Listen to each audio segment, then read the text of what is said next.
Soundings Audiobooks presents an unabridged recording of Maxwell's Academy, written by M.J. Trow, read by Peter Wickham. Not many ordinary people ever get the opportunity to watch frost creep its way across the land. But stalkers are not ordinary people. They have an almost infinite capacity for stillness and patience, and so by default they get to see things most people don't. And on this December night, that happened to be the advance of a hard frost. He had started out in a doorway, eyes peeled through the slits in his balaclava for movement beyond the blinds. But the cold had eventually defeated even his deep-seated hatred, love, resentment, jealousy, paranoia. Call it what you will, it just wasn't enough to keep him warm. He had retreated to his car, almost as cold as the outside now, and because by the very nature of his task he couldn't run the engine, he was getting colder by the minute. He became transfixed by the advance of the ice crystals marching infinitely slowly across the windscreen, on the outside fueled by the chill damp air, on the inside by his own breath as it cooled on contact with the glass. It was soporific and mesmerizing, as unpredictable and hypnotic as watching raindrops trickling down a pane, and his eyelids began to droop. His head nodded forward with a jerk, and he sat up straight, wriggled his shoulders, adjusted his scarf, and reached for the flask of coffee on the passenger seat. The caffeine hit would keep him awake for what was left of the night, and the sugar would give him a temporary rush. He took a long swig and focused through the filigree of frost on the window again. It was dark now, and he felt his heart and stomach clench in an agony of envy and loss. Who did she have in there? What were they doing? Then he was peering into the dark. Was that a light coming on downstairs? He looked at the figures on the dash. 5 o'clock. What was she doing up and about at 5 o'clock? This wasn't her style at all. Perhaps she was ill. He squared his shoulders again. This might be his chance to play the knight-errant, to save her from whatever ailed her. He it would be who would call 999, who would be found administering CPR, who would save her life. But no, that didn't seem to be the case. A sliver of light showed around the edge of the front door, and a figure, swathed in scarves against the cold, slipped out and started off down the quiet lane at a brisk walk, watching his step on the icy patches. A gleam came into the watcher's eye, and he turned the ignition key. The engine gave a cough, then caught. The man hurrying down the lane looked back over his shoulder and then hurried on. No need for headlights. The glow from the main road was enough to silhouette his prey. Easing through the gears, he drove as smoothly, as silently as he knew how. The man, the one he'd always known existed, but until now had been invisible, was just yards away now, looking over his shoulder as he broke into a run. His haste was his undoing, as he slipped on a puddle and went down hard onto his hands and knees. It could be taken as a sign, almost. No, it was a sign. With a smile, the watcher gunned his engine and grunted with an almost orgasmic pleasure as he felt the big car roll over ribs, spine, head. He opened the window and peered out, just in time to see the last convulsive kick of the only unbroken limb the man still possessed. He watched until the cold started to bother him, and then he rolled up his window and drove away without a backward glance. Chapter 1. Friday afternoon. Peter Maxwell happily hummed his own version of the Mamas and Papas song as he strolled along his empty mezzanine corridor to his office. Life was good, generally speaking, and not just because Leaford High School had become that most perfect of educational premises, one empty of squalling, squawking, whinging kids, although that was indeed a bonus. No, it was a Friday. And not just any Friday. It was the Friday before half-term, and his Jacquie, his lovely wife, was due a long weekend.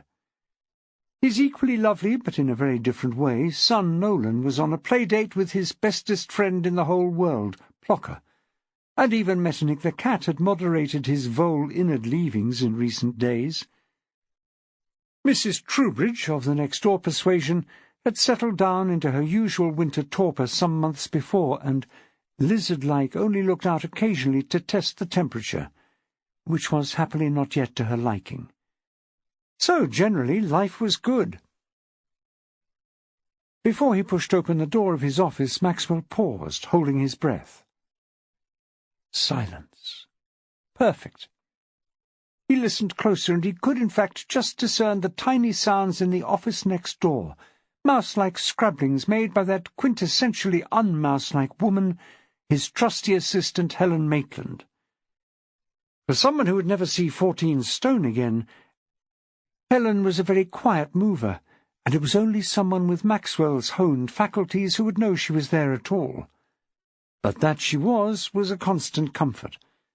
Smiling to himself, and almost smelling the coffee, which was their end-of-week ritual, he turned the handle and pushed on the door. Friday afternoon. Helen Maitland smiled to herself and reached into her bag for the special beans, ground only that morning, which she brought in every Friday. Maxwell loved the blend, and it was not for her to tell him that their special piquancy came from having passed through a civet cat before they passed through her grinder. He was a gentleman as well as a scholar, so she didn't fear spitting or anything of that nature, but even so. Friday afternoons were their special time, and if it meant not mentioning civet innards, then it was a price she was prepared to pay. As it was half-term, there would also be biscuits. Perfect.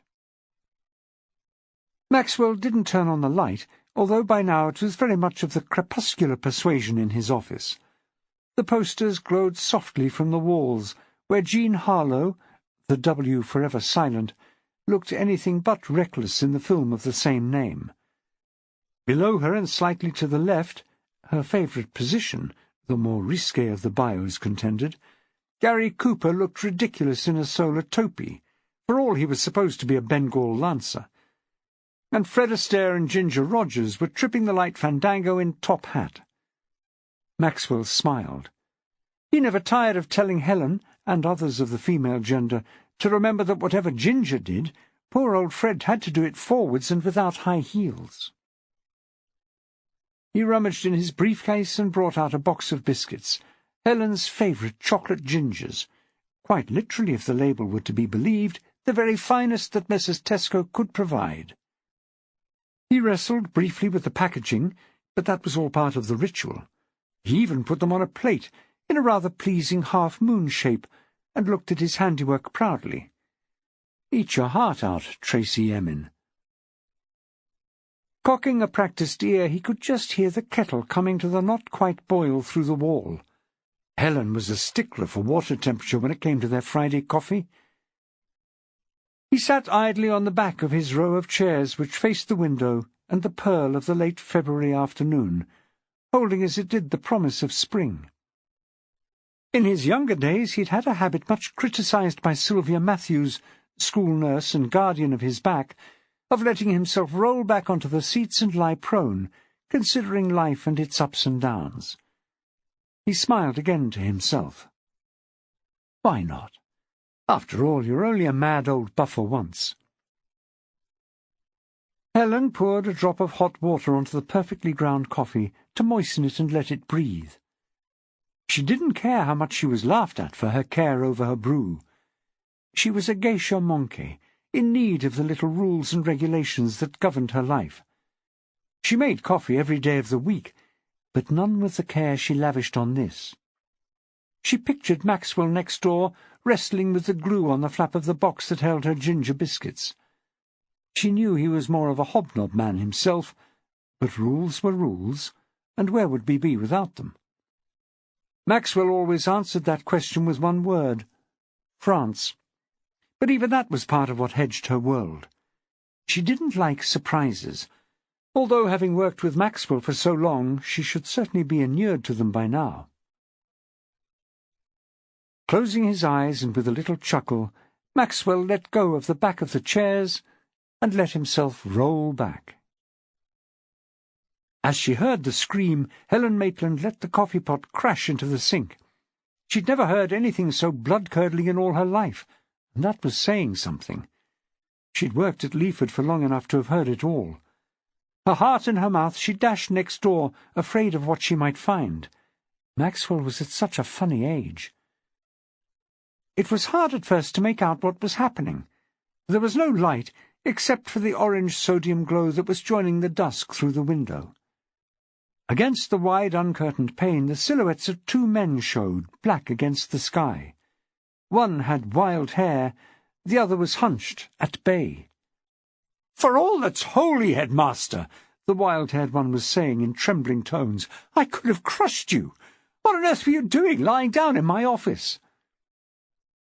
It was clearly English, and yet Helen Maitland was having difficulty grasping the meaning.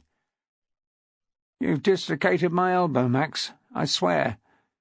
The mild and flat tones of Leg's Diamond seemed out of place here. "He didn't come to you, you went to him. It was the way of the world, if the world was Leaford High." "Rubbish!" The head of sixth form was brooking no hypochondria. He needed to know what the hell was going on. "I ask again, what were you doing?"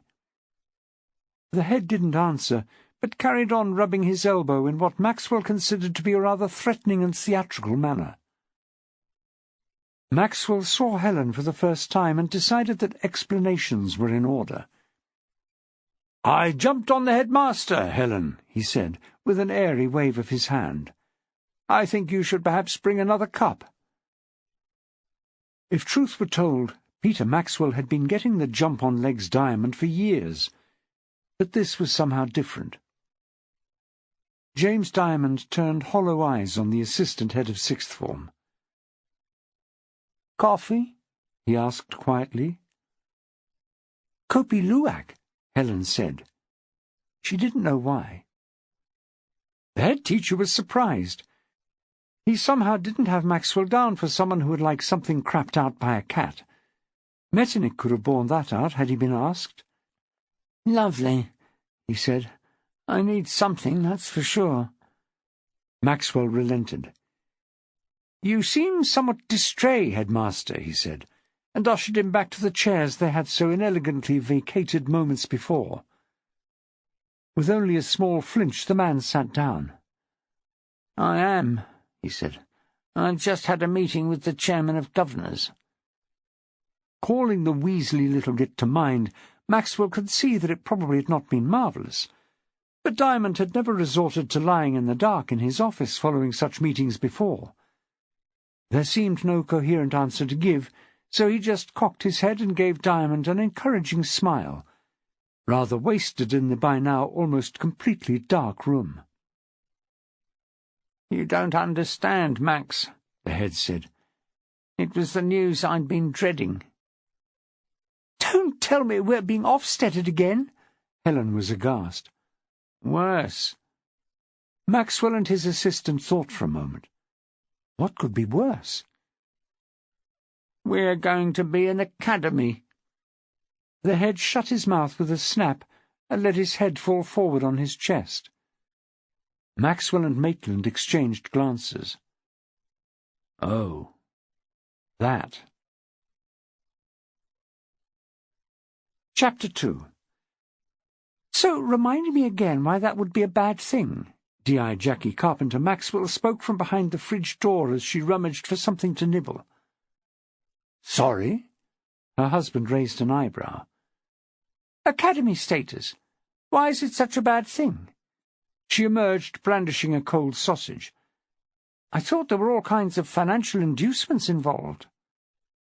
"I think that's what a lot of people think," Maxwell said, taking the sausage out of her hand and biting it in half. "That isn't actually the case.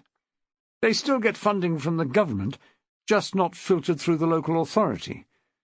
The pots of money legend is just a misunderstanding about the sponsorship thing. That won't be happening to Leaford anyway, because the school has chosen to become an academy rather than have it forced upon them, so it won't need a sponsor. So at least we won't be known as "Oh, I don't know, the Furniture Village Academy of Leaford, or the Marks and Spencer Academy." Jackie snatched back her half-sausage and ate it in 2 quick bites. "So what's the problem?" she asked, somewhat indistinctly. "There may not be one," he conceded, "although on the current showing I can't see it ending well. For a start, everything was done rather under the table, with a few governors whispering in corners, and then coming up with pretty much a fait accompli. Excuse my French." Jackie nodded her acceptance of his lapse into the dreaded language and shrugged a shoulder. "It might all work out, then." "Legs is in a bit of a state," Maxwell remarked. "You did jump on him," Jackie pointed out, quite reasonably. Maxwell flapped a dismissive hand. "I mean, he was in a state well before I jumped on him. Though I grant you that probably didn't help. The trouble is, the man's an idiot. He's always been the same. He bottles things up until they're much worse than they need be. The chair of governors had been to see him weeks before. He could have put it to the staff then, and they would have given him some ammunition." "They'll be against it, you think?" "It's always hard to tell which way the combined staff cat will jump. Beg pardon, Count." The enormous black-and-white beast was curled up on a chair which was pushed under the table, but somehow his presence still filled the room, along with his rumbling snore. "Legs has the half-term to stew over it, which means that when we go in afterwards he'll be all up in the air, all squawk and ruffled feathers, so by the end of the meeting nobody will be happy." Jackie sat down at the table, carefully avoiding using the cat's chair. She still had the scars to show for the last time she had made that mistake, and usually Metternich avoided causing damage to the woman who bought his favourite food. "The trouble with you, Max," she said fondly, levering a piece of leftover sausage out of a back tooth with her tongue, "is that you know that place far too well. It makes you meet trouble halfway." "Cowards die many times before their deaths. The valiant never taste of death but once. Weasel words, madam. Look what happened to poor old Julius after all." He lapsed into an impeccable Kenneth Williams. "Infamy, infamy! They've all got it in for me." "I still think it will all be fine. Different name, same old school building, same pupils, same staff." "But not the same head, probably." Maxwell looked solemn. "I've almost finished training, Legs. It seems a shame to close the experiment before it's complete." "I had no idea." Jackie was surprised. The senior management team at Leaford had had its ups and downs, its arrests, suspensions, its deaths even, but she'd never considered a world without Legs. "Well, it's not certain, of course. Some academies do go forward with the same head. That one thing, you know." Jackie shook her head. Thing could mean so much. "Thing! That school in—" Maxwell gave up. "There, anyway. They kept the head for 1 term and then turfed him out. Replaced him with some so-called superhead, who didn't really manage to do anything except alienate the staff, piss off the parents, and generally lay waste. I don't think poor old Legs stands a cat-in-hell's chance." Jackie laughed. "Again, the cat metaphor. You really are dicing with death today." "That's true," Maxwell agreed, pushing back his chair. "Come on, let's go and watch some totally rubbish television, light the fire, pour out something alcoholic, and forget about Leaford High School until week Monday." Jackie stood up and came round the table to give him a hug. "Really? Is that actually possible?" He chuckled and kissed the top of her head. "No," he said, "but we can put it in the box, like good old Schrödinger, and see how it likes them apples." "If it's anything like the Count," Jackie said, "it will prefer fish fillets in gravy, hold the mayo." Under his table, curled on his throne, the cat agreed with a throaty rumble, and settled back into his dreams of vol au vent as far as the eye could see. The television was, as predicted, rubbish. For some reason that Maxwell had never managed to fathom, early evening viewing, and, had he but known it, morning and afternoon as well, consisted of semi-famous people doing things for which they had no talent. Why anyone would want to watch a dancer make a cake, or a chef dancing for that matter, was just something that made the head of sixth form's head whirl. And yet here they sprawled, watching anyway. Maxwell gestured with a languid hand. "Tell me who he is again?" Jackie looked up. She had given up and was reading the paper. "Who?" "Him. The one with the shaved head." She peered, watching the glacier-slow action on the screen. "There are 3 with shaved heads," she pointed out, reasonably enough. Maxwell looked dubious. "Really? I thought it was all the same person. They certainly seem very alike." "Are you sure?" Jackie folded the paper and pointed. "Yes, look, he—" and she waited until her quarry's face filled the screen. "He's that footballer. You know the one. He was married to that singer. That singer you like." "I don't like any singers, do I?" She smiled at him. "No, not really. Not since Jean Pitney." Maxwell nodded. "Lovely girl," he muttered reminiscently. Jackie ignored him. "But you don't mind her. And the other one, the one with the tattoos, he's— You know, I don't know quite who he is, but he's on telly a lot. And the other is the presenter."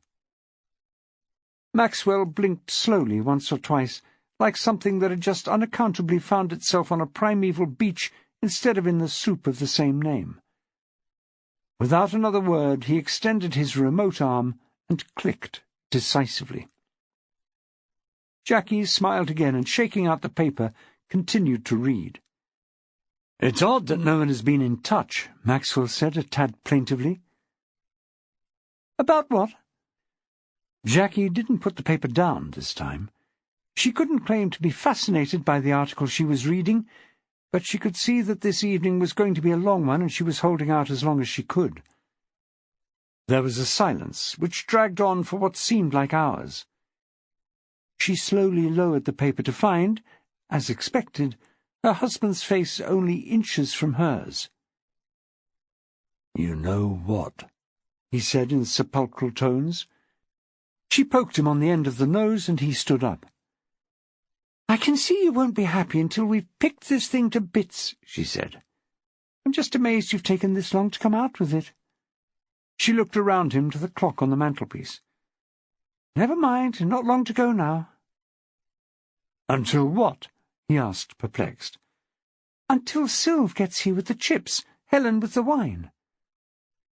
Maxwell looked at her, amazed, proud, and in love in equal measure. "You are amazing," he said. Then his brow creased. People had homes to go to after all, husbands, stuff like that. "What about—" "Don't you worry about them," she said, slipping her feet into her shoes. "We're all going out for a drink while you 3 put the world to rights." She stood up just as the bell pealed below. She kissed him on the forehead. "I'll let them in on my way out. If work rings, tell them to try me on my mobile. If my mother rings—" She flapped a hand. "Tell her I'm at work, or dead, or something." "Any preference?" Maxwell stuffed the paper behind a cushion, his one concession towards tidying up. Jackie puffed out her cheeks. "Let's go for dead." The bell pealed again. "Must go. Your chips will be getting cold." "Or the wine warm. Off you go. Don't drink out of any damp glasses." The clatter of her feet on the stairs was soon replaced by the chatter of voices, saying hello, saying goodbye. The waft of fish and chips came up the stairwell, and Maxwell went into the kitchen to sort out some plates. Suddenly the room was full of women, or so it seemed. Helen could fill a room very well on her own. It wasn't a size thing, Maxwell decided. It was just something about how she wore her personality. Sylvia Matthews, the school nurse, was altogether more altogether, but she and he went back so far that he could almost read her mind. And her mind was full of worry, which wasn't nice to see. "I'll get the glasses," Maxwell said, edging out of the room as the portions were divided up, and the women tried to work out how they'd ended up with a pickled egg no one wanted. Eventually everyone was settled around the table, cod and chips in front of them, mushy peas in a bowl in the centre, and the pickled egg eyeing them malignly from the worktop behind Maxwell. "This was a good idea," Helen said, cracking her batter with a decisive stab of her fork. Sylvia sighed. "I think the whole thing is going to be an unmitigated disaster," she said. "In other schools I've heard about, the ancillary staff are the first to go." Maxwell and Helen dropped their forks with a clatter. But you're not ancillary," Helen spoke for them both. "The whole school depends on you." Sylvia smiled, but sadly. "That's very sweet of you, Helen, but there is a problem. What I do is covered already by agencies which won't need to be paid for by whoever runs the academy. A&D for accidents, counselling services through the various arms of the local NHS, or council for talking things through, science staff for those little talks about the birds and the bees, although that won't matter soon. They're already giving out condoms to Year 8 in some places, and the nursery class will be expected to understand the transgender are-you-in-the-right-body syndrome before they're allowed to graduate to reception. Believe me, I know I've come close to feeling the axe on my neck before, but this time I'll feel more than the draft as it misses me by a whisker, begging your pardon, Count. No, I'm for the chop and no mistake." And she filled her fork with fish and shovelled it into her mouth. Maxwell was aghast on so many levels. Firstly, he'd had no idea that Sylv had ever faced redundancy, and was saddened that she hadn't told him. But mainly he was forced to face the seriousness of the situation. Sylv was never poetic. She was sensible. She was reliable. God damn it, she was Sylv. So all this talk of drafts and axes was hiding something. What? He turned a piece of fish over and picked off the soggy batter. His appetite had suddenly gone west. "Sylv?" Sylv was struggling with a recalcitrant bone. "This is all just theoretical, isn't it? All this talk of redundancy?" Maxwell could feel a cold front creeping up his back, and suddenly he didn't fancy fish and chips. Helen was sitting frozen, a forkful of peas halfway to her mouth. Sylvia smiled brightly at them, then looked away. "Theoretical? I'm not sure what you mean." And she took another mouthful of fish. "Nice this, isn't it?" she asked, gesturing at her plate. "Lovely," Maxwell agreed in a flat voice. "I'm sure someone with a scientific bent, such as yourself, Nursey, knows what theoretical means. But I will rephrase it if I have to." The table was silent. Maxwell had ended a sentence with a preposition. The two women waited for the crack of thunder, the whiff of sulphur. But the heavens didn't open. Hell's gate did not yawn, this time. Maxwell looked at Sylvia, not blinking. "So?" She shrugged. "So, no, perhaps not theoretical." Helen Maitland was a stalwart woman in any crisis, but she looked up startled, her eyes already filling with tears. Like all people who took the world on her shoulders, she needed someone to dump the load onto sometimes. And when she needed to, Sylvia was where she went to do it. Leaford High without Sylvia would be... well, it would be Leaford Academy. The school nurse leaned over and patted her hand. "Helen," she said, "I don't mind. Guy got that promotion, don't forget. We can move nearer his work, cut his commute. The house is worth...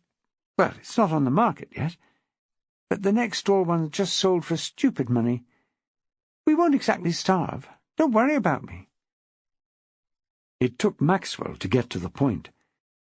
"It's not you we're worrying about, Sylv," he said, and though the words were harsh, the voice was gentle. "It's us. How's Leaford High School going to manage without you?" "It'll have to manage," she said. "It's a done deal. I won't be back after the half-term." "That seems a bit silly," Helen said, "leaving with just 5 weeks to go to the end of the year." Her voice was shaky, but she had resolved, in true Maitland style, to make the best of it. "No." Sylvia shook her head and managed to smile, just a little, though one corner was a little wobbly.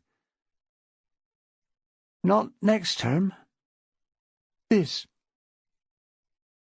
The meal was now officially forgotten. It was like dust in their mouths, and with a splendid show of synchronized table manners, they all pushed their plates away and got up from the table. They headed for the sitting-room and, the next obvious step, Maxwell headed for the cupboard where the drink was kept. Sylvia and Helen waited until he'd handed them their glasses, and then all three sipped in silence. The unthinkable had happened. Like the ravens leaving the tower, surely Leaford High would crumble without Sylvia holding it together. It was Helen who cracked first. "But what are they thinking?" she spluttered, gesturing with her glass, Southern Comfort sloshing perilously near its edge. "Why you, Sylv? Why not one of those idiots from IT?" Maxwell raised his glass in salute. "They've got more caretakers than you can shake a stick at. And science technicians. There's hardly room for them in that back room of theirs." Sylvia looked at her glass, cradled in her hands, resting in her lap. "Not any more," she muttered. "What?" Helen's eye had begun to lose its momentum, but this brought her up short. "It's not just me. The IT department is cut by one. The science techs have all had their marching orders. Like me, they've all been sworn to secrecy, but it'll all be out in the open soon. Apparently the argument is if you can teach it, you can prep it. The caretakers are down to 2, with one as backup on some kind of retainer." "Well," Maxwell tried to look on the bright side, "at least we won't have to run the gauntlet of that megalomaniac lollipop woman in the morning. I nearly had her the other day." He paused, feeling some explanation was in order, although not clearly in anything approaching the biblical sense. "She stepped out to see some oik over the road so he could get to the job centre. She sees anything over the road, child, man, woman or hedgehog. She's a menace. So there is a tiny silver lining in this cloud." "You'd like to think so," Sylvia said, looking up at last. "What?" Maxwell roared. "They've got rid of you and kept that essential tool for health and safety?" Sylvia filled in the blanks, although not with any words that Maxwell would ever utter. "Indeed, but—" and she spread her hands, seeing the other's point of view in true Sylvia Matthews style. "I suppose she's cheaper than me. 10 hours a week instead of what sometimes feels like millions. And then there's the visibility. If you don't need me, you might not even know I work there. You see Mavis every day, high-vis and all."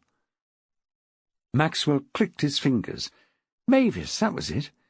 Although it wasn't what you heard motorists call her as she stepped out as if she were immortal, with only her lollipop for protection. Helen had been thinking. "But surely, Sylv, people can't just be got rid of like that. Unions. Surely the unions will have something to say." "They've chosen well," Sylvia said, "and they are following the law on redundancy, which I admit I knew nothing about until a week or so ago. It is the post which is made redundant, not the person, so as long as they don't replace any of us, they haven't done anything wrong." "There's a nice package, though." Maxwell hoped it was a statement, but made it a question. "That would be lovely, yes," Sylvia said. "But in a nutshell, no. I'm not too badly off because of how these things work. I'll get the maximum allowed, 20 weeks. Some of the kids from IT and the labs won't do so well. Some of them will come away with less than a month's money, although if they take pay in lieu of notice, they won't do quite so badly. But then they won't be able to sign on." Finally, the tears that had been threatening began to fall, and Maxwell and Helen were simultaneously on their knees in front of her, patting, kissing, and stroking according to their fashion. Helen was the first to really lose her temper. "This is all wrong, Max," she shouted. "If you hadn't jumped on legs—" "Pardon?" Sylvia smiled at them through her tears. Maxwell waved it away as a bagatelle. "As one does," he said. "Long story short, it's how we found out about all this.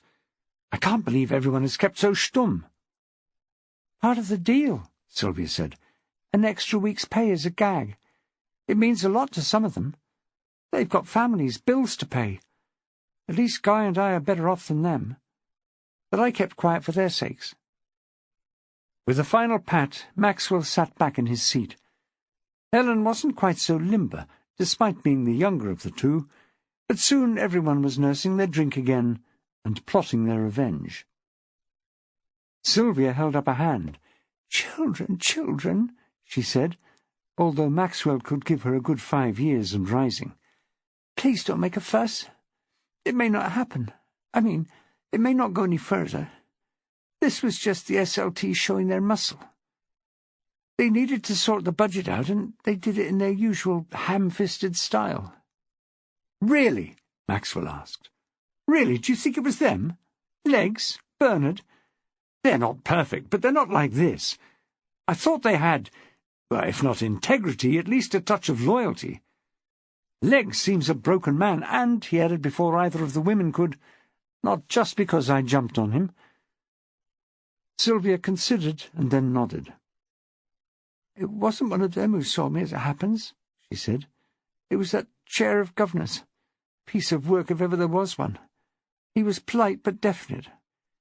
I could go with a package, money in lieu, keep quiet, or I could stay until the academy was formed and end up doing the shredding for everyone else, mopping the toilets in a restructured role until my self-respect gave out. Not a choice as such, as you can see." Helen was still simmering, the steam all but visible around her ears, and Maxwell patted her knee. "There's nothing to be done now, Helen," he said soothingly. "We'll have to wait until we get back before we can get at all the facts. Legs said he'd be telling the staff next week. So that's all we can do. Wait." "But—" Maxwell smiled and raised an eyebrow. "Well, all right. But where will it all end?" Sylvia spoke for them all. "In tears." Chapter 3. The Maxwell family sat at breakfast on the first day of the second half of the spring term, and scarcely a word was spoken. Nolan had the look of a boy who would have to recite some times tables before the day was out, and even he would admit that it wasn't his strongest suit. Snatches of Lepanto or charge of the Light Brigade, and he was definitely your man. 9/7s, not so much.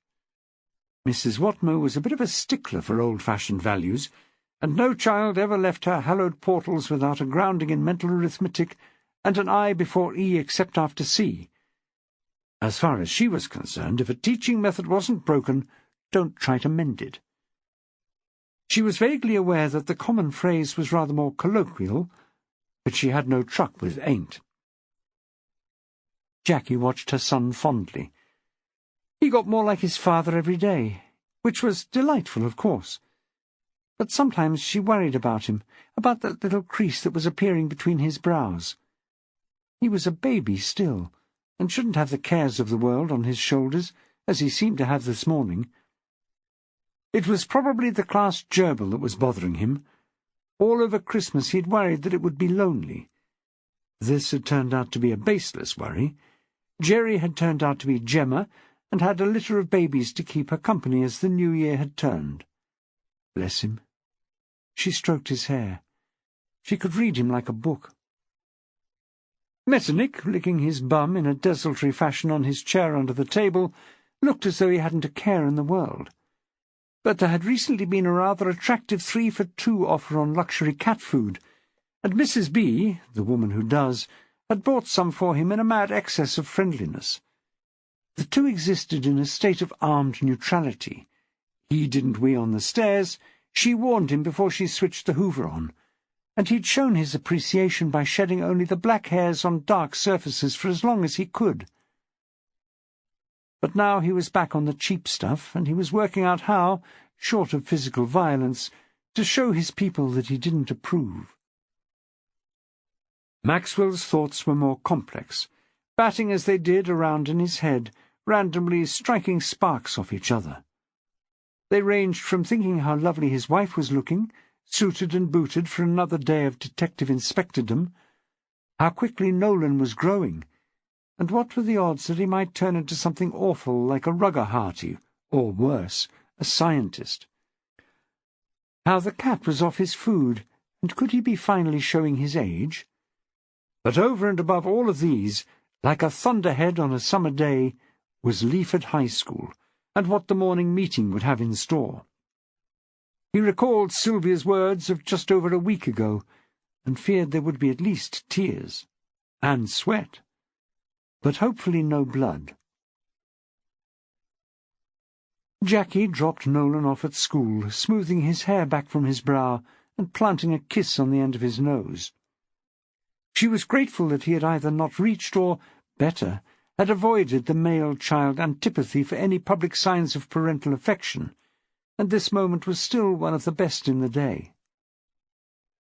"Anything bothering you, darling?" She couldn't help it. She was a mother and also a police person. Asking questions came with both territories. Nolan was on the horns of a dilemma. He knew how she worried about him, and did his best to shield her from his little ups and downs. And anyway, she'd never struck him as a woman with times tables at her fingertips. So he smiled at her and shook his head. "Nothing, Mums, thanks. Better go. Mustn't be late." And he shouldered his satchel, which seemed far too big for his little body, and clambered out of the car. He skipped off towards the gate, muttering, 9 6s are 50-something, 9 7s 63. He felt better. If he could remember some of the dratted thing, perhaps the rest would just come to him. Who knew? Jacquie watched him go and then turned the key in the ignition. Time to stop being a mother and start being a police person. It was mercifully quiet at the Nick at the moment, but on the downside that did mean there was more paperwork than she'd ever dreamed possible. 6 months into her new role, and she was beginning to understand why Henry Hall sometimes had a faraway look in his bland eyes.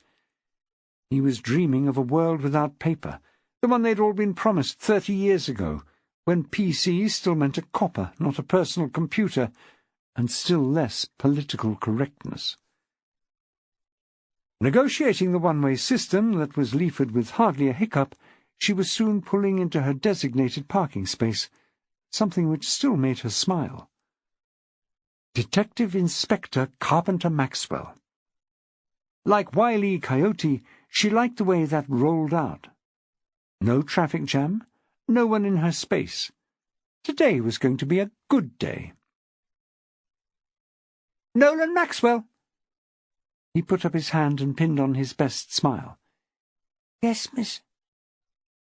"Let's have the 9 times, shall we?" "Once 9 is 9. Going well. Twice 9 is 18. 3 9s are 27. He smiled at the teacher, relief written all over his face. Today was going to be a good day. Metternich lay in the warm patch in front of the radiator on the first landing at 32 Columbine.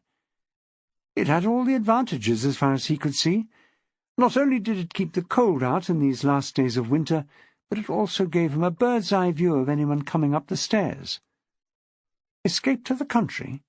What would be the point? His grasp of days of the week was tenuous at best, but some memory lingering at the back of his cat-sized brain told him that when he had been surrounded by people for a couple of days, and then they were gone, what usually happened next was that strange old woman who smelled of all kinds of foreign odours he couldn't quite place would come and start pushing a big noisy thing around the house. But sometimes, and he could count the occasions on the claws of one paw, she brought lovely treats, and he wanted to be in a position to avail himself should today be one of those days. Ah, there was that scritching sound outside. That usually meant that... Yes, it was her. But did she have anything with her? That was the question. Mrs. B clambered up the stairs, hauling herself along using the banister. It seemed to her the climb was getting steeper every week, but nothing would stop her coming to do for Mr. and Mrs. M. Death itself would be the only barrier. She paused halfway up to catch her breath and give vent to a smoker's cough that shook the house from rafters to foundations. Next door, Mrs. Troubridge twittered in distress and started cleaning up. Mrs. Bede did her after the Maxwells, and it would never do for the cleaner to find anything dirty or untidy. Whatever would she think? Metternich, stretched out in his warm place, cursed the woman up in a heap and down again. Did she think he was made of stone? A cat had to keep body and soul together, and all 15 pounds of him tensed with the pressure. Did she? Didn't she? The suspense was killing him. To show how excited he was, he flexed one paw. The woman looked up and narrowed her eyes. She loved the cat as she loved the humans in this house, but it would be a cold day in hell before she let any of them know it. "I know what you're after, you great thing," she said. "You think I brought you something nice." The cat cocked an eyebrow. It didn't do to show too much enthusiasm. "Well, as it happens, I have," she said. "But like as not it'll be the last. That wet-knit Diamond will be telling him about what's going on at Leaford, and it won't be pretty. People getting sacked off left and right. The nurse, them snooty lot in the labs, them computer kids." She reached into her bag and extracted a box of something gorgeous, should you be of the feline persuasion. "And me." She bent to stroke the behemoth along his rippling back. "Time I went, you might say, but nobody knows you're—" She was momentarily stuck for words. Maxwell could hardly be described as Metternich's master, after all. "Mr. M, like what I do. Who knows? He might be next for the chop. Come on, Count, what do you want?" She turned the box to the light and squinted at it. "I got duck and beef, lamb and chicken, liver and rabbit. I dunno, Cat. There's people don't eat as well as this." And grumbling to herself, she went into the kitchen and broke open the box. Metternich, in his quiet way, was a bit of a student of human nature, and he detected that the woman wasn't happy. But then again, there was liver and rabbit. So, despite it all, it was a good day. Mavis, the lollipop lady, was by nature a curmudgeonly soul, but was universally described as a lovely woman. She ascribed this misapprehension to the fact that she led children, and indeed anyone else who presented themselves at the curb, across the road, rather than hurling them into the traffic, which was in fact what she would have very much preferred. She hated Mondays. She hated all days except the holidays, when she didn't have to stand at the side of the road, unable to have a fag, wearing a stupid high-vis coat that didn't keep her warm in winter, and sweated pounds a day off her in summer. She hated the hat. She hated the lollipop. But most of all she hated Peter Maxwell, who, even as the thought entered her head, was bearing down at her out of the early morning sun, like the Red Baron in his Fokker. She didn't have much grasp of history as a rule, but she'd seen the film only the night before. "Look at him," she thought to herself. "Smug git. He could easily afford a car, and at his age should certainly not be riding that ramshackle old bike. It was a good thing you could hear it coming, what with the skirling brakes and rattling chain, because he never seemed to make much effort to miss her, whether she was in the middle of the road or on the pavement. Yes, look at him, straight at her, as though she wasn't the most high-visibility thing for miles." She stepped out, although there wasn't a child to be seen. Yes, that had given him something to think about, mad old sod. Never mind. An evil smile crept across Mavis's wind-tanned features. With all this academy nonsense, he was probably for the high jump anyway. He must be 100 years old. "Morning, Mavis," the head of sixth form yelled as he missed her by the customary whisker.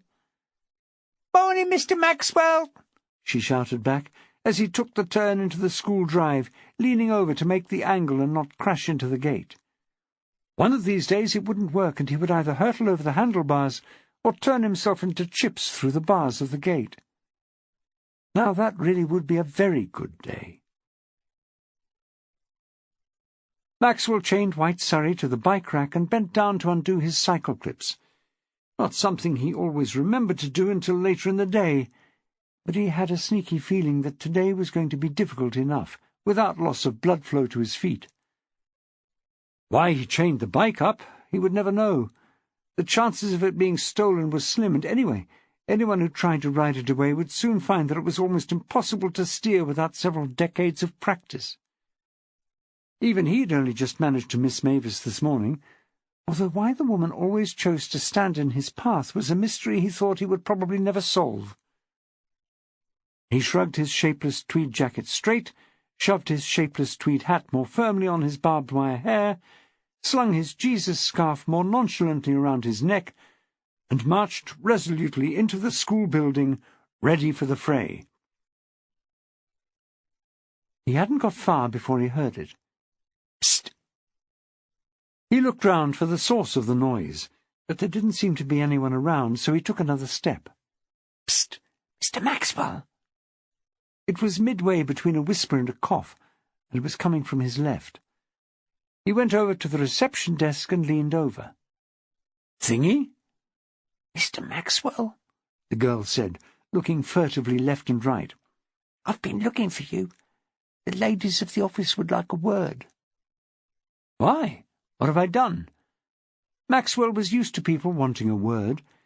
It was usually due to some minor infringement, such as they couldn't read his writing on UCAS references, crumbs in the keyboard of his hated laptop, things of that nature. But they didn't usually psst at him.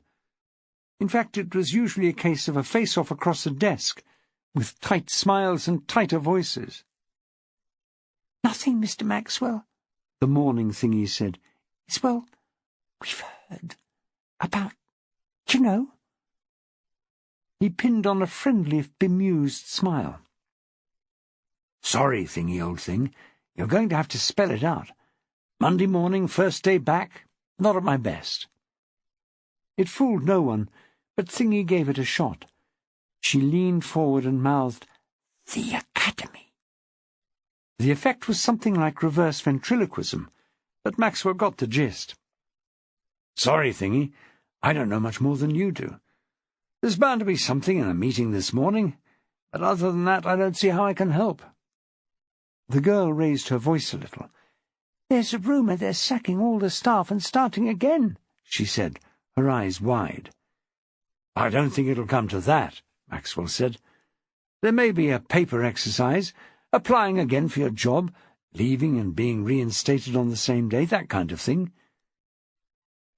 Despite his promises, Maxwell had done a little reading around the subject over half-term, and it seemed that gaining academy status was something of a curate's egg as far as staff were concerned. As long as you got a good bit, you were happy. If you got a bad bit, you were left with a nasty, sulphurous taste in your mouth and a whole lot of time for doing the garden. The girl looked stricken, and he hurriedly added a rider. There isn't likely to be so much as a ripple, Thingy, really. I shouldn't worry about it. Look, I'll pop in after the meeting. Would that be helpful? She nodded, her eyes still wide with worry. Thank you, Mr. Maxwell, she said out loud, and made him jump. That's no trouble at all, Thingy, he said, feeling the hot breath of Bernard Ryan on his neck. Just try not to drop them again where people might trip over them. Smiling, he turned. Mr. Ryan! It was seamless. How are you this bright, almost spring morning? Well, thank you, Mr. Maxwell, the deputy head said, and he did indeed look well these days. With his private life finally in less turmoil, Bernard Ryan had become almost human. But only almost. He turned his attention to Thingy. Sarah, he said, have you put all of those notes into pigeonholes as I requested in my email? Yes, Mr. Ryan, she said, all efficiency. It didn't do to slack, not at times like these. Colour-coded? Uh-oh. We didn't have any orange paper, Mr. Ryan. He smiled at her, and she nearly fainted with shock. Never mind, he said. I expect you used the next best thing. Thank you. And he leaned over a little, patted the reception desk smartly in a rap-a-tattoo, and swung away into the maelstrom that was developing as the lifeblood of Leaford High, as represented by the student body of the Breakfast Club, began to pour in through the doors. She wasn't to know that for the first time in his life Bernard Ryan was truly happy. He had been seen off at his front door that morning by his lover. They had exchanged a loving kiss, and who cared who was watching? And the feel of him would stay with the deputy head teacher all day. The smell of his cologne, the touch of his hand. Yes, bring on academy status. Bernard Ryan, for one, just didn't care. The staff room was strangely quiet that morning, with a doom-laden air. Maxwell, the historian, was reminded of the Cuban Missile Crisis, when the world held its breath. The usual cliques and cabals had formed, of course, from the back-row element to the young mum's corner, but for once there was not a guffaw, nor the click of a knitting needle to be heard. Maxwell was front and centre, as always, his legs stuck out in front of him and his arms crossed across his chest. He was Richard, he was Raymond, he was Godfrey at the gate. At the very least, he was Horatius on his bridge. Attack or defence, Maxwell had the historical character at his fingertips. It was normally at this point that Sylvia Matthews pointed out that he still had his cycle clips on. He could feel her absence like a cold spot in the middle of his back, where she usually sat with the PE staff. He looked behind him. There was no space. They had healed the gap already, and his heart gave a sad little lurch. How soon they forget. He turned back to look at the front with his normal, steely gaze, which had been known to reduce James Diamond to gibbering incoherence, and he suppressed a small scream. While he'd been turned around, Diamond, Ryan, Jane Taylor, the deputy's deputy, and a strange woman had entered and was standing like the 4 horsemen of the apocalypse, having left their steeds outside. If Bernard Ryan was pestilence, Diamond had to be famine. Jane Taylor, a perfectly pleasant woman, but Maxwell believed in taking in every metaphor and shaking it till its pip squeaked, therefore had to be death, if only because she was a bit pasty and had a tendency to wear a bit too much eye makeup. But the 4th person who stood there, she just had to be war. She had a combative air even when standing stock still, and her smile had swords in it. "Come," Maxwell muttered to himself. "We will meet at Har-Megiddo." Diamond fixed him with a glare. Maxwell knew there was no chance that he could have read his lips, his mind, or the revelation of St. John the Divine, but even so he settled down, chin on chest, to await events. Diamond was quite bucked up. It wasn't like Max to behave himself on such a slight reprimand. However, he already suspected it was too little too late. Diamond didn't need to wait as he usually did for the room to quieten. You could hear a pin drop, and the small sounds of the largely empty school came tinnily through the door. The clatter of crockery and cutlery from the dining room as the Breakfast Club got outside their Weetabix, the clack of a heel as the office staff ran errands before the madness began. Diamond cleared his throat. "Ladies," he said, "gentlemen, I would like to introduce Fiona Braymarr to you all. Surely he couldn't be stuck for words this early in the announcement. And yet, how could he introduce her? Superhead sounded rather too Marvel comic. My replacement may yet be premature. He cleared his throat again. "Miss Braymarr comes to us from—" She stepped forward almost imperceptibly, but it was enough. She had taken over. "If I may interrupt you there, Mr. Diamond," she said, "I would like to be clear from the outset, so I think it would be best if I take over from here.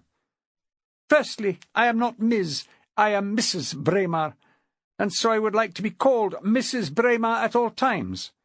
My name, as Mr. Diamond has revealed, is Fiona, but I don't believe in forenames in the workplace. I don't expect to be called by it. It is unlikely that I will be calling you by yours. Where I come to you from is immaterial. I do not judge anywhere by where I was before. I do not expect to be judged by my previous appointment. I come here as overarching head of Leaford High School and a number of other schools in the catchment which have been given academy status or have it pending. However, I shall be based here as the most central and the largest of the schools under my care." She leaned forward, and some of the more fanciful staff thought for a moment they saw her eyes glow red. "There have been changes, as I'm sure you are all aware. There will be more, starting with the Monday meeting. Meetings will from now on be on a daily basis and will take place at 4 o'clock. "But—" It was faint, but she was on it like a ninja. "But—" Her lips straightened, so it may have been a smile. "May I ask who said that?" The staff at Leaford had been together by and large a long time. This woman had just walked in, and for the purposes of the meeting, blood was thicker than water. No one spoke. "I see. Well, we are all very new to each other, are we not?" she said. "But to answer the inevitable questions, yes, I can do that. Your contracts allow for hours over and above those stated as required by the senior management. 1265 was, after all, a long time ago. And that would be me, as I think you will soon come to discover. So we won't have a meeting this afternoon, of course, but they will begin tomorrow." She shot her cuff and bent her arm at the elbow, looking with ostentatious concentration at the slim gold watch on her wrist. "I must be off now to my other schools. They have been happy to make arrangements to accommodate Leaford High School's timetable, but let me make it clear that there will be changes made, and not all of them will be palatable. The sponsors of this academy initiative have given me carte blanche, and I intend to use it to bring this school kicking and screaming into—" "The century of the fruit bat," Maxwell murmured. He thought a little Terry Pratchett, may he rest in peace, could never hurt, especially when things were getting tense. And now, as everyone would have attested, her eyes really did seem to glow red. "You would be Mr. Maxwell, I assume," she said, shouldering her very efficient-looking bag and pushing back her chair. "I didn't quite catch what you said, but unless it was outstanding status according to Ofsted, then you and I are not thinking along the same lines. I will be interviewing you all in the coming weeks. Perhaps, Mr. Maxwell, we could make an early appointment." She raked the room once more with her basilisk glare, and in a clack of heels and the swing of the door she had gone. As the door clicked finally into place, and everyone could hear their own blood pounding and susurrating in their ears, it was, of course, Maxwell's voice which was the first to be raised. "She wasn't very nice now, was she, boys and girls?" Chapter 4. It isn't always easy to tell what a teacher is thinking. The stone face and the blank eyes are something they cultivate very quickly as a means to survive the whiteboard jungle. The kids can tell, ironically. Their rate of evolution is quicker still, and for every trick a teacher learns in their attempt at survival of the fittest, there will be a student waiting around the next bend, antennae already tuned to detect it. If they would only learn about the corn laws and the latent heat of fusion of ice with such alacrity, the world would be a smarter place. So the student body of Leaford High School knew to tread warily that Monday.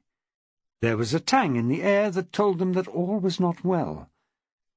As a rattler tastes the air with its tongue, so the many-headed dragon could tell that this was not a day to piss about. No slamming doors as they came into a classroom one by one. No dropping pens in a perfect Mexican wave across the room. Just eyes front, shoulders back, all attention. Mrs. Braymarr would have found it hard to fault the little dears. It was temporary, of course, and by early afternoon the cracks would be showing, but for now all was peace, and the more fragile members of the teaching staff took it for what it was. Not peace, but the calm before the storm. The staff, too, were on eggshells. After Mrs. Braymarr's exit, they had quietly gathered up their traps and gone to their classrooms. Diamond, Ryan, and Taylor had stood, stone-faced, where their nemesis had left them, and no one had the heart to speak to them as they left the room. A chill wind was blowing, and it didn't need a Sherlock Holmes to know where from, or where it might end up. Peter Maxwell headed for his office, his bolt-hole, his sanctuary, his home away from home. He looked around the walls at his posters, lovingly collected and changed each term to keep the memories fresh. These would go. He felt it in his water. In the world of Mrs. Braymarr and her ilk, there was scant regard for individuality. Nothing different, nothing out of line. The automata that her school—no, he corrected himself, academy—would be turning out would have no place in their endless rows for anyone who did not conform. George Orwell had got it wrong. It wasn't 1984 they should have dreaded. It was now, over 30 years too late. He switched on the kettle, by habit. By now he should have had a quick update with Sylve, been told which of his own were heading for pregnancy, measles, or incipient bulimia. They would have put the world to rights. She would have bought brownies. Instead, the Sylve-shaped gap that had been so evident to him at the meeting now sat mutely at the end of his carefully positioned row of chairs. The chairs he now would always check in case of recumbent headmasters. But there was no one. Not even the usual crew of absconders from other departments who found the air on the sixth-form mezzanine more to their liking than the stinks of chemistry or the chill of maths. With a sigh he made his coffee, stirred it absent-mindedly, although he'd run out of sugar months ago, and sat down, staring out of the window into the future. And it wasn't pretty. James Diamond had gone to that place he visited more and more often these days. There weren't quite bluebirds, courtesy of Disney with little aprons and brooms, tweeting around his head, but they wouldn't have surprised him had they arrived. He had some pills, he wasn't sure what, and was happy, after his own fashion. He had looked into the future too, and although the window gave onto a different view from Maxwell's, he wasn't seeing a happy ending either. Mrs. Braymarr didn't get any more likeable with further meetings. She had struck him as scary when he met her first, and she was even more scary now. Why she behaved like that he didn't know. He was self-aware enough to know that he didn't always come across as little Mr. Sunshine, but he was sure his staff were fond enough of him, in their fashion, as he was fond of them in his. But Mrs. Braymarr, who on earth could like her? Mrs. Braymarr straightened her skirt and checked her lipstick in her mirror. She was not an affectionate woman, she knew that, but she did like sex. She liked it a lot. And if it had to happen in a stationery cupboard from time to time, so be it. It was the power that made her this way, she told herself. Every time she wiped the floor with a roomful of stunned teachers, she had only one thing on her mind. The man adjusting the cut of his trousers beside her seemed to be under the impression he was the only one.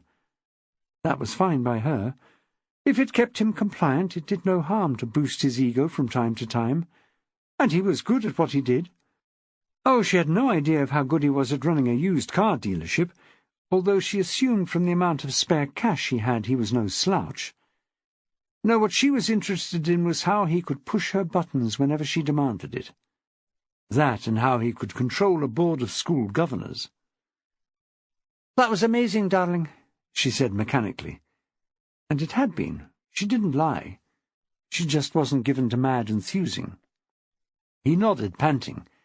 He wasn't getting any younger, and Fiona was getting a little— he hesitated to use the word insatiable, because he fancied he could sate any woman breathing, but it was getting a little hard to explain to his rather boot-faced secretary that there must be no calls, no interruptions, whenever Mrs. Braymarr popped in to discuss the new academies. "Amazing," he agreed. And it had been. He just needed to lie down now. She gave her skirt a last tug. "Well, I must be off. I have 2 more staff rooms to visit before the end of the day." He reached for her. He always found her sudden switches to business mode rather enticing. Fatigue forgotten, he pressed against her, but she pushed him away. "No, Jeff, really, I have to go. But I can see you this evening if you like. Come round to the hotel, why don't you?" Yes, he thought, why don't I? Could it be because I have a wife and 2 stroppy teenagers who are starting to watch him like hawks? Was it that when their hormones started raging, they were hypersensitive to everyone else's? His wife, at least, was oblivious. If he wasn't a character from Emmerdale or Coronation Street, he didn't really exist in any meaningful way.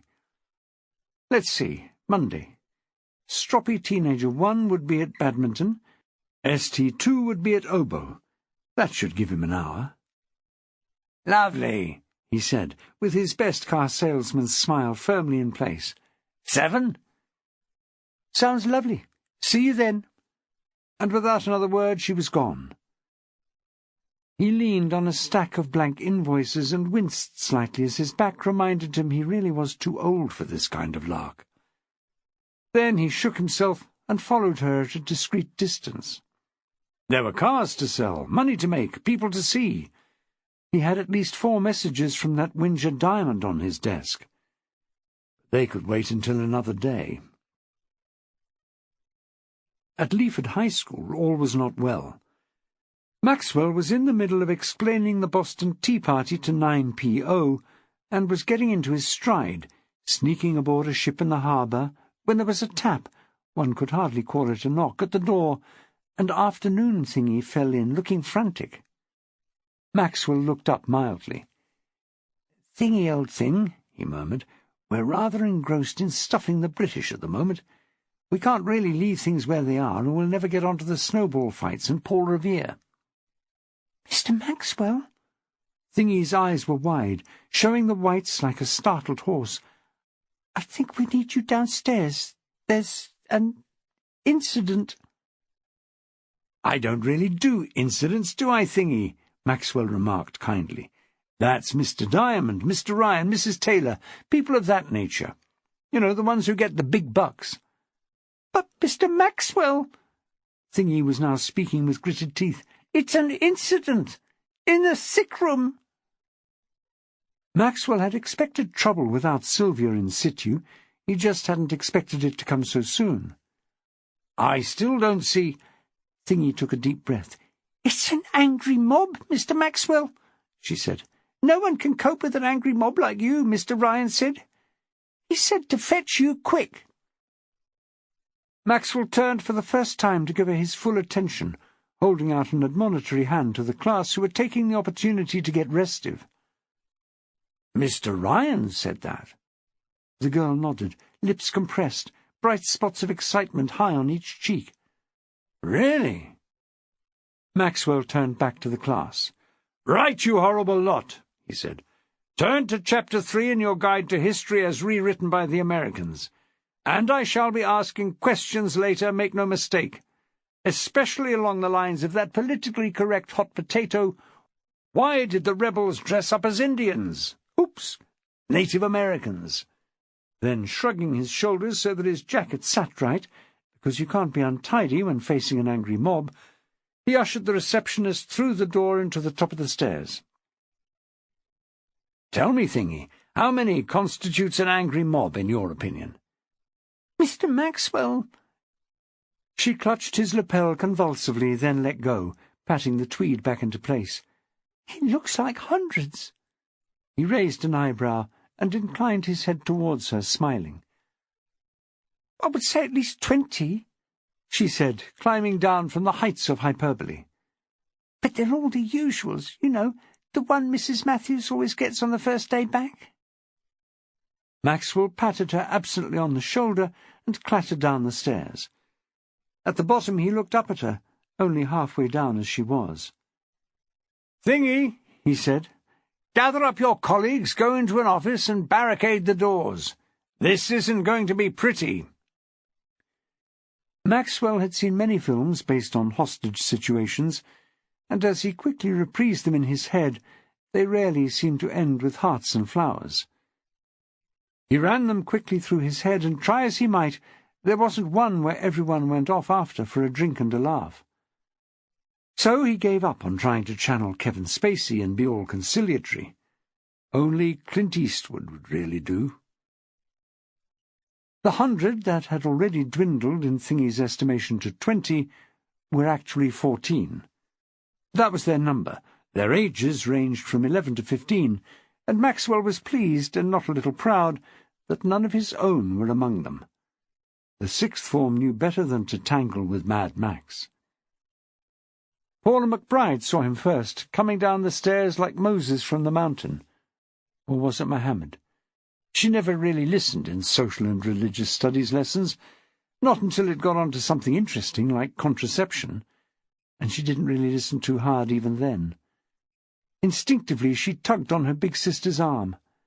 "Don't mix it with him," she whispered. "He's mad." Dee threw her little sister a withering look.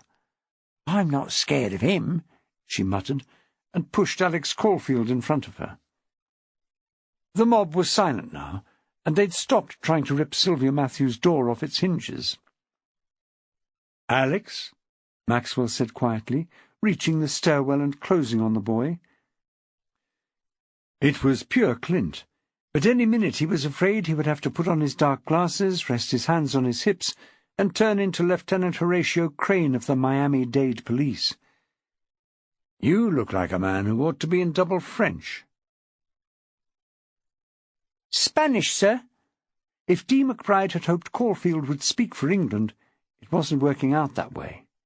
"Even better," Maxwell beamed. "Think what you're missing. How can you order up that pina colada in Ibiza this summer if you skip Monday's lesson?" That hadn't occurred to Caulfield. He didn't know he was going to Ibiza. He wondered briefly whether his mum and dad knew. Dee knew an idiot when she saw one, and had had enough. "Where's Miss Matthews?" she asked Maxwell. "Where's the nurse?" Maxwell looked at her, then beyond, to the huddled masses at her elbow. Dee was the spokeswoman, the ringleader, that much was certain. Her little sister was there from Year 9. Caulfield, he knew, Grade E GCSE, top whack come the summer. There was that fat kid from Year 10, the one all the others laughed at, little Tommy somebody. Tucker? No, that couldn't be right. There was talk of abuse at home. The 3 girls at the back he knew by sight. He didn't need to be a school nurse to know why they were there. It would be the usual period pain that came on at the mention of integrated science, or the morning-after pill.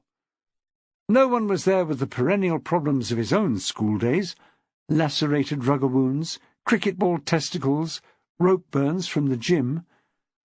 Ah, how the old order changeth. "I said," Dee was getting into her stride now, "where's the nurse?"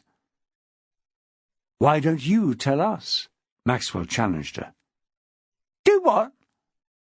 "Well," he said, still smiling, "with your daddy being chair of governors, Paula, I'm sure he knows what's going on. Does he not let things slip over the morning muesli?" There was a snorted laugh from somewhere behind, and Dee whirled to see who it was. She was too late, and 13 angelic faces looked at her. Maxwell sighed. "Look, everybody," he said, "things are about to change here at Leaford High. I don't know yet how or when. But I promise you won't be disadvantaged by it. Not if I can help it." Eyes swiveled to left and right. The fight had not gone out of the mob yet, and Maxwell knew all about that madness of crowds. "Alex," he said, "get yourself along to Mr. Ryan's office and ask for immediate cover for my Year 9 history class. I've just told them all about revolution, and I don't want them acting it out." The boy hesitated. "Now, Alex, please." There was something in Mad Max's tone that made the boy jump, and he was gone up the stairs 2 at a time. Hell did not follow him. "The rest of you," Maxwell said, and he jabbed his right elbow into Sylvia Matthews' frosted glass door and shattered a pane. He reached in and unhooked the spare key he knew hung there. He clicked it in the lock and flung the door wide. "The rest of you are welcome to come in. Mind the glass. I know some of you will have had pretty shitty weekends, and I know how much your usual chats with Nurse Matthews mean to you.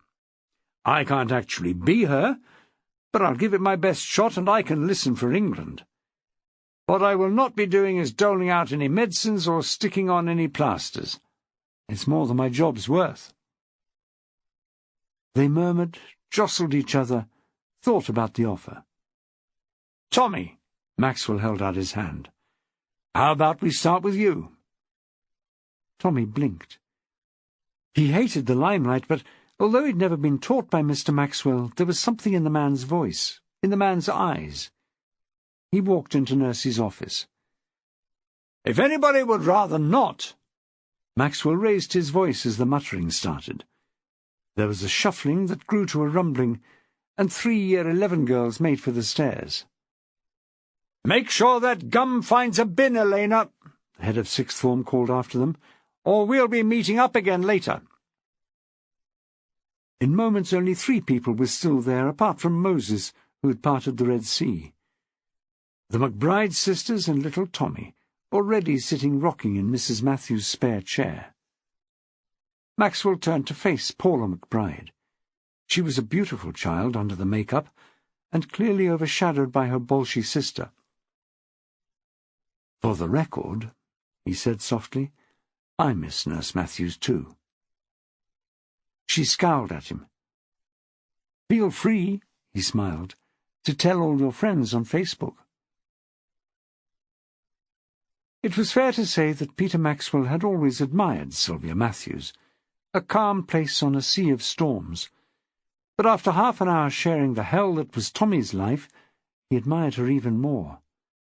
He dealt with the McBrides in short order, and was about to mount the stairs, his head still full of what an adult with a heart full of hate and spite could do to a small boy, and leave no mark, when he heard his name.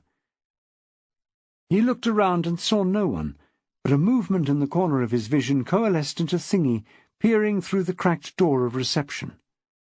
"Mr. Maxwell?" She gestured with an urgent finger. "Do you have a minute?" He looked both ways before padding over to the girl. "You do know I am a teacher, Thingy, do you? Only at the moment I don't seem to get the opportunity, and despite all you hear in the news, I do rather like doing it." "Yes, Mr. Maxwell, I do know that," she said, "but we were wondering, as you were down here, you might want to come and see us for a minute. Only a minute." Her big eyes looked so stricken that Maxwell had no choice. He was a sucker for the big eye thing. He would even do almost anything for Antonio Banderas. He wasn't his usual type at all. "Well, just a minute, then. But I don't really know how I can help." He slipped round the door with yet another look both ways. He had a sudden epiphany that the future would hold a lot of looking, lurking, and whispering in corners. He shook his head to clear it of this glimpse of the impending perfect day, and pinned on a smile with which to comfort the ladies of the office. "Mr. Maxwell!" Legs Diamond's secretary and General Joanna Factotum was, as always, the first to speak her mind. "What's going on with this academy nonsense? Surely we could do something about it, can't we? You can do something about it. We can't just have it foisted on us, surely." "And that Mrs. Braymarr? What's with her? She isn't the boss of us." This came from the general dog's body of the office, a pale girl with curtains of paler hair, through which she looked malevolently at anything she didn't understand. In practice, everything. Maxwell raised a hand and brought the rabble to order. Honed as he was at the whetstone of Mrs. B, he took the questions in order. "I believe the academy nonsense is a government initiative. I don't believe we can, no. No, I can't. Yes, we can. Who knows? I certainly don't have a clue. And finally, although it wasn't strictly a question, I'm afraid she is." He looked round at them all, every one a woman with worries. Whether they lived for their jobs, or simply dragged themselves in for the money like Jody the dog's body, they all needed Leaford High School and their jobs. Although none of them had been personally put at risk, there was always that sneaking suspicion that, when axes were wielded, they sometimes took off the wrong head, And job security or no job security, working for Fiona Braymarr had nothing in common with working for James Diamond. He could be a funny bugger, it was true, but there was nothing funny about Mrs. Braymarr. She could suck the joy out of everything, and there wasn't much joy to start with in a school office. It was rumoured in the windowless cavern behind the reception desk that some of the benighted souls out there actually enjoyed their jobs, Peter Maxwell being one, but they found it hard to believe. But as Joni Mitchell often reiterated on Radio 2, you don't know what you've got till it's gone.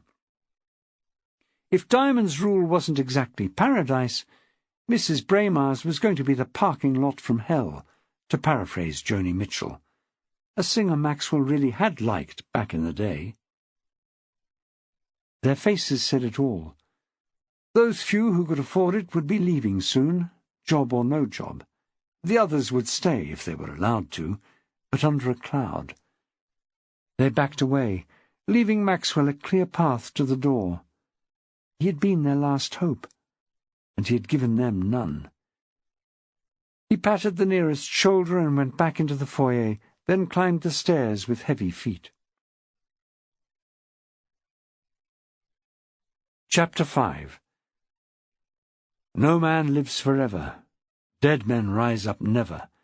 Even the weariest river winds somewhere safe to sea. The breeze off the beach was cold and mean, cutting through the coat of the woman who stood on the top of the cliff. She had had a shock, and as always when she had something to think over, she had come to the cliff-top. Although it always brought the rather sad lines of Swinburne to her mind, she wasn't suicidal these days. She'd had her moments back in the day, but now she was okay. Mostly. She knew she was over-medicated, but she preferred the deadened state she got by in to the churning of her mind when she stopped taking the tablets. She coped. But a shock always brought her back to the cliffs, the wind and the waves. The poem wouldn't leave her head, despite trying to drive it out with something else. Dead men rise up never. She looked out to sea with hollow eyes and shook her head. They could. Oh, yes, they could. Jackie, can I have a minute? She looked up and had to think for a moment before she could answer. Gov, of course. Sorry, I was miles away. I could tell. I just need to have a bit of a chat. Nothing major. Just something I could do with talking over with someone, if you don't mind. It's always the same, isn't it, when we're not so busy? Things get into your head and you keep on worrying away at them. I know that feeling. Jackie had been reading the background on a series of wallet snatches in the town centre, and felt she was near an answer, even if it sounded a bit unlikely, even in the silence of her own head. Could it really be a ring of pensioners? She knew she would have to address it, but it was such a case of the prey-turned-predator. Little old ladies seemed to be jostling skateboarding teenagers who later found their wallets, iPhones, and other removables had disappeared. It could simply be that an opportunist was jumping in when walking sticks tangled with legs, but... Again she gave herself a little shake and suppressed a smile. "What's your problem?" she asked. "Mine can certainly wait." Henry Hall was not someone given to flights of fancy. The blank face he presented to the world was not a front. He really did have all his ducks in a row. But just now something was bugging him. He sat down opposite Jackie and she pushed the files aside so he knew he had her full attention. "My sister," he began, to Jackie's surprise. She had no idea he even had a sister. "My sister lives next door to a family whose kids go to Leaford High School." The DI held up a hand. "Sorry, Gov," she said. "No interference with exam results possible, you know that." "It would be good if that was the problem," he said. "No, the problem is, she is crying through the wall every night." Jackie shrugged. 999, she said. CYPR. Children's Services. Job done. She couldn't quite see where this was going.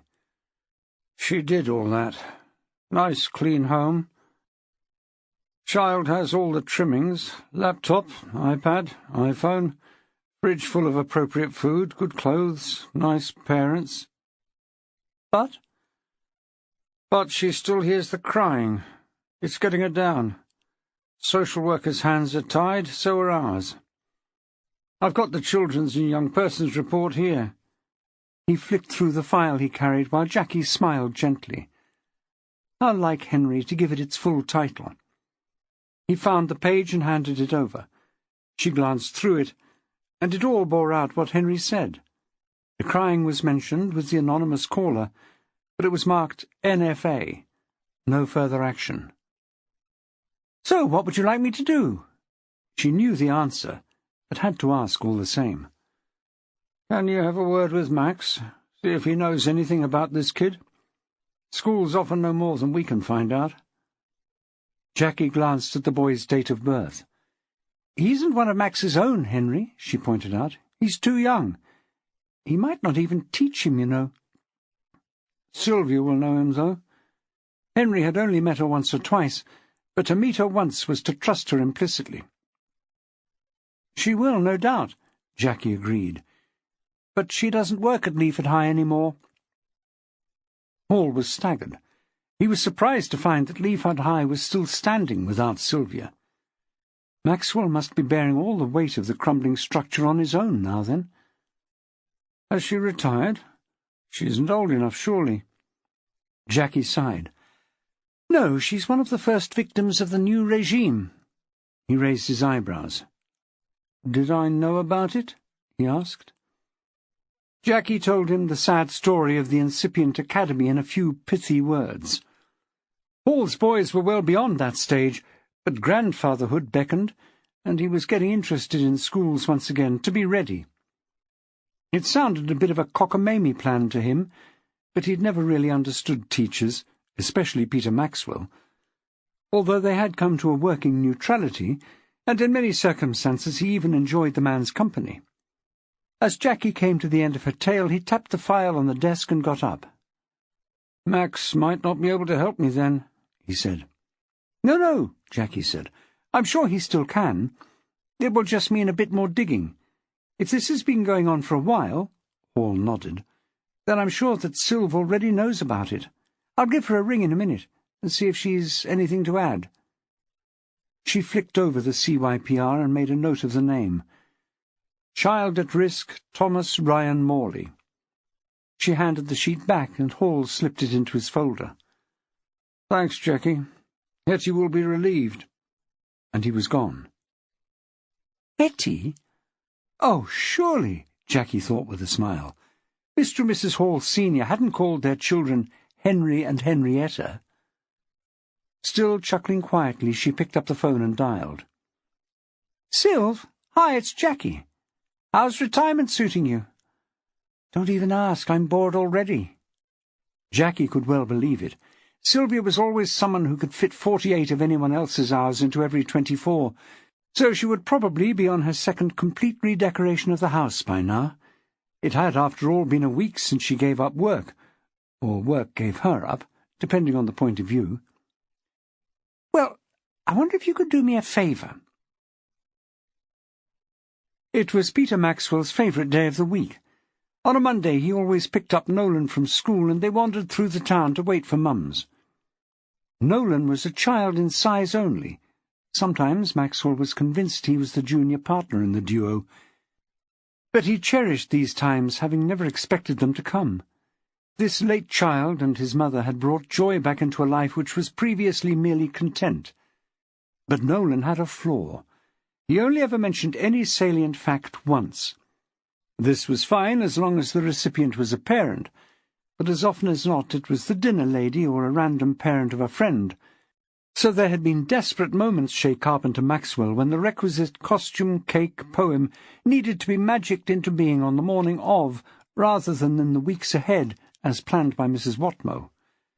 So Monday was important, not just for lad and dad bonding, but also for gathering of vital information. Maxwell could see storms ahead when Mrs. Braymarr's regime began to bite, because unless she had some wild horses to hand, she would not be seeing Maxwell on a Monday afternoon after school. But that was something for later. For now they walked hand in hand, Maxwell with his son's satchel hung nonchalantly from his shoulder, his son's cap at a rakish angle over one eye. He waited for the day when Nolan would complain about this bizarre parental behaviour, and hoped that that day would never come. "Dads?" "Yes, mate." "Do you know your 9 times?" "Sometimes," Maxwell replied. "I'm good up to 6 times 9. After that I have to be having a good day." Nolan nodded sagely. "I'm a bit like that," he agreed. "Today was a good day. I did it all." Maxwell was impressed. "All through? Noel, you're a marvel." The boy gave a hop. "I was a bit surprised, if I tell the truth," he said, sounding so like Mrs. B that Maxwell had to smile. "But I got a gold star, and it won't be my turn again for a long time." Maxwell did a quick calculation. "How far up do you go?" he asked, "in the Timeses?" Nolan was quiet as he looked into the future of 14 times, 15 times. "I think we start again when we get to 12, he said, more for his own sake than Maxwell's. "I expect you do," his father agreed. He hadn't been joking about his prowess with 9 times, and wasn't looking forward to helping with anything much higher. "Apart from the tables phenomenon, how was your day?" Nolan loved new words, and pounced on phenomenon with glee. "Phenomenon." "Phenomenon." "Fern, fen." "Fen." Nolan loved the ritual. "Nom." "Nom." "Enon." "Enon." "Phenomenon." "Phenomenon." And he was off, hopping on one leg, then 2 along the almost deserted shopping centre. "Phenomenon! Phenomenon! Phenomenon!" Maxwell smiled and let the boy bounce on ahead. He was a careful parent, but not a smothering one, and as long as his boy was in sight he was happy. Then, almost simultaneously, several things happened. Nolan bounced round a corner, there was a distant scream, a crash, a shout, and then silence. Without a second's pause, Maxwell was in full flight, wanting to be at his son's side, but also scared to find a pile of mangled humanity around the corner. There had been at least 3 different voices in the melee, Nolan's among them.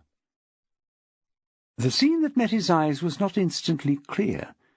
Nolan wasn't part of any carnage, so that was all right. Maxwell stepped to his boy's side and patted his shoulder, muttering, "You all right, Noel?" "Yes, Dads," he said, sounding puzzled.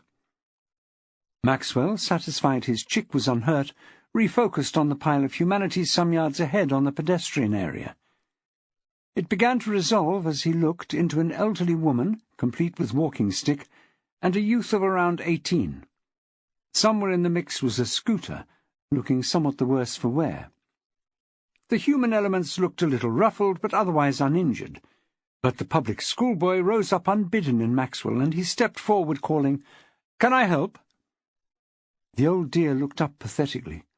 "Oh, what a kind gentleman," she cooed. "This young man just cannoned into me. I don't know what's coming to the youth of today, I really don't." She started to struggle to her feet, and Maxwell extended a helpful hand. "Mad old biddy," the lad spat. "She stuck her stick out of purpose." The woman's eyes flashed. "You wicked young lout," she said, hauling herself upright surprisingly easily, using Maxwell's arm as leverage. "You hit me, zooming along on that contraption. It's a kid's toy, that is. What are you thinking, playing in the street at your age?" The lad appealed to a higher authority. "Mr. Maxwell," he said, jumping up and dusting himself off, "you know I wouldn't do anything of the kind. I use the scooter to stay eco-friendly. I wouldn't use a fuel-based method of transport. I keep a negative carbon footprint, I do." Maxwell looked closer. On inspection, the boy did indeed turn out to be one of his own, known for his green habits and infamous for his total eschewment of deodorant of any kind. He stepped back. "Jem," he said, "Sorry I didn't recognize you from this angle. Are you all right?" "Oh, that's it," the old crone snapped. "Be on his side. I might have known the poor old lady would get short shrift." "Madam," Maxwell lifted Nolan's cap in the time-honoured fashion. "I apologize, but I do know Jem here, and I'm sure that this was just an accident. Can I call anyone to help you? I'm afraid I don't drive myself, so I can't—" The woman curled her lip. "You greens," she said. "Hang together, why don't you?" Maxwell glanced back at Nolan, who shrugged.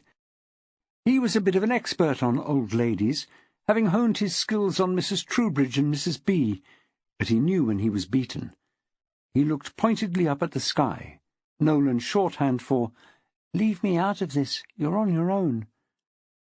Maxwell opened his mouth to speak, but the old lady had straightened her body-warmer and looked into her bag to make sure that there was nothing missing amongst her shopping. Satisfied, she turned to Jem, who was trying to straighten the wheel of his scooter. "Take more care next time, young man," she said. "I could have broken my hip, and that might have been the end of me. A broken bone is no joke at my time of life." And with that she brushed angrily past him, heading for the bus station. Jem watched her go. "I didn't hit her on purpose, Mr. Maxwell," he said plaintively. "I would swear she stuck her stick out deliberately."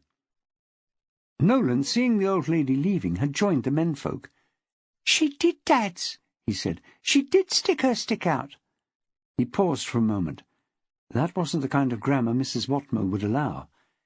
"She made him fall off his scooter." Maxwell and Jem looked at him in wonder. "And it was funny. She just walked back in the direction she came from. It's almost as if she was waiting for him. She walked faster before she stuck her stick out than she's doing now. And you know what's funnier still?" "What?" Maxwell was used to his son, but Jem was still a little overawed. It was like Maxwell, only shorter. "When she went away, she pinched his wallet. Or it might have been his phone." The boy patted his back pocket. "From in there." Stricken, Jem did the same and came up empty. "You're right," he said to Nolan. "The old cow's had it away with my phone. I saved up for that. Low impact," he explained to Maxwell. "Completely recyclable." "Naturally," Maxwell agreed, whatever that might mean. Jem thrust the handlebars of his scooter at Nolan, who stood holding them proudly as the lad ran off, following the elderly Dip. It wasn't long before he was back, shoulders slumped. "No sign," he said. "The old cow—" He looked anxiously at Nolan, but the boy didn't flinch. He heard much worse most nights when his father did the ritual fall over the cat on his way to bed. "I'm going to report it to the police. And she's wrecked my scooter. Look!" He held it up, and it was indeed in a sorry state. The wheel was bent at right angles to the handlebars, and when he tried to straighten it, it made a rather unpleasant grating noise. He shook his head. "I saved up for this as well." Nolan slipped his hand trustingly into Jem's. "Come on," he said. "We're going to see Mum's now. She'll sort it out." Jem looked uncertain. He was touched the lad thought his mum could put anything right. He remembered when he thought that too. Maxwell leaned forward and murmured in Jem's ear, "His mum is Detective Inspector Carpenter-Maxwell, so she really will sort you out. Come on, she always enjoys it when we take her customers." Jem hefted his scooter over his shoulder, Maxwell Nolan's satchel, and with the brains of the outfit leading the way, singing Phenomenon to the tune of One Man Went to Mow, they headed off to the Nick. The deal on a Monday was that Maxwell and Nolan, having done some window shopping, or, depending on the efficacy of Nolan's big doe eyes, actual shopping, would wait for Jackie in the coffee shop in the local Tesco on the edge of the shopping centre. After a quick latte and poppy seed muffin, Jackie would feel less of a detective inspector and more of a human being, and they would head off home, often with a special bag of favourites in tow. So she was taken aback when the phone on her desk trilled to tell her that the two of them were waiting downstairs. She checked her watch. No, she wasn't late. Maxwell would surely not have come to her if Nolan had been injured in any way. He would have either called an ambulance or stuck a plaster on it, according to circumstances. Even so, she took the stairs at a rather faster pace than was usual, or even advisable. In the foyer there was a motley crew, 66.6% Maxwell. A cursory glance showed her that they were both uninjured, so she turned her attention to the boy with them. He was probably about 17, she judged, and good-looking in an etiolated sort of way. He was wearing clothes that were probably considerably older than he was, but whether from a style angle or necessity it was hard to tell. They were clearly all together, and she raised an interrogatory eyebrow. Nolan was in full official mode, and didn't do his usual flying leap at her. "We're here to report a crime," he said importantly. "I'm a witness." So that explained that. Probably some homework project being squeezed till its pips squeaked. "I'm a bit busy for the moment," she began. "Mrs. Maxwell," Jem broke in, "we really are here to report a crime. I've been—" The lad lowered his voice. His street cred was already low, what with the pre-loved clothes and the scooter, not to mention the armpits. He really didn't need the world to know his latest problem. "I've just been mugged by an old lady." He waited for the laugh, but none came. "Nolan saw everything." "Max?" Jackie looked at her husband, standing at the back of the tiny mob. "What happened?" "I didn't see," he said, sensing a problem looming. "Noel had gone round the corner just as Jem was tripped up by the old dear, and then he saw her pinch his phone." He read her face. "I was only inches behind, I promise." Her face promised questions later, but for now it all seemed to be falling into place. Her hunch had been right. But was it a gang or just one person? "Tell me about this old lady. Jem, is it?" "Yes, Mrs. Maxwell. I go to Leaford High. Mr. Maxwell knows I wouldn't have run into her on purpose. She stuck her stick out. It got in the axle of my scooter, and I went right over the handlebars. I don't think I even touched her, but when I looked she was lying on the ground." "She sat down," Nolan offered. "She didn't fall over. She just sat down, like this." The boy mimed a walking stick and used it to lower himself to the ground. Jackie put a friendly arm around Jem, then recoiled slightly. "Come this way, Jem," she said. "Are you hurt at all? Would you like to see the first aid officer?" "No, thank you, Mrs. Maxwell," Jem said, a little in love. He'd always favoured the older woman, more likely to be green in his experience, and here was one to die for. Mad Max was a bit of a dark horse and no mistake. "A drink, then? Coke?" Jem nodded.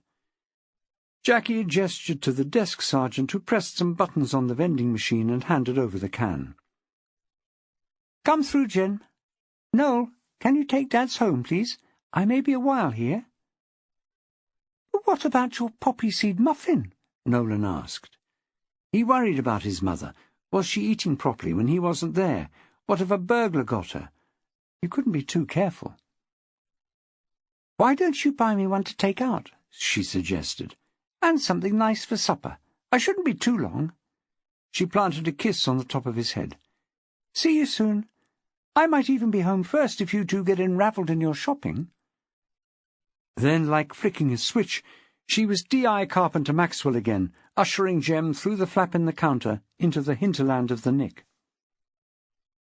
The Maxwell men turned on their heels and made their way outside, pulling scarves tighter as the cold of the February evening bit. Nolan was quiet as they walked towards the supermarket, then finally burst out, "Now do you see why I don't tell you everything?" Maxwell laughed and pulled the boy closer. "Noel," he said, "welcome to my world." "So," Maxwell said when finally the evening got back on track, "tell me about the Darby and Joan gang." "No Darbys as far as we can tell," Jackie said. "Just a lot of Joans.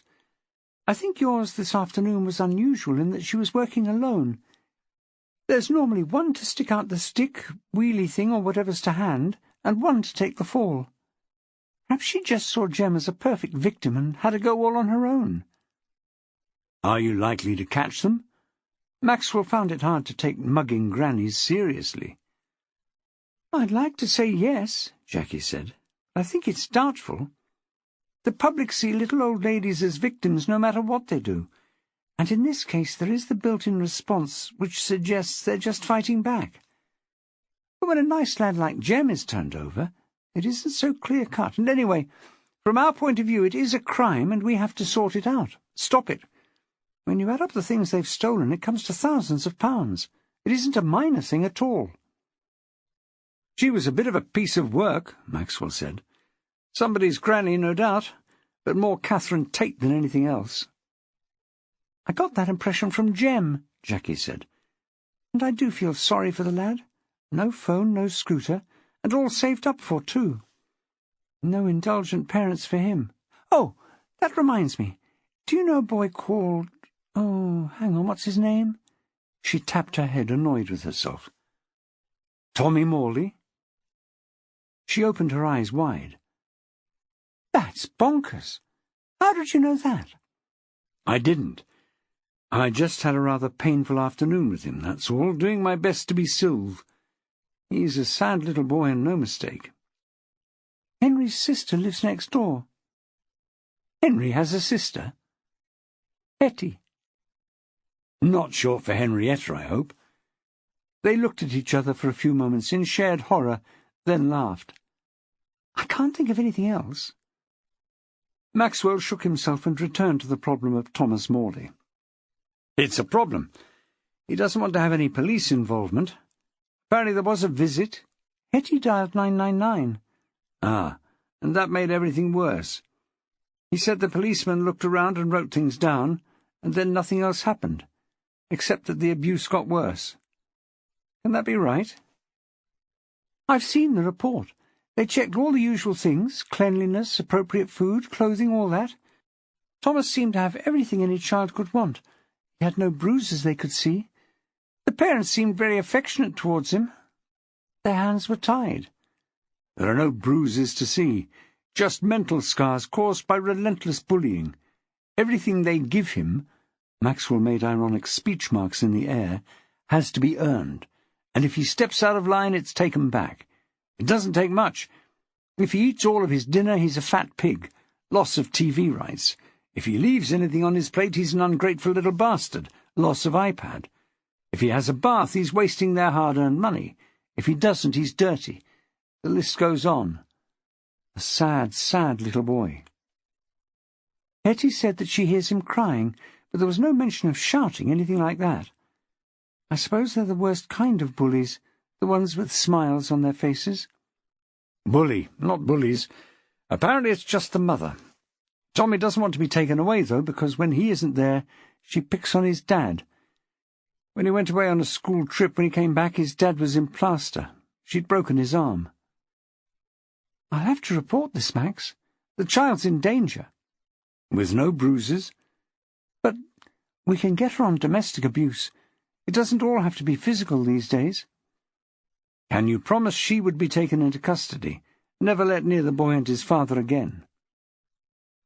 Jackie didn't answer, and that was answer enough. Precisely. I think perhaps a visit from a social worker to Tommy at school might be a halfway house. I can't believe that Sylve not being there has had repercussions so soon. She's only been gone one day, and here we are trying to pick up the pieces. I gave her a ring after Henry popped in about Hetty's worries, and she seems stir-crazy already. She sends hers. But she hadn't been able to pin Tommy down to much, just general misery, which he couldn't quantify. Funnily enough, he opened up to me. On the other hand, I suppose women don't exactly fill him with confidence. Jackie smiled. This isn't women, Max. This is Sylve. True. But Sylve to us is womankind to Tommy. Still, we're on the case now. You'll leave it till tomorrow, though, yes? Jackie sat half in and half out of her chair. I can see now how they crawled under the wire, she said. Comfortable home, nice clothes and surroundings. A woman's touch.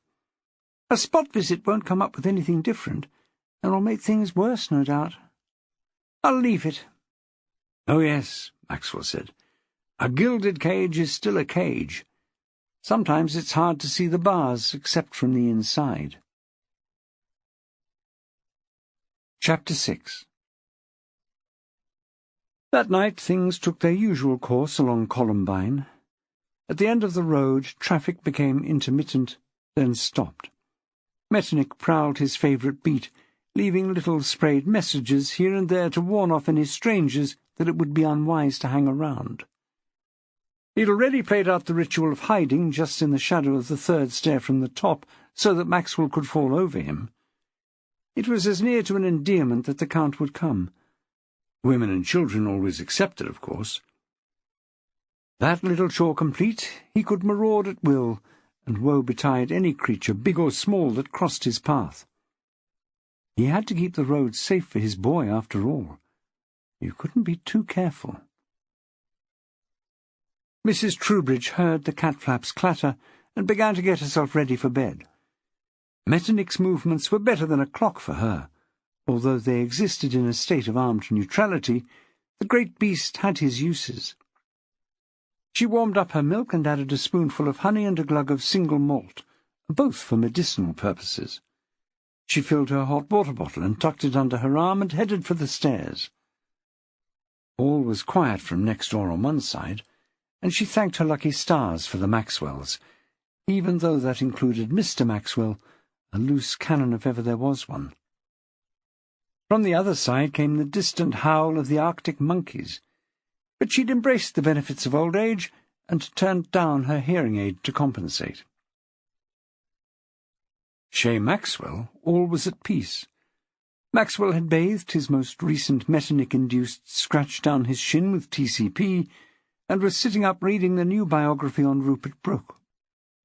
He was not surprised to find that he was a rather odder person than previous thinking had portrayed him to be.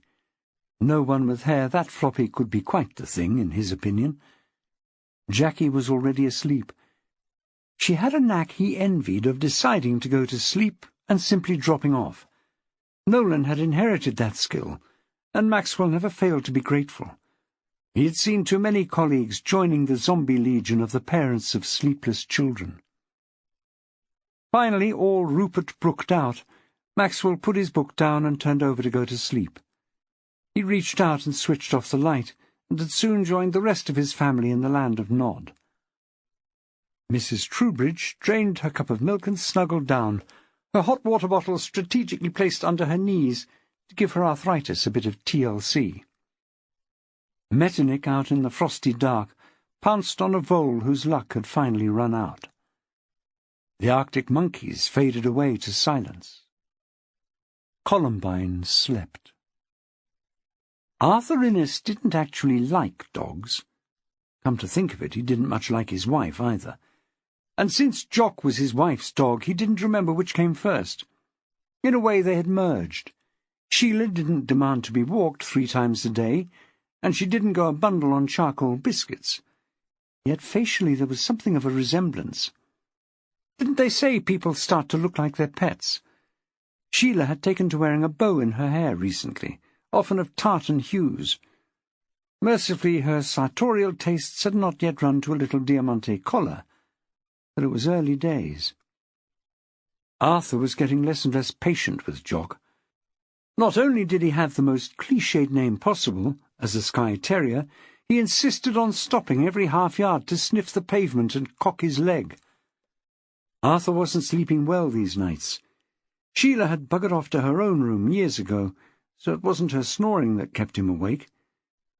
He'd done the crossword, found the latest Andy McNab less than gripping, so he thought he'd clear his head and take Jock for a late constitutional. Leaford was like a graveyard at this time of night, at this season of the year. The nightclubs were all locked and barred, and the fairgrounds silent. To be honest, Arthur liked it like this. He didn't know why he'd moved to a seaside town, really. Something to do with the council job and the pension, he supposed. Jock had found a new lease of life tonight. It was the witching hour, and Arthur expected to see Sheila flapping skyward against the clouds any minute, shrieking in that banshee way of hers. The dog was straining at the leash, at least as much as a Skye Terrier could strain, his little fluffy feet skidding on the concrete. Suddenly he stopped. His head and ears were erect.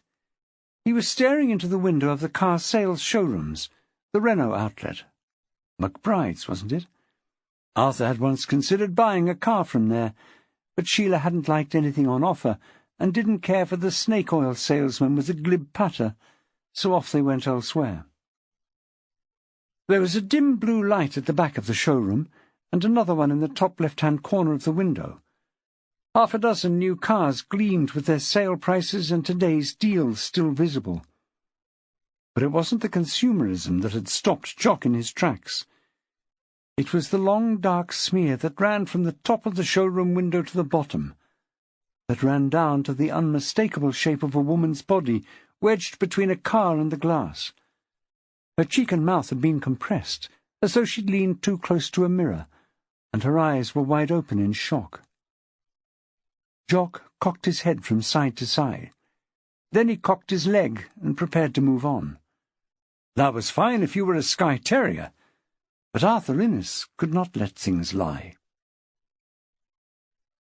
Suddenly bells seemed to ring from every quarter. The landline phone on the bedside table sprang to life, and Jackie's mobile, stashed under her pillow to cause less annoyance if it rang in the night, pealed urgently, even though a little muffled. As the two sprang awake, groping for handsets, so a frantic ringing of the doorbell joined the fun, and for a moment or two Maxwell had a pang of fellow feeling for Quasimodo. With her phone clamped to her ear, Jackie made for the stairs, shrugging one arm into her dressing gown as she went. Maxwell heard her "Gov" as she dived through the door. He turned his attention to the phone in his hand, still ringing. He pressed the appropriate button, as far as he could identify it through the haze of sleep, and spoke. "Maxwell?" The middle of the night didn't seem appropriate for his usual greeting of "War Room." "Is that Peter Maxwell?" a clipped voice asked.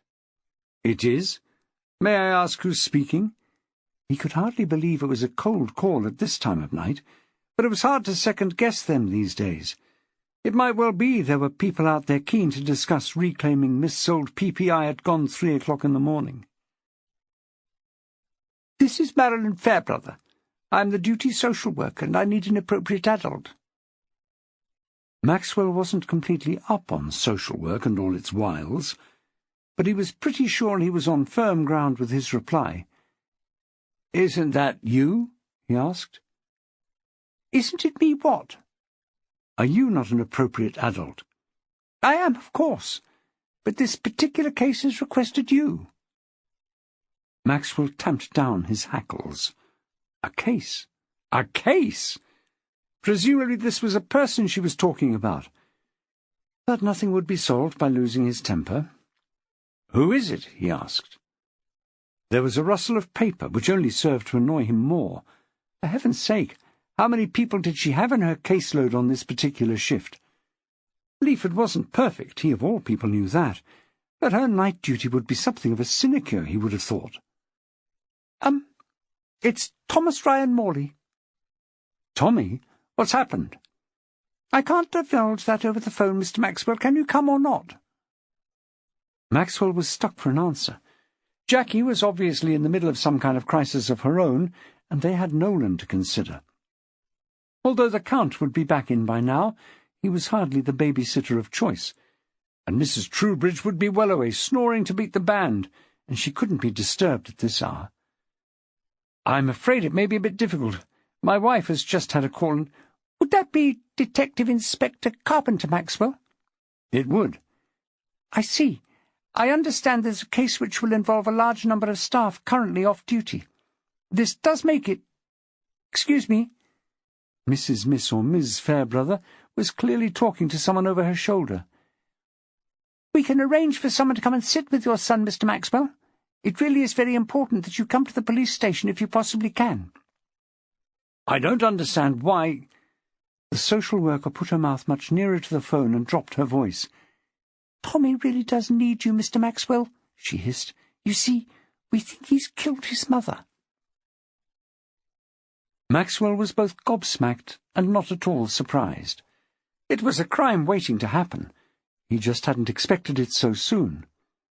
Assured by the woman that the sitter was on her way, and was not unusually in Leaford one of his very own from way back, he rang off and started to dress. Slowly he became aware of voices from the floor below and started down to meet the next crisis, which was clearly blowing up. He met Jackie on the stairs. "I've got to go out, Max," she said, looking up into his face, and then letting her eyes travel down, taking in his fully clothed state. "Why are you dressed?" "I've got to go out too," he said. "But—" She gestured to Nolan's room. "Someone's on their way. A duty social work assistant. I'm needed as an appropriate adult." He held up his hand to circumvent her questions. "I expect that's where you're going too, is it? The Nick, Tommy Mauler's in there, accused of murdering his mother."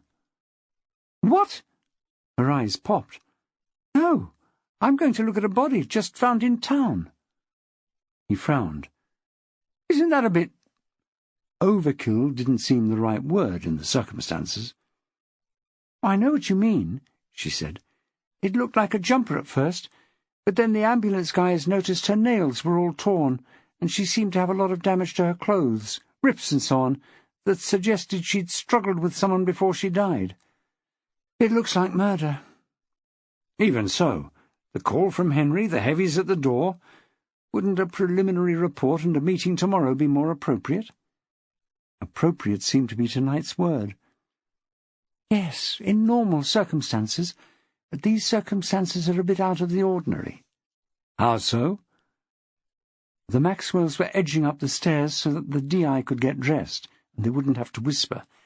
"It's the wife of what the newspapers like to call a prominent citizen." "How exciting!" Maxwell couldn't disguise the gleam in his eyes. "Who?" Jackie shrugged out of her pyjamas and dressed with practised ease, slipping a jumper over tea and jeans to be the epitome of efficient policedom. "Don't ask, Max, and I won't have to refuse to tell you," she said. "It'll be in the papers soon enough." "I told you mine," he wheedled. "I'm a detective inspector, Max," she said, bending to velcro up her trainers. "I get to know everything. You, not so much." He chuckled. "Well, yes, you do get to know everything, but not necessarily first. Be patient." Down below the bell pealed. "That's for you," she said. "Are they sending her out with a driver?" "I believe that's the plan." "In that case, don't keep them waiting. I can show her where everything is before I go." "What about if we're not here when Noel wakes up?" "I'll get her to get Mrs. T in for breakfast. You know she's always up at Sparrowfart. Now go." And the appropriate adult scooted off, making for the stairs. Peter Maxwell had been in Leaford Nick at almost every hour of the day or night over the years, but night-time always struck him as the worst. It was now, he believed, the doubtless apocryphal story that more people died at 3 a.m. than at any other single hour of the day or night. There was a feeling that the air had been breathed in and out too many times, that the clocks were running on special extra-slow ticks, that the doors had healed up, and there would be no way out of the flickering neon-lit hell they were all trapped in. He was met in the foyer by the social worker. She was tiny, perhaps not even 5 feet tall, but there was steel in her eye that was hard to miss. Her fluffy hair framed a heart-shaped face, and Maxwell could see that she was an iron fist in a little curly glove, the scariest kind. "Mr. Maxwell!" She stepped forward, arm extended. "Hello, I'm Marilyn. Thank you so much for coming. Poor Tommy, he's in such a state, as you can probably imagine. Well, no, of course you can't. How can anyone imagine what it's like to have killed your mother?" Maxwell thought back to his own mother, dead and gone for far too long, to the gentle woman with the kindly eyes who would kiss him to sleep every night, then wake him with another kiss every morning. Nasty thoughts may sometimes have entered her head, but none that he would know about. He and his sister had been loved unconditionally, and he still missed her, even after all the years since she'd died. He gave a shorthand agreement with a shake of the head. "He's through here," the social worker said. We haven't put him in an interview room. He's in the family suite." The room was self-consciously decorated in child-friendly colours, bright and breezy, but managing somehow to still be thoroughly institution, the cream and green of the 20-teens. A couch was pushed against one wall, and some beanbags were scattered around. A box of rather grubby soft toys were in one corner, a box of Lego in another. Curled up against one arm of the couch was Tommy Morley, looking somewhat smaller in this alien room. He looked up with enormous, tear-reddened eyes as the door opened. He stiffened as he saw Maxwell and Marilyn Fairbrother. Maxwell knew that he had to play this one right, or they might not get another chance. "Tommy," he said, as though they were meeting casually in a corridor. "How are you doing?" Normally such grammar would make Maxwell's soft palate curdle, but he was prepared to bend the rules a little, circumstances being what they were. "Mr. Maxwell," Tommy said, "I killed my mum." "I don't think we want to be saying that kind of thing, Tommy," the social worker said. "Not until the duty solicitor gets here." "I did, though," the boy said. "It's all my fault." Maxwell saw the loophole and spoke quietly in the woman's ear. "Can we have a word?" She pinned on a bright smile and said, "I'm just going to have a chat with Mr. Maxwell, Tommy. He'll be right back." Outside, she said testily, "We can't keep dodging in and out, Mr. Maxwell. The boy isn't in a good place." She could say that again. The family suite was definitely well down there in the circles of hell. But Maxwell had other things on his mind, and couldn't take up the subject of family suites and their decor. "I didn't think I would hear the magic words so soon, Miss Fairbrother," he said. "That's Miss," she inevitably corrected him. "And what magic words would they be?" "It's all my fault," he told her. "When you're trying to find out who done it, as opposed to who's taking the fall for it, you listen out for those words. They mean that the person feels culpable, but they rarely mean they actually wielded the spade, or whatever the murder weapon of choice might have been." "Have many cases of murder in Leaford High School, do you, Mr. Maxwell?" The voice came from behind him and had hostility written all over it. "You'd be surprised," Maxwell said, without turning round. "Yes, that's right," the voice agreed, coming closer and coalescing into the unattractive exterior of Rick Shopley. The newest sergeant on the block had not endeared himself to Jackie, or indeed to anyone else in Leaford. But the good news was he was on secondment and would soon be gone. "I've heard about you and your little hobby. Sleuths are us." He turned to the social worker. "Why is he here?" "Appropriate adult," she said. "Requested by Tommy. He has that right, you know." "Is he on the list?" "He doesn't have to be. He has enhanced CRB, and that's all it needs. And he knows Tommy. The poor boy needs a friendly face." "Yeah, well, he should have thought of that before he stabbed his mother with a bread knife, don't you think?" the sergeant sneered. "When did this happen?" Maxwell asked mildly. "I only ask because, well, I have reason to believe that Tommy is usually packed off upstairs by 8 o'clock at the outside, and it would be unusual to say the least if he had a bread knife in bed with him." The sergeant looked at him with contempt. "The stairs aren't landmined, Mr. Maxwell," he said. "Just being sent to bed doesn't mean he had to stay there." "But it does," Maxwell said. "Tommy was completely dominated by his mother. He could never go against her orders."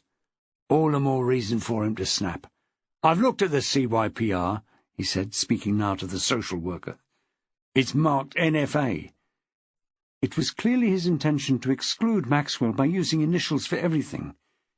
But heads of sixth form were as up on children's services jargon as the next man, except that perhaps he had a different set of words for NFA. "So, as I was saying," Maxwell also concentrated on the social worker. "It's all my fault means something very different from I did it. Where's Tommy's dad, by the way?" "He wasn't there," she said. "Tommy doesn't seem to know where he is." "Away on business, we heard," the sergeant said. "Heard? From whom?" The sergeant curled his lip. "From whom?" he mimicked. "From Tommy." Really? Marilyn Fairbrother was beginning to take sides, and she certainly wasn't aligned with the sergeant. She flicked open the file she'd been clutching to her chest. It says here that he works for the bus company as a route planner. And so I don't see how he can be away on business. Even the most dedicated route planner wouldn't be out planning routes in the middle of the night, would he? Shopley looked uncomfortable. He could be on a course, he blustered. Miss Fairbrother pulled herself up to her full height and stared him straight in the tie knot. I think before we question Tommy any more, we find his father, don't you? I believe, as does Mr. Maxwell, that Tommy feels responsible, but that doesn't mean he did it. In my capacity as the representative of the Child Protection Department of Leaford, I must insist that you postpone any further interviews until every effort has been made to find Mr. Morley. It was a little like being faced off by a hamster, but Rick Shopley knew when he was beaten. He slouched off down the corridor and slammed through the double doors at the end, leaving them swinging like a larger version of Metternich's cat flap, and with much the same acrid scent of threat wafting in his wake. "Can we get some lights on in here?" Jackie called, her voice echoing slightly in the sale room. She could picture Maxwell's sense of disappointment. As an avid watcher of the CSI franchise, he expected policemen, who also appeared to be socko to save on the expense of paying police extras, to bob around corners at crime scenes, a powerful torch balanced on the rigid wrists of their gun hands, just in case the perp was still there. There was a loud clunk, and the neon popped into light. Jackie was aware of the PR problem immediately. "Close those blinds, somebody. We'll have half of Leaford gawping in." "Jackie." She heard the DCI murmur her name. "What have we got?" Henry Hall looked like shit. He was in the grip of his annual cold, and nobody could deny he put the man into man-flu. He'd been feeling sorry for himself before he left home, but there was nothing like sudden death for jolting him out of that. "It's Denise McBride," she told him, edging round the gleaming pale-blue Megane to the front of the shop. "Wife of the owner." It was not the most pure form of police procedure, but the rookie constable who had responded to Arthur Innes' phone call had moved the dead woman. It was all too horrific to leave her where she was. They had carried her to the back of the car where there was space and laid her flat on her back. Her face was a mask of blood, and 2 of her teeth had shattered with the impact of the fall. "Your best guess?" Hall asked his favourite inspector. Jackie knew that Hall didn't do guesses. Later he'd want T's crossed and I's dotted, but for now the big picture would do. Jackie squatted alongside the Megane, then looked up at the showroom roof. "I think she fell from there," she said. "The gallery." The gallery was where Jeff McBride took his special clients, those with more money than sense. He showed them glossy brochures there, flipped on his laptop with all the specifications. He knew his business.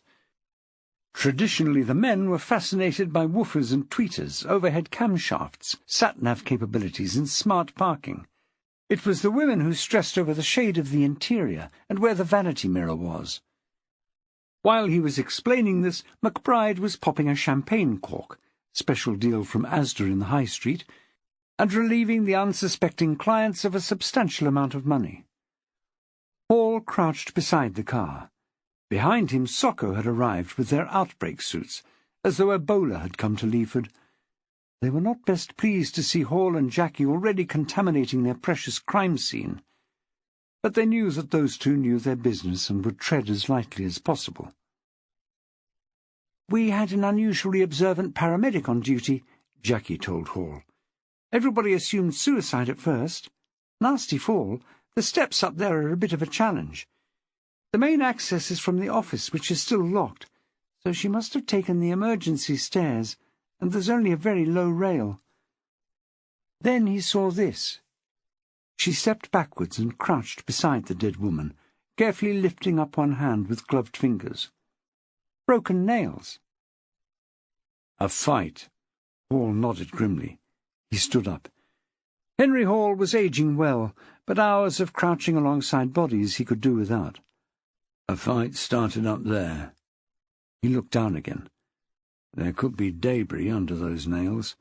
She was pushed or thrown and ended up here. She must have bounced off the Megane. And he ran his gloved hands over the roof, feeling the dent. And gravity brought her down between it and the glass. They looked at the corpse again. The dead woman was fully clothed in jeans and a jumper. Her face was too much of a mess to see individual wounds, and the blood had smeared over her shoulder and left breast. Her hair, dark and curly, was matted with blood. All in all, it was not the most positive advertisement for McBride's Motors, the best on the south coast. Back in the nick, Tommy Morley wasn't saying anything, and this was only partially because he was curled up asleep on the sofa in the family suite. Maxwell and Marilyn Fairbrother were sitting in the two armchairs watching him. In a dim light they could have passed for doting parents watching their only chick, even though he was more goose than swan. There was no clock in the suite, but Maxwell's inner timer knew it was not far short of 5 o'clock, or possibly even worse. They talked to Tommy, asked over and over where his father was, but the only answer was away, or variations on that theme. Then he'd suddenly curled up and gone to sleep, as only children can, even children with the weight of the world on their shoulders. Maxwell leaned over and touched the social worker lightly on her arm. She jumped and confirmed his suspicion that she'd been asleep for almost as long as Tommy. She blinked at him and licked her lips, mouthing, "Sorry." She sat up and ran her fingers through her hair and pointed to the door. They crept out into the corridor, propping the door open with a cushion. "I think I'll get off home now, Marilyn, if you don't mind," Maxwell said, just above a whisper. "What if he wakes up?" she asked. "Do you have children, Marilyn?" "Well, no, not as yet." "As the owner of one," Maxwell said, offering up a silent apology to Nolan, who'd been owned by no man since he first opened his eyes, "I can assure you that that child won't be awake for hours. In fact, if you can arrange it, let him sleep. I don't think he's slept properly for years." "We don't have a file on him," she complained. "Not until today, that is." "No." Maxwell patted her arm. "There's no blame to be laid here, Marilyn, unless it's at the feet of a dead woman. And then it could belong at her mother's feet, or hers. Who knows where these things begin? We just need to make sure that Tommy comes out of this as unscathed as possible. When he wakes up, if he still wants me, I'll come. But meanwhile I have a boy who needs not to wake up and find both his parents have done a runner. Fair?" She looked up at him. She had wondered why Tommy had asked for this man, who she had heard tended to be a bit of a loose cannon. But now she knew. She nodded and slid back round the door, kicking the cushion aside and holding down the handle so there was no click. Maxwell watched her go, then turned for the foyer and then the exit. Chapter 7. Jim Astley should have retired. Almost every joint in his body ached these days. It didn't matter how early he went to bed, he still woke up exhausted every morning. When he had decided, long eons ago, to opt for pathology instead of the nuisance of working with the living, he had never thought he would be doing it for so long. He had never reached the heights of fame of Keith Simpson and Francis Camps, and now he knew he never would. He was doomed to spend the rest of his life, and many mornings he hoped that would be measured in hours, cutting up the deceased of Leaford, checking for the incompetence of his peers. Donald, his assistant, had over the years taken much of the basic work off his hands, and in fact had become a damn fine post-mortem practitioner. But it would stick in Astley's throat to tell him as much. It came as no surprise, therefore, on that Tuesday morning to find that the day's customer was already prepped on the table, and Donald was standing, gowned, masked and gloved, ready to begin when Astley was still in his overcoat. The pathologist peered at the woman, laid out with her bagged hands by her side. "Violent death, Donald?" he asked. "Why was I not called?" "It was dealt with on call, Dr. A," Donald said breezily. Best not to let the old geezer know that they were watching his back these days. There had been a few howlers in his reports just lately, and a middle-of-the-night call wasn't going to make him any more accurate. But then even the great Bernard Spilsbury had gone the same way. Sometimes Donald wondered if there was such a thing as second-hand drinking. If so, Astley's home life would make him a prime candidate. "Is there any identification yet?" Astley was trying to regain the upper hand. "That's Denise McBride," Donald said, as though that should mean something. It didn't, but Astley waited a moment before asking. Donald didn't offer any further information. It was all part of the game that made up their working day. Astley sighed. "Denise McBride," he said. "Should I know her? It does sound faintly familiar." "McBride's Motors, in town. You know, the big Renault dealership." "Ah, yes." It was all starting to fall into place. "Isn't her old man a J.P. or something?" "A J.P. exactly," Donald said. "Also he's on the council, though not leader much to his annoyance. He's also chair of governors at Leaford High School and a number of junior ones as well. Basically, with Jeff McBride, if there's a chair, he likes to have his arse in it. Rumour is he wants to be our next MP. Yes. Astley had him now. Superficially good-looking, though going over a bit. Had to take care these days which direction the photos were taken from. Slimy snake-oil salesman type. Had been a bit of a pain in the neck when Mrs. Astley had been picked up one night drunk and disorderly in charge of a push-bike. It wasn't the drunk and disorderly that was a problem, so much as the fact that she thought the bike was a buggy, and she had lost the baby out of it. Hushing up had been the order of the day, but McBride had been a hard nut to crack. He wore his J.P. hat rather literally. "So, what happened? Hit and run?" "Funny you should say that," Donald said with his usual mordant humour. "She was hit by a car, or rather she hit it." Astley blew out his cheeks in exasperation. "I'm going to change now, Donald. When I come back, do you think you could have marshalled your thoughts sufficiently to be able to tell me what happened without any puns or similar jocondities?" Oh, he'd started using words which Donald doubted actually existed. That was never a good sign. The big pathology assistant lined up the instruments yet again and stood back from the table in an attitude of muted attention. When Astley returned, he was in full kit, from his wellies to the natty little hat holding back his few remaining hairs. He flexed his latexed fingers and looked at Donald again, an eyebrow cocked in query. "Denise McBride," Donald intoned. "Date of birth to be confirmed when her records come up, but believed to be 42 years old. Wife of Geoffrey McBride, mother of 2 girls. Found last night.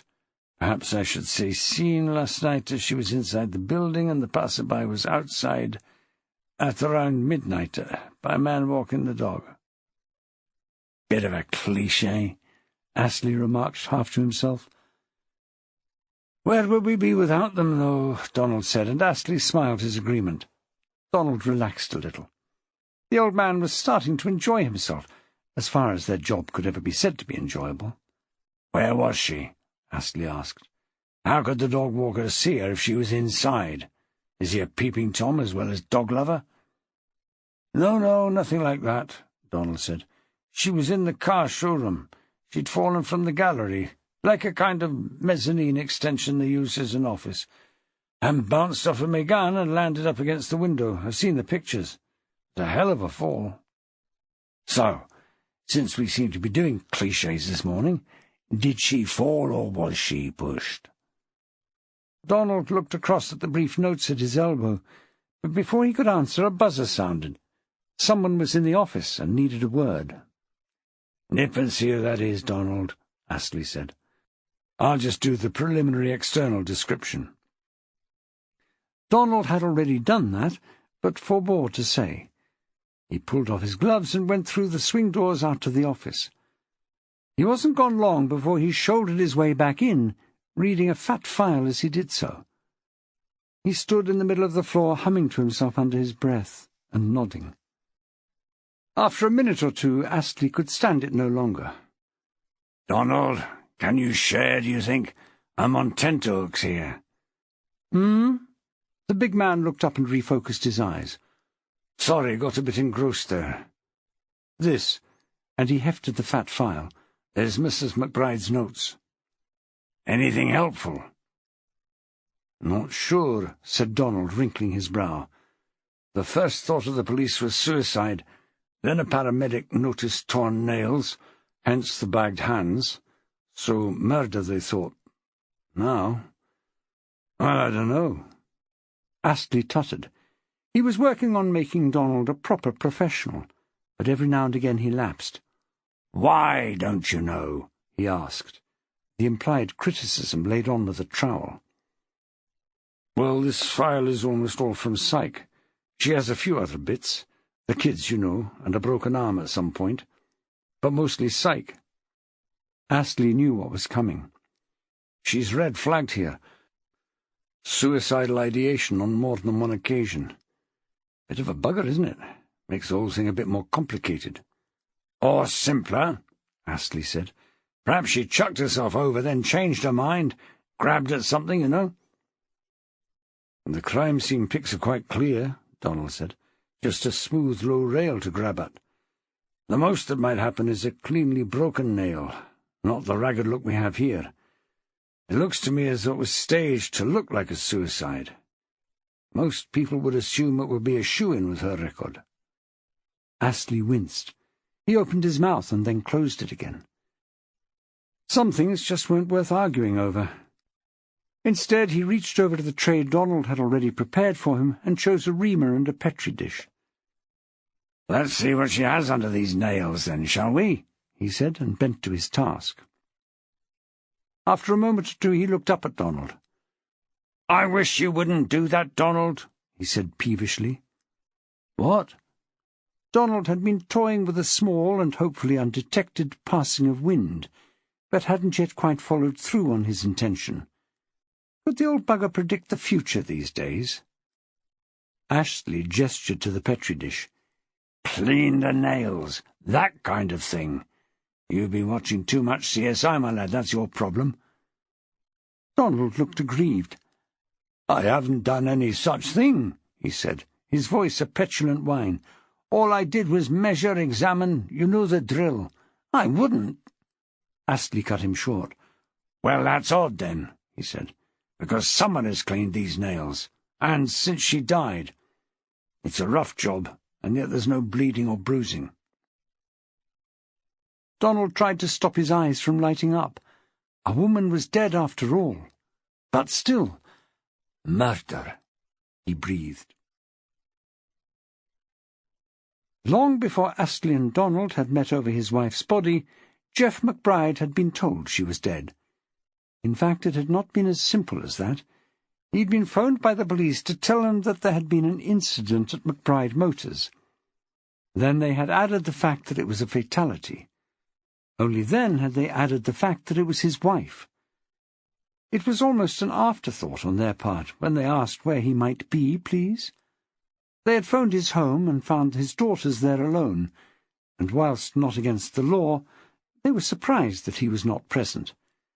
Unless, of course, he was out of town. He had taken the first sentence of the call lying in bed, his still sweaty arm across Fiona Braymarr's body. The second sentence had him on his feet, and the rest on his knees, bent over as if in pain. Fiona looked over her shoulder at him, and she languidly swung her legs over the side of the bed and came round to him, patting him absently on the shoulder. Even in the circumstances he was in, the sight and smell of her naked body had its usual effect, but for once he kept it to himself. Somehow it struck even him that it wasn't quite seemly to be told of the death of your wife when in the throes of an erection. "No," he said eventually.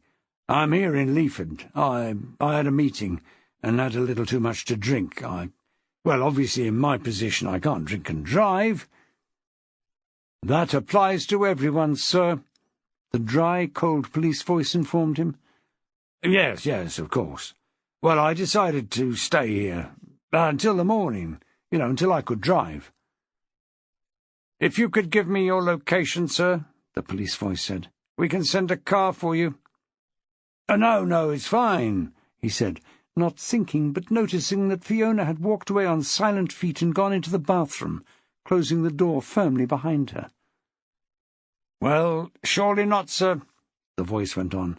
"You'll still be over the limit, unless you finish drinking very early in the evening. Our squad car has just dropped a social worker off with your girls. Obviously they were concerned when you weren't at home, and we felt it would be best if someone was there. In the, and the voice paused for the first time, circumstances." And shortly after that Jacquie Maxwell had slid into bed beside her husband. In some ways it hardly seemed worth it. In about an hour it would be time to be up and about. But there was something about the chance to warm her cold feet on his warm bum, to feel the solidity of him, that couldn't be passed up. He gave a little scream as her icy soles connected. Then he turned over and enveloped her in his arms. She lay there for a moment, enjoying the warmth and comfort, then said, not knowing whether he was awake enough to hear, "Have you ever felt like killing me, Max?" "Only when you put your cold feet on my nice warm bum," he said. She chuckled into his chest. "So that would be yes, then?" "Hmm?" She lay there for a few more minutes, then said in a different voice, "Will Nolan ever want to kill me?" There was no answer to that, except a kiss on the top of her head. As usual, she had managed to tap into his thoughts. Tommy Morley had been in Maxwell's head, waking and sleeping, since he had left the police station. The little boy peering out from the pale face, the need to know that his father was safe, that his one solid mooring in his life would still be there for him. Tommy thought he knew the score. He had watched hours of Law and Order, both UK and otherwise, and he knew that the DA would cut him a deal. He knew that he'd be sent to a juvenile facility and then come out the other end unscathed. And if his dad was out there waiting, it would all be fine. Except it wouldn't be fine. There were two likelihoods. They wouldn't find his dad, and Tommy would be sent somewhere horrendous, from which he would emerge broken and damaged. Or they would find his dad, and then he'd be sent somewhere horrendous, etc., etc. Maxwell had never knowingly met Mrs. Morley, but he had a feeling that, had he had that dubious pleasure, he would have happily knifed her himself. "No," he muttered finally into his sleeping wife's hair. "No, he won't ever want to kill you." And he lay awake, keeping her safe until the dawn. The next day held some difficult interviews for Maxwell, but none would be as difficult as the one Jeff McBride would undergo. He'd been collected from Fiona Braymarr's hotel foyer in the wee small hours by a police driver with a face like a hatchet. The man had not exchanged a single word with McBride on the way to the police station, but that put him on a level playing field with Fiona. She had not emerged from the bathroom while he had dressed hurriedly, and had not replied to his goodbyes through the door.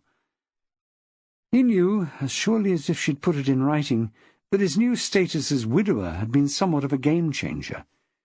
He seemed to be carrying a stone in his chest, but whether it was grief for Denise or for Fiona he couldn't tell. He had always prided himself on being king of the Love 'em and Leave 'em brigade, but now he wasn't so sure. His arrival at the Nick was low-key, but not as low-key as he had hoped. A photographer from the Leaflet Advertiser, pyjama leg visibly poking out from under his jeans, had jumped out from the shadows as the car made the turn into the car park. McBride knew that his startled face would not appear in print just yet. He had tangled with the editor often enough to make that gentleman a little wary. But this was not going well. In fact, he felt a little sick, and as woozy as he would have had he had so much as a sip of alcohol. To his surprise, he realized it was probably shock. He was escorted into the police station by his silent guardian, who punched a code into the pad by the door, which quietly opened inwards on a brief puff of warm, stale air. The desk sergeant looked up from his keyboard and nodded to the driver, who left his charge standing there as he went back out to his lonely vigil, tucked into the lay-by below the dam, with a flask of coffee, a bag of Krispy Kremes, and a well-thumbed copy of 50 Shades of Grey he'd found tucked under his wife's pillow. He gave a little chuckle as he turned back to page 460, clearly, if the fingernail marks were any guide, his wife's favourite bit. Boy, did she have a surprise coming when he got home. Kill his wife? Not just yet, at any rate. The desk sergeant took his time checking Jeff McBride's credentials. He reached under the desk and foraged around for a minute or so, not taking his eyes off the man's face. Finally he came up with a breathalyzer machine and took his own sweet time fitting a mouthpiece. He handed it over. "Take 2 deep breaths, please, sir, then blow steadily into this until you hear the beep." McBride didn't take it from him. "Why? I haven't been driving." "No, sir." The desk sergeant didn't waver. "It's just routine. We don't want anyone to say we took advantage of you when you were under the influence." Ha! It may have been a laugh, but it was hard to tell. McBride decided to mount his high horse. "Am I under arrest?" he asked. "I am in some distress, you know. My wife—" He paused as it suddenly hit him full force. "My wife is dead." "Yes, sir. I'm sorry for your loss." The sergeant might as well have been reading from a cue card, such was the lack of empathy in his voice. "But we have to follow procedure even so. Please take 2 deep breaths and—" "Blow steadily, yes, I know the score." McBride blew until the beep went and handed the gizmo back across the counter. The desk sergeant looked at the meter quizzically. "Well?" McBride was starting to get testy now. "Well, sir," the policeman said levelly, "it would appear that your alcohol level is—" He gave the meter another glance. "0. He shared a wintry smile. "Perhaps you would like a repeat. This is your right, of course." "Why would I want a repeat?" As soon as the words were out of his mouth, McBride saw his error. "I really don't know, sir, except that perhaps you would expect it to be higher, as you had to check into our hotel because you weren't fit to drive." Again he smiled, but it had no humour in it. "If you'd just like to take a seat over there, someone will be with you shortly." "Good." McBride's high horse, having briefly thrown him to the ground, had cantered back up, and he was firmly in its saddle. "I do want to see my girls. They'll be distraught." The desk sergeant made a brief note and nodded. "Naturally, sir. We'll be as quick as we can. And meanwhile your girls are being looked after in their home by social services, so please don't worry on that score." The clock in the foyer had a very annoying tick. It did 1 very loud one, then 2 quiet ones, followed by 3 counts of silence. Jeff McBride became a little mesmerized by it after a while, and, as happened to so many people sitting in the foyer of Leaford Nick, waiting to learn their fate, he finally slept. The desk sergeant, hearing his faint snores, ducked down behind his desk and quietly picked up the phone and jabbed some numbers. "Yes." Hall sounded tired, but who wouldn't at this godforsaken hour on the cusp of dawn? "Gov, it's Mason, on the desk." "Mason, can't you speak up a bit? You're very quiet." "Not really," Mason mouthed. "I've got McBride here. He's asleep in a chair. 0 alcohol, and he doesn't seem too cut up about his missus. Just thought I'd let you know." There was a silence. In any other person but Henry Hall it would have been filled with a satisfied smile.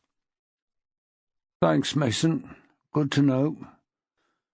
Let's let him sleep. Nothing like a crick in the neck for making an interview go with a swing." And with a click the phone went down. Breakfast chez Maxwell happened, as breakfasts will, and it was testament to Nolan's reliable sleep patterns that the dramas of the night had all passed him by. He ate his Cocoa Pops, recited his homework poem under his breath, and was mildly surprised, though pleased, that Dads and Mums seemed more than usually happy to see him. A bit of parental adoration never came amiss, after all. Jackie got up and kissed him one last time. Maxwell raised a cheek to her and got a hug for his pains. She was the only one in the house who shared her family position with two dead women, wife and mother. It was more dangerous than you might think. "Ring me when you have a moment about, Maxwell said as she went out of the door. "As soon as I know anything," she said, and dashed headlong down the stairs, having just seen the time. There will be enough to do this morning without being late. Nolan watched her go. "Is everything all right, Dads?" he asked. Maxwell looked at him, startled. "Yes, mate," he said, ruffling his hair, and then hastily stroking it flat. "Why'd you ask?" "Well, all the kissing and cuddling. I like it, I really do, but there was a lot of it this morning." Maxwell forbore to add to the count of hugs and kisses. "It's just work, Noel. You know how it can be." Nolan sighed and shovelled in some more brown goo. "Yes," he said, "I know it's important. but I do worry about you two sometimes." "Don't worry, mate," Maxwell said. "We're fine, it's just—" "Yes?" Nolan's huge brown eyes were on him, and he knew it was useless to lie. That kid had been able to spot a prevarication almost since birth. Mum's had to go out last night to see about a poor lady who'd had an accident, and one of the children at school, well, his mum was killed. Nolan thought about it for a minute. "Same lady?" "No, two different people." "Well, that's very sad," Nolan announced at last. "No wonder Mums was feeling a bit cuddly." He glanced up. "But you're all right, though?" "Never better." So, Maxwell thought, here we are. The kid is worrying about us, and we're not even in a home yet. There was a toot from a car horn down in the street. "Oops!" Saved by the toot. "Mrs. Plocker, come on, let's get weaving." Nolan gave him a shove as he slid down from his chair. "No time for weaving, Dads. We've got to get to school." Pausing only to pick an errant Cocoa Pop from his son's jumper, Maxwell jumped to it. No time for weaving, indeed. "Scarf, gloves, lunchbox, do you know your poem?" 4 nods, and his boy was off, down the stairs and out into the frosty morning. "February's ice and sleet," warbled Maxwell as he dashed along behind him. "Freeze the toes right off your feet." Nolan was clambering into Mrs. P's 4x4 as he reached the door, and he could tell that he and Plocker were already hard at it. How those boys still had stuff to say to each other day after day he had no idea, but he thanked his lucky star they did. Nolan wasn't an only child while Plocker was around. The 2 boys gave him a perfunctory wave, and Mrs. P held up her thumb, the morning shorthand which meant, more or less, "I'll pick him up and take him back to mine tonight, if that's okay. Ring me if you want him to stay over." The woman was a saint. Saint Mrs. Plocker. He could almost see the window and the chancel now. "Bye," he called, and went back in to fish White Surrey out of the garage. It was cold for riding a bike, but it would soon be spring. If he said it often enough, it might be true. Jamming his hat on his head and giving his scarf an extra turn, he pedalled up the hill to the main road. DI Jacquie Carpenter-Maxwell, as she became moments before she walked into Leaford Police Station every morning, was surprised to see what looked like a pile of old clothes in the corner of the foyer as she signed in, and she raised an eyebrow at the desk sergeant, all squeaky clean and alert at the beginning of his shift. "Mr. McBride," he said, reading her eyebrow like the pro that he was. "Still?" She leaned over and checked. Yes, definitely McBride, if a little more dishevelled than one normally saw him leering out of the pages of the Advertiser. "Shouldn't he have been sent home last night, with an appointment for today? His wife has just died, you know. He has children." The desk sergeant picked up a post-it and showed it to her, stuck to the end of his forefinger. "GM came in stone-cold sober," it read, "went to sleep, and so left him there. P.S. He clearly did it. Put me down for a tenner. "Would you like to explain that last bit?" she said icily. The desk man turned it round and blushed to the roots of his hair. "Oh, I think that's, what's her name, you know? What's it in the office, pregnant? We've got a bit of a book on when it will be born." He smiled, but without much hope. "He clearly did it?" "Oh, that's a bit of a joke. We've been joshing her, you know how you do. Her old man, he clearly did it." "And the date?" "What date?" "I think she's married. It wouldn't be the date." "The date of birth?" He knew he'd lost, but for some reason carried on regardless. "I think he must have already filled that in. I don't expect he'd put down the bet." "Well, do him a favour," Jackie said. "Don't put the bet on. Tanya had a lovely little boy Wednesday before last." "Oh, yes, Tanya did. But what about—" The hope died in his eyes, and he looked down, beaten. "Sorry, Gov." "Yes. Well, let's pretend this never happened." "But what about the sober? What does that mean?" The desk man nodded over her shoulder, and as she turned around, the old pile of clothes became more recognizably J.P., Councillor and School Governor Extraordinaire, Geoffrey McBride. "His excuse was he was drunk," he hurriedly said, "when they found him in a hotel. But his level was 0. She nodded and patted his hand, still stuck to the post-it. "Thanks," she said. "Useful. Get rid of the post-it, there's a good sergeant." Then, pinning on the smile, she turned to where Jeff McBride was unravelling himself from his slumped position. "Mr. McBride," she said, advancing with her hand extended. "Thank you so much for coming in." "I didn't so much come in as was dragged," he said, running his tongue over his teeth. "My mouth's like the bottom of a budgie's cage," he said. "I suppose that's the drink," she said, still with a smile. He looked at her, assessing, deciding whether she would be susceptible, even though he was unshaven and rather tousled. He knew this woman. She was married to that mad old bugger Maxwell from up at the school. Academy. She was probably ripe for a bit of a tumble. He had to be over the hill in that way, surely, and she was a tasty bit of— "I said," she spoke slowly and clearly, "I suppose that's the drink." "Sorry." McBride had messed up already, and he'd only been awake 2 minutes. This was no time to lay on the charm. Denise was dead. God knew where the kids were. He had been caught out in a lie, and he knew that Fiona Braymarr would not be giving him an alibi any time soon. He decided to fall on his sword. "That drink was a lie. I'm not proud of this, DCI Carpenter-Maxwell," she told him, although she knew he was perfectly well aware who she was. DCI Carpenter-Maxwell. My wife was a lovely woman in many ways, but we didn't get on, if you catch my drift." "Shall we go through to an interview room?" Jackie interrupted. "This isn't really a conversation for the foyer, is it?" "No, perhaps not." McBride collected his overcoat, which he'd been using as a pillow, and allowed himself to be ushered through the door. "But, well, long story cut short, DCI Carpenter-Maxwell, my wife didn't understand me. I was with—" "Interview room," Jackie said shortly. "Please, Mr. McBride, don't make me ask again." She opened another door, showed him in, and stood in the doorway. "Tea? Coffee?"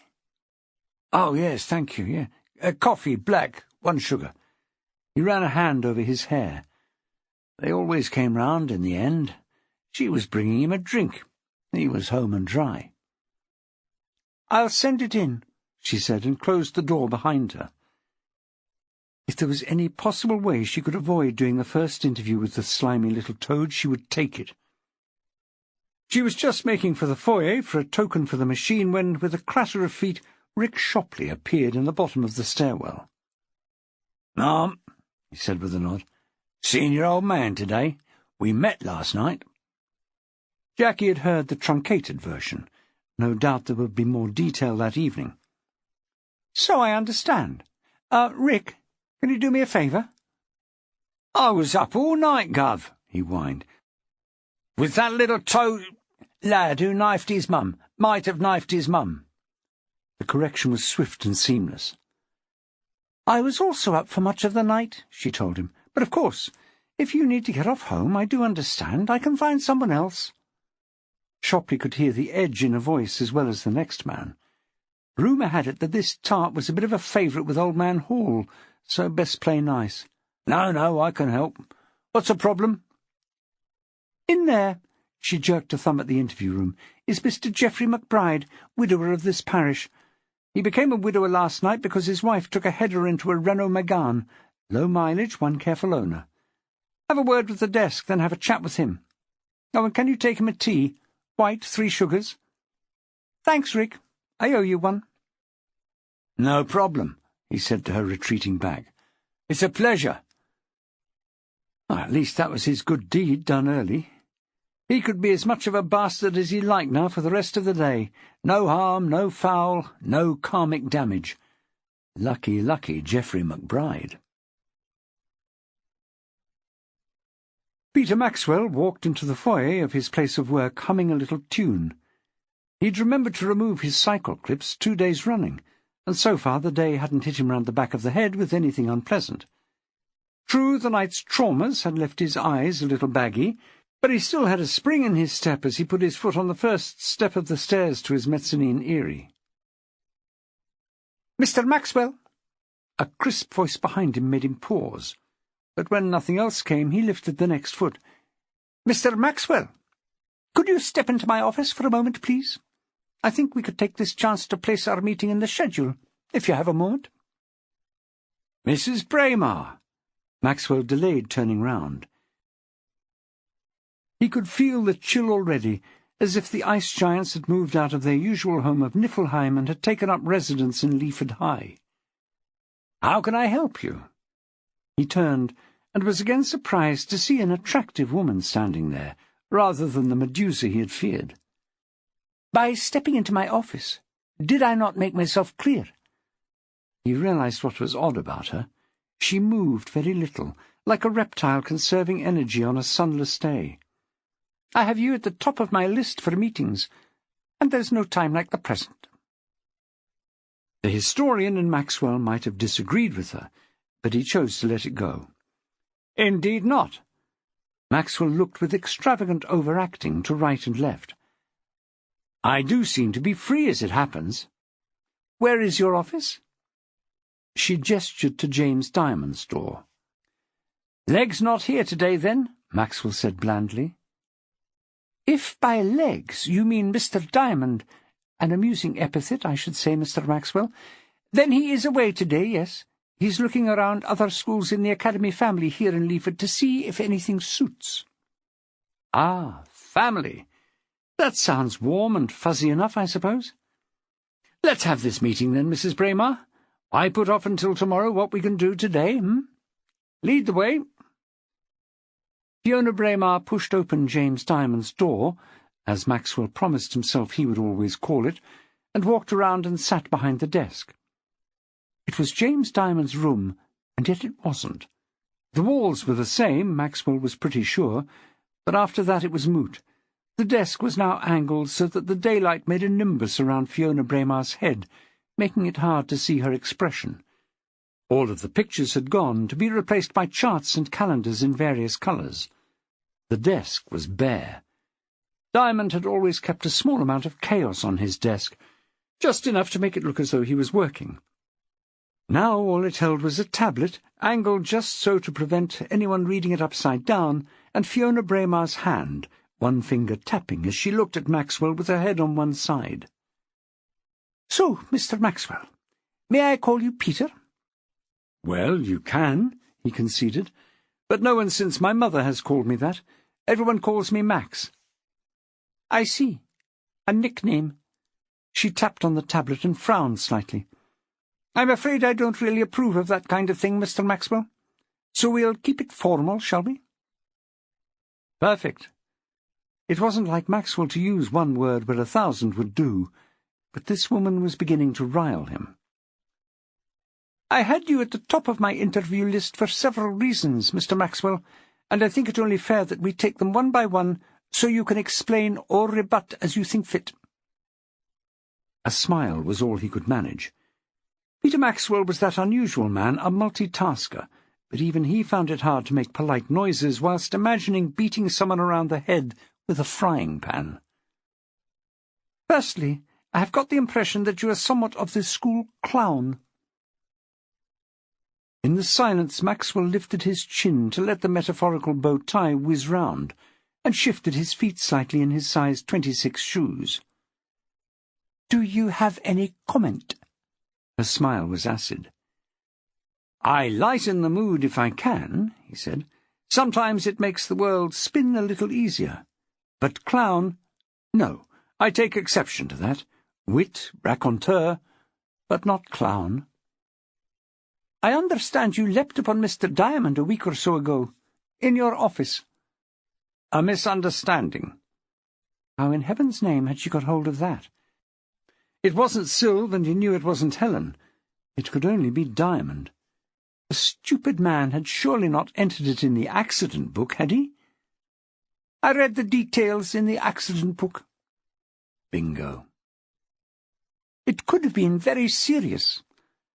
"Can we just say," he said, still just keeping the frying pan out of sight, "that it was not intentional, and leave it at that?" She tapped her tablet again and peered at it. "The next thing I need to raise is exam results." His hackles rose so high he felt that he must look like a cockatoo.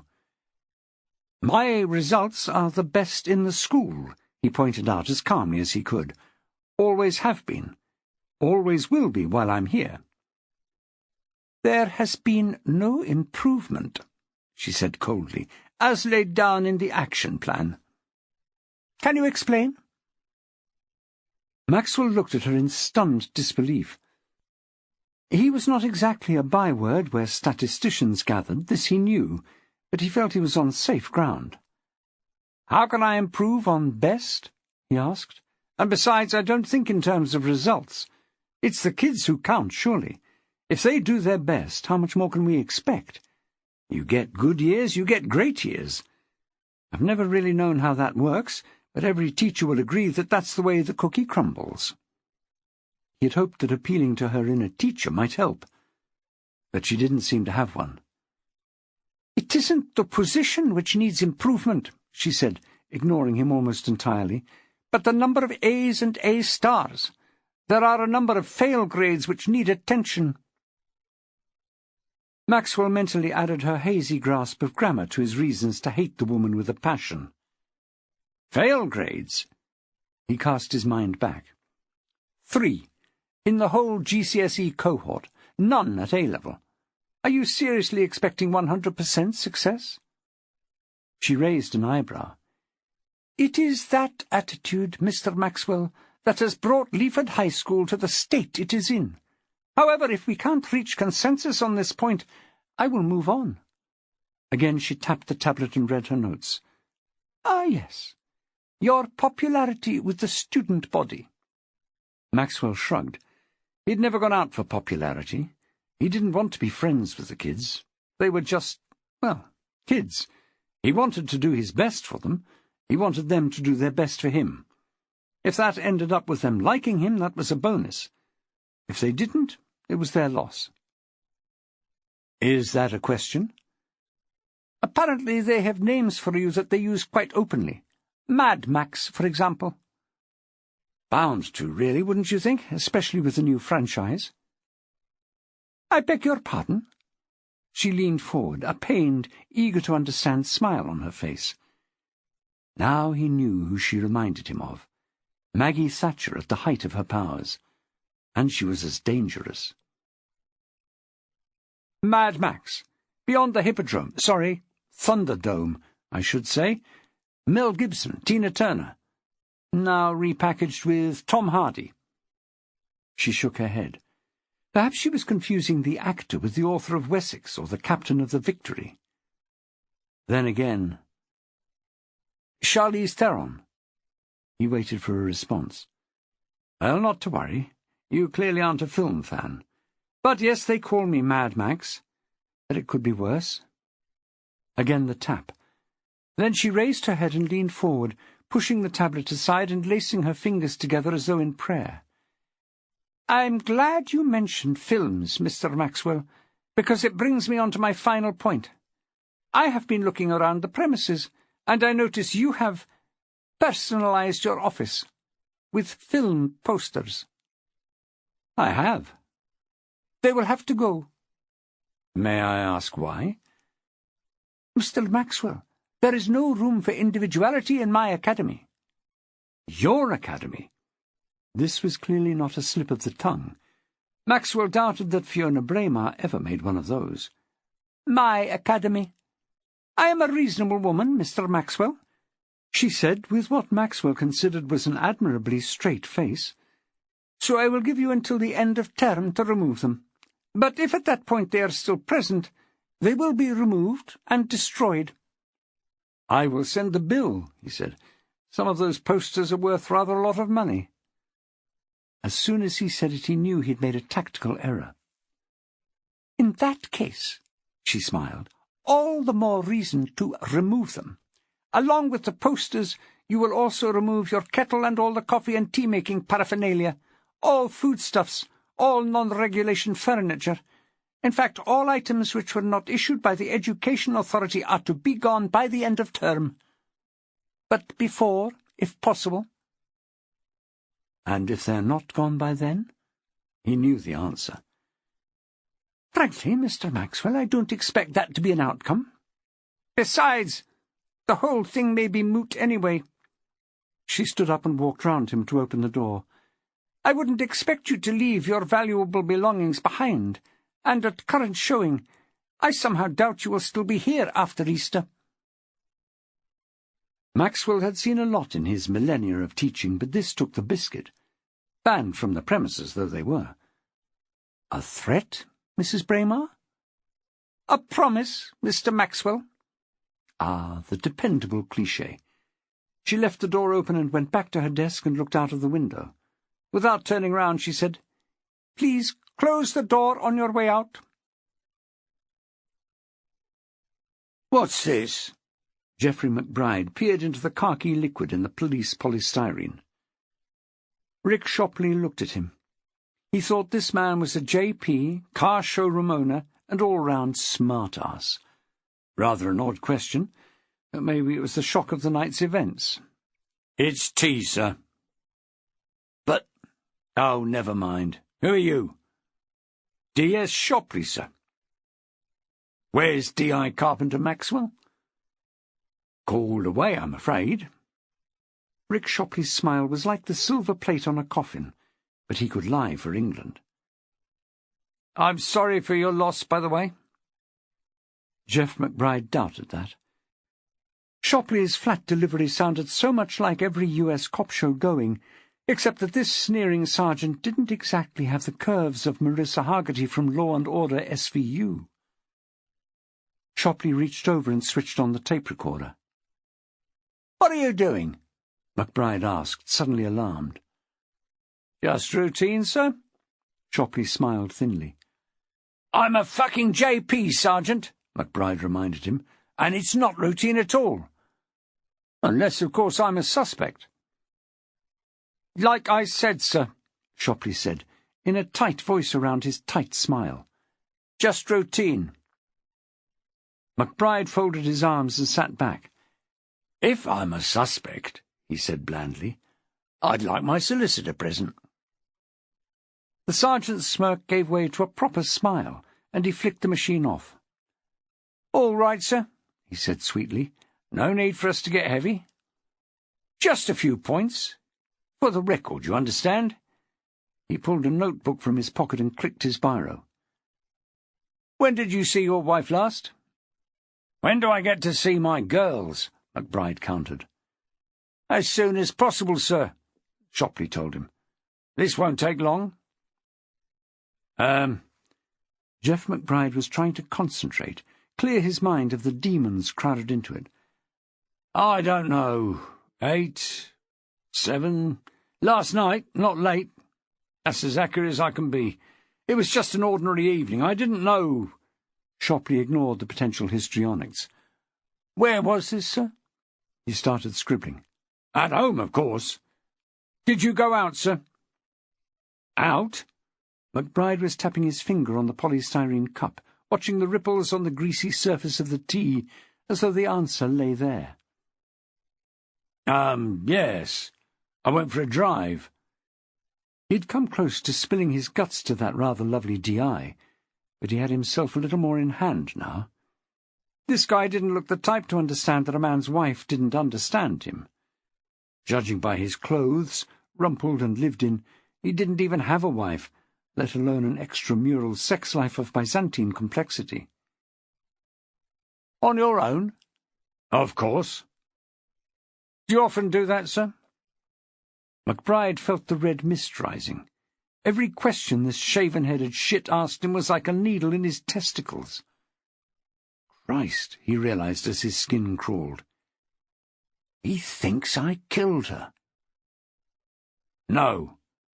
The distraught widower was trying to keep it all together, but everything was unravelling fast.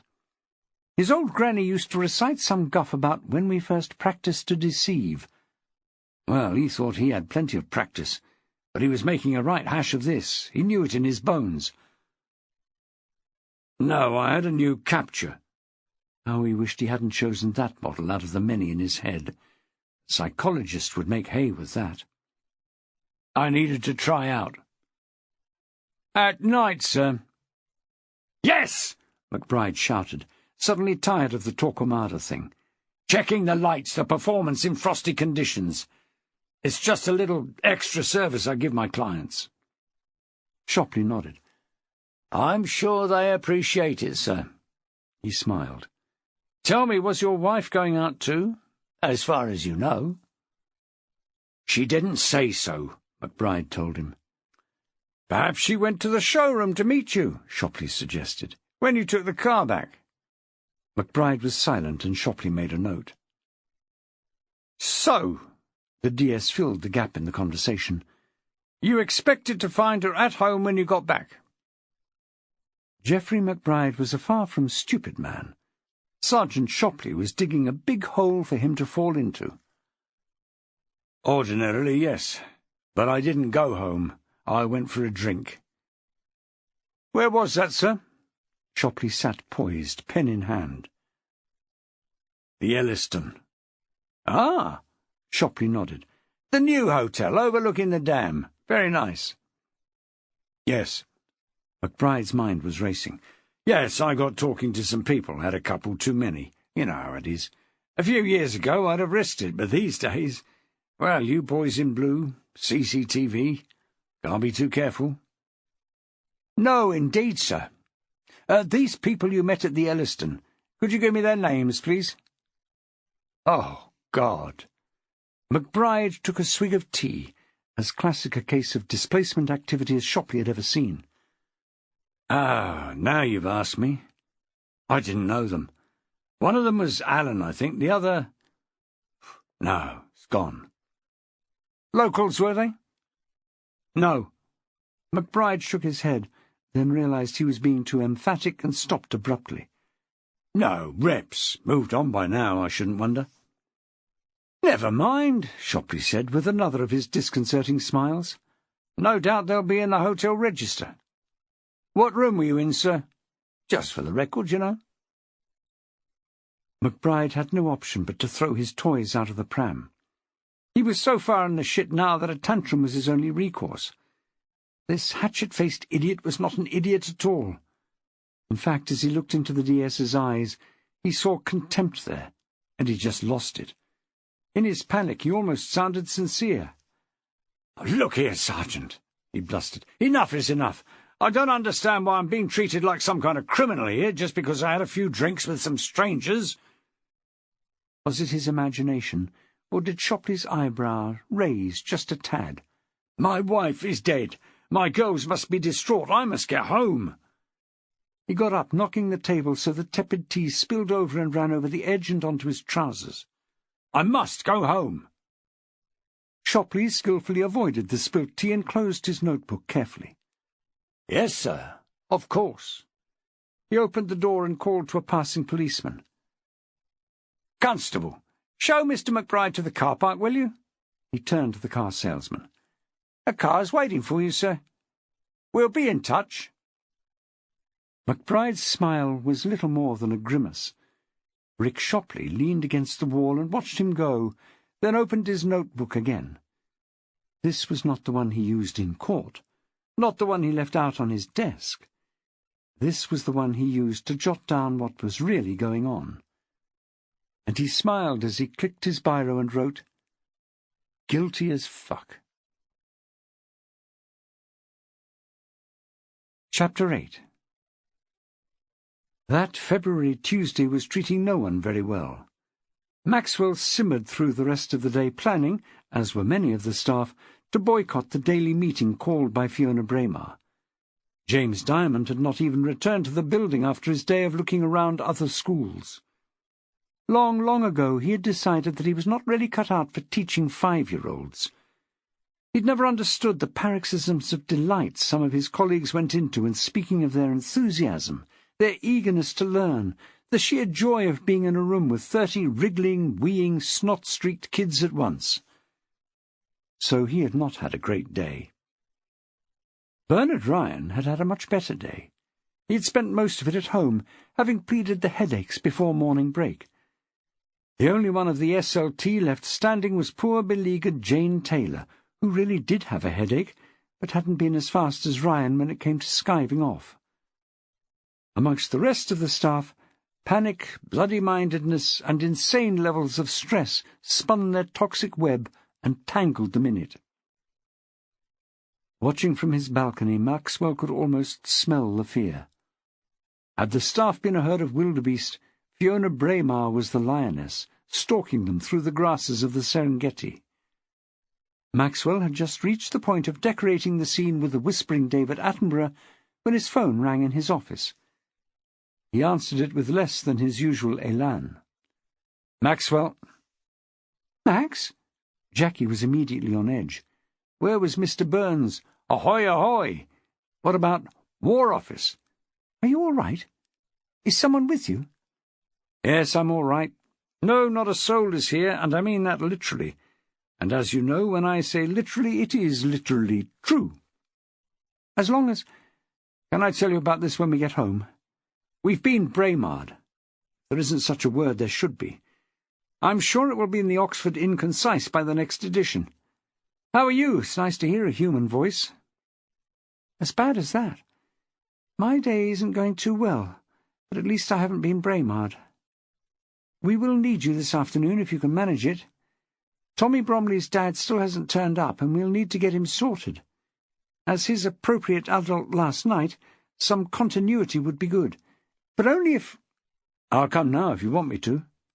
"Ah, well, around 3 would be early enough. But now would be better if that's what you want." "Better put it in writing, but I'm on my way. How's Tommy?" "Still saying it's all his fault." "And how is Mr. McBride? The girls aren't in today, I checked." "Max, we'll have you wearing Sylve's uniform as soon as you like. You may have missed your calling."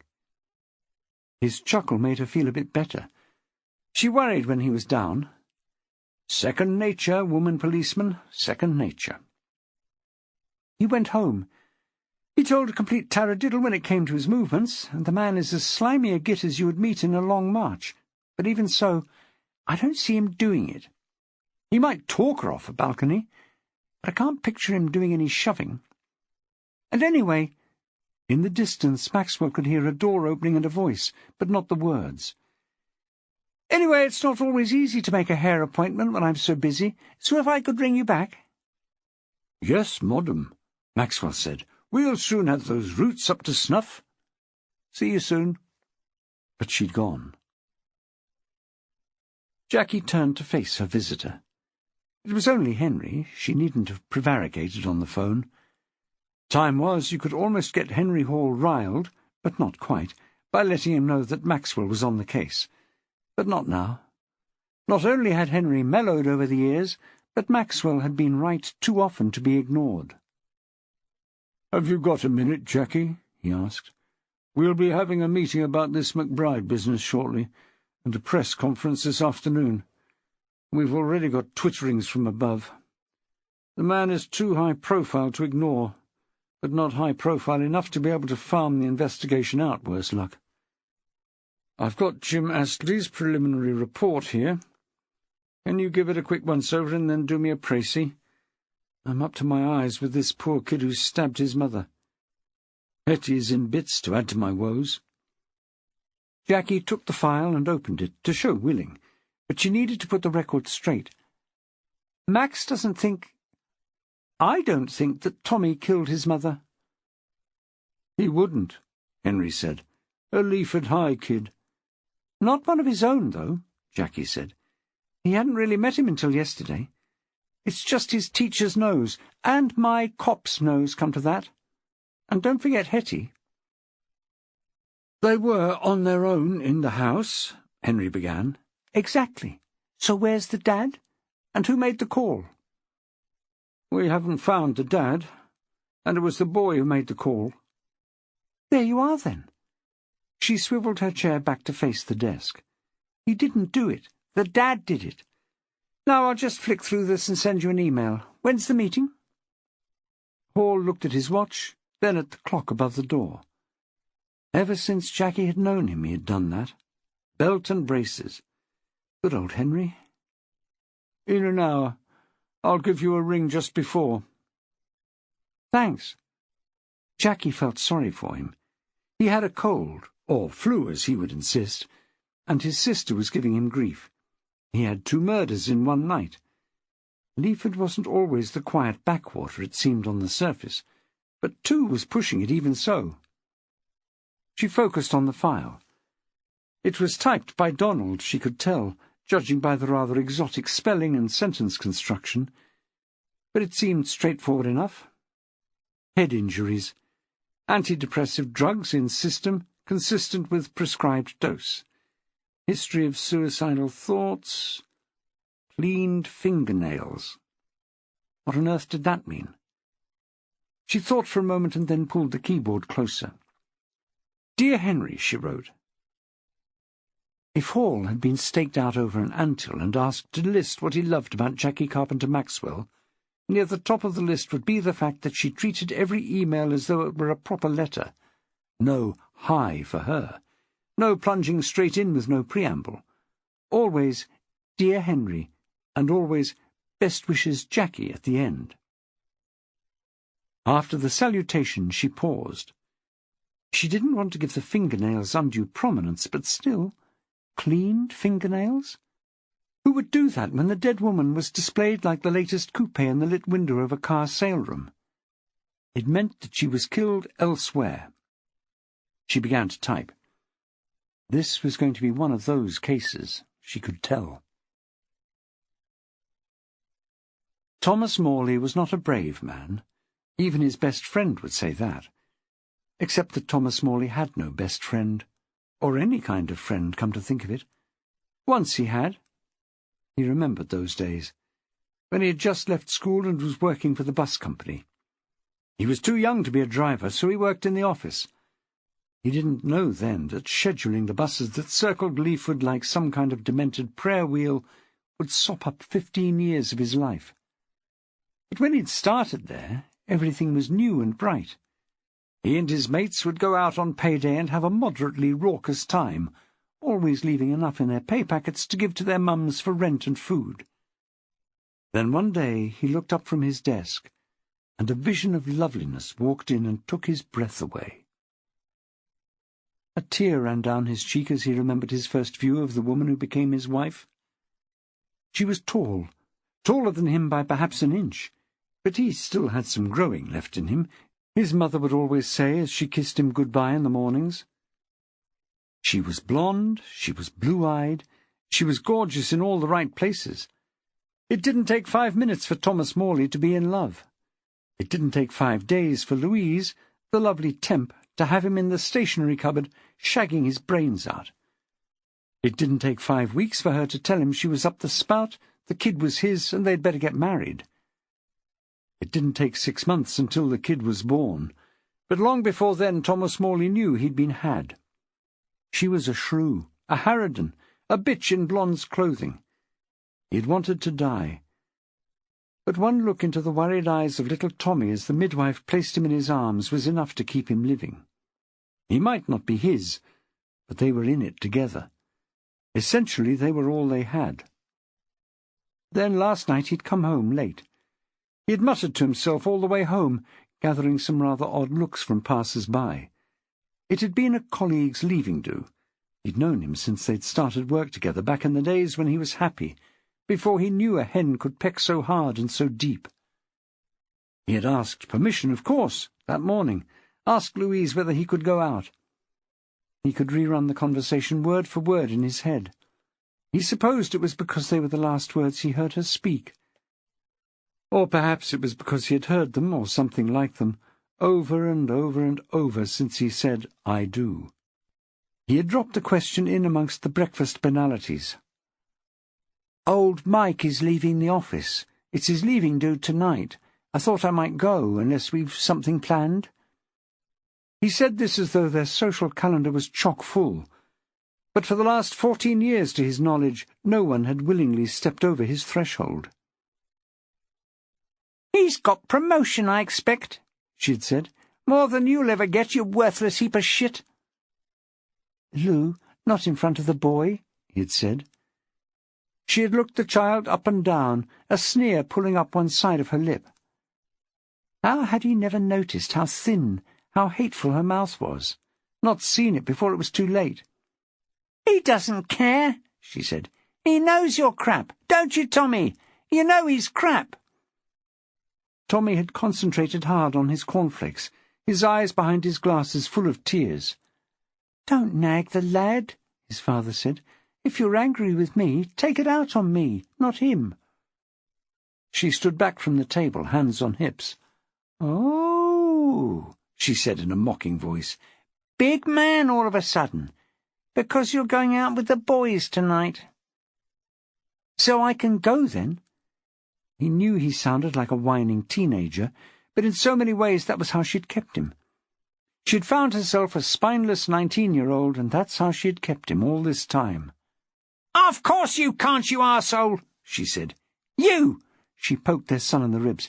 "Bugger off to school. I need to talk to your dad." Tommy had slipped off his chair and slid from the room without another word, glad to be gone. His mother turned to the stove and picked up a skewer kept alongside for the purpose. She lit the gas, and Thomas Morley rolled up his sleeve, resignation having taken the place of fear and pain long before. He found he was clenching the cheap quilt of the B&B in his fists. The latest wheel still hurt, but not as much as the first had done. It had been hurting more when he'd come home and had trouble opening the front door. It was because his wife's body was sprawled in the hall, a knife buried in her chest. And on the stairs, his boy, who was not his boy. His Tommy. They had looked at each other, and in the horror there was relief. Before he'd even got inside the hall properly, Tommy had given him his orders. He was good at taking orders. "Dad," the boy had said, "it wasn't me, honest. I found her like this. But you'll have to go, Dad. When they see the marks, what will they think? I'll call the police.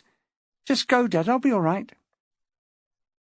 And because he was so very good at taking orders, Thomas Morley had left his boy sitting on the stairs, waiting for the police to come and take him away.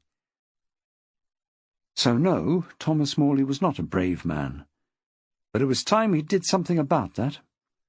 He stood up, put on his anorak, the one his wife had bought him from the charity shop, the one he had to wear rather than the good one his mum had given him for Christmas. He squared his shoulders and went to find his boy. Peter Maxwell was not really a taxi person. True, he didn't drive, hadn't sat behind the wheel of a car since his little family— he refused to think of them as his first family. They had come first, but that was in another country, the country of the past, had died on a wet road so many years ago. He got around through the medium of lifts and bike, but White Surrey was not the way to arrive when one was an appropriate adult. The messages given out by cycle clips, soaking wet hair and trouser bottoms from the unrelenting winter weather, and lips so cold it was hard to speak, were just somehow so inappropriate. So taxi it was. At one time, not so long ago, he would have inveigled a lift from Sylvia Matthews. At one time he would have stayed until the end of school, no matter what. But Sylv wasn't there, and time at Leaford High School was something that Maxwell would rather not have too much of. So taxi it had to be. But a man has his pride, so he paid the taxi off at the curb outside the nick. "That's—" the driver checked the meter. "$4.50 to you, Gov," the driver said. Maxwell rummaged in his pocket and came up empty. With a tut he swivelled the other way to release the other buttock, and hence his wallet. As he did so he heard a faint click. It was either his hip or the central locking, and a quick glance at the cabbie's face in the rear-view mirror told him which. "Can't be too careful," the driver said. "I had a bloke in here the other day." But before he could complete his fascinating tale, Maxwell had found a $5, which he passed across, waving away the reluctant offer of change. The central locking clicked off again, and Maxwell clambered out. Whoever thought that an ordinary saloon car was a good idea for a taxi, he wondered. Emerging in a half-crouch, with one leg tangled in the front seat-belt, did nothing for anyone's gravitas. Straightening up, he made for the gate, and got there with another taxi-delivered man, small and apologetic-looking. It was one of those awkward social moments never covered in the etiquette manuals. When approaching a police station and another person is on the same errand, how does a person avoid looking as though one of the two is escorting or chasing the other? Walking side by side is obviously out. Walking in line looks too much like a very short chain gang. The journey from the curb to the door is too short to begin an animated conversation. What is the answer? In this case, the problem resolved itself just inside the foyer. The desk sergeant looked up, and two expressions crossed his face in quick succession. The first one said, as clearly as if he had spoken, "Oh, bugger. It's Maxwell here to bend his missus here about something which will mean work for us all, I expect." The other was even clearer, and to make things even simpler for the casual bystander, was accompanied by speech. "Mr. Morley, I presume. Stay where you are, please. Lock down." And he pressed a button on the desk. This time the click was clearly not Maxwell's hip, unless incipient arthritis was accompanied these days by a siren and flashing blue lights. That evening, with Nolan in bed and Metternich limbering up for a night's bowling by sleeping along Jackie's outstretched legs, Maxwell was nevertheless feeling a little dystopian. His world had been turned upside down more than once, but there was something about this latest crisis which felt more permanent somehow, as though a switch had been flicked on which could not be switched off. He nursed his southern comfort and glowered at the fire. Jacquie looked up from her book. "I refuse to offer you a penny for your thoughts," she said. "Why pay good money for something I know already?" He looked at her without turning his head. "Do you?" "I think so," she said. "You've had a rubbish day, one way and another. It hasn't been great anywhere as far as I can tell. 2 murders, another granny mugging, except that now I know who is mugging who, things are a little simpler. 1 slimy git at home in what currently seems to be the clear, another sudden widower in the nick for further questioning." As if in answer, Maxwell pointed the remote at the TV and brought up the text. As a technological achievement, it wasn't first flight, but he was still proud of it. Choosing local news, he pointed wordlessly to the screen. "Local man held," the headline said. "A man is being questioned this evening by police in connection with the death by stabbing of mother of 1 Louise Morley, 37, in her home last night. Mrs. Morley was discovered by her son, 14, who cannot be named for legal reasons. Her husband, Thomas Morley, 33, was unavailable for comment." A man, 33, is currently helping police with their inquiries. He flicked the TV off again and waited. I wish they wouldn't do that, Jackie said. That man 33 business. I know it looks as though they're keeping the identity secret, but they might just as well stick a badge on him. I can't believe he's 33, Maxwell said. He looks 50 if he's a day. Being married to Louise Morley will do that to a person, I should imagine. She looked up at him and smiled. Can we skip all the usual things about strictly between you and me? All that kind of stuff? Consider it scup. He smiled back at her. They had come a long way since the Red House, that was for sure. Since that day when one of Maxwell's own had died, and Jacquie Carpenter was a very new and rather scared DC. We haven't arrested him, of course, but we're questioning him as someone who may be a suspect in the death of his wife. Speaking for myself, I don't think he did it, but that only leaves Tommy in the frame. And he definitely didn't do it. No. She stroked the cat's flank absently, and he flexed a warning claw. He came in, not to give himself up, as that idiot on the desk seemed to think. That siren really gave me a start, Maxwell observed. Thank heavens I had my brown trousers on. I know, she chuckled. It's his latest toy. We're going to have to relocate the button. I think it's because it's near his hand. Anyway, Thomas Morley came in because he was worried about Tommy, who isn't his, by the way, although he is on the birth certificate. Really? Maxwell's interest was piqued. Do we know who the actual father is? No, and according to Thomas, we probably never will now. She threw a lot of her past behaviour in his face over the years, but never that. No names at all, in fact. It's more a case of, well, dimensions, stamina, that kind of thing. She was a horrible woman, there's no doubt of that.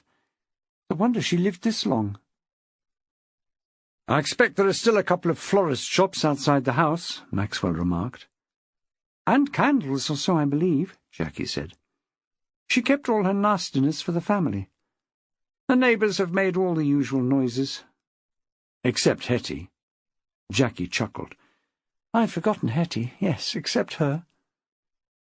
Seriously, has either you or Henry had a proper sit-down with Hetty? Maxwell looked at Jackie wide-eyed. I can't get away from the fact that her name is Henrietta. I don't know that it is. But what else could it be? Etienne? Too French. Too male. Hepzibah? Too... That would be Heppy, though, wouldn't it? Harriet. Jackie guffawed, and Metternich took off in a rake of claws, all high dudgeon. In fact, he had overslept and should have been away hours ago. His memory for poetry was far below that of Nolan, but somewhere in his furry brain Sir Walter Scott urged him on. Breathes there a cat with voles so dead? Are you all right, Hart? Maxwell said as Jackie massaged her shin. Can I bring you something? Iodine? Savlon? TCP? All of the above? What is it with that animal? She said, settling back against the cushions with a wince. 1 minute he's Spark-Out, the next he's behaving like some kind of homicidal maniac. He's a cat, Maxwell shrugged. All mouse and trousers. Seriously, though, Jackie said, you're quite right. I will have a word with Hetty. She might have seen someone at the house. And you can find out what her name is at the same time, can't you? Well, it won't be priority, but... And she spluttered another laugh. It would be nice to know. Without being asked, Maxwell got up and left the room, coming back with his glass replenished and a gin and tonic for his wife. After a good mauling by Metternich, sometimes only alcohol would do.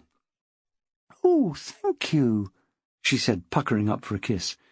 "Just what a clawed person needs." Then she was straight back into the conversation.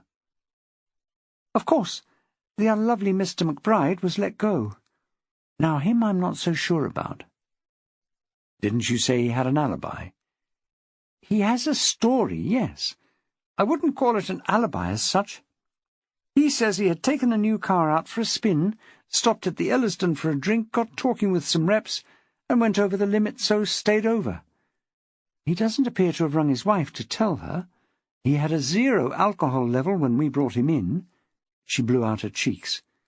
"I really don't know. Can we arrest him for being a slimy, lying git?" Perhaps if all lying, slimy gits were rounded up, the world would be a better place. A little subjective, though. One woman's slimy git is another's Prince Charming. Jackie watched the bubbles in her drink for a while before nodding. "Yes," she said, looking up with a smile. "You may be right." "I'm not sure I've ever been thought of as a slimy git. Mad as a snake, perhaps. But snakes aren't really slimy." "Mad as a newt," she ventured. "Newts are slimy. I can vouch for that." Over the Christmas holidays, Nolan had been proud custodian of the class newt, the Franz von Vera of the amphibian world. The wretched creature could escape from the tank in the time it took to throw in some nourishment. Maxwell was serious again. It wasn't often that 3-leafed hyenas became motherless in one evening. "You've checked his story?" "As best we can. It won't hold up, but we need to get more evidence on him before we can test it, really. He was seen at the Ellerston, and was indeed talking to some reps.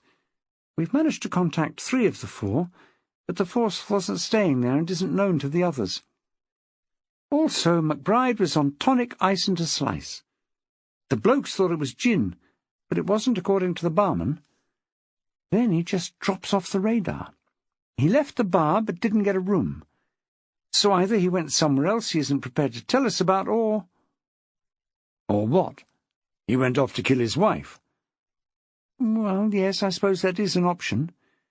But forensics almost useless. His DNA and fingerprints will obviously be all over the crime scene because he works there. Ditto his wife, although he did have the lack of taste to tell me she didn't understand him." Maxwell blinked. "He actually said those words?" "Yes. He didn't use them later to Rick Shopley, which is either interesting or typical, depending on how you look at it. However, whether or not she understood him, there was bound to be his DNA, etc., on her body. It'd be strange if there wasn't. But the one odd thing was, her fingernails had been cleaned." Maxwell perked up. "Well, that must mean another person involved, then, surely. If she had scratched him, he could have always said it was done earlier." "Yes, or he could have cleaned them out precisely so we thought it was another person." He subsided again. "Is Jeff McBride that clever, though? He's cunning, shrewd, ambitious, all that I know, but clever, as in intelligent enough to plan a red herring like that?" "Do you watch CSI?" "Does the Pope shit in the woods?" "Exactly. Although I don't expect Jeff McBride has much time for TV, what with all his committees—" "And women," Maxwell added. "Really? Well, I assumed as much, but I have to ask, Max, is that a fact or just some staff-room scuttlebutt?" "The latter," he admitted. "Make the most of it. I don't think there'll be much more of it. Mrs. Braymarr isn't a fan of gossip. I understand she's planning to fit us all with scolds' bridles and only removing them as we enter a class. But yes, back in the day there was a lot of talk of our esteemed head of governors and his undoubted inability to keep it in his trousers." "Anyone in particular?" Maxwell laughed. "Me? Details about who's doing what to whom?" "You can remember if it happened in 18-something, she pointed out. "True, but I doubt I'll be bumping into Prinny and Mrs. Fitzherbert next time I'm in Tesco." Let me think. I do believe there was a bit of chat about McBride and, Thing. That supply teacher we had when— Oh, don't tell me— He closed his eyes and sketched what seemed to be rough dimensions on the air. His eyes flew open. "Sandra!" "No, sorry, Hart, we'll have to agree that I never remember the details. But isn't that what you police people are for? Digging, delving, getting all the dirt?" She would have been disappointed had he known. She would have immediately started a search for her real husband, as opposed to the clone who knew all the dirt and could dish it like a pro. "That's all right," she smiled. "Just having some gossip gives us a start." No one current, though, as far as you know? Maxwell shrugged. It covered a multitude of sins. Well, she drained her glass. Bed for me, I think. Come and cuddle up and tell me all about Fiona Braymarr. I think such stories are best told in the dark. Too scary, he said. Let's just say she and I have agreed to agree. She spun round. That was unexpected. What? I hate her. She hates me. So we have that in common. Other than that, I can't get a handle on her at all. Apparently when you Google her, which apparently isn't as painful as it sounds, she comes up empty. She isn't a Google whack as such. Jackie shook her head. How many times have I told Nolan not to use words he doesn't understand? It applies to you as well. I know what that means, Maxwell said, hurt. It doesn't really apply to people, but it is 2 words which only get 1 hit when you Google them. I was stretching the envelope. Stop it! She hit out at him with the newspaper, folded ready for the crossword in bed. You're scaring me. Anywho, apparently the only entries on anyone with that name are just 2 about someone called Fiona Braymarr who was run over aged 6 in Tasmania in 1951. That's insane, Jackie said. Everyone's got more than that on Google. I haven't, he said smugly. She looked at him disbelievingly. Max, have you no idea? Google you and it goes on for pages. Most of it good. At least no trolls. That's good, he said dubiously. The only place for trolls is under the rickety-rackety bridge, waiting for the 3 billy-goats gruff. She let that one go. She was too young for Uncle Mac, but had fond memories of Ed Stewpot Stewart. She had even written in to have a record played for her birthday, but it wasn't picked. Perhaps Dexy's Midnight Runners had been a step too far for Ed. Well, at any rate, she isn't on Google. But she should be, Max. She's supposed to be some sort of superhead, isn't she? Goes around the country making good schools into a seething bed of intrigue and despair. He put an arm round her and hugged her close. That's my girl, he said, kissing her cheek. Cut straight to the chase. He reached out with his other hand and switched out the light. Bed for you. You've got grieving husbands to grill tomorrow. But his face was thoughtful as he closed the door and headed for the stairs. Chapter 9. Maxwell was still thoughtful as he pedalled through the gates of Leeward High School that morning. He barely registered the fact that Mavis, rather than standing like Achilles in the trench, as was her wont, was actually on the pavement in a small huddle with some assorted adults, some of whom he recognized vaguely as he whizzed past, his Dopplering "Morning, Mavis!" lost on their unhearing ears.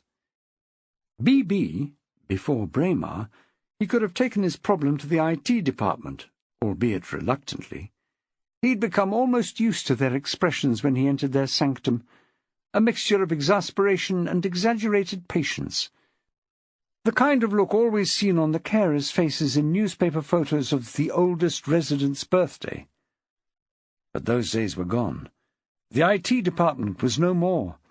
When the computers broke down in future, Mrs. Braymarr had decreed, the member of staff in question would have to call the Academy helpline, where a dedicated IT professional would be able to talk them through any fixes necessary.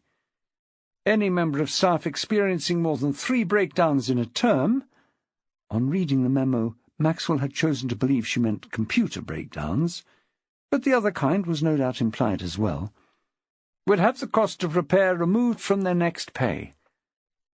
Maxwell didn't worry unduly. He never used his computer anyway, so it was unlikely to break down. So, what to do?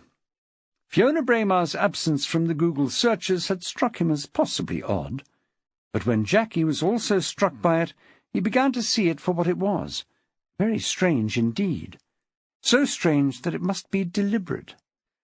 But once he had used the term Google, Maxwell had used up all the computer knowledge at his disposal. Asking a kid was one other way to enlightenment, but he had his dinosaur reputation to uphold, so no. He was deep in thought as he crossed the foyer, and was suddenly stopped in his tracks when he cannoned into something wiry, angry, and smelling like an ashtray. "Oi!" it said. He focused his eyes and saw, to his amazement, Mrs. B.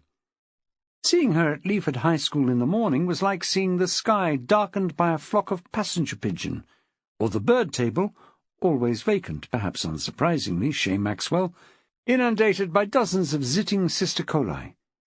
Unlikely, unexpected, but, especially with the thoughts going through his head, very welcome. "Mrs. B., what are you doing here?" He knew he was not at risk of being shot, even with a forefinger, by Mrs. B. The only TV she watched was the soaps and the gadget programs, which was why he was so glad to see her. He leaned nearer. "Tell me later," he hissed. "I need your help on a technical matter." She looked at him, all ears. "I'm here to see that Braymarr woman," she said.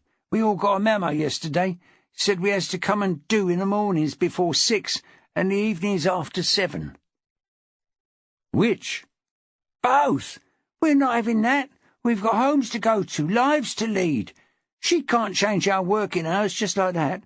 I've come to represent the entire hygiene staff, to tell her where to stuff it." If there was just one place Maxwell wanted to be that day, it was to be masquerading as a fly on the wall in that meeting. But he had something more urgent for her attention, and it wasn't just selfish. She might learn something to her advantage. "Can you just give me half an hour or so? I'm assuming you don't have an appointment." "No, I bleeding well do not have an appointment, excuse my French," she said. "If she won't see me, she just won't have a clean school no more, that's all. My girls and Daniel ain't putting up with it. It's not right, is it? Messing about with our schedules." It wasn't like Mrs. B. to only have one question in a speech, but Maxwell couldn't help it. "No, it's not," he said. "Who's Daniel, by the way?" "He does the rough," she replied enigmatically. She stalked into the reception area and tapped on the counter. Maxwell couldn't hear her exact words, but the gist was clear. Sadly, Mrs. Braymarr seemed to be currently at one of her other schools, this piece of information eliciting a snort from Mrs. B. that made Thingy's hair ruffle. But if Mrs. B. would like to wait— "Wait? Wait for that trollop?" she said, returning to Maxwell in a state of the highest dudgeon. "No, I will not wait." She looked at him again and cocked her head. "So, what you want me to have a look at? Not that ancient thing in your office, I hope. There's nothing can help that old rubbish, is there?"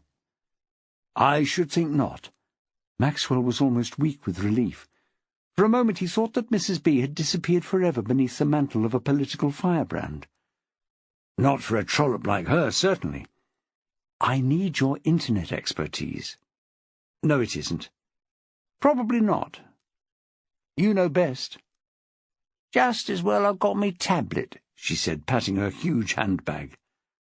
Maxwell's heart did a little lurch. Was the woman ill? Mrs. B. was immortal, surely. "It's Android," she said inexplicably, "so you'll recognize some of the commands." He nodded and shook his head by turns. She probably knew what she was talking about. Since her emergence some years before as a computer geek, nothing she did could ever surprise him again. "We'll go to your office, shall we?" she said, and led the way, hauling herself up each step with a grunt. Mrs. B. had spent years cultivating her persona, and even righteous anger couldn't make a dent in it. Once ensconced at Maxwell's desk and with a steaming cup of builder's tea in front of her, she delved into her bag and fished out her tablet, complete with detachable keyboard. Oh! Gautama Buddha had never had a more profound experience. A laptop! For a moment Mrs. B. considered patting him condescendingly, the way the shop assistants in PC World had once done to her. But she decided against it. "Yes, Mr. M, sort of. Let's call it that, if that makes you comfy. Now, what did you want me to show you?" "It's not so much show me as... It's a bit difficult for me because I don't really know the jargon." Bless him. This time Mrs. B. did pat him. This man had a brain as big as the great outdoors, but when it came to computing it was just as empty. "Don't worry about the words, Mr. M," she said kindly, as though to a child. "Just tell me what you need." Maxwell tried never to condescend, but he recognised it when he saw it. Never mind, it might make his task easier if he started from a position of idiot. The savant could come later. "I understand that people have Googled Mrs. Braymarr, but she doesn't come up in the searches." Mrs. B raised an eyebrow. "That don't seem very likely," she said, turning to her tablet. "She's one of them superheads, isn't she?" She swiped the screen a couple of times and then applied herself to the keyboard. "How'd you spell her name again?" Braymarr.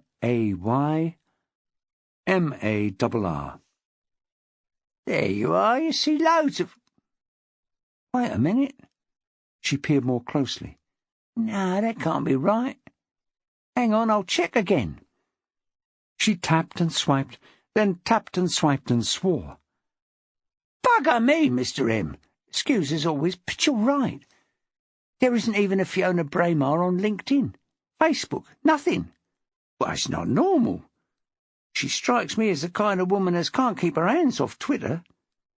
But even if she doesn't do social media—" Mrs. B's hands were on the keys again. "Where's her other schools? Well, anything." "So it is unusual, Mrs. B." "Well, not so much unusual as— well, I never seen it before. Let me show you something." She typed and turned the tablet screen to face him. "Got your glasses?" "I don't wear glasses, Mrs. B." She looked at him appraisingly. "Good for your age." "Thank you." And he really meant it. Mrs. B, of all people, was not given to praise. "Have a look, then. Do you know what that is?" "A list of websites?" "Correct. About?" "I don't know him. Should I? Is he famous? I'm really bad at singers and so on." The man didn't look like a singer, but that didn't seem to have got anything to do with the music business these days. "Britain's Got Talent runner-up? Sorry." She gave another snort and shook her head. "Oh, you wouldn't know him, but he's my old man. Rest his soul, I suppose I ought to say." Maxwell peered closer. He'd never met the man, who seemed to most people who knew Mrs. B to be as legendary as any unicorn. There were images, there were websites about long-ago dance matches. The list went on and on. "But—" "Exactly," she said, triumphant. "If you Googled me, you, Mrs. M, little Noel, even that bleeding cat of yours, I bet there are pages of hits." She looked up and quickly translated. "Websites with their name on at very least, but often a picture or a bit of news. But Mrs. Bloody Hitler Braymarr, nothing. Oh, it's not right." "So what is it, then?" Maxwell stopped looming over her and pulled up a chair. "How can she not be on the web?" "You can do it," Mrs. B said ruminatively. "The new Google rules mean you can ask them to remove sites you don't want there, but it takes a while, and they still get to decide what stays and what goes. There is software." A few more clicks and she was pointing to the screen again. "But I don't know how well they work. You can overload your name. Put loads of the same article up with your name in, and Google will think you're a spammer and take you to the bottom of the rankings. But still, can you give me a while, Mr. M? You've got some teaching to do anyway, haven't you, I expect?" Maxwell looked over his shoulder at the clock, which stood at a rather disconcerting 9:15. "Oh, bugger and pooh, Mrs. B. I shall be with 10ZXO. They will have ripped the windows out of the frames by now. I'm late." "Off you go, then," she said, already hunched over the keyboard, a woman on a mission. "I'll winkle this tart out if it's the last thing I do." Although winkled tart sounded rather unappetizing, Maxwell applauded her enthusiasm and raced down the corridor, jacket flapping, to quell the riot he could dimly hear from below. Even without D. McBride, ringleader extraordinary, it wasn't going to be pretty in there. The McBride house, like 10ZXO, was totally McBride-free. Jackie had rung to check before she arrived, but the answer phone simply asked her to leave a message. She checked the dealership, and he wasn't there either. Council officers, the same.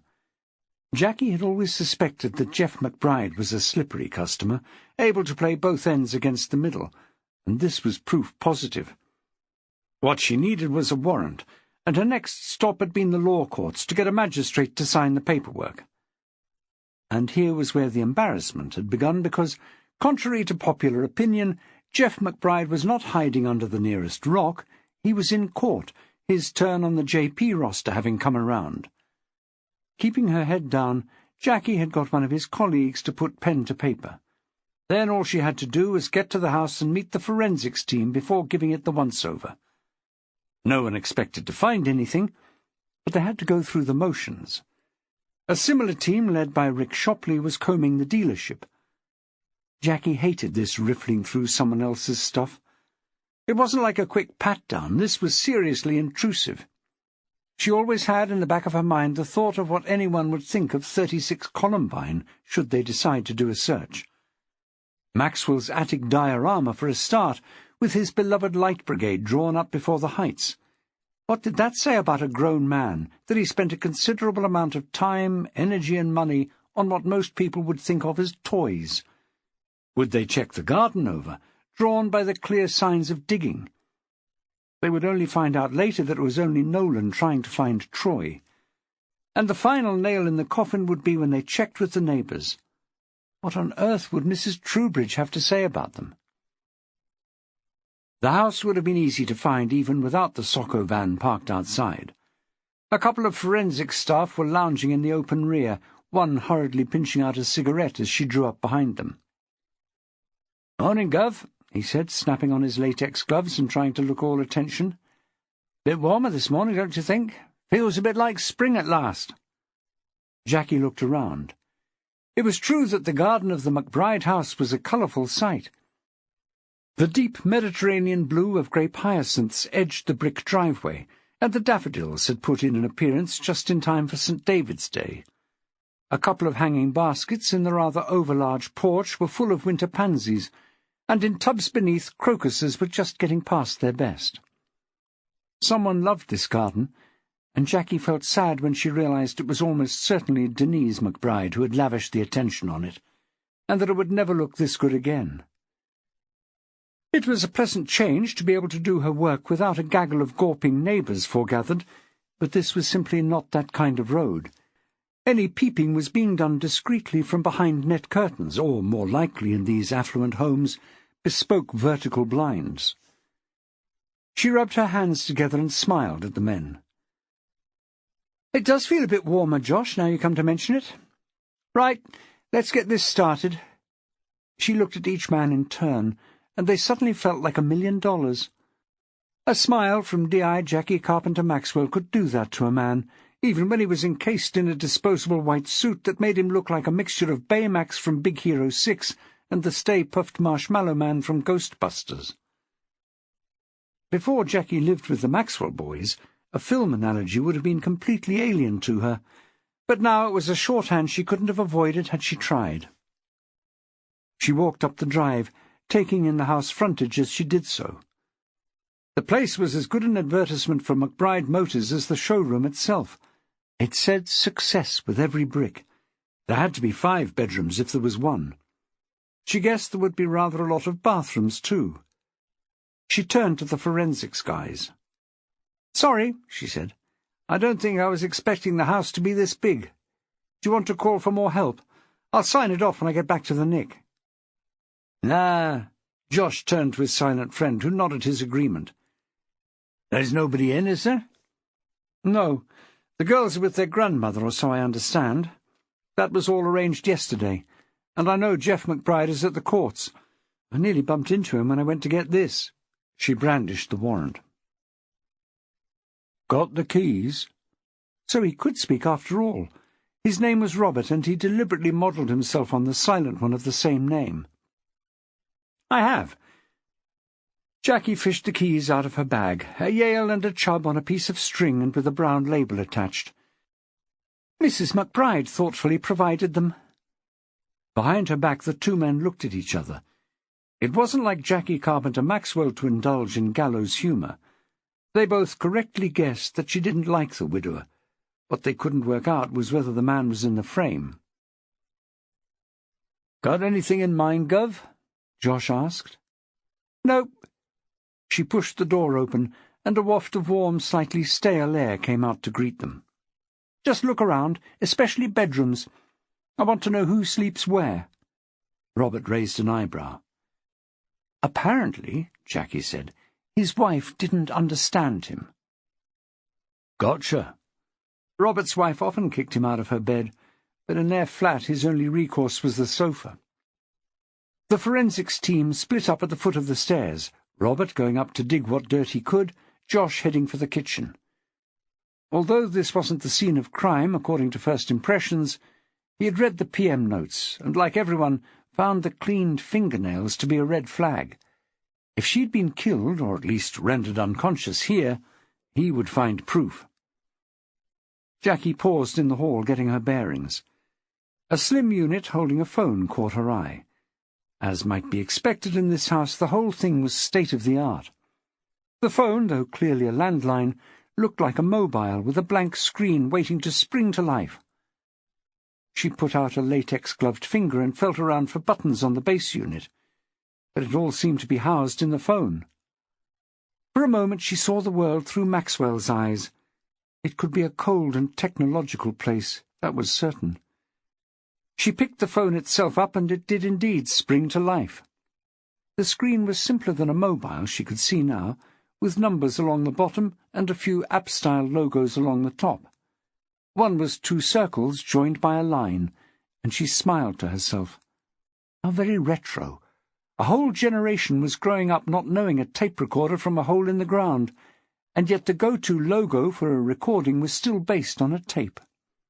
But, and more to the point, there was a red dot in the right-hand circle, and it was slowly flashing.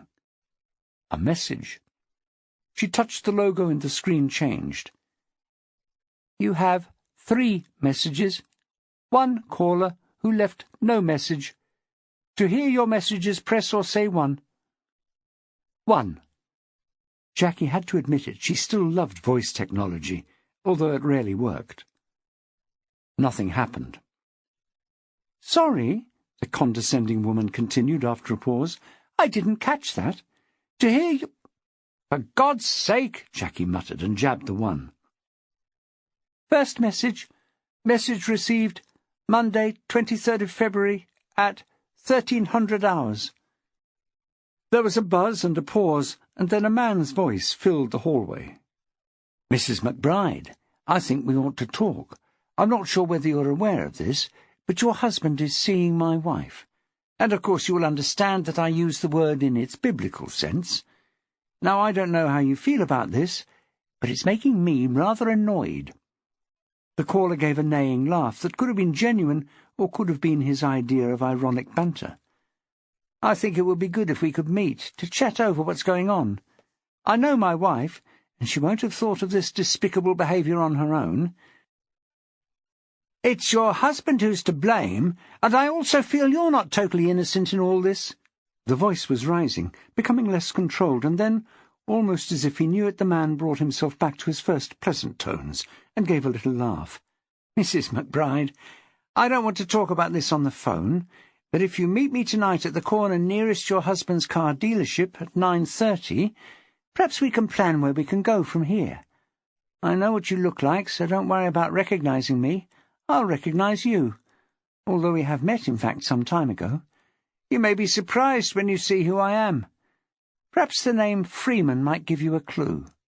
Goodbye." Jackie looked up to see Josh standing in the kitchen doorway. She widened her eyes at him, and he shrugged, the language of Socko in miniature. "End of message. Next message."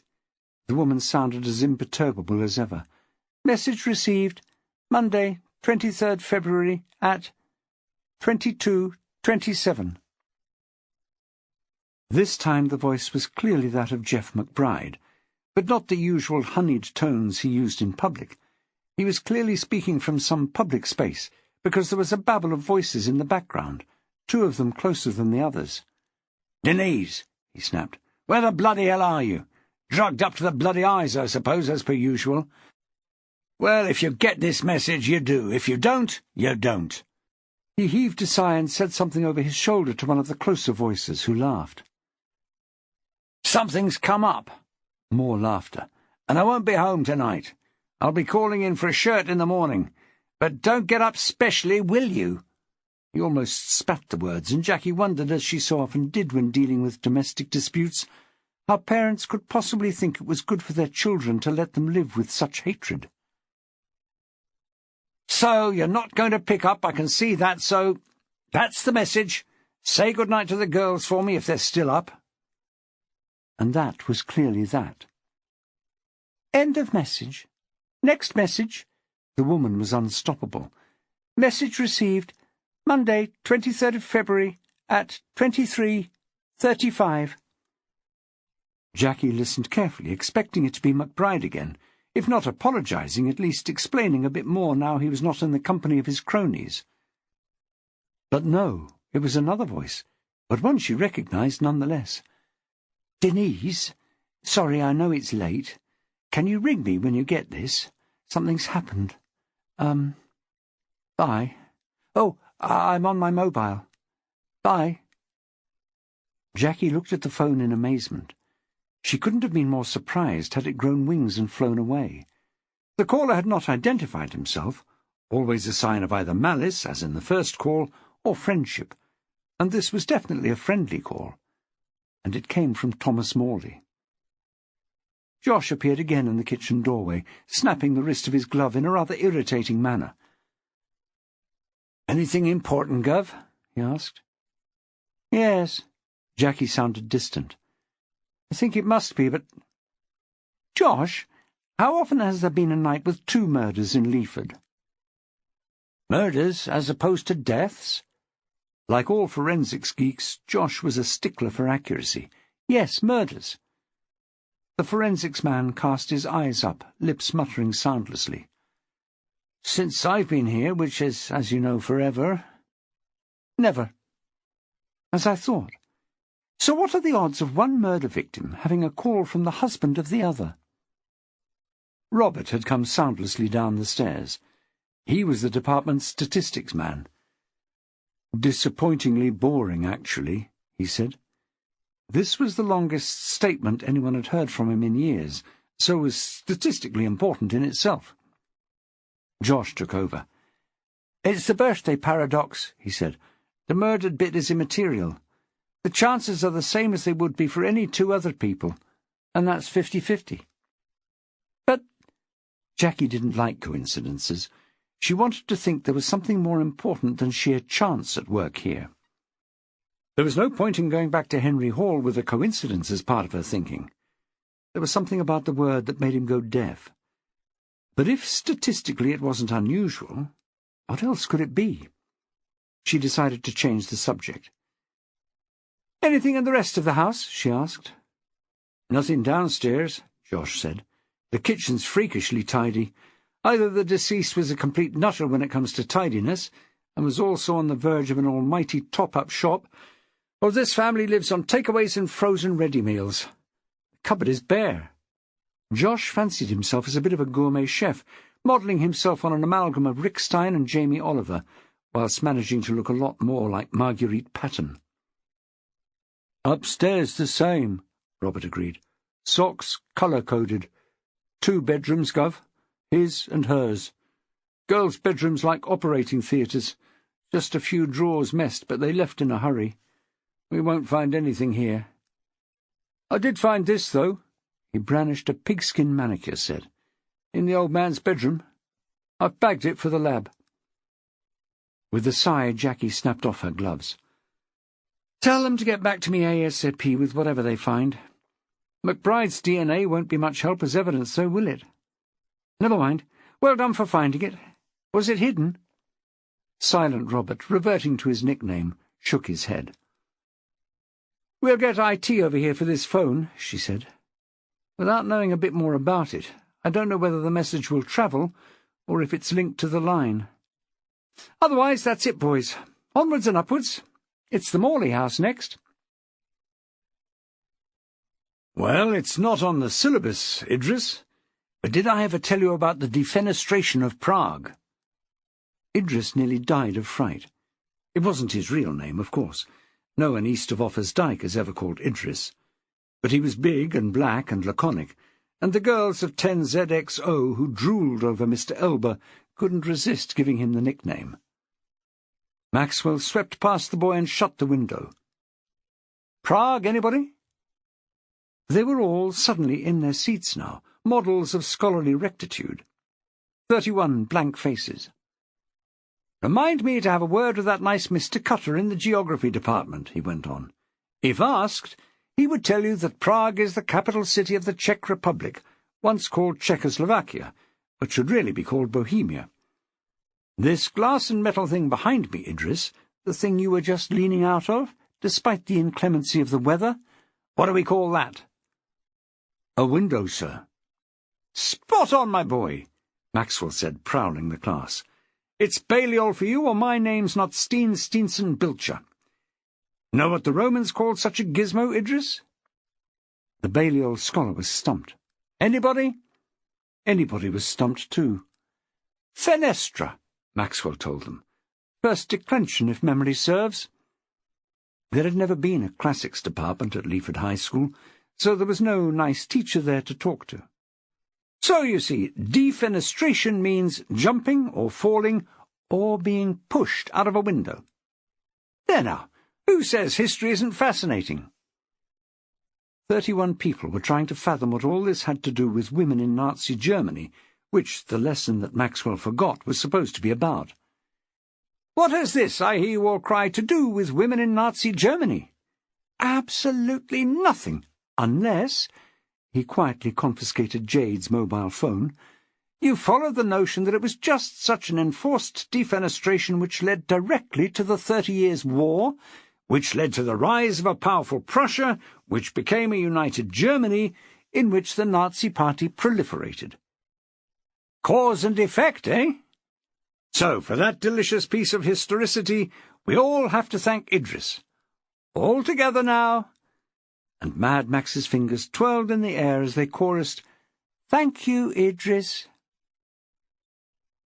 Mrs. B was no longer hunched like something at lunch on the Serengeti when Maxwell finally returned to his office. She was leaning back in his chair, chin tucked in, nursing another cup of tea in lieu of a much-overdue cigarette. "Any luck?" Master of body language though he was, Maxwell couldn't quite work out whether her look was one of complacent success or complete dejected failure. "Nah." She didn't look at him, just at the screen. "Tried everything. She didn't exist before the end of January this year." "But—" "Don't you but me, Mr. M. I'm stumped. I've never seen this before. I really haven't. I'll have a word with my sister's lad. Well, grandson, I suppose you'd say." Mrs. B.'s family relationships were so Byzantine, it was probably well not to inquire too closely. "See if he has any ideas. But I think we'll have to agree that she's got us beat." Suddenly springing up, she slammed the mug on the table and swept up her tablet, slipping it back into her bag. "I'll go and see if the Lion Cow's back in the building. If not—" She looked around the office, drinking in the detail as she did so. "I reckon this place can go about 2 days before it sinks under the weight of its own rubbish and filth. No offence. Then see where she is then." "The trouble is, Mrs. B," Maxwell said sadly, "I think that Mrs. Braymarr may be one of those honoured mortals to whom shit does not stick." "Ha!" The woman's derision was palpable. "I don't reckon she's even mortal, Mr. M, since you mention it. Still, I'll still see you at yours, won't I, from time to time?" "Yes," he said, answering her first question. "Oftener than you think," in answer to the second. She was hardly out of the door when Helen Maitland took her place. "Coffee?" She waggled the kettle at him. "Yes, please, while we can." Helen had read the memo. All extraneous means of making beverages were now not allowed, following Academy protocol. All snacks brought in by staff must comply with rules dictating the contents of students' snack boxes. Viz. and to wit, they had to be healthy, and no chocolate was the law of the jungle from now on. Helen wasn't sure whether she had ever gone, waking or sleeping, for longer than 3 hours without chocolate, and was already feeling the pinch, though her secret stashes remained, for now, secret. But she knew it was only a matter of time. Helen set the coffee down on the table between them and sat looking moodily into the grey-beige depths of her mug. Instant coffee wasn't good for her. It made her stomach acid and rebellious, even without the stress they were all under. But even so, it worked on her like a drug. How she was going to get through the day without it, she couldn't imagine. A vending machine somehow wasn't going to cut the mustard, even ignoring the fact that there was no possible way that it could cater for the disgruntled staff of what had once been a happy school. She lost herself in watching the milk form a greasy slick on the surface of her drink, and so when Maxwell spoke, she jumped and slopped it all down her front. "For God's sake, Max!" she screamed. "Look what you made me do!" She dabbed at the stain with a tissue from her pocket, already disintegrating from an inadvertent turn in the tumble-dryer. It left gouts of fluff on her jumper, and she burst into tears, pointing at the mess incoherently. Maxwell, public schoolboy to the core, leapt up to close the door and draw the blind. He handed her the cleanest of the tea-towels to hand, and sat down again to wait for her to calm down. Years of Helen Maitland, calm and imperturbable in the worst crisis, had not trained him for this. Centuries of hormonal girls of all sizes had. Waiting was the only game in town. Finally his strategy bore fruit. She blew her nose on the tea-towel and then looked at it in horror, holding it out to him as the man who could sort it out. He took it and dropped it on the floor. That was for later. "Better?" he asked, and she nodded with a final sniff. "It was time you had a good ball," he said. "You've been taking this on the chin, and it's no way to run a railroad, is it?" She shook her head. "I feel dreadful, really. I don't have half the problems some of the staff here have. I still have my job, for one thing. And even if I didn't, we wouldn't starve, but—" The tears welled up again. He leaned forward and patted her hand. "I know," he said. "It's like being hit by a truck. I can't believe this method has ever worked. I've had Mrs. B on the case." Helen looked at him through tear-clotted lashes. "Mrs. B? What's she going to do? Hoover her to death?" Maxwell reflected how quickly Fiona Braymarr had become her. Speak of the devil and she's bound to appear. "No, although that is a plan, I suppose." He appeared to give it sober reflection, imagining the woman's head, Tarantino-style, whizzing around with the fluff in the vacuum cleaner's innards. "No, Mrs. B is my secret IT weapon. She's a whiz on computers of all kinds, and like a truffle hound if you need something found out." "There's a rumour that she isn't on Google," Helen sniffed. "Not a rumour, in fact. She really isn't. And that's why I have Mrs. B on the case. She's already done some digging this morning, and now she's off to find her sister's grandson." "Her great-nephew, then?" Helen was doing Mendelian genetics with her Year 11, and was in a bit of a groove. "In any other family, almost certainly," Maxwell agreed with a smile. He gave Helen's hand a final pat and sat up straight. The old back wasn't up to long-term caregiving these days. "Suffice to say, she'll find anything that's there to be found. And meanwhile we all just have to sit tight and try to ride the whirlwind." He looked up, lips moving, then added, "If that's even possible, of course. Perhaps if you could grab hold of something as it whirls past—" Helen laughed and took a swig from what remained of her cooling coffee. "I don't think we're in Kansas any more, Toto," she said. Anyone less like a munchkin than Helen Maitland it was hard to imagine, but Maxwell grinned at her. "As long as we can get rid of the Wicked Witch of the West with no bones broken, we can be anywhere we like, can't we?" Helen Maitland was an expert at Maxwell reading, and now she changed the subject, right on cue. "Any news about Tommy Morley? Or the McBride girls, come to that?" "I went to see Tommy yesterday, as you know. Was I missed at the meeting last night, by the way?" Helen looked down and took another sip of her coffee. "I don't know. I wasn't there." He raised his eyebrows. Was anyone? She chuckled deep in her throat. I don't know that either. It's hard to find anyone qualified to ask. Dearie me, he smiled. Poor Mrs. Braymarr, all on her lonesome. Well, no. Some people went, just not people I talk to. Brown noses are so unattractive. Indeed. Well, yes, Tommy. In the end, I didn't see him. His dad, man 33. Is he really 33? He looks 50, yes, I know. He arrived as I did and gave himself up. That's that one, then? I don't think so. I still think this case will run and run. But I can't say more, of course. Of course. Helen could have shaken him. There was nothing worse than someone with the need to gossip all but flashing in a neon sign on their heads, who nevertheless was keeping stumm. The McBride girls? That one's complicated, but the short answer is they're with their granny somewhere. I must say that 10ZXO were a little more subdued than normal without D. I teach the younger one. Not quite so obnoxious, but with those two you always have to remember who their dad is. That's true. I understand he's a bit... Although Maxwell was no byword when political correctness was being discussed, he searched for an acceptable word to describe Jeff McBride with some care. With so much of his information coming covertly from Jackie, he had to remember who knew what about who. Oh, God, yes! Helen cast her eyes heavenward. Anything with a pulse. Flirting, you know, just to keep his hand in. But when it comes to... She blushed a little. The full Monty, as it were. His women are in two categories, powerful or airheads. He usually runs one of each, as I understand it. Really? Maxwell nodded ruminatively. That's interesting. I wonder who fills which niche at the moment. Helen leaned forward and dropped her voice. It very much depends on who you listen to, she said, and wriggled into a more comfortable position.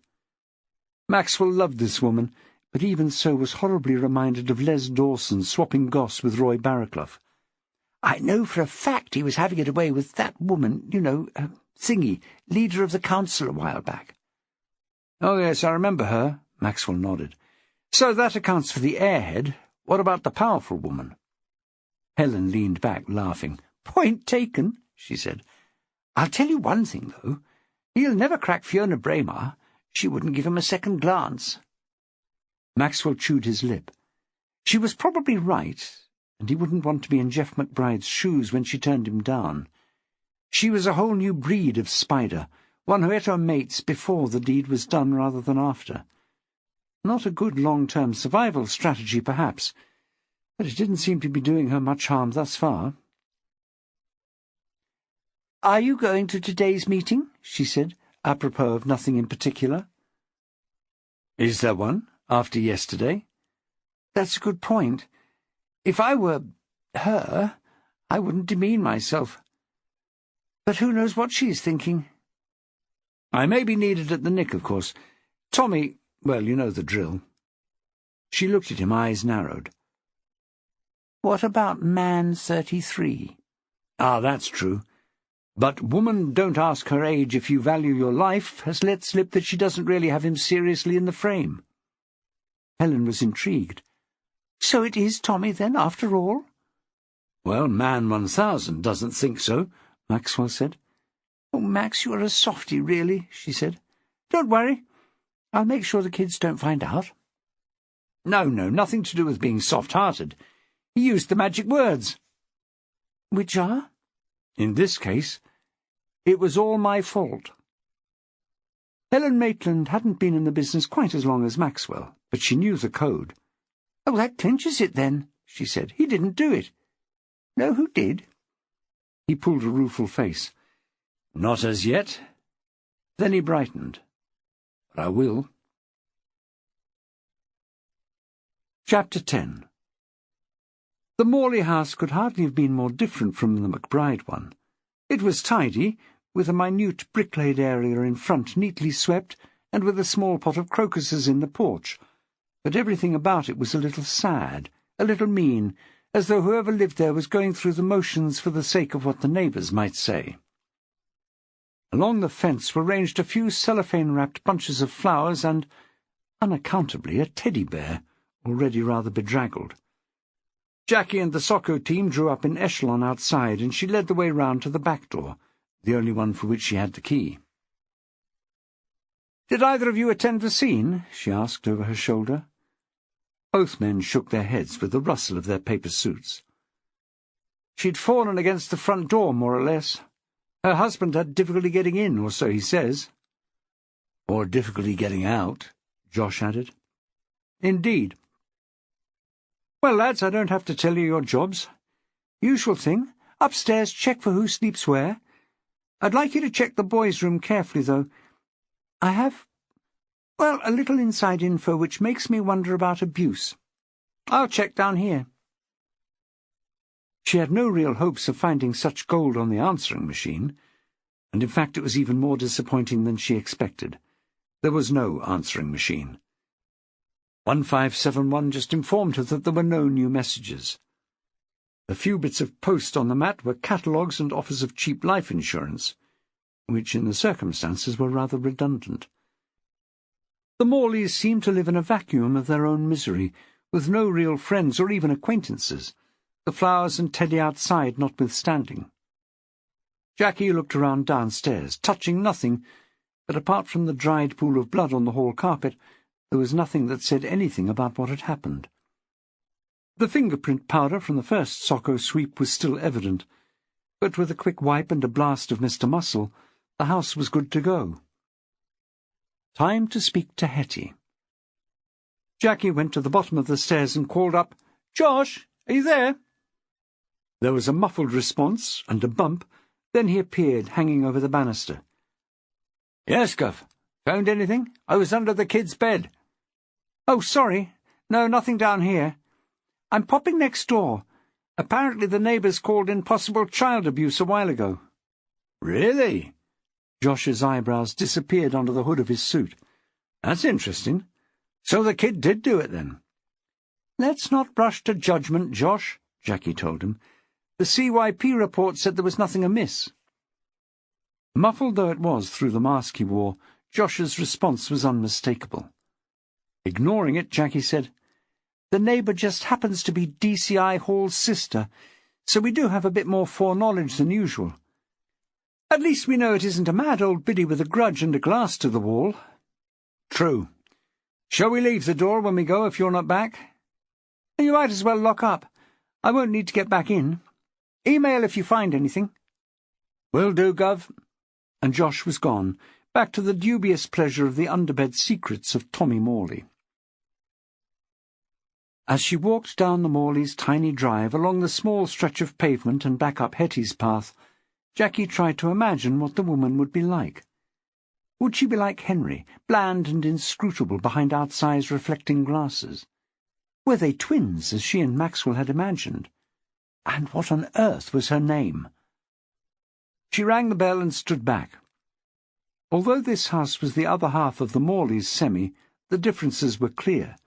The window-sill was full of photographs in various different frames, scattered willy-nilly along its length. An old birthday card was wedged between two at the side, and Jackie imagined that from inside it was invisible behind the curtain, and had just been left behind. A dog lead and a pair of wellies were stashed in a corner of the porch, a handful of poop-scoop bags shoved down inside one boot. A single strand of left-behind Christmas tinsel was caught in a drawing pin at the very top of the door-frame. Not neglected or dirty, Jackie decided. Just a proper house lived in by real people. The bell was greeted by the yapping of a very small, very irate dog, clearly bouncing up and down just inside the door. Jackie looked again at the lead, which was thick enough to tether a wild ox and was attached to a harness. A plaque on the front read, "Killer." So either Hetty had just lost a dog, or she had a sense of humour. Jackie hoped it would be the latter. And it was. The barking stopped abruptly, and the door was flung open. The woman who stood there was the complete antithesis of Henry Hall. She was little and round, and her hair fluffed up crazily around her head. She held a minute Yorkie in one hand, almost absent-mindedly. She was wearing glasses, but they were tiny, gold-framed, and perched on the end of her ski-jump nose. "Excuse Killer," she said. "He's all talk." She looked her visitor up and down. "You must be Jackie. Henry's told me so much about you, I feel we're friends already." She stepped aside, gesturing with Killer for Jackie to go down the hall. "Go down into the kitchen. It's warmer and I've just got some brownies out of the oven. We can have one while we chat." Jackie found herself herded down the hall into a warm and welcoming kitchen. Pictures were stuck up on the fridge of crooked houses, flowers the size of trees, people the size of giraffes. Hetty saw her glance and chuckled. "The joys of grandparentdom," she said. "The other joy being you can give them back. Now." She gestured with Killer again, then, suddenly realizing she still had him in her hand, put him down. "Basket," she said, and with a warning yap the little creature scuttled away to a minute basket in the corner by an Aga which had been shoehorned into the room. The whole atmosphere was of a farmhouse kitchen, and Jackie almost expected a couple of chickens to wander in from the yard outside. It was hard to remember that this house was one in a road of identical houses in the back end of Leaford.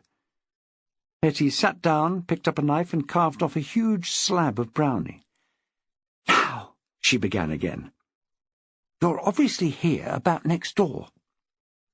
Jackie grasped this first opportunity she'd been given to speak. "Yes. Henry showed me the report from your phone call." "A disgrace!" The little woman fairly bristled with annoyance. "I had a visit from some chit of a thing from social services, and that was that. I had to change the bedroom round. Oh, I know that sounds cowardly, but I couldn't bear to hear what was going on any more." "I do understand," Jackie said. "Sometimes the wheels come off the system. You did what you could."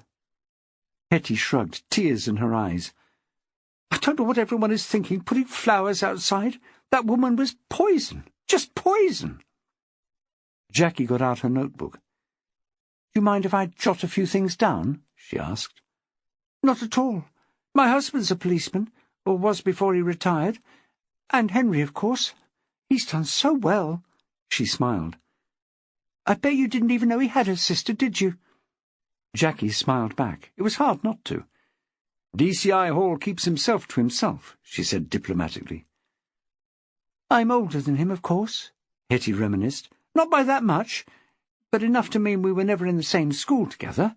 That kind of gap." Jackie understood. Maxwell and his sister Sandy were the same, and although they loved each other, they had few terms of reference in common. She often wondered if Nolan was going to remain an only. Time to do something about it, if not. She turned back in to Hetty. "So I was something of a surrogate mother to Henry in many ways." She walked over to a coffee machine on the worktop. "Coffee or tea? It's only a matter of which pod to put in, I'm afraid.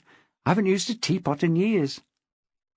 "Coffee, please," Jackie said, picking absently at the brownie, which was totally amazing. It stopped her in her tracks. "This," she said, pointing. "This." "I know," Hetty said smugly. "It's my own recipe. It always takes people like that. Sugar?" Jackie shook her head and flattened out her notebook, trying to look like someone who meant business.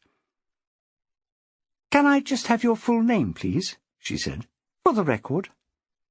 Henry's big sister sat down and looked solemn. "Really?" she said. "Won't Hetty do?" "Well, it will if it's your name." Jackie was quite excited. She was finally going to find out. "I suppose you're right. If this goes to court, it has to be correct. The name is Ethel. Ethel Hampshire." Jackie wrote it down, trying to swallow her disappointment. "I was named after my grandmother," Hetty said. "As soon as it was done, my parents were sorry, so I've been Hetty ever since. And you know," she said, leaning forward, "it's funny, but lots of people think it's short for Henrietta." She laughed. "As if anyone would call one child Henrietta and another Henry. Madness!" Jackie laughed as well. "Madness, you're quite right," she said. "Right, now, do you mind if I call you Hetty?" "Oh, please. Mrs. Hampshire's my mother-in-law in my book, even though she's been dead nearly 20 years. Thank the Lord." "Right." Jackie could see that there would be no problem with getting the truth out of Hetty Hampshire. She just opened her mouth and everything just fell out. "I won't take you back through the entire history of Next Door, what you've heard and so on. I'd just like the gist, if that's all right, with a bit more detail over the last, shall we say, week or so?" Hetty took a bite of brownie and frowned. "It's hard to know where to start. We lived here already when they moved in. They'd only been married a month or so then, and she was so pregnant she was ready to pop. She wasn't very friendly, but I went round with some clothes of the boys, baby things to help them along. They didn't seem to have much, and they were very young. He wasn't even 20, I shouldn't think, though she was obviously quite a bit older. From the start he was besotted by the baby, although from things she dropped in conversation he wasn't his." "She told you about that? Did she say who the father was?" Hetty laughed and sprayed brownie crumbs across the table. "Sorry. No, she never said. But she was very inappropriate about poor Thomas." The older woman blushed. "Comparisons, that kind of thing." "To you, face to face?" Jackie thought she'd better check. "It wasn't just things you might overhear?" "Oh, no. The overhearing was different. I never could hear the words, just the tone. And then that poor little boy. Well, not so little now, I suppose. Crying, sobbing all night long. It broke my heart. That's why my husband moved the bedroom round, so we couldn't hear." "I do understand, Hetty." Jackie could see she was beginning to get upset, and she knew gossip usually dried up when tears flowed. "Did you notice any change lately? More shouting? Less? Visitors?" "Well, of course. Louise didn't go out to work." Hetty said this as though it explained it all. "No, I knew she was a stay-at-home mum." "I think that gives the wrong impression," Hetty said, setting her lips primly. "I was a stay-at-home mum. I am now a stay-at-home granny. That means you keep the house nice, you cook, you bake. I personally like to write, blogs mainly, but I'm getting a bit of a name for myself in the blogging fraternity." She dropped her lids modestly for a moment, then her eyes flashed up and met Jackie's. "But her, Louise? No, she was stay-at-home, but not really a mum. She was more a stay-at-home tart." Her hand flew to her mouth. "I'm sorry, I shouldn't have said that. Evil to he who evil thinks, you know. Honi soit qui mal y pense. My husband would be proud of you." "Not honey your silk stockings falling down?" "Prouder still. It's not everyone who reads 1066 and all that these days."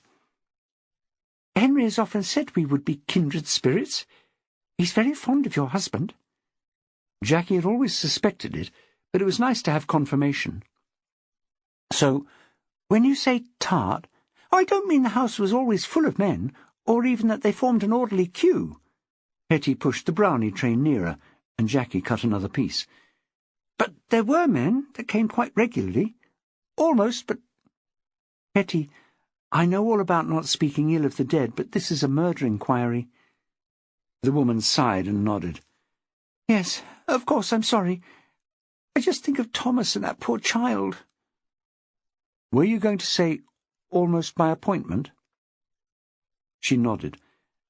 "I didn't always see them arrive, but it's hard not to notice the cars.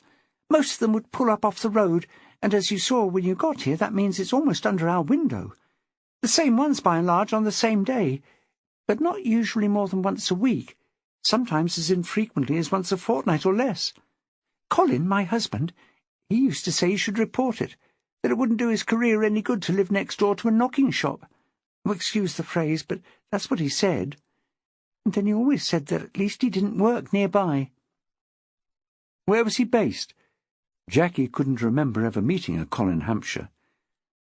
"He worked almost all his career in Southampton," she said. "He always had a horror of working and living in the same town. He used to say that Henry had to step carefully because of that. And you too, my dear. Sorry, I feel I know you." "Don't worry," Jackie smiled. "I've been called worse. I have it double because teachers have to toe the line even more than the police." And one day, she thought, mine might actually start doing it. "But Colin really thought that, did he? That it was a brothel?" "Not a brothel, I suppose. She didn't have staff. It was just her and a few select men. Very select, judging by the cars." "Did you recognize anyone?" "Do you know?"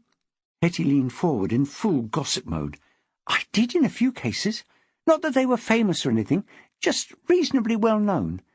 You know that bloke who bought up all those little corner shops and opened them 24 hours a day? Sold them for millions a few months later? Yes. Well, him. And the one who used to run the buses. I wouldn't have thought he was that well off. Well, perhaps not, but he was her boss for a while, according to Thomas, back when they first met. I expect it was for old time's sake. Hetty chuckled. Now the gossip was off her chest, she felt better. So Thomas knew. Pardon? Hetty didn't remember saying that. You said Thomas told you about their boss.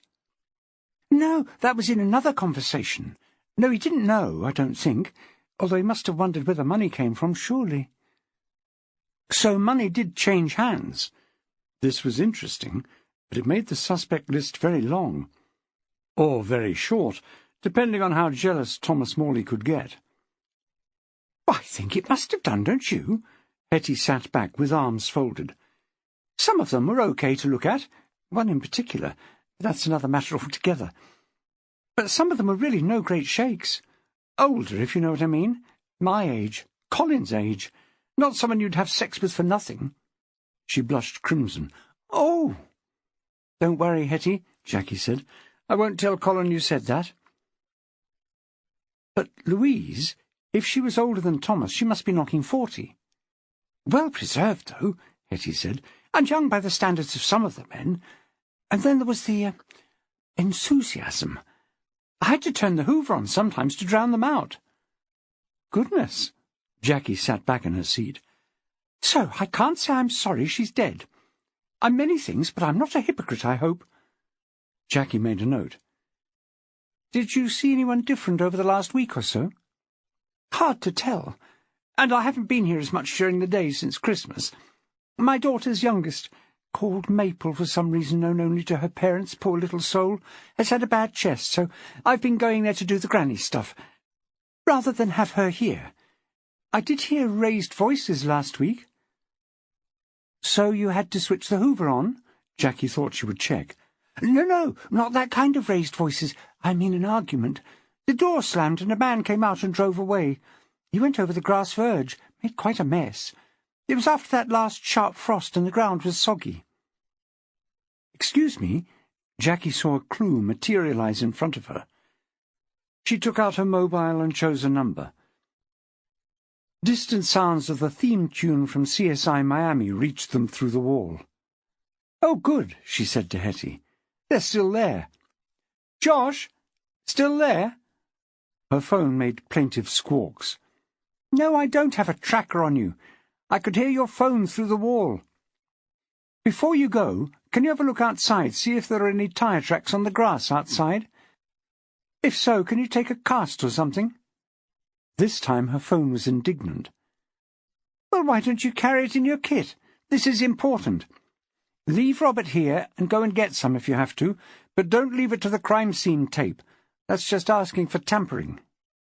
Sulky quacking. Thank you. Let me know how you get on. Bye. And she put the phone down. They watch too much TV, she said with a smile. I hope I haven't given that nice young man a difficult job, Hetty said. But I don't think anyone else has parked up on the verge since then. Anyway, after that it was quiet for a day or so, then they started again. It's usually just one a day.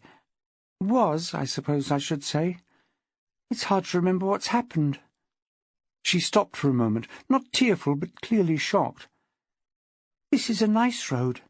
Not very expensive, these houses, but nice people, mostly. I think, though, since then there's been... Let me think. The bus chap, I know he's been. Somebody else I know. I can't place him, though, but I definitely know his face. And that's it. Quiet week. Jackie put a few final touches to her notes and then closed the book. Nothing on Monday night? Hetty shook her head. No. Colin was at the golf club. It was some farewell do. I don't usually go to those. And I was in here baking. She saw Jackie's face. I don't spend my life baking, but my David's eldest has a cake stall at school every Tuesday, so I try to do my bit. So I didn't hear anything. Although now I think about it, I didn't hear as much hectoring from Louise as normal." She went white and raised her eyes to meet Jackie's. Was she already dead?" "We believe she died somewhere around 11, Jacquie told her. "I was in bed by then," Hetty said, relieved. "And Colin came in around 12 and said there was a lot of kerfuffle next door, but I didn't really take much notice. I just thought perhaps someone else had called the police." "They had," Jacquie said simply. "Tommy called to say his mother had been stabbed."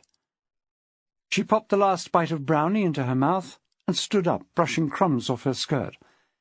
"Well, thanks so much, Hetty, for the information and the delicious brownie." Killer sat up and growled in a falsetto. "Killer!" Hetty admonished. "He won't hurt you," she said. "Then I suppose you'd already guessed that. But we like to indulge him, bless him. He means well." And still wittering, Hetty bustled Jacquie to the front door and out into the wild March day.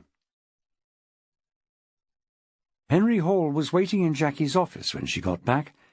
He was sitting in her visitor's chair, in an attitude which in anyone else would be rapt attention, but in Henry Hall's case was complete relaxation. He looked round as she came in. "Hello," he said.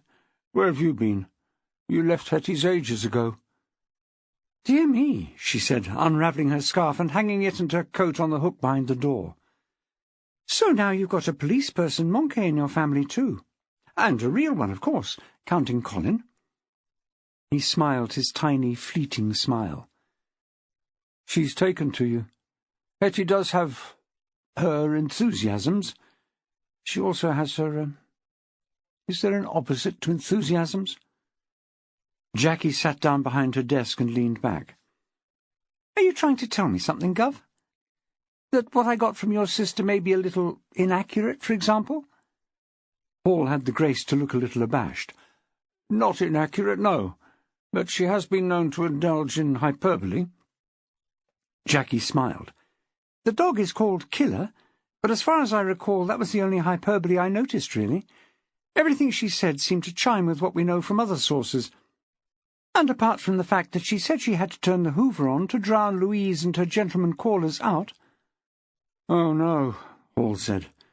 "I've been there when she had to do that. It was quite something, I can tell you. Poor old Colin, he's a bit straight-laced. He got in quite a stew." "Gov, I'm sorry," she snorted with laughter. "I'm just trying to picture it." "It wasn't funny at the time," he said, and allowed himself a small laugh. "But it was in retrospect. I have to grant you that. It sounded like a badly dubbed porn film. But I suppose she was just giving the client what he was after, so to speak." "So," Jacquie brought the conversation back to the job in hand. "She really was on the game, you think?" Paul took a deep breath and expelled it slowly. "That's hard to say. It's always difficult, as you know yourself, to bring these talented amateurs to court. But I should say as near as makes no difference, yes." "Apart from what Hetty told me," Jacquie said, "I have made a bit of headway today, but I don't really know how to tell you." Paul looked at her through blank lenses. "What?" "Well, it's the C word." "Coincidence?" He got up from the visitor's hard chair and made for the door. "When it's more than coincidence, tell me then." "I'll email you," Jacquie said, "when I've thought it through." "Look forward to it," Hall said and left, closing the door carefully behind him as ever. But she nevertheless heard him snort to himself as he walked away.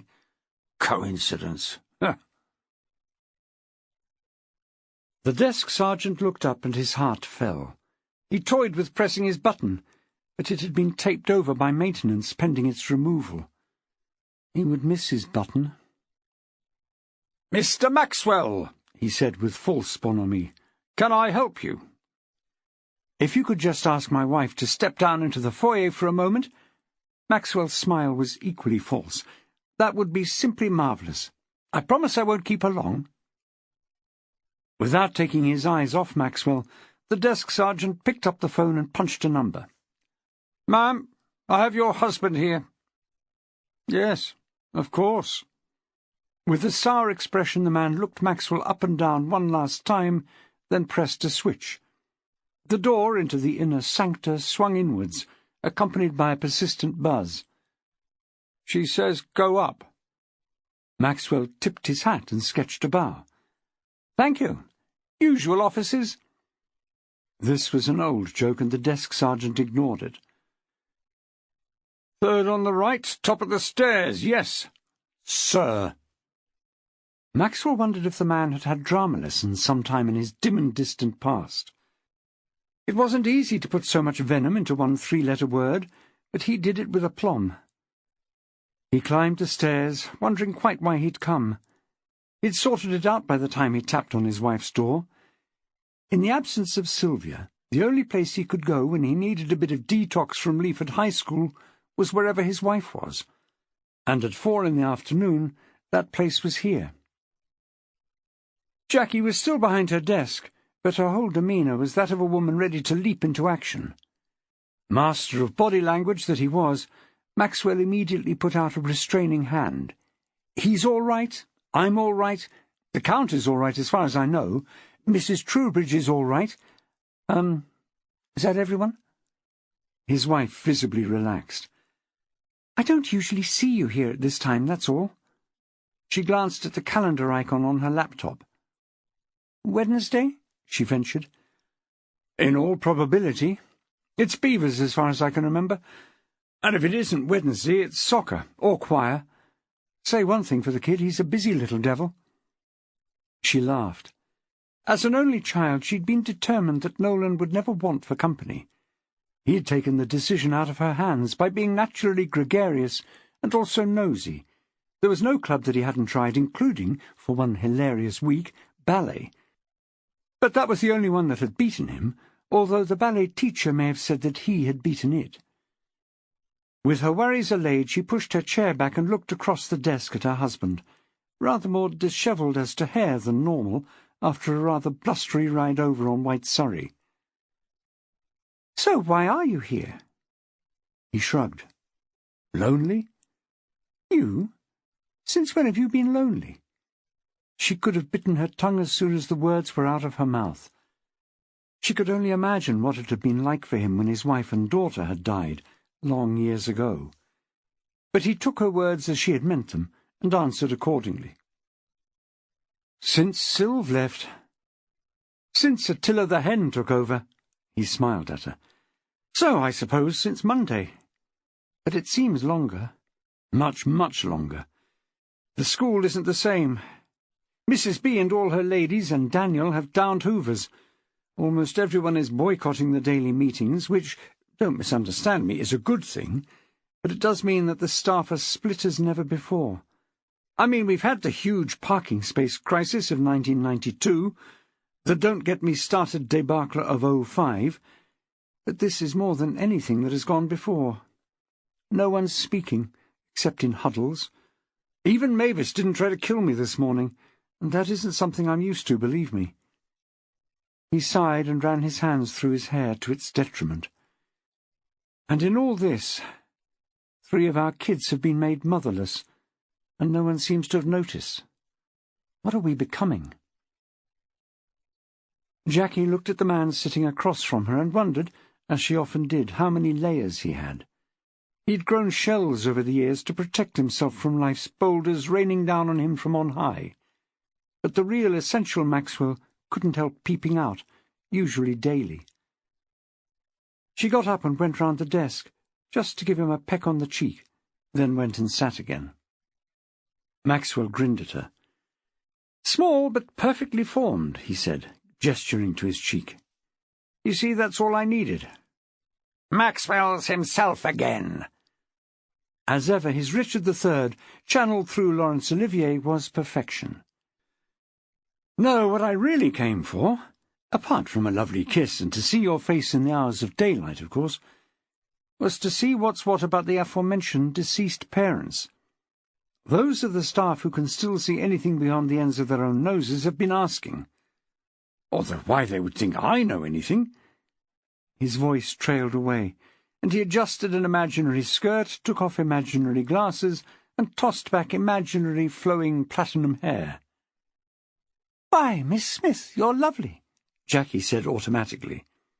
Then, more businesslike, "I can't tell you anything you don't know already, Max. Man 33, remember?"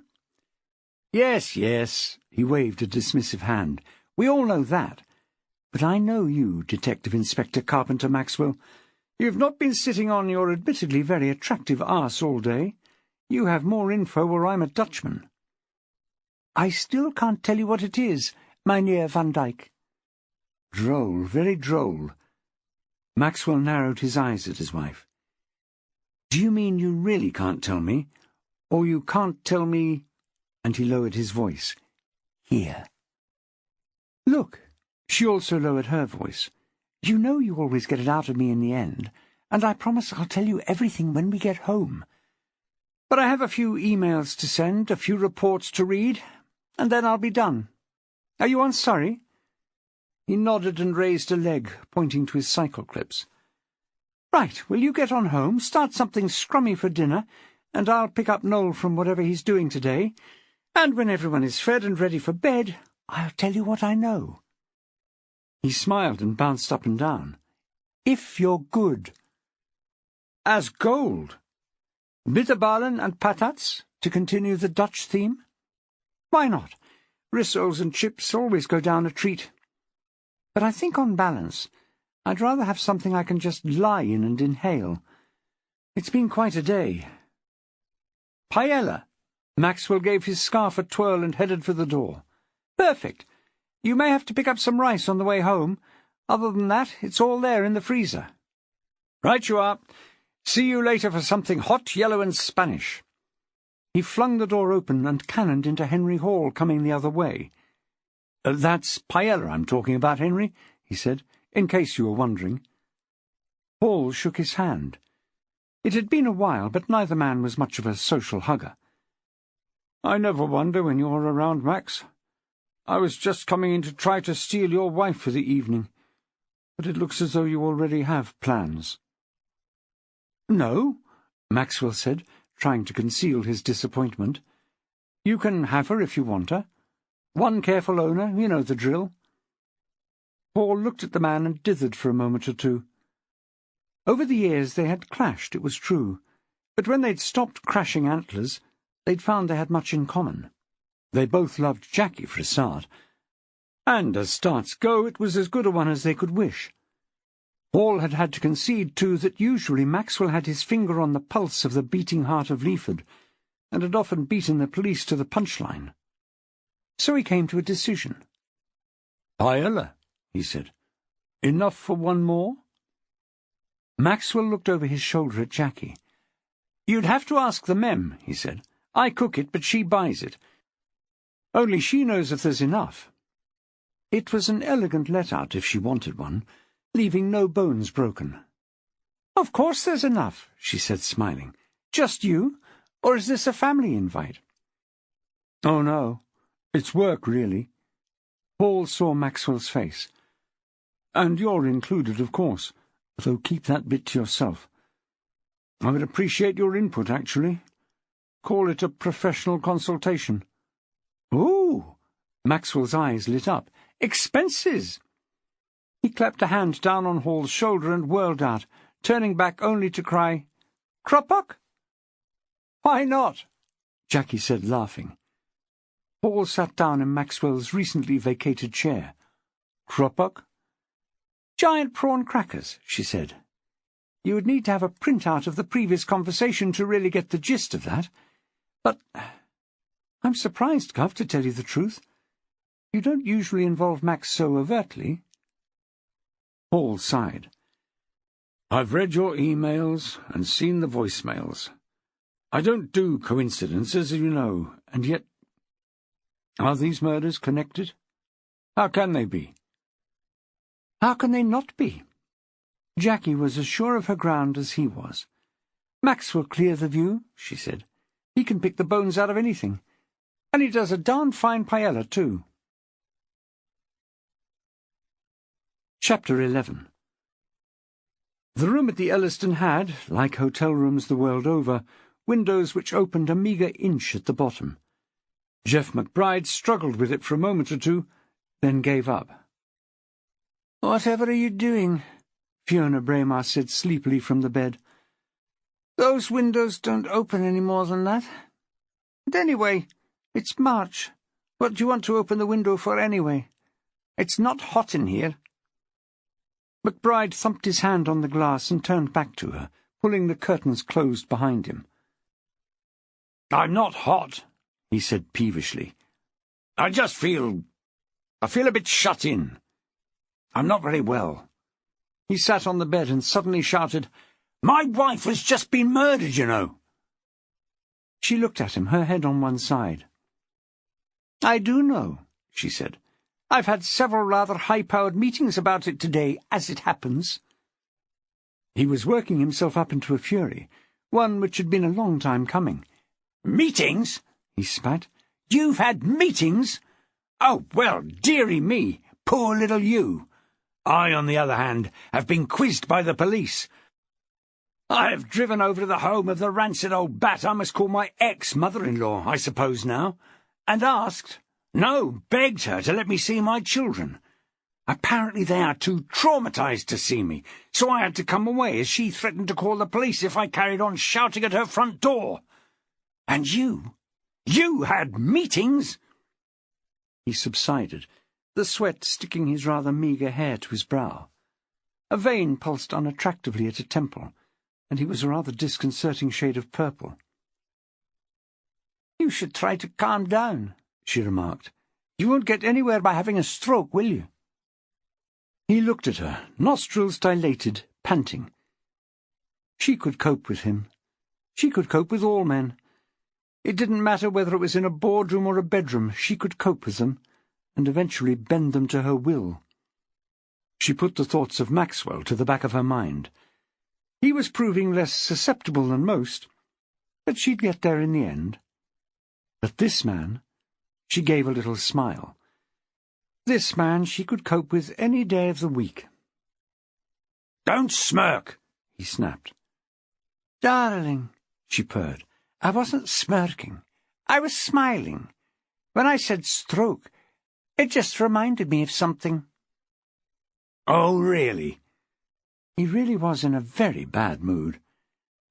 "Some poor old buffer at one of your high-level meetings, was it? Some old git had a stroke?" "No, silly." She didn't trot out the girlish laugh more often than she had to. It turned her stomach, but needs must sometimes. "I was thinking about you and having a stroke." She whipped back the bedclothes. "Stroke this, why don't you?" It was a cliché, but it was one which had always worked thus far. He curled his lip and leaned forward. "Are you serious? Are you serious? I'm telling you about my life. It's unravelling, woman, and you lie there with your fanny out like some tart. No, I do not want to stroke that. I don't ever want to touch or see anything of yours ever again. If I speak to you, you'll be lucky." He stood up and looked at her with disgust all over his face. "I don't know what I was thinking," he said, half to himself. She pulled the covers back up and sat up against the pillows, her folded arms keeping the duvet tucked in tight. "I know what you were thinking, though," she said. "I know what you're thinking now. There's a nice bit of— what did you call it, you suburban little oik? There's a nice bit of fanny. I'll have some of that." He was putting on his coat, checking his hair in the mirror. "And you didn't complain," he remarked. "Indeed not," she said. "There's no need to be unpleasant. You're a darned good lay as it happens. Lots of little tricks. But don't think I went along with this for the sake of your dick, darling. I did it because you were chair of governess at Leaford High School, and chair of Lord knows what else besides. I know you screw over anyone you want to, but I thought you might not screw me over if you were screwing me as well. And I was right." She gave him a smug smile. "You can't go back now on anything you said or did, because I will wash my dirty linen in public, don't you fret. Your alibi for the night your lovely spouse took a header off the balcony, Gone. And I don't mean that farrago of lies you spouted to the police. I mean the real alibi, the one you'll need sooner or later. So bugger off if you're going. Stay if you want to. But don't just stand there in your coat. You look like an idiot. Jeff McBride was many things. He was a brilliant car salesman. He was an excellent chairman of any number of committees. He was a bad father and worse husband. And when he opened his flies, his brains fell out. He looked at her lying there, outraged belligerence personified, red spots of anger on her cheeks, her eyes sparkling, and her lips damp and parted. And he unbuttoned his coat. Metternich loved paella night. He wasn't one for people food as a rule, but as Nolan didn't consider mussels to be people food and so passed them under the table, the cat was happy to oblige with their discreet removal. It was a manoeuvre which Maxwell and Jackie were happy to live with. It certainly beat stepping on a last night's mussel in bare feet over breakfast into a cocked hat. When the last grain of rice had been chased round the plate, and the last drops of saffrony juice had been mopped up, Nolan asked politely if he may leave the table, and did so, smiling beatifically at Henry Hall as he left the room. Hall was impressed. Jackie, of course, and by definition, always obeyed the rules. Even as he said that in the quiet of his brain, he knew that to not be strictly true. But to all intents and purposes it was the case. Nolan's father, on the other hand, was a card so wild it was impossible to know what he might do next, and although mostly pleasant to those he brushed up against in his daily meanderings, Hall had also seen him cut through rubbish, fools, bureaucracy, and similar irritants like a knife through butter. And no one knew when or where the Maxwell axe would fall, the secret, though Hall didn't know it, of his success in the classroom. A class on tenterhooks was a class which wouldn't explode, yet. "He's such a great kid," Hall said a little wistfully. He remembered his boys as nice kids too, but had far too few memories of them for his liking. "We like him," Maxwell remarked. "We're thinking of keeping him." "I heard that," a small voice called from the landing above. Hall looked stricken. "Don't worry, Henry," Jackie soothed. "Nolan has many failings, but one is always being a little slow to leave earshot. We've learnt to adjust to it." "But don't you worry he might—" He looked from one to the other. "Over here? I know you two talk about—" He couldn't keep his eyes from the door. "Things?" "No things until we know he's fast asleep," Maxwell said firmly. "He only lingers. He doesn't use anything more dastardly than that. He's just hoping to be invited to stay for dessert. But no such luck. He can hardly move as it is." "He is a good little trencherman," Hall agreed. His youngest had gone through 3 horrendous years of eating only cold chicken and bread. "He's always liked his food," Jackie said, gathering the plates and taking them to the side. "He knows if he doesn't eat it, the cat might have it. It's a great incentive." She flicked the switch on the coffee-maker. "Shall we go through while this does? Max, can you go and check for signs of washing? Don't worry about the neck as we have a guest. No need to expose Henry to the screaming." "I don't always scream," Maxwell pointed out reasonably as he went out. "Sometimes it's more a—" And he ran up the stairs 2 at a time, to his and Hall's amazement. "Hoodling sort of roar." He burst into Nolan's room to gales of slightly hysterical laughter from within. Hall and Jackie went on into the sitting-room and sat side by side on the sofa. Maxwell's chair awaited the great man's entrance, which he effected with a tray of coffee. "Henry, sweetness, sugar on the tray, milk in the—" He looked down at the tray, left the room, and came back in with the jug. "Jug?" He sat down and crossed his legs. "So, Henry, how can I help you?" "I don't think I have specific questions to ask you just like that," Hall said. "It's more a mulling things over, really. Jackie knows how I hate coincidences." "To the extent of not believing in them at all, I should say," Jackie said. Hall nodded his agreement. "Yes," he said, that. But this case seems full of them. Everyone seems linked to everyone else. It isn't possible that the only night in the history of this police force when 2 people are murdered within a couple of hours of each other should involve 2 women who seem to have links with each other. But there it is. Can't be ignored. "Which would you prefer?" Maxwell asked. "That there is a link, or that it's just coincidence?" "They can't both be victims of one killer," Hall said. "We've narrowed down the times of death, and it wouldn't be possible, just logistically." "Strangers on a train," Maxwell remarked. "Don't start the Hitchcock nonsense with me," Hall said. "This is real life, not a film." "True," Maxwell agreed. "But I bet there isn't anyone alive who hasn't thought how brilliant it would be if someone would kill their wife, mother, boss. No offence intended to either of you," he added hurriedly.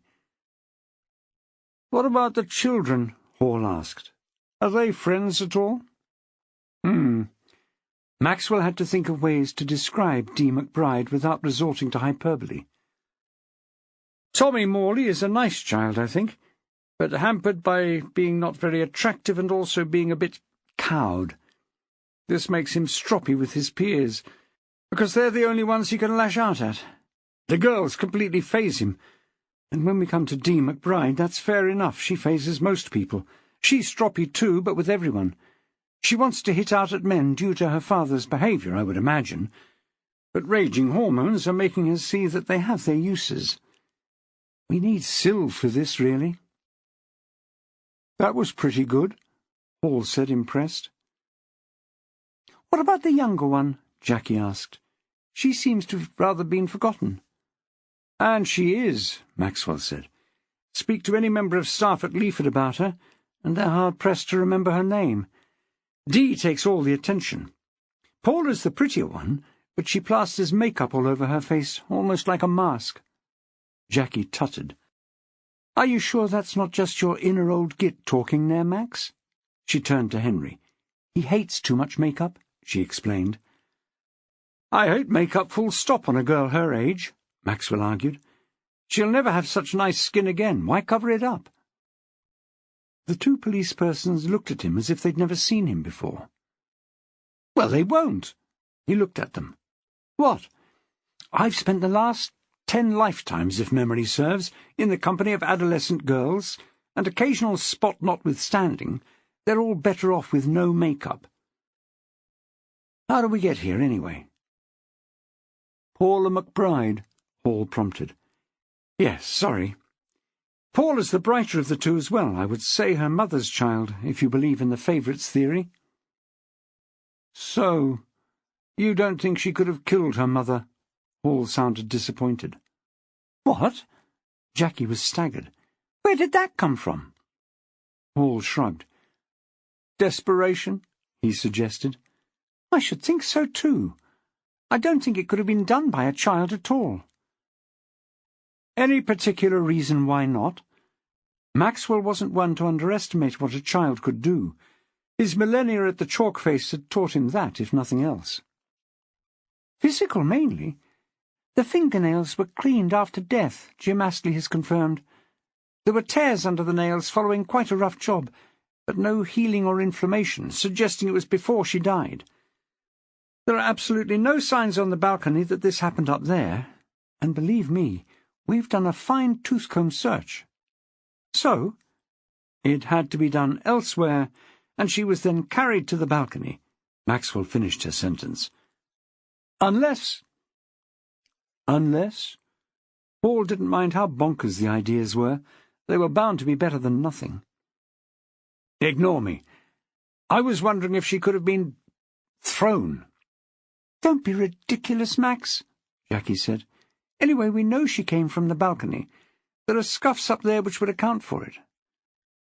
"In that case," Maxwell said, swigging the last of his coffee and getting up in search of glasses and the Southern Comfort bottle, "I got nothing."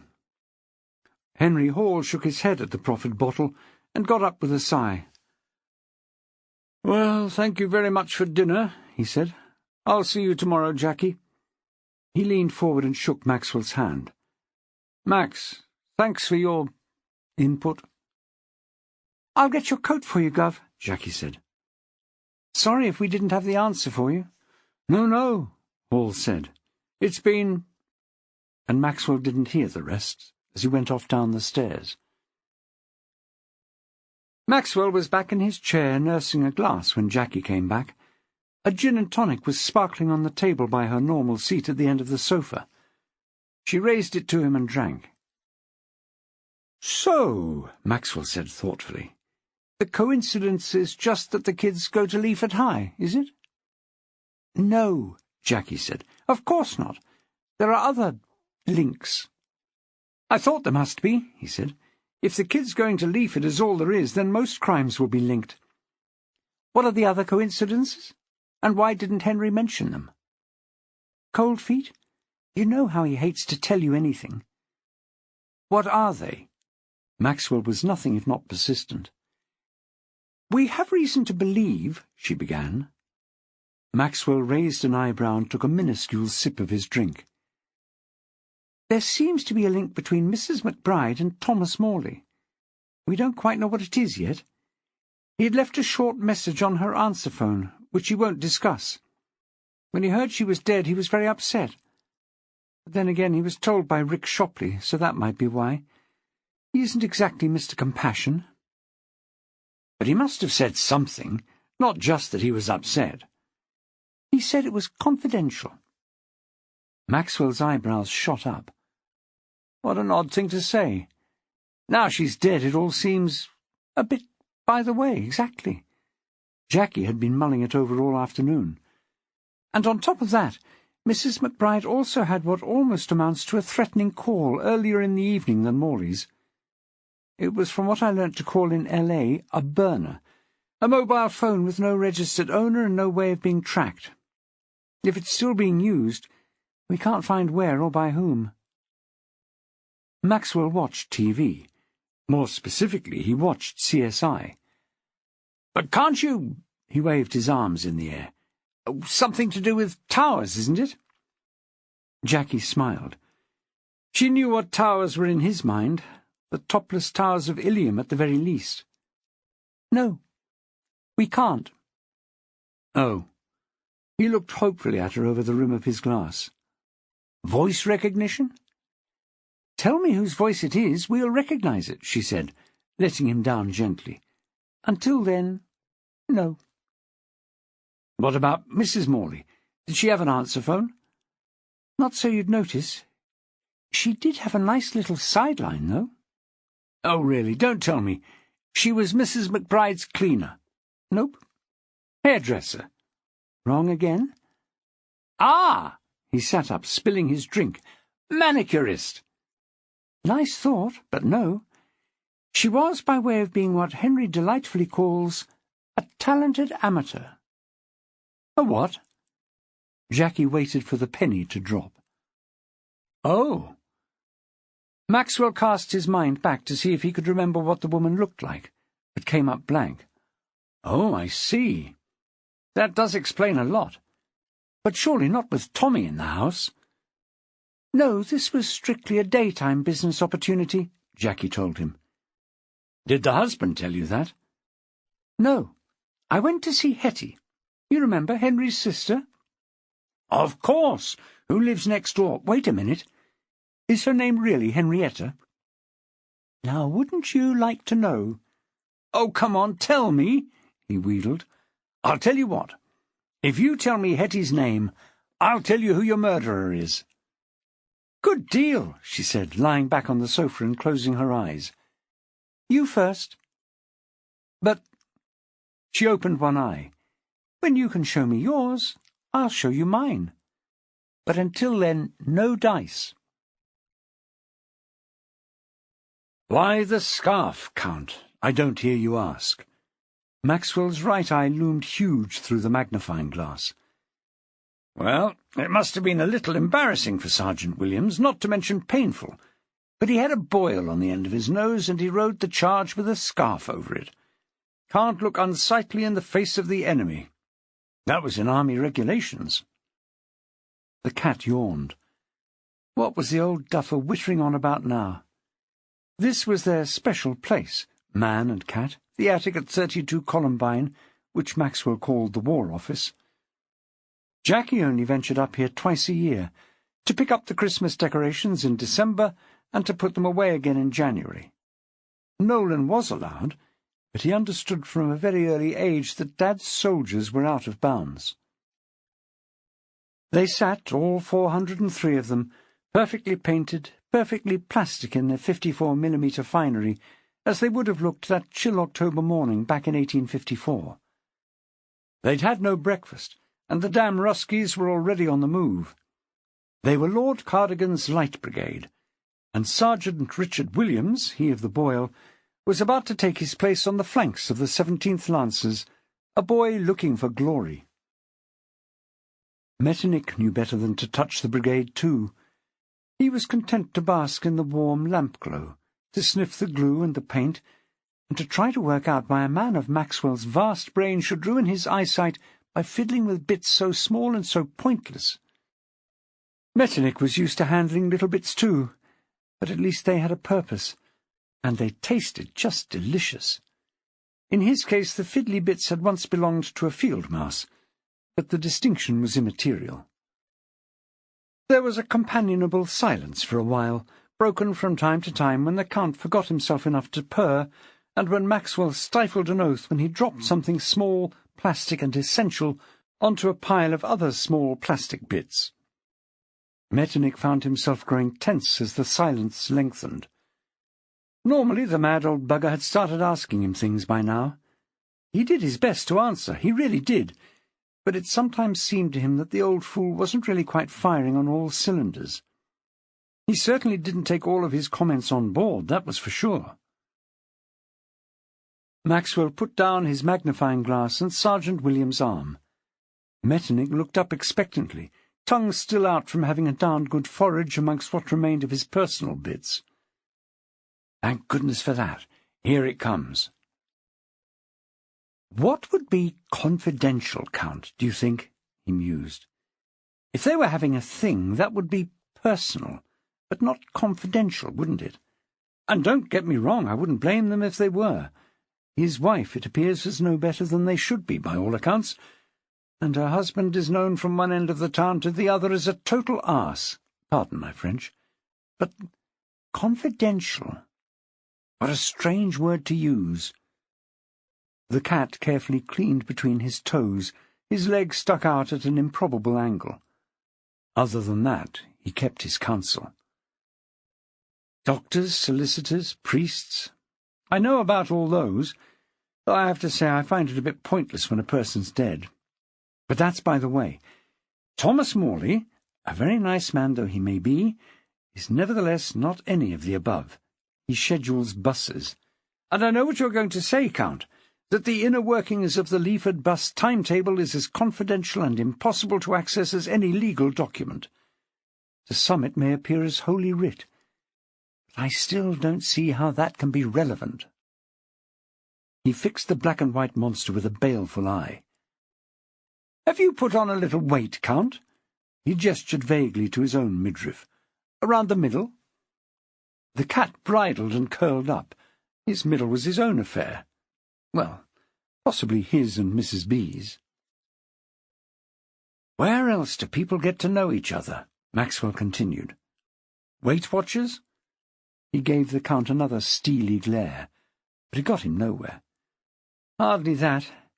I never knew the late Mrs. McBride except as a dim background to her husband on the occasions he trotted her out, but she was certainly average, if not slim. And Thomas Morley's about 3 stone wringing wet. So no. Hospital appointments of some kind? Unlikely, because unless it's something like the fracture clinic, where everyone's busy writing on each other's plaster casts, everyone's quite buttoned up in waiting rooms. Doctor ditto. Dentist.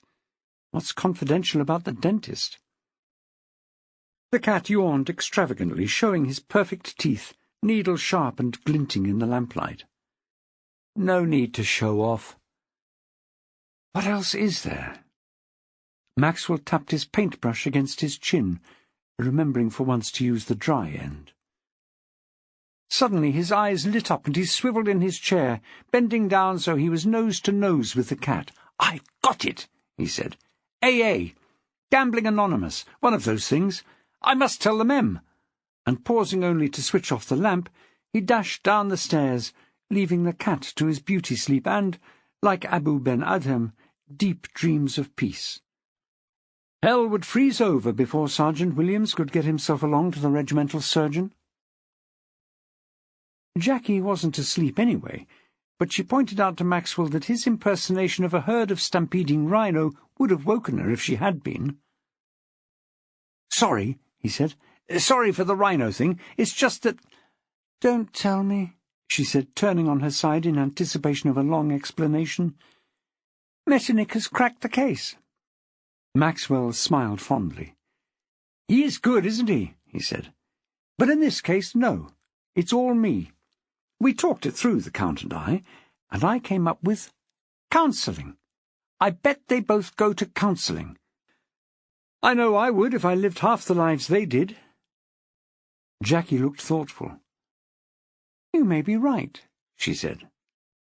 "Am right," he muttered, getting into bed and switching off the light. He often thought better in the dark.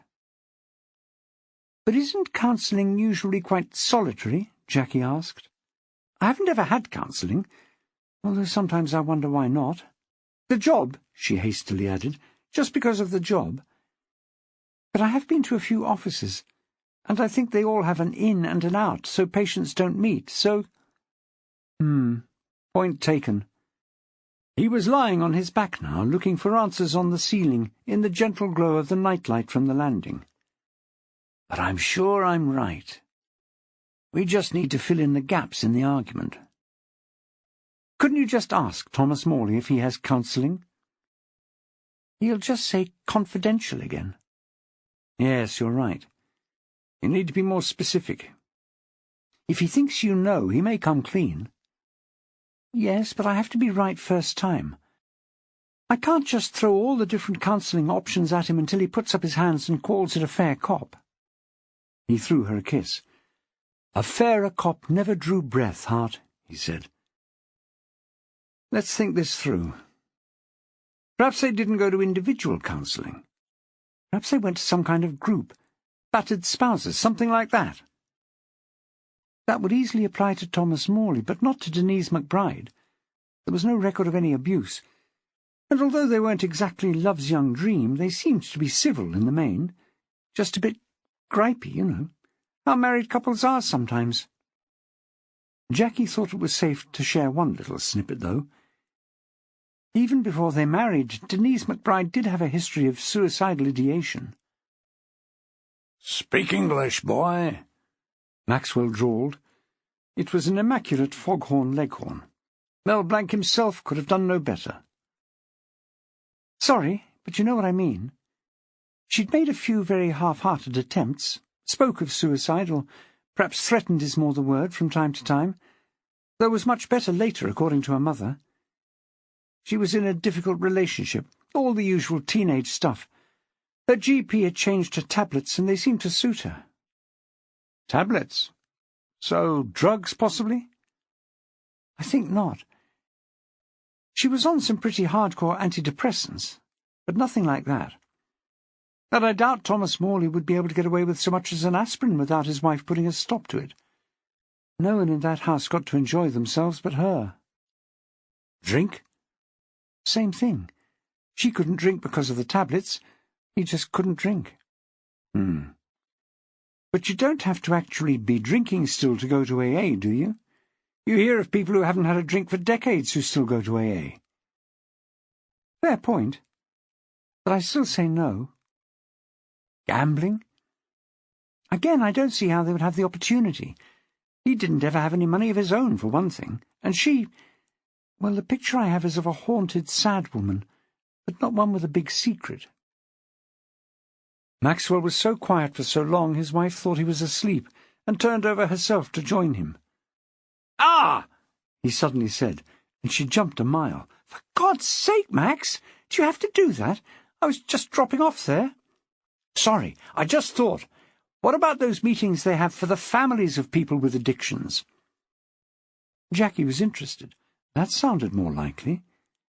What do you mean, like alcohol, gambling, that kind of thing? I don't think Jeff McBride or Louise Morley have that kind of addiction. No, maybe not, Maxwell agreed. But they do, in the case of Mrs. Morley, did, have an addiction, don't you think? Yes, Jackie said slowly as it dawned on her. Sex. Bingo, Maxwell said. Try him with that. I bet that'll get him talking. You know you're a genius, of course, Jackie remarked. Tch, I'd be a fine genius if I didn't, Zero Mostel said from the other pillow. I knew the Count was onto something. Yes, he's a genius too, she agreed. And the next time sleep beckoned, they just fell right in. Chapter 12. Rick Shopley was none too happy at having Thomas Morley ripped from his grasp. He felt he was getting somewhere at last, if it was only by dint of wearing him down layer by layer, as eventually water will do to a rock. So when DCI Carpenter-Maxwell swanned in, bright and breezy, all mumsy no doubt, and said she would like to ask him a few questions, he was annoyed, but also interested to see how it would go. Not well, he didn't expect. The man was like a clam. She sat down opposite the accused and folded her hands neatly in front of her. She had brought him a cup of tea, and herself a cup of coffee. Nothing for Shopley, the sergeant noticed sourly. How like a bloody woman to know that the evil murdering bastard liked tea and not coffee. "Thomas," she said gently, "do you remember me? We met when you first came in." Morley nodded. "Good. I understand that my colleague has asked you how you know Mrs. Denise McBride, and you don't feel able to share." "It's private," he said, mumbling into his cup. It was so nice to have a proper cup of tea, not the horrible scummy coffee which that horrible scummy policeman brought him, time after time. "I know you don't want to make us think less of her," Jackie probed gently. "She can't help it if someone murdered her," he said, almost finding the strength to snap at her. "She's the victim here, you know, not the murderer." "We know that, Thomas," Jackie said. "But I think I know why you don't want to share your thoughts with us." Shopley snorted. Namby-pamby crap. Jackie turned in her chair, her mouth smiling, her eyes not so much. "Sergeant," she said in the voice which made even Metternich run and hide, "I wonder if you could step outside for a moment. If you would then go and tap on DCI Hall's door, say I sent you. He'll know why." Shopley drew a breath to start his bluster. "If you could do that now, Sergeant, that would be marvellous." Jackie had absorbed some of Maxwell's best tried and tested methods, the smile, the dead eyes, and the reasonable tone being the top combination for any occasion. Shopley tried to stare her down, but couldn't. With a muttered oath he left the room, not forgetting to slam the door. Jackie turned back to Morley, who had finished his tea and sat forward, his hands folded in unconscious postural echo. "I think I know where you met Thomas. I have the address here. Would you like me to say it out loud, or would you rather read it first? See if I'm right." "Is this recorder on?" he asked. "Did Sergeant Shopley switch it on this morning, telling you he was doing so?" Morley's days and nights were beginning to blur, but he thought so. He nodded. "Would you like me to switch it off for a while? I can if you want." He shook his head. He was rationing his words as though he only had a few left to see him through for the rest of his life. Which would be much better from now on, whatever the outcome of all this. His life, Tommy's life. They would both be better without Louise.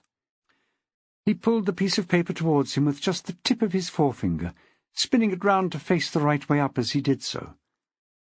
He peered at it, his hand moving automatically to his pocket to reach for his glasses. But he didn't need them. Jackie had written the words very carefully in large block capitals, and he could make no mistake. His lips moved silently, and he went pale. Then he looked up to meet her eyes. How did you know? It was... How could she say it was something her husband and the cat had come up with?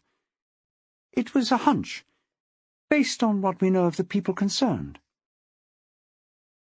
We were both really ashamed, he whispered.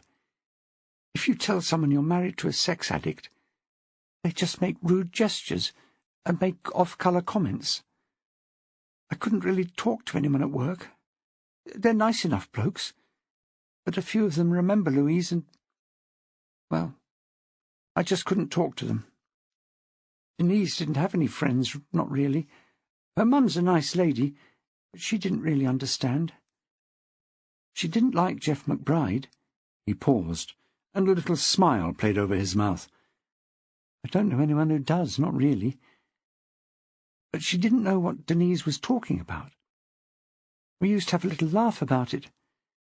She used to talk about urges and demands, and how Denise's dad had been very good like that, no bother. But that's not what it's about, not really. Did your wife and Denise ever meet? Morley was shocked. Oh, no, I would never have let that happen. Denise was a lovely woman, D.I. Carpenter-Maxwell. Is that like Mr. Maxwell up at the school? She nodded. Tommy likes him. He suddenly looked stricken. How is Tommy? He doesn't have anybody now except me. He's in a nice foster home, Jackie told him. Just him, with a really lovely couple, older people. We thought he'd be more comfortable with no other children, being an only one. Only child, Jacquie Carpenter-Maxwell, mother of one, knew how that went.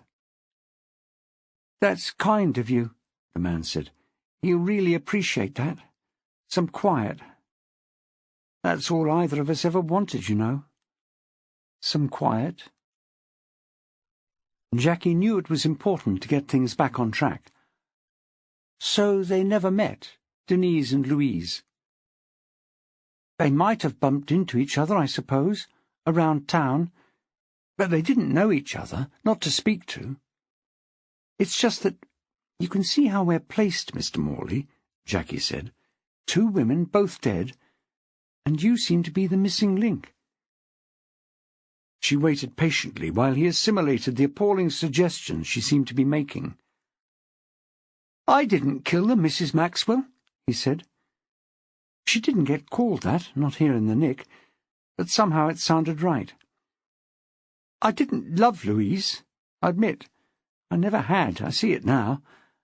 I won't tell you what my dad told me what I was when I married her, but he was right. I was just carried away with the thrill of the sex and everything. I didn't come from that kind of family. And the baby, I thought he was mine. She let me think that for just long enough for him to become the love of my life, and then she told me he wasn't. She was that kind of woman, you see, Mrs. Maxwell. Get your heart and then squeeze the life out of it, right in front of your eyes. But I didn't kill her, nor did Tommy. What about Denise?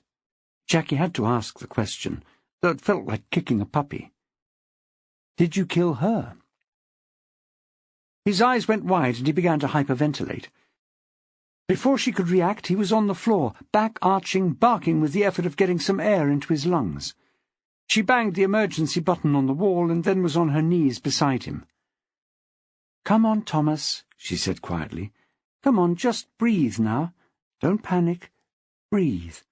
You're having a panic attack, but you can come out of this on your own. Just let your muscles go slack. That's it." She found she was holding her own breath and had to work hard to let it out. It wouldn't do for the first aider to find them both flapping around on the floor like goldfish without a bowl. "Come on." She put a hand on his chest, not to help him breathe, but to let him know she was there. Where the hell was the bloody first responder? The door crashed back, and suddenly the room was full of people and equipment. She looked over her shoulder. "We don't need the crash cart," she said. "Just someone to help me get him into a better position. And then if someone could call the duty doc, we should have him checked over just in case. Thanks." She turned her attention to the man on the floor, who was starting to relax.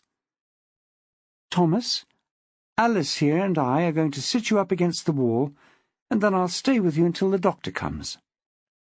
"Didn't kill Denise?" "No, I'm sure you didn't," she soothed. "But we'll leave that for now, shall we?" The civilian first aider crouched down on the other side, and together she and Jackie lifted Thomas Morley into a sitting position, slightly bent forward. "I'll stay with him if you like, Detective Inspector," Alice offered. This beat typing out reports by a good margin. "Is that all right, Thomas?" Jackie asked. "Is it all right if Alice stays with you for a bit? The doctor will be here shortly. Just rest if you can." He put his head forward and nodded slightly, but enough. Alice sat down beside him, also with her back against the wall, and began to speak quietly to him, about her cat, her dog, her car, which was giving her trouble these cold mornings. Normal life. That was what Thomas Morley needed. Something he hadn't had for 14 years. Something he may never have again. Henry Hall was sitting calmly, as was his wont, behind his desk when Jackie poked her head around the door. He gestured for her to come in. "Sorry for the Shopley thing, Gov," she said, sitting in his visitor's chair. "I couldn't be doing with him with his snorting and grunting at every turn." "Don't worry about it," Hall said, carefully placing the top on his pen and stowing it in his inside pocket. Henry Hall was possibly the last person in the world who always used a fountain pen. Even Maxwell, tired of being permanently ink-spattered, had embraced the biro decades before. "I needed to speak to him anyway, so you saved me a job. I've had a few concerns shared with me by colleagues."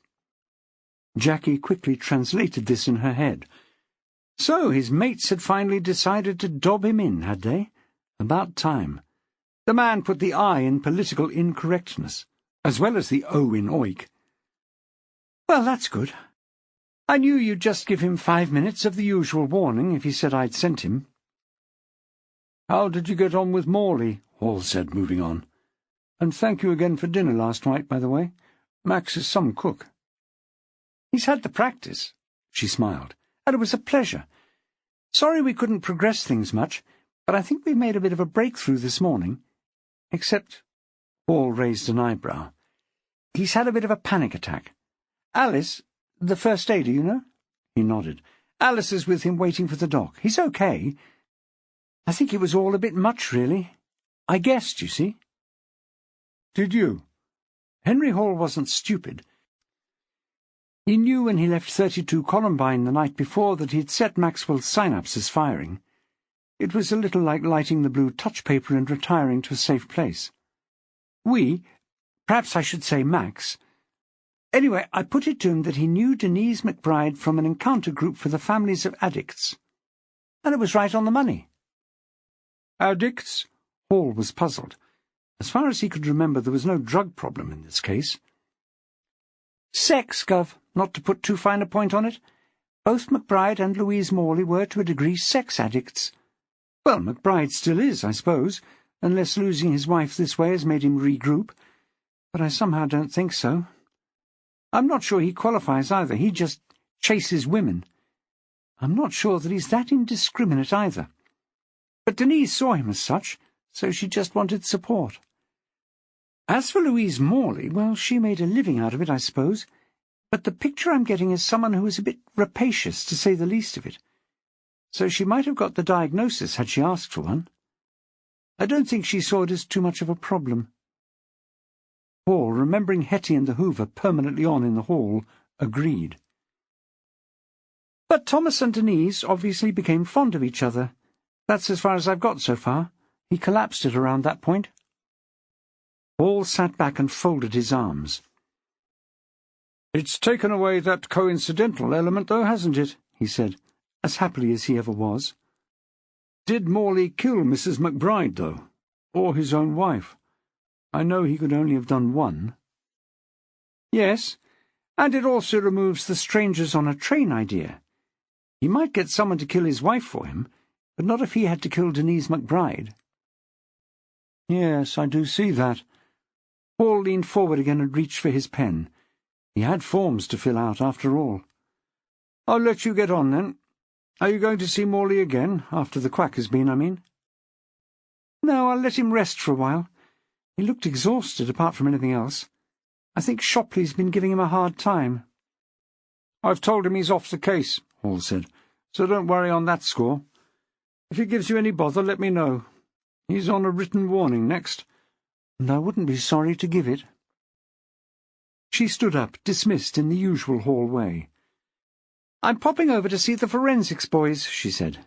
"They've been playing with answer phone recordings." Good luck with that. Hall didn't really hold with dickering about with recorded material. In his view, a few wobbly lines proved little, but it kept the boffins happy. "Are they looking for anything specific?" "I think mainly they're trying to pin down where the calls were made from. Background noise, that kind of thing." "Oh, you mean like a station, a party or something?" Hall, though he would have denied it hotly, also watched CSI. "Something," she agreed and left, closing the door quietly as she did so. A lesson for Shopley, should he be lingering near. Maxwell walked that morning through a school so silent and demoralized it felt frankly dystopian. He was still mulling over why anyone would ever want to remake Omega Man again when he flung open the door to his office. No milling crowds of white-faced zombies, so good news thus far. There was a note on his desk, though, written in Mrs. B's immediately recognizable block capitals. It was like being shouted at, but he knew she meant well. The first time she'd left him a note in her ordinary writing, he'd assumed it was a kidnap demand, when all she really wanted was more J-cloths. "Mr. M," it bellowed, "my sister's grandson has looked into all this Google stuff and the bleeding woman not being on it. He says this might be big. He wants to write a blog on it, but I said hold up till I've spoke to you. I'm at yours this morning, as you know. Ring me there, but ring once, ring off, ring again, or I won't answer. Yours, Mrs. B." He found he'd been holding his breath, as he so often did when being spoken to by the real live woman, and let it out in a rush. He knew in principle what a blog was, of course, but how adept Mrs. B's sister's grandson would be at constructing one, that was another matter. How could he gently mention apostrophes and the use thereof? Semicolons. It was a possible minefield. And what did they mean by big? Leaford big? England big? World big? He needed time, so he folded the note into his pocket and began to think about starting the day. He hadn't heard the door. That was the excuse he gave later when people asked why he'd screamed like that. In perfect silence, Morning Thingy had come into his office and was just standing there, a tear-sodden lump of misery. After the first shock, he immediately leapt into ministering mode, and soon had her sitting on his softest chair, a mug of coffee on the table in front of her. Helen Maitland had been the first person to respond to his scream, which he later renamed Yell, and as soon as she saw the situation, she took up her most frequently called-upon role, that of bouncer and explainer outside Maxwell's door. Even she could only hazard a guess, but perhaps unsurprisingly in the circumstances, she was right on the money. Maxwell handed the girl a wad of tissues. This clearly was not the time when just one would do. She blew her nose extensively, and then dropped them neatly in the bin, and held out her hand for more. "Feeling a bit better?" Maxwell asked. It was becoming a habit, having an office full of weeping women. She nodded and opened her mouth to speak, but just collapsed in sobs again. Maxwell decided to leave her to make up her own mind when it would be possible for her to utter, and he sat back trying to look at one at the same time completely engaged with her pain, but also completely disinterested, so she didn't feel overwhelmed. It was a difficult trick, and he still wasn't sure it was quite perfected when she gave a final sniff that rattled the windows, and she spoke. "I've had the sack." Maxwell blinked. "Pardon?" "I've just had the sack. Mrs. Braymarr just came into the office and sacked me." "Oh, she's here today, then?" "Yes," Thingy said. "Aren't we lucky?" But you must have had some kind of warning, surely. She told us all yesterday that we'd have to apply for our own jobs. She said that there'd be 2 less jobs in the office from next week, that we weren't meeting targets, whatever that means. How can you have a target for answering the phone? Her voice rose to an outraged squeak. I mean, you can only answer it when it rings, can't you? True. So, whatever Maxwell thought of Fiona Braymarr, he still needed the facts to be straight. So you did apply for your own job, did you? Of course I did, she said. I need my job. I would have said I like working here, but it wouldn't be true.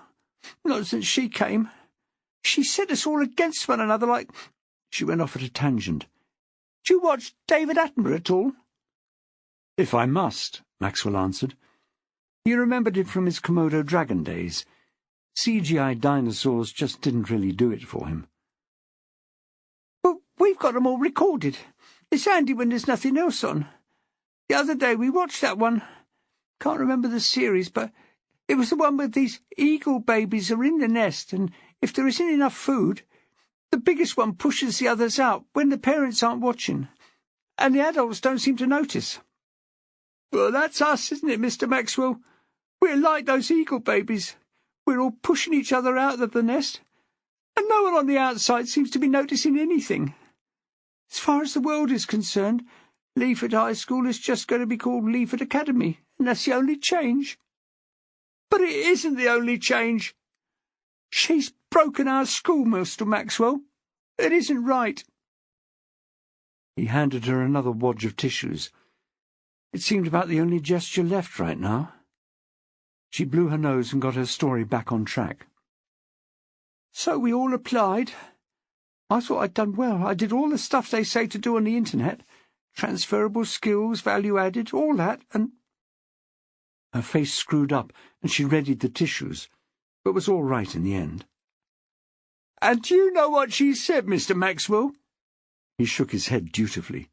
She said that I hadn't done it myself, that someone else had written it for me, and so she was going to let me go.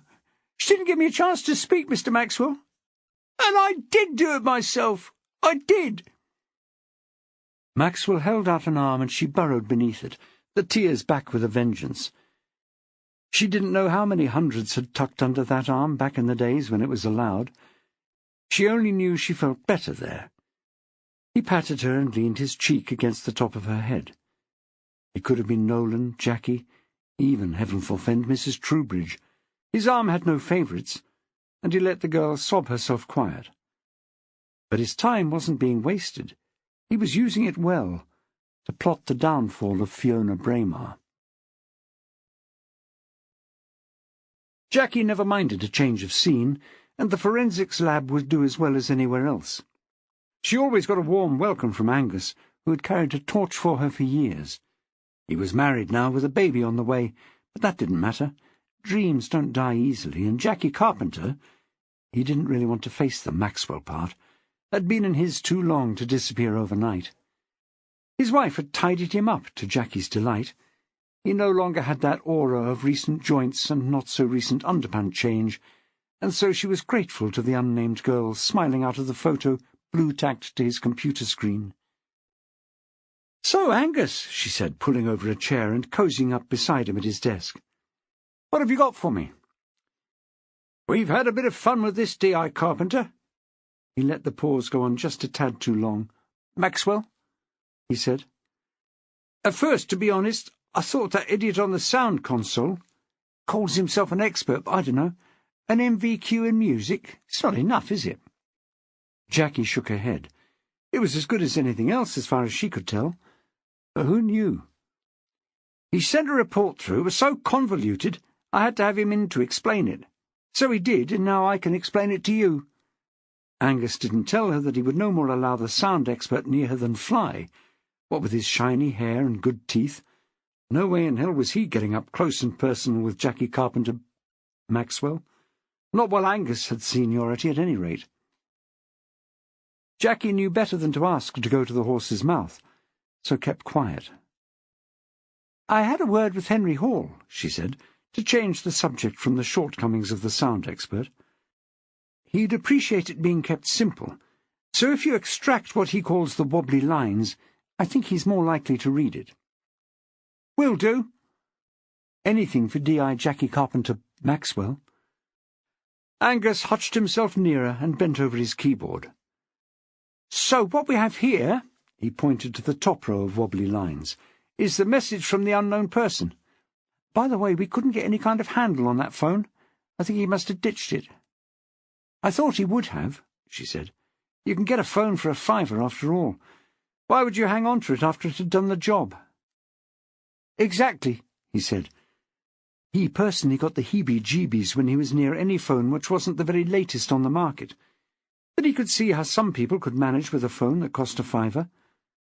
He would imagine that the old git that DI Carpenter-Maxwell was married to probably had one of those old ones, with a separate car battery and a stand on his shoulder for the brick-like handset. Jacquie could read this man like a book. A BlackBerry, she said, apropos of apparently nothing. My husband has a BlackBerry. Angus blushed and went back to his keys. So, he said, I can remove the voice element. He pressed a key and the wobbly lines changed shape, and what remains is the background noise. We can remove elements of that as well, but I'll leave that for now.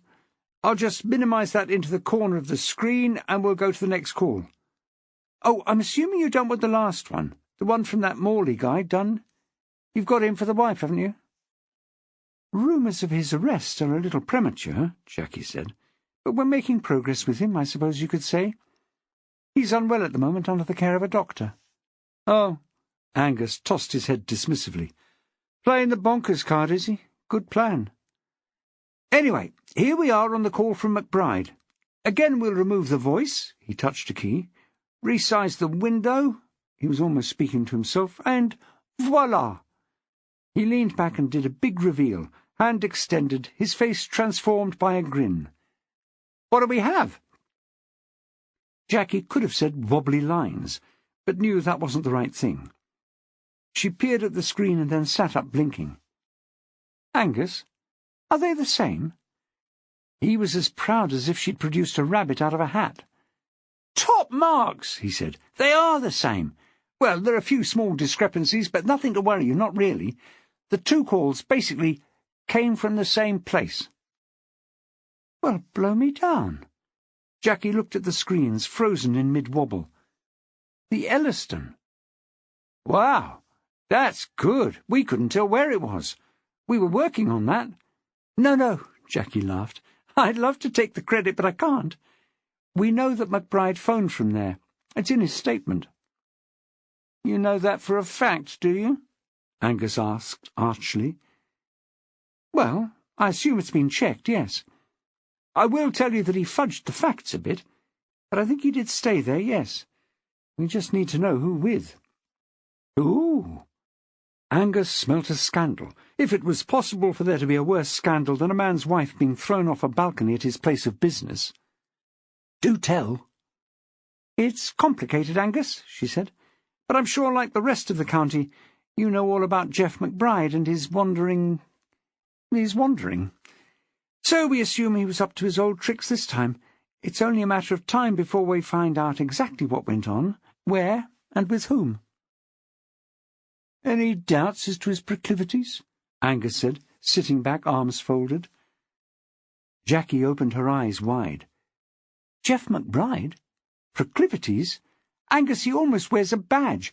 Heterosexual male, not fussy, stroke here. I don't think he's ever met the owner of 2 X chromosomes he didn't at least take a quick punt at. Well, I only ask because we did analyse the voices in the background, and we don't think there are any women there. Perhaps he likes the silent type. Perhaps he doesn't meet her in the bar. Okay. Angus was disappointed. He wanted to be the man to out Jeff McBride. Is that it? It's great to tie down the location of that first call, Angus, but I must... Hang on, he said. I think you'll want to see this. He tapped a few more keys, and 2 more windows appeared, one above the other, full of the usual wobblies. What do you think of that? She looked and looked. As far as she could see, it was a couple of matching patterns again. but whether they were the same patterns was impossible for her to tell. "Sorry," she shook her head. "2 more lots the same?" She looked again. "Same-ish?" "Precisely!" Angus tapped the desk in a mad mini-drum roll.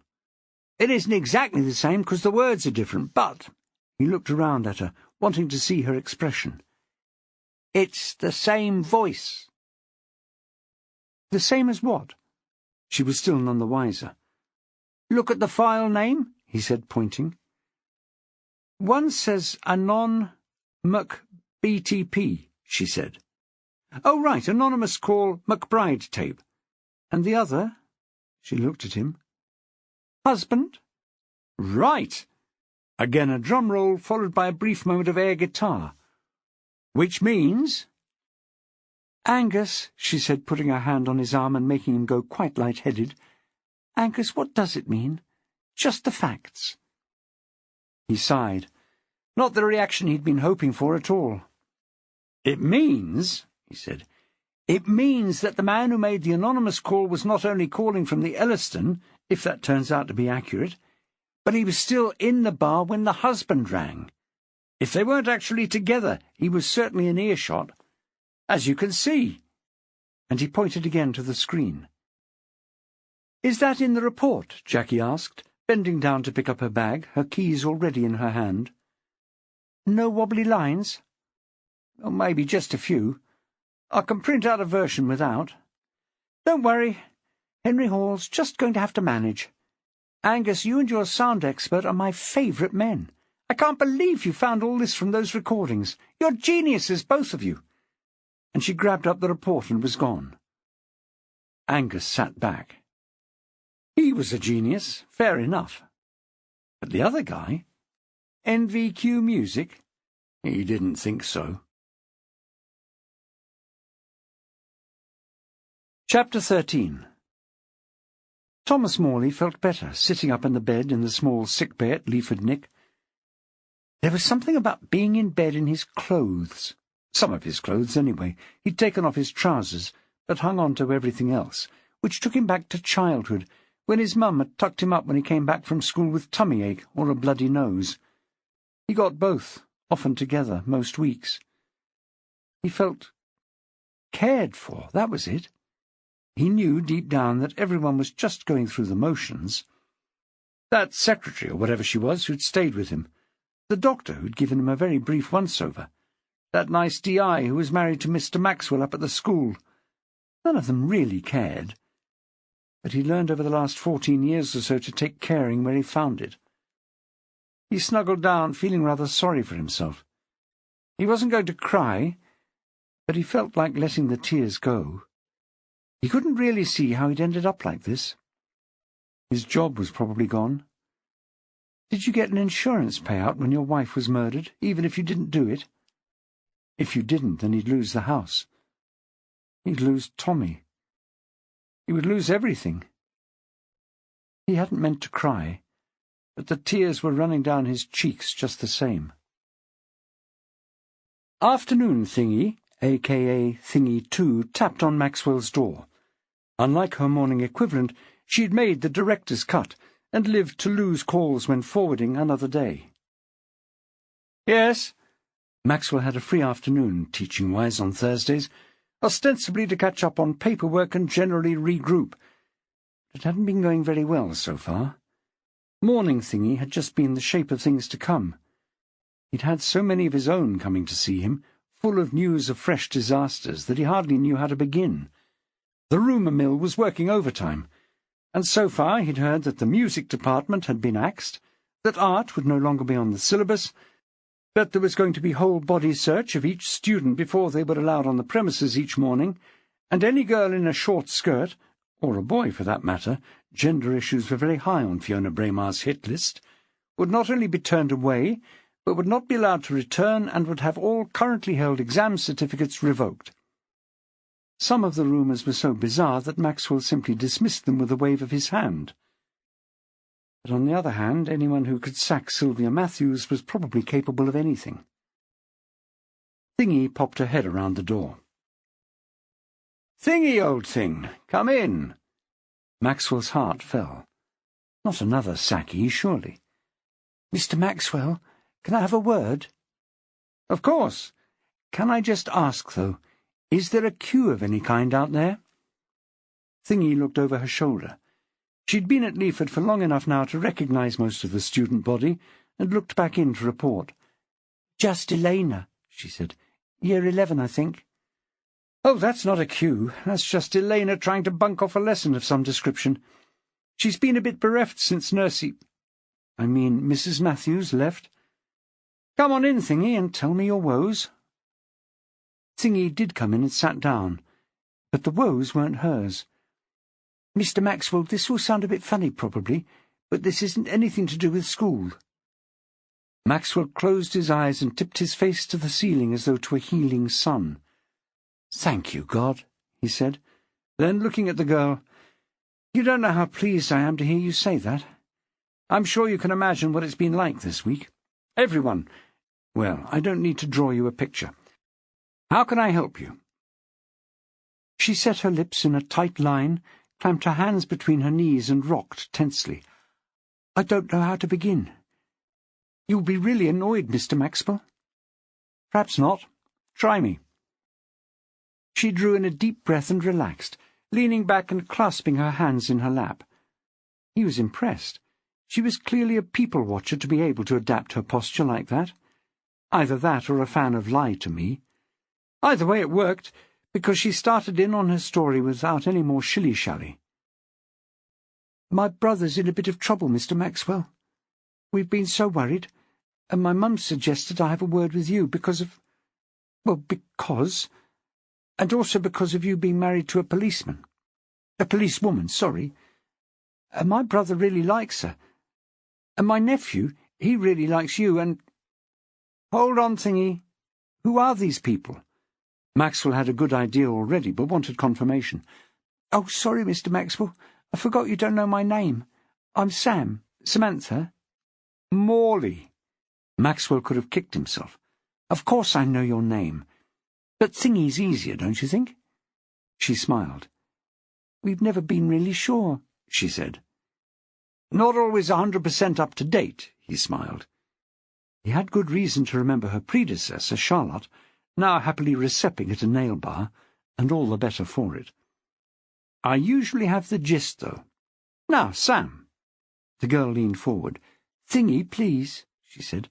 "I'll feel funny otherwise." "Now, Thingy, then. Your brother is Thomas Morley, and your nephew's Tommy." "Yes." "I'm sure you could have had some time off. Actually, belay that. Of course you couldn't have had time off. What was I thinking? But you haven't said. Is your mum looking after Tommy?" "No," Thingy too said. "She feels bad about that, but Louise, my sister-in-law, you know, well, she made things so difficult between Mum and Thomas that we don't really know Tommy very well. It's a shame because Mum's a lovely gran. My sister, she's between me and Thomas.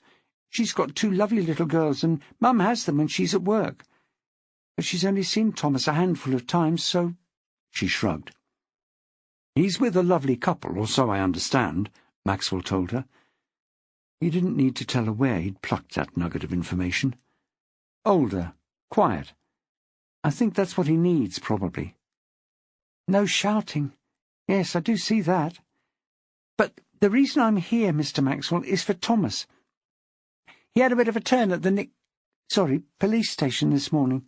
Your wife was with him. She was very kind." Of course she was. He knew she couldn't be otherwise.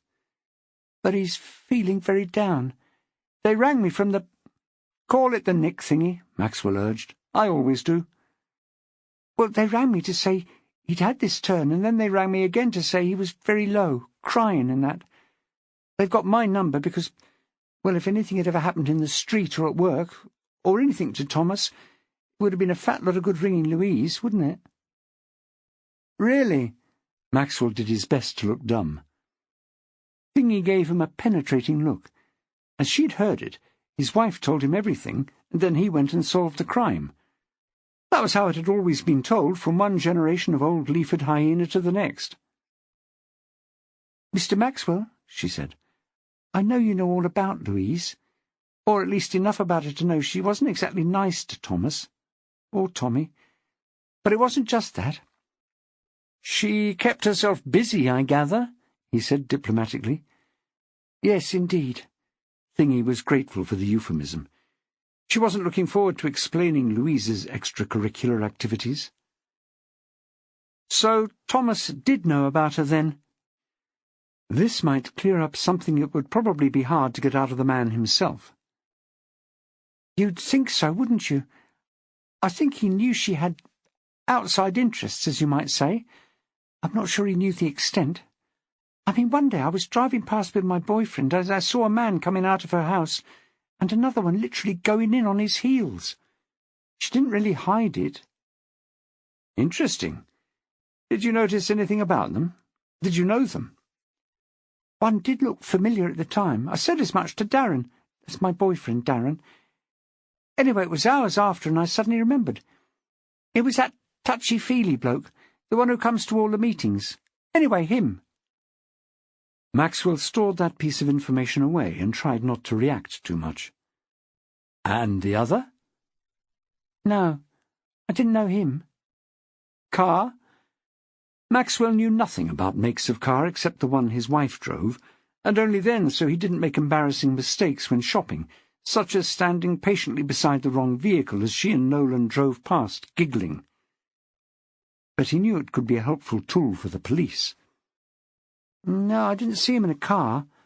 He was old, though. She looked at Maxwell and reconsidered. Older, balding, big chap, a bit stooping, but he had a spring in his step, I'll give him that. He was wearing very bright clothes for a bloke his age. He seemed to be on foot. It was funny, though, because he crossed in front of us, and then, when I glanced back, he was crossing back over again. That was odd, wasn't it? I'm not really that up on the behaviour of men who've just been visiting someone, Thingy. But it does sound a bit strange, I agree. Another piece of information, on the basis of no bit too small. He stored that away, too. So, anyway, Mr. Maxwell, I can't stay much longer, because if Mrs. Braymarr tries to ring in and I'm not there... Oh, she's off out again, is she? Yes, apparently Thursday afternoon she's at the Academy Hub, wherever that might be, feeding back. Sounds lovely. Who's in charge? Mr. Diamond is in. He isn't taking calls, though. No, I can understand that. So you want to speak to me about Thomas, is it? Or Tommy? Thomas. I worry about him. Although we're the ends of the family, you know, eldest and youngest, we were always closest when I was little. I've missed him. I'd like him back if you can manage it, Mr. Maxwell. So, can you go and see him? Let him see that we all believe in him. I know he didn't kill Louise, though he had every reason, so... Please, Mr. Maxwell, can you? She didn't indulge in the storm of weeping that Thingy One, Morning Thingy, had done. But the welling eyes were one pair of welling eyes too many for Maxwell that Thursday afternoon, and he stood up. Let me get my coat, Thingy. I'll see what I can do. The desk sergeant looked up, and his heart fell. He wished he could press his button, but it had been moved out of reach by maintenance. He really missed his button. "Mr. Maxwell," he said, with the usual false bonhomie. "Can I help you? Come to see the wife?" That was a little near the edge of acceptable, but he was still cross about his button. He suspected that DCI Carpenter-Maxwell had had more than a small hand in its removal. "I would like to see my wife in the first instance," Maxwell said. "But in fact I'm here to visit Mr. Thomas Morley."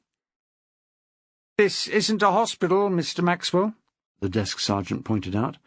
"There aren't visiting hours, you know. You can't just pop in with grapes and a copy of Hello." He still bore a grudge about when he'd been in for his boil.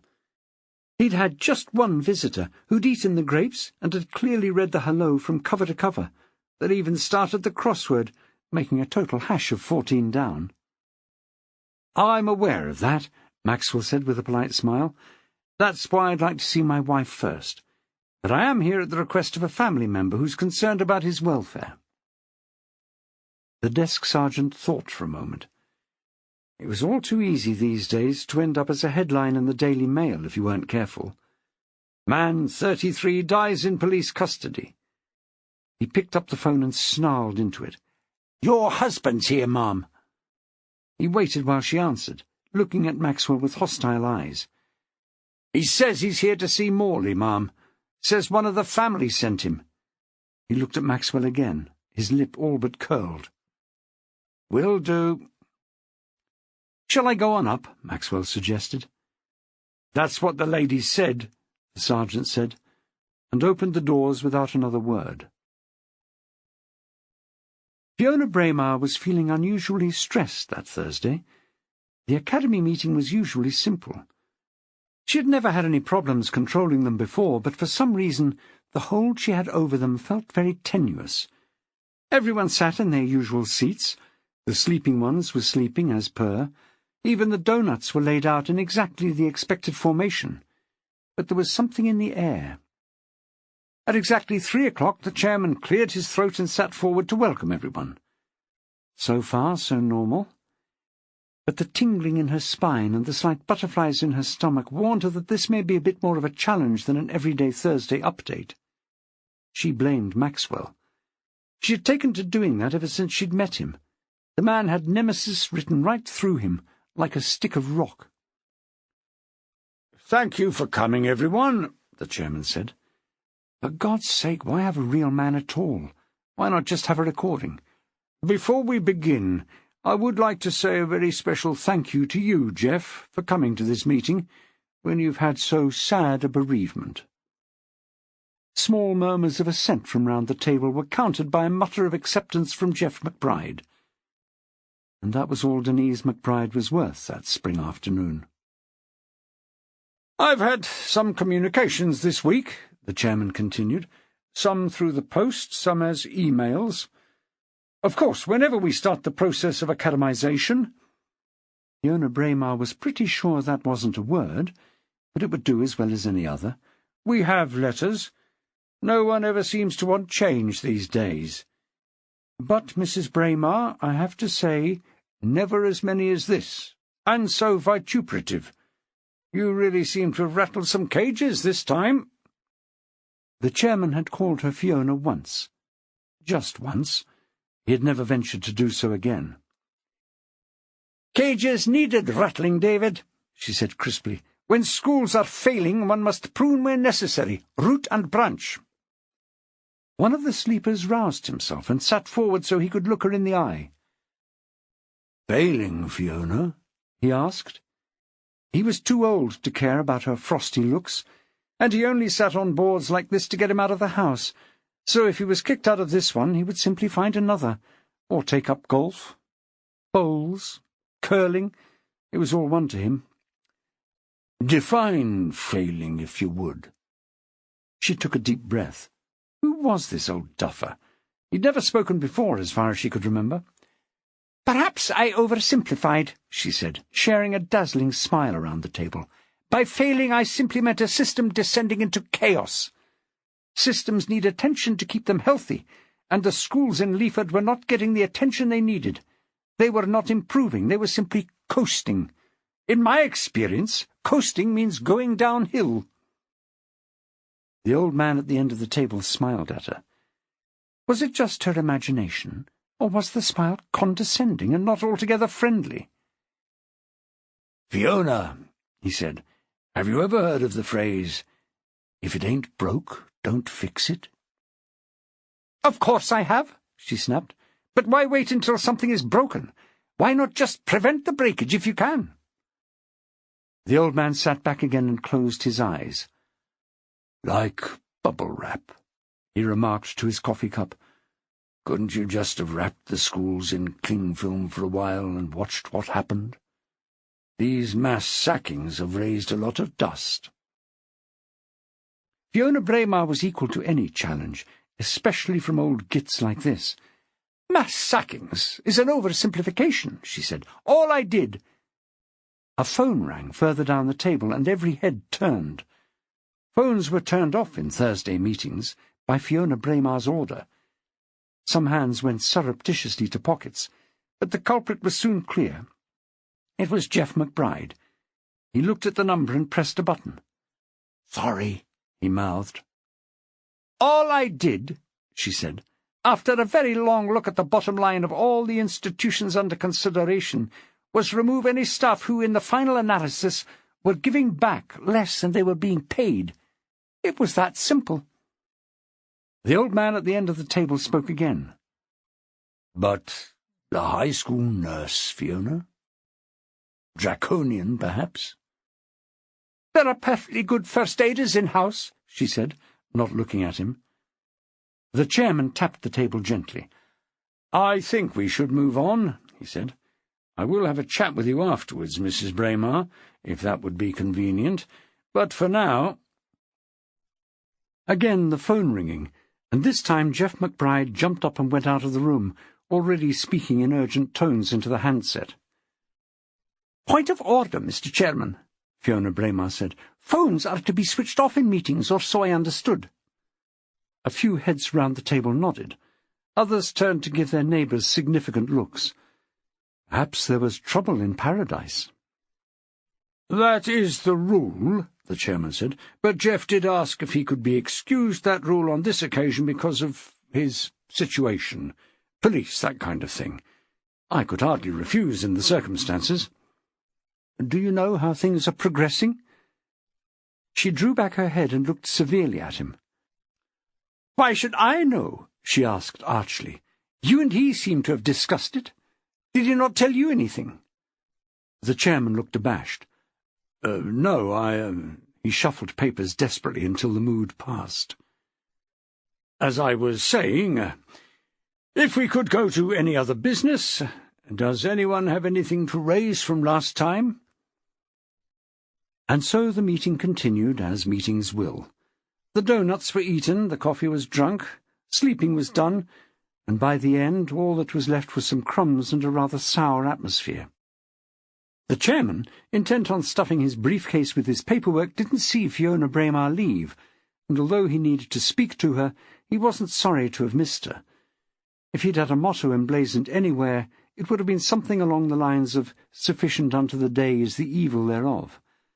And he knew that Fiona Braymarr probably represented enough evil for a month of Sundays. Jeff McBride was out in the car park, leaning against his latest toy, a bright red Lexus with his usual personalized plates. Fiona Braymarr stalked over to him, her knees stiff with tension. He turned to her, but didn't change his position, except to drop and then grind out a cigarette. "Smoking, Jeff," she said icily. "Wouldn't you?" She flicked the Lexus with a fingernail. "Not very loyal, is it? To the brand, I mean." "I don't always drive what I sell," he said. "Anyway, how can I help you?" "By telling me what the hell was going on in there. With the phone. You know I don't allow." "You don't allow? What has that to do with the price of fish? I know that lily-livered chairman is terrified of you, but the rest of us aren't. You're a bloody teacher, Fiona, that's all. A teacher who's jumped up way above her pay grade to think she's God. I've been thinking a lot since yesterday." "Come along now," she sneered.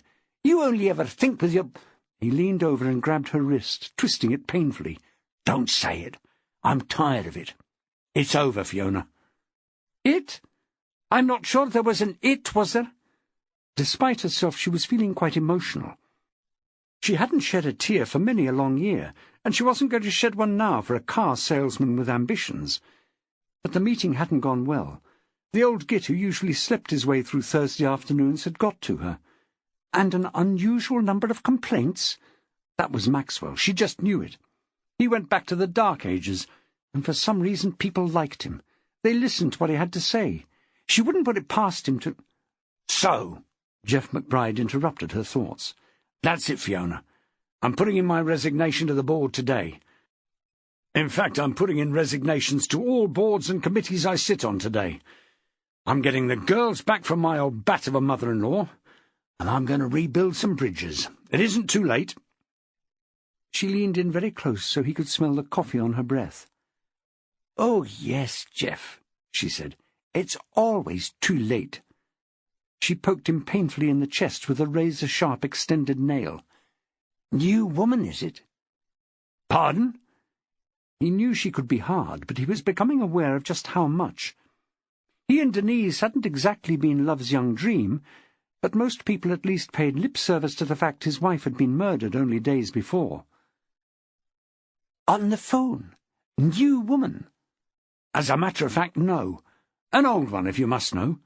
The cops are checking up on the husbands of anyone who But to tell you the truth, I don't know how they compiled the list, but as far as I can tell, they're pretty much on the money. Rumour travels fast in a town like this." "Husbands?" She licked her lips. She felt panic rising in her throat, and it wasn't a feeling she liked. "It's embarrassing, actually, and I think it'll get worse before it gets better. I don't know why they're doing it, but they're contacting all the husbands of anyone I've ever been with, and getting them to give a voice sample." He shrugged, clutching at straws. "But there'll be a lot of wives having to do a lot of explaining before this is over." "And you have no idea why?" Her voice sounded odd in her own ears, tight and high. "None. I'm going over there now, as a matter of fact. I think they could have at least let me know, then I could have warned them. To have their stories straight." She had her mojo back after the initial shock, and managed to sound suitably dismissive. "Oh, yes," she sneered. "The police are going to forewarn everyone. That's really their style. Just how stupid are you, Jeff? Don't answer that." She looked him up and down. "Well, if this is goodbye, then what can I say? I'll miss you. Please don't leave me." He shrugged. He hadn't meant to tell her like this in a car park, in the growing dusk and chill of a mad March afternoon. He'd seen himself getting at least one more night out of it, a night where he would give it his all and leave her begging for more. But things didn't always turn out the way you plan. "This was always just what it was, Fiona. But let's stay civil if we can. I will miss you, as it happens. You're not the nicest woman in the world, or even the most attractive, if I'm brutally honest, but—" and he softened his voice, "we did have some good times, didn't we?" She didn't speak for a moment, then nodded. "Oh, yes, Jeff. Some good times." Then, with a turn of speed that would make a mongoose gasp, she lashed out and raked his cheek with her perfect nails. "Good times!" He clapped his hand to his face. This was going to look just marvellous in the cop shop. They already had him down for a philandering bastard. This would just put the tin lid on it. "You bitch!" She turned her back and walked back to her car, opening it with the remote as she went. She slid into the driver's seat and, out of sight of everyone, put her head down on the steering wheel, fighting the dry scream of panic that was sitting, waiting, at the back of her throat. In the shadow between an SUV and an overhanging hedge, he watched with a wry smile on his face. At least he hadn't made a mistake. She was seeing the weasel-faced car salesman. Still, it looked as though she'd given him his comeuppance well and truly. She was a fragile little thing, and so gullible. Men just took advantage of her left and right. If he didn't look out for her, who would? She looked distressed, poor soul. He toyed with going to her that night, to her room, to fondle her, to stroke her hair, to tell her everything would be all right, that he would look after her just like in the old days. But no. Leave it for now. When she'd finished making that crappy school somewhere worthwhile, as only she could, then he would reveal himself to her, show her how he'd been guarding her, watching her back. She would love him then. She would have to love him then. "Hart!" Maxwell air-kissed his wife as he walked along the landing. "Sorry to descend again, usual reassurances, etc., etc. Turns out Thingy 2 is Thomas Morley's sister. Did you know?" "I didn't, as it happens. The family aren't hyenas, and it just never cropped up." "So?" "So she tells me he's had a turn and is now rather low. She thinks I might be able to cheer him up." "That's as may be," she agreed. Maxwell, in full-on jester mode, could cheer up anyone with a pulse. "However, I can see you have something to tell me." "You can see that?" He was horrified. Was he really that easy to read? He'd have to work on his poker face. She raised an eyebrow. I admit you can sometimes keep things to yourself, but as a rule, my love, I can read you like a book. And before you ask, so can Nolan, and the cat. A door opened behind Jackie, and Henry Hall popped his head out. "Hello, Max," he said. "You look as though you have news."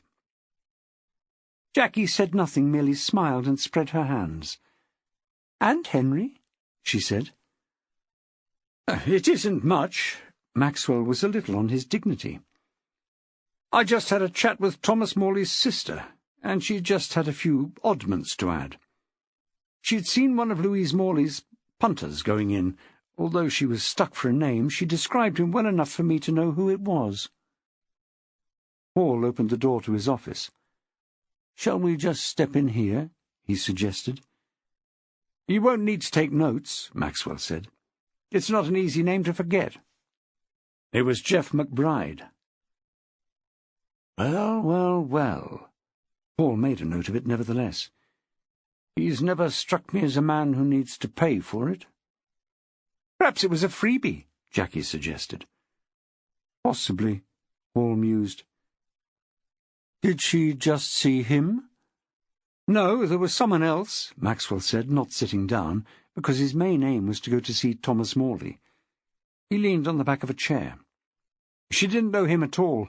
An older man. Well, bless her, she said old, but then adjusted it, in deference to my own advanced years. Older, a bit stooped, wearing bright clothes. I don't know what constitutes bright to Thingy too, but I assume not the tweed she expects of old gits of a certain vintage. It could mean anything from a pair of chinos up." Hall had stopped making notes. "Is that it?" he said. Yes. I thought I'd just tell you police persons." Maxwell hadn't expected backflips, but the bum's rush seemed a little harsh. "Thank you," Hall said. "I just need Jackie now, if that's all right. Put your head round the next door along and someone will escort you to the sick bay." Jackie looked at her boss, as surprised as Maxwell was, but just opened the door to let him out. "See you at home, then," he said. She nodded and closed the door behind him. Then she turned to Hall.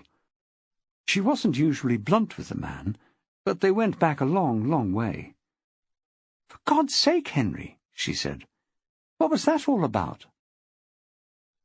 Alice, the first aider, escorted Maxwell to the sick bay, a pleasant room on the corner of the building, unlike a school san only because there was a lock on the door and the wall into the corridor was reinforced glass above waist-height.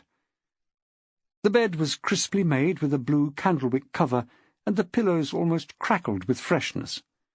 It was a room which had an air of disuse about it, whilst being almost aggressively clean. Alice tapped in the code and opened the door. "Mr. Morley," she said gently, "are you up to a visitor?" The man was lying in the bed, curled over on his side in the fetal position, with his face to the wall. "Who is it?" he muttered. "It's Mr. Maxwell," the girl said. "Mr. Maxwell? From up at the school?" His voice sounded just a touch brighter. "Yes, that's right." Alice, hyena of just a few years before, though never one of Maxwell's own, was able to confirm without checking. "All right, then." The voice was still quiet, but he rolled over and sat up, pale against the pillows. "Hello, Mr. Morley," Maxwell said. "May I call you Thomas? Sam sends her love." "Sam?" The man's eyes filled with tears again. "Sam?" "Well, she works up at the school," Maxwell said. "She asked me to pop in." "Louise didn't like Sam, or my mum and dad. Or Jamie, that's my other sister. Tom, Jim and Sam, they used to call us when we were kids." "I suppose families—" Maxwell left a gap for Morley to fill. "Louise just didn't like to see me with people who loved me, Mr. Maxwell," Morley said. "She told me as much. She didn't really keep much back, Louise didn't. She'd tell Tommy how he was fat, ugly, When he needed glasses, she called him Four Eyes. He was only 6, Mr. Maxwell. He didn't understand. "I'm going to say something a bit tasteless, Thomas," Maxwell said. "I think probably the world may be a better place without Louise." He looked hard at the man in the bed. "What do you think?" "My world is," he agreed. "Tommy's world. But, and I know this is hard to fathom, there were people who loved her. Well, liked her at least. She had friends." He gave a little chuckle. "Men, of course, but women as well. And if some of the men were more obsessed than in love, well, it's the other side of the coin, Mr. Maxwell, sometimes, isn't it?" "Do you know about the men, then, Thomas?" he asked. He shrugged. "They've asked me that. I don't know what the question means. I can't tell anyone what I don't know. They used to ask that at school, I remember. Ask if there's anything you don't know. How do you do that? I know about Mike from the office. He always carried a bit of a torch, and I think they went out for lunch from time to time still.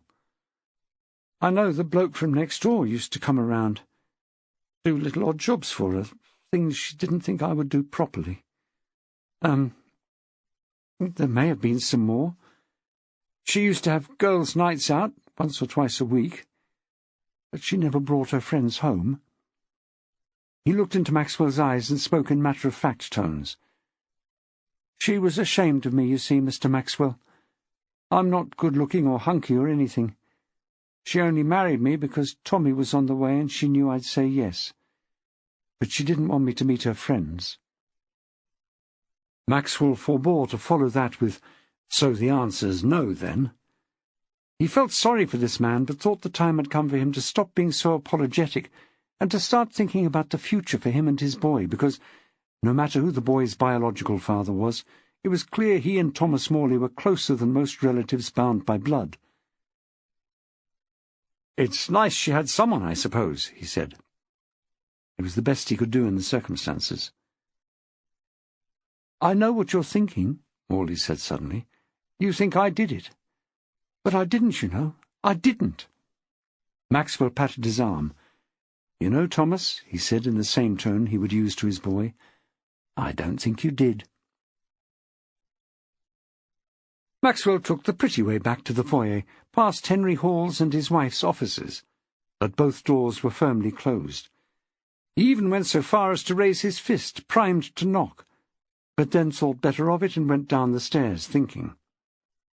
He pressed the button inside the double doors to the exit and cannoned straight into someone coming the other way. Both men smiled, nodded, clapped each other on the shoulder, and sidled past, like all men do who collide accidentally with another. It was only when the other man had disappeared into the gloom of the interview corridor that Maxwell realized who it was. It was Jeff McBride, sporting a scratch down his cheek of which Metternich would be proud. Either he'd been with Morley longer than he thought, or Leaford police moved at the speed of light. He couldn't help a glance at his watch. He did still have to get Nolan after all. But no, he wasn't late. Speed of light it must be. Chapter 14. Thursday night was fish and chips night, chez Maxwell, and Jackie came home, as always, with a gently steaming carrier-bag, to find, as always, a bathed and beatific Nolan and a similarly bathed but slightly less beatific Maxwell waiting patiently for the goodies. For some reason Metternich wasn't keen on fried fish. Maxwell said it was because he was watching his waistline. So it was just the three of them. Mrs. Watmo's school was of the oldest possible kind imaginable, so it was unsurprising that the talk was mainly of Lent. In Mrs. Watmo's book there was no such thing as a free chocolate egg, so privations were very much on the menu. Even Shrove Tuesday was a needless frippery in her book. Sometimes she was lucky, and it fell in half-term, but this year she had grudgingly allowed it to happen on her watch. But every pancake had come at a price, a promise to give up something until Easter. After some discussion, Nolan had settled on pickled onions, so the meal that Thursday was a pickle-free zone. The mushy peas, however, flowed like water, and there would be repercussions later if Maxwell knew his child. When the last crumbly, greasy nubbin of batter had been chased out of the crunkles of the paper, when the last chip had been forced into the last odd corner of everyone's laden stomachs, when the last Scrabble tile had triumphantly been placed, a rather fluky jus from Maxwell, the evening began in earnest. "Tell me again, before we start talking about the inevitable," Jackie said, "what a jus is?" "It's 1/100th of a dong, since you ask," Maxwell replied. "And no smut, please, we're British." He was taking out the coffee cups and replacing them with glasses of their alcoholic drink of choice. "Of course. I always get it mixed up with a jeu. A yak and a small coin. I can see how easily that can happen." He raised his glass, as Scrabble victors will, with a smug smile on his face. "Cheers!" "Cheers." She sipped her drink and smiled appreciatively. "Sorry about Henry this afternoon, Max," she said. What was that about? He hadn't planned to ask, so it was good she'd started here. "I don't know. He'll tell me, I suppose, when he's good and ready, but as for now, he's gone all horrible Henry on me. But I suppose the real reason that you have poured me the strongest G&T in the history of the world is that you want to know why Jeff McBride was in the nick today." "Oh, you little mind-reader, you," he said.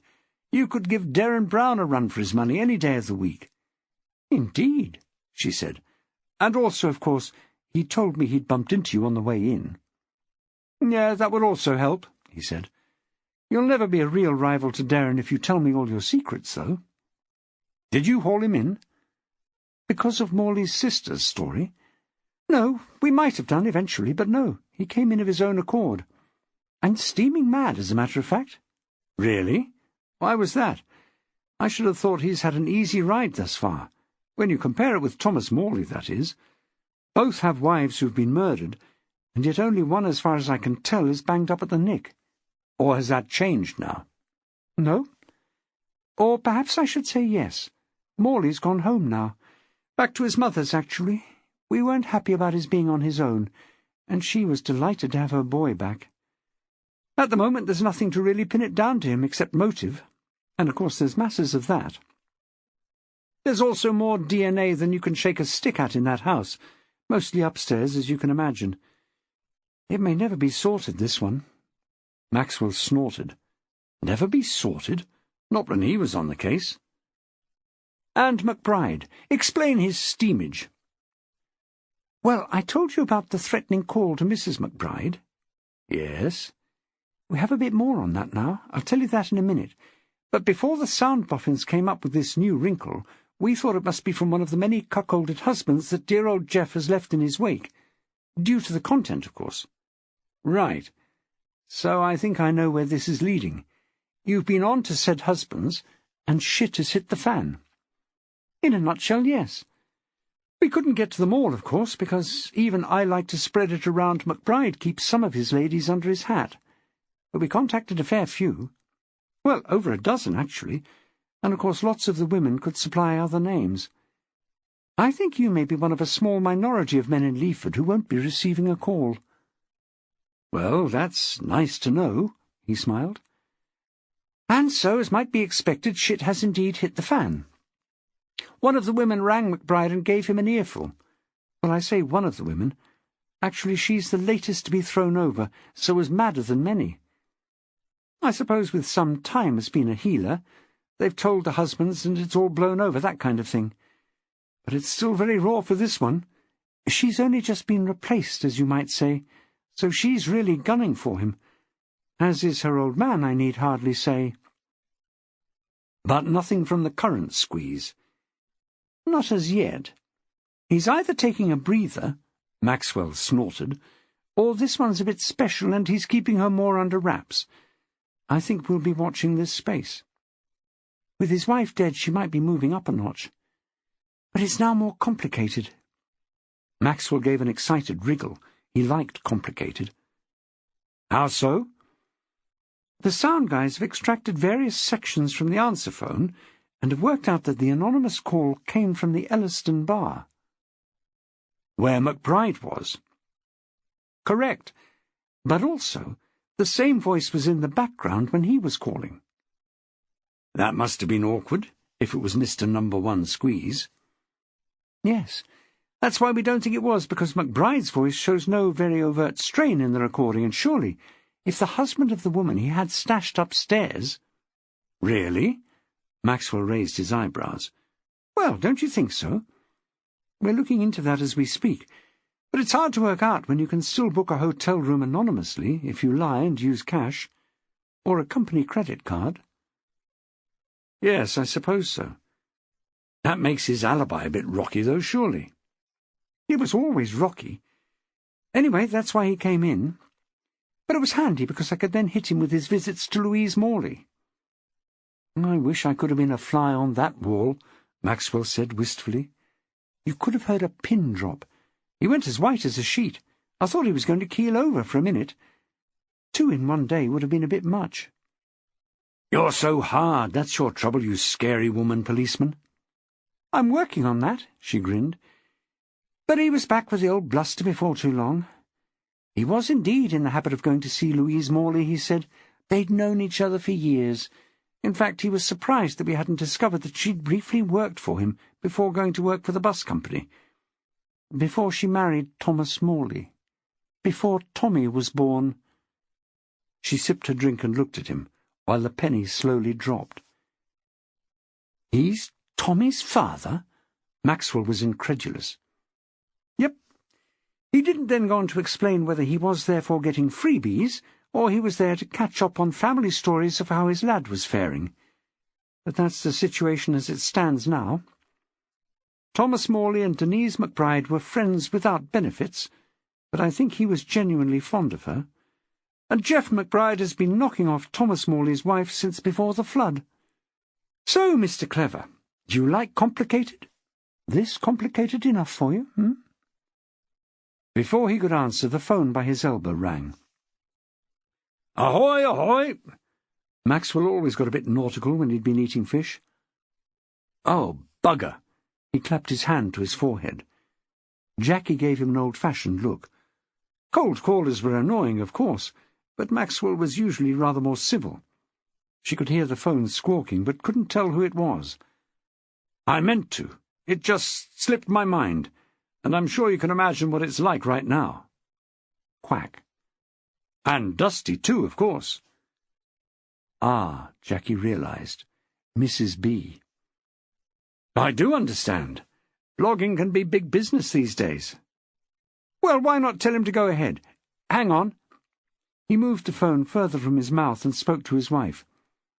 Mrs. B's sister's grandson has been looking into Fiona Braymarr's Googlelessness and wants to write a blog about his findings. Problem? That's legal, Max, not law enforcement. He flapped a hand. Yes, I know, but is it unreasonable to bring that kind of thing to the attention of the cyber public in general? Is it libel, in other words? I should think as long as he raises it as a hypothetical problem, it should be fine. He mustn't say anything that implies Mrs. Braymarr has done anything wrong, for example. He should keep it to a kind of, how odd that this very hard-working head teacher is not visible on Google, and then go on to discuss how that can happen. Then I should think he'll be all right. Maxwell spoke into the phone again. Did you get that? Quack. Sorry not to have... Much the same. See you soon. Bye. Mrs. B's great-nephew is a blogger. Apparently so. She dabbles herself too, so she tells me. I haven't looked her up yet, but her online persona is Moppet. Jackie laughed. Clever. She's such a dark horse. I love that woman, even if she is the worst cleaner in the world. Well, she moves the dust around, I suppose. Doesn't do to let it linger in one place. And the Count adores her, as does Mrs. Troubridge, come to that. They just sit and drink tea when she comes and does. Have you seen Mrs. Troubridge lately? Maxwell suddenly felt guilty. He hadn't clapped eyes on the old trot since he'd scared her witless with some ill-advised first footing at New Year. She's well. I saw her the other day. She doesn't want to chance going out until all risk of frost is past, apparently. What is she? He asked. A dahlia tuber. He had happened upon the last few minutes of Gardener's World earlier in the week, and considered himself a bit of an expert.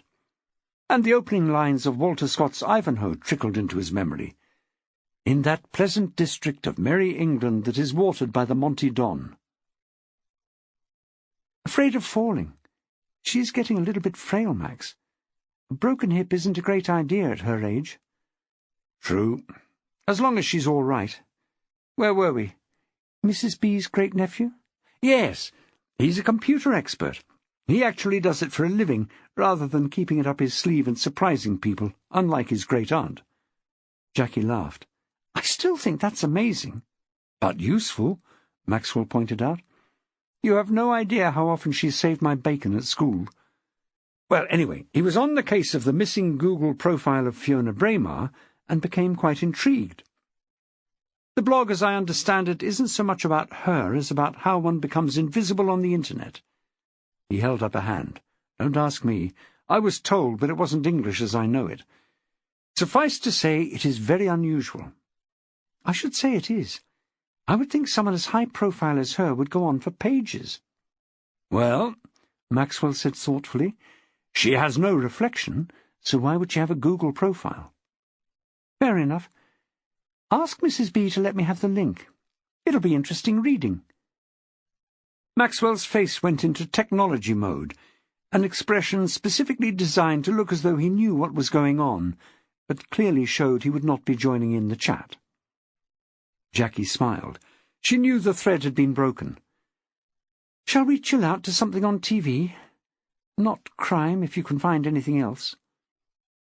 After some fruitless scrolling through the channels, her husband came up empty. Do you have a book on the go? She foraged down the sofa cushions and held it up. Me too. That's fine, then. Top up. Please. Max? Yep. He was already deep in yet another Kennedy conspiracy theory, and all he knew for certain was that George Butler didn't do it. Dallas policeman and local KKK leader, yes, but a gunman on the grassy knoll, never. Do you know why Henry lost it today? He's a funny age, he muttered. Be sensible. It isn't like him, not really. Maxwell put down his book. No, it isn't. Yes, I think I do know why he lost it. Why? It's only a gut feeling. Think it over, get back to me. And he was back in Dallas, thinking Mannlicher Cacano. Jackie held the book on her lap, but didn't read a word. Her mind was going over and over the last few days and what she had learnt. It couldn't be the Boffins' discovery, nor the Morley-McBride links. Could it be Hetty? Had she phoned again when she was out of the room and put him out of sorts? She felt a tingling up her spine as the thought occurred to her.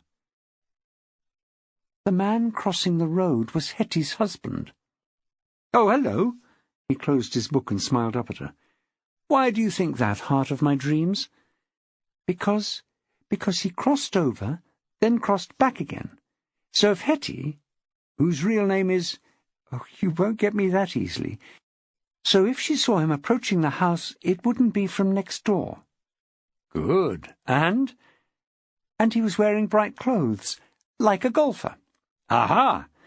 And Thomas Morley thinks he is a really kind man, helping out around the house with jobs Louise thought Thomas was too rubbish to undertake. He told me that this afternoon. Hetty also said that Colin often is out in the evening at golf club dues. She doesn't like that kind of thing, so doesn't go. I wonder if he's ever taken a partner. She swung her legs off the sofa and felt for her slippers. Does the golf club have a phone number, do you think? Must do.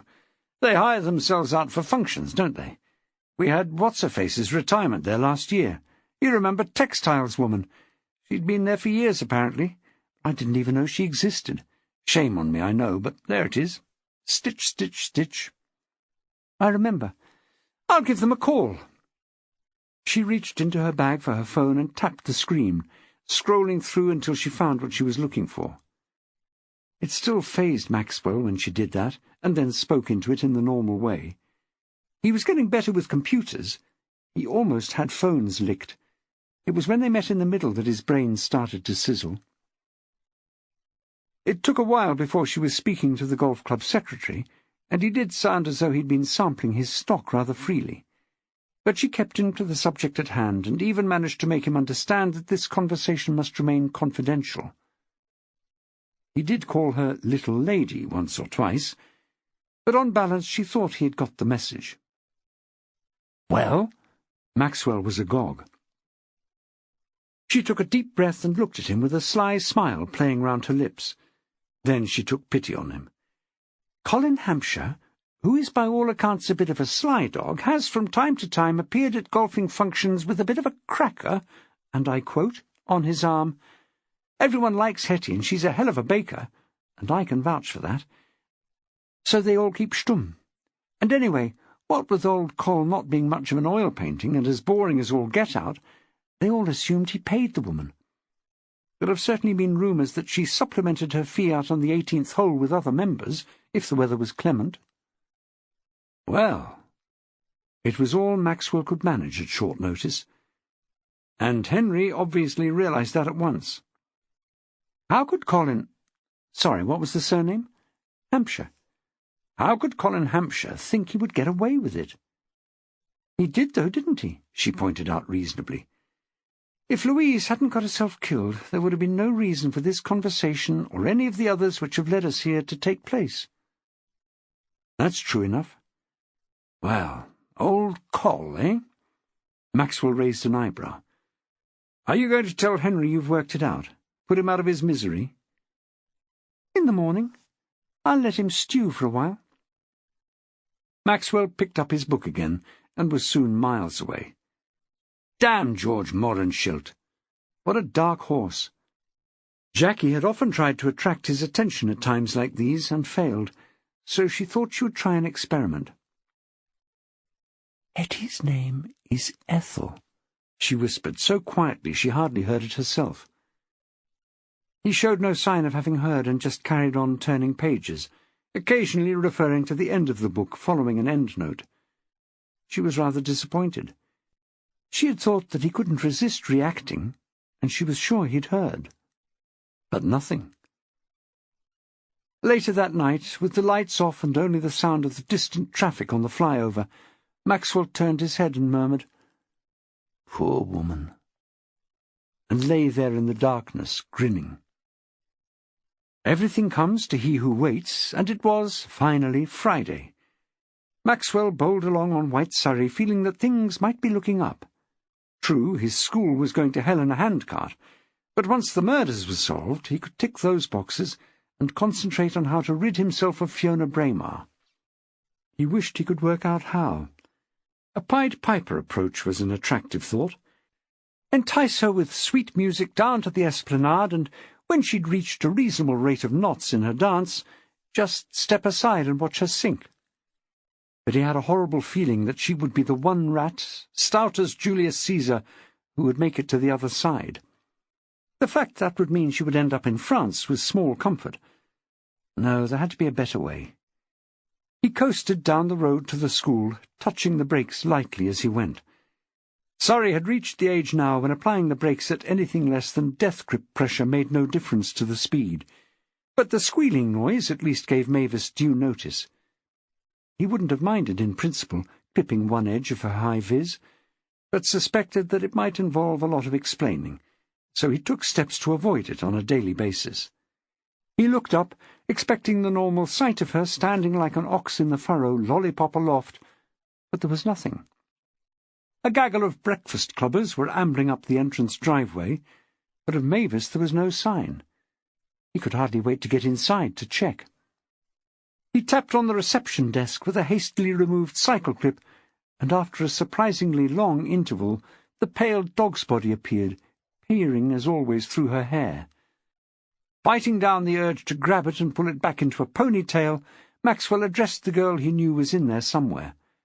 This was no time to pretend he didn't know her name. "Jody," he said. "Where is everyone?" "There's only 2 of us left in here now, Mr. Maxwell. Apparently it's all we need. And the cleaners, they've gone as well. Maxwell had forgotten her adherence to the moronic interrogative, but let that pass this once. But what about Mavis? It really was a question, but he also hoped it made her feel more comfortable. He'd never exchanged this many words with her before. The lollipop lady? Oh, no, she hasn't been sacked. She was run over? Maxwell's jaw dropped. He was not a cruel man, so meant what he said next. Is she all right? Broken arm? Or leg? One of those? Where did it happen? He was trying hard not to use only questions, but it was an easy habit into which to drop. In her drive? Her husband did it? There was a pause. By accident. Even Jody didn't put a question on that remark. The poor man was apparently distraught. Maxwell let the smile out now. As long as she wasn't dead or anything worse, it was all right to grin. Poetic justice at its best. "We're collecting, I suppose," he said, rummaging in his pocket. "No." Jody kept her voice level for emphasis. "It's not allowed." "Ah." He patted her hand.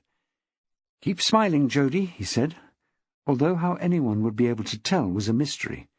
"Thanks for the information." And he went up the stairs with an added bounce. The universe was giving itself a shake, and things were beginning to look up. The raised voices were audible from halfway up the flight, and he took the rest two at a time. He triangulated the sound, and found to his surprise it was coming from Helen Maitland's room. He crashed in through the door like Liberty Valance, and the shouting stopped as if a switch had been flipped.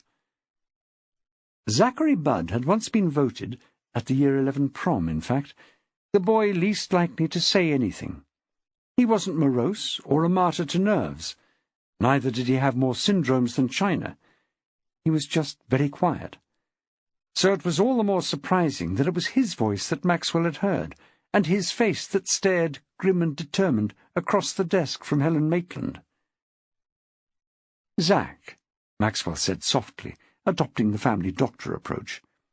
"What seems to be the trouble?" The boy subsided. Whatever rage had been building inside him for the past 16 years went under wraps again at the sight and sound of Mad Max. He sat back down in the chair that Helen had offered him. "I'm worried about my future," he said. Maxwell blinked. Surely the boy was far too young to remember Dustin Hoffman in The Graduate. He'd had the same concerns, and had resolved them, at least temporarily, by getting his leg over Anne Bancroft. For the most fleeting of moments, Maxwell imagined Helen Maitland in the role, then screamed inwardly and banished such thoughts forever. "Say on." He sat on the edge of Helen's desk, and knew from her expression that she'd already heard all of this, much of it at a volume to burst eardrums. "I've got AS levels coming up, Mr. Maxwell." Mr. Maxwell knew that. "We all have. Year 13 have got A2s. So far, so obvious. "But who's going to teach us?" Zach said. "We've already had 2 teachers for French and 3 for business. Mr. Johnson sort of let the cat out of the bag that he wouldn't be here next term. Continuity. Haven't you always said how important that is?" Maxwell had. The stability of a home, the sureness of a relationship, the continuity of a school, these were the things that led to success. And of the 3, the greatest was the last. "Are you a delegate, Zach?" Maxwell asked. If the Sixth Form Council had sent him, he was an unlikely choice. "No, sir," the boy said. "But it's all they talk about. In the common room, it's all any of us talk about. Can't anything be done, sir? This academy stuff. It's like they're taking the heart out of Leaford High. And that can't be right, can it?" Maxwell smiled. He wanted to hug the boy, but he knew the implications of that. "Unfortunately," he sighed, "we're all of us between a rock and a nutcase. Unprofessional of me though it is to say it." He looked at Zach's crestfallen face, and the concern written on Helen Maitland's. She'd already said much the same thing, but in a rather more delicate way. Suddenly Maxwell stood up. "How are you on Westerns, Zach?" he asked. "OK," the lad shrugged. "My dad's got quite a few DVDs. The Magnificent Seven? One of his all-time favourites." Zack smiled. "Right. When you get home today, fast forward to the point where horrible old Eli Wallach has kicked the seven out of the village, and James Coburn, the hardest of them all, says, 'Nobody hands me my guns and says run.'" "Well, Zack," he closed to the boy, "that's pretty much what I'm saying now. Coburn goes back, doesn't he, with the others, and they kick 7 kinds of shit out of the baddies. Well, you watch this space." The boy got up and, although it was completely out of character, shook Maxwell's hand. He smiled at Helen Maitland and was gone. "Can I load your guns for you, Max?" she chuckled. "You can, Helen," he said. "You can. I just hope it doesn't dawn on young Zack too soon that James Coburn dies in the attempt." Jacquie and Henry Hall went back a long way. Although she was far from being the oldest member of the team at Leaford Nick, she was pretty sure she was one of the longest-serving, and this gave her rights above and beyond her rank. She and Henry counted themselves as friends. They visited each other's houses, remembered birthdays, knew, by and large, where the bodies were buried. But even so, asking a man if he was aware that his brother-in-law was seeing the amateur prostitute next door and, worse, was parading her in public in front of people who knew his wife, that was going to be tricky. So she armed herself with coffee and a slab of what purported to be flapjack on the canteen's price list before she tapped on his door. "Yes." Uh-oh. Terse. He was always terse, of course, but Jackie's ear was fine-tuned as to degree. She stuck her head around the door, nevertheless, and proffered the cardboard tray of coffee. "Oh, Jacquie." He sounded a little more enthusiastic to see it was her, but not by much. "Come in. I was just about to send you an email." "I've bought some flapjack," she said. "It's hard to tell it from the tray, but I know it's on there somewhere." "Did you want something specific?" he asked, popping the top off the coffee and stirring it. He hated froth, but only the cappuccino was drinkable. "Or are you simply psychic?" This was banter in the world of Henry, so she felt more comfortable. "It depends," she said, grasping the nettle. "If you're about to send me an email about Colin, I'm psychic." He leaned back in the chair. "Psychic it is, then," he sighed. "I'm sorry about yesterday. It knocked me for a bit of a loop, actually." "I should think so," Jacquie said. "I hardly know my brother-in-law, but it would knock me for a loop, too." "Then I went home and had a think about it," he said. "And to be honest, I don't think that kind of thing is quite up old Cole's street. He's just not that sort of man." "Gov, I'm afraid he is that sort of man. I made a call last night, and I don't think you're going to like what I heard." Chapter 15. Friday afternoon was a long time in coming, but, as all things do in the end, it arrived. The weather had got itself in a tizzy, as it only can in March, and gusts of wind from every quarter whipped around Leaford High School, rattling the bike sheds and scattering the fag ends in Smoker's Corner. Huge gobbets of rain hit the windows.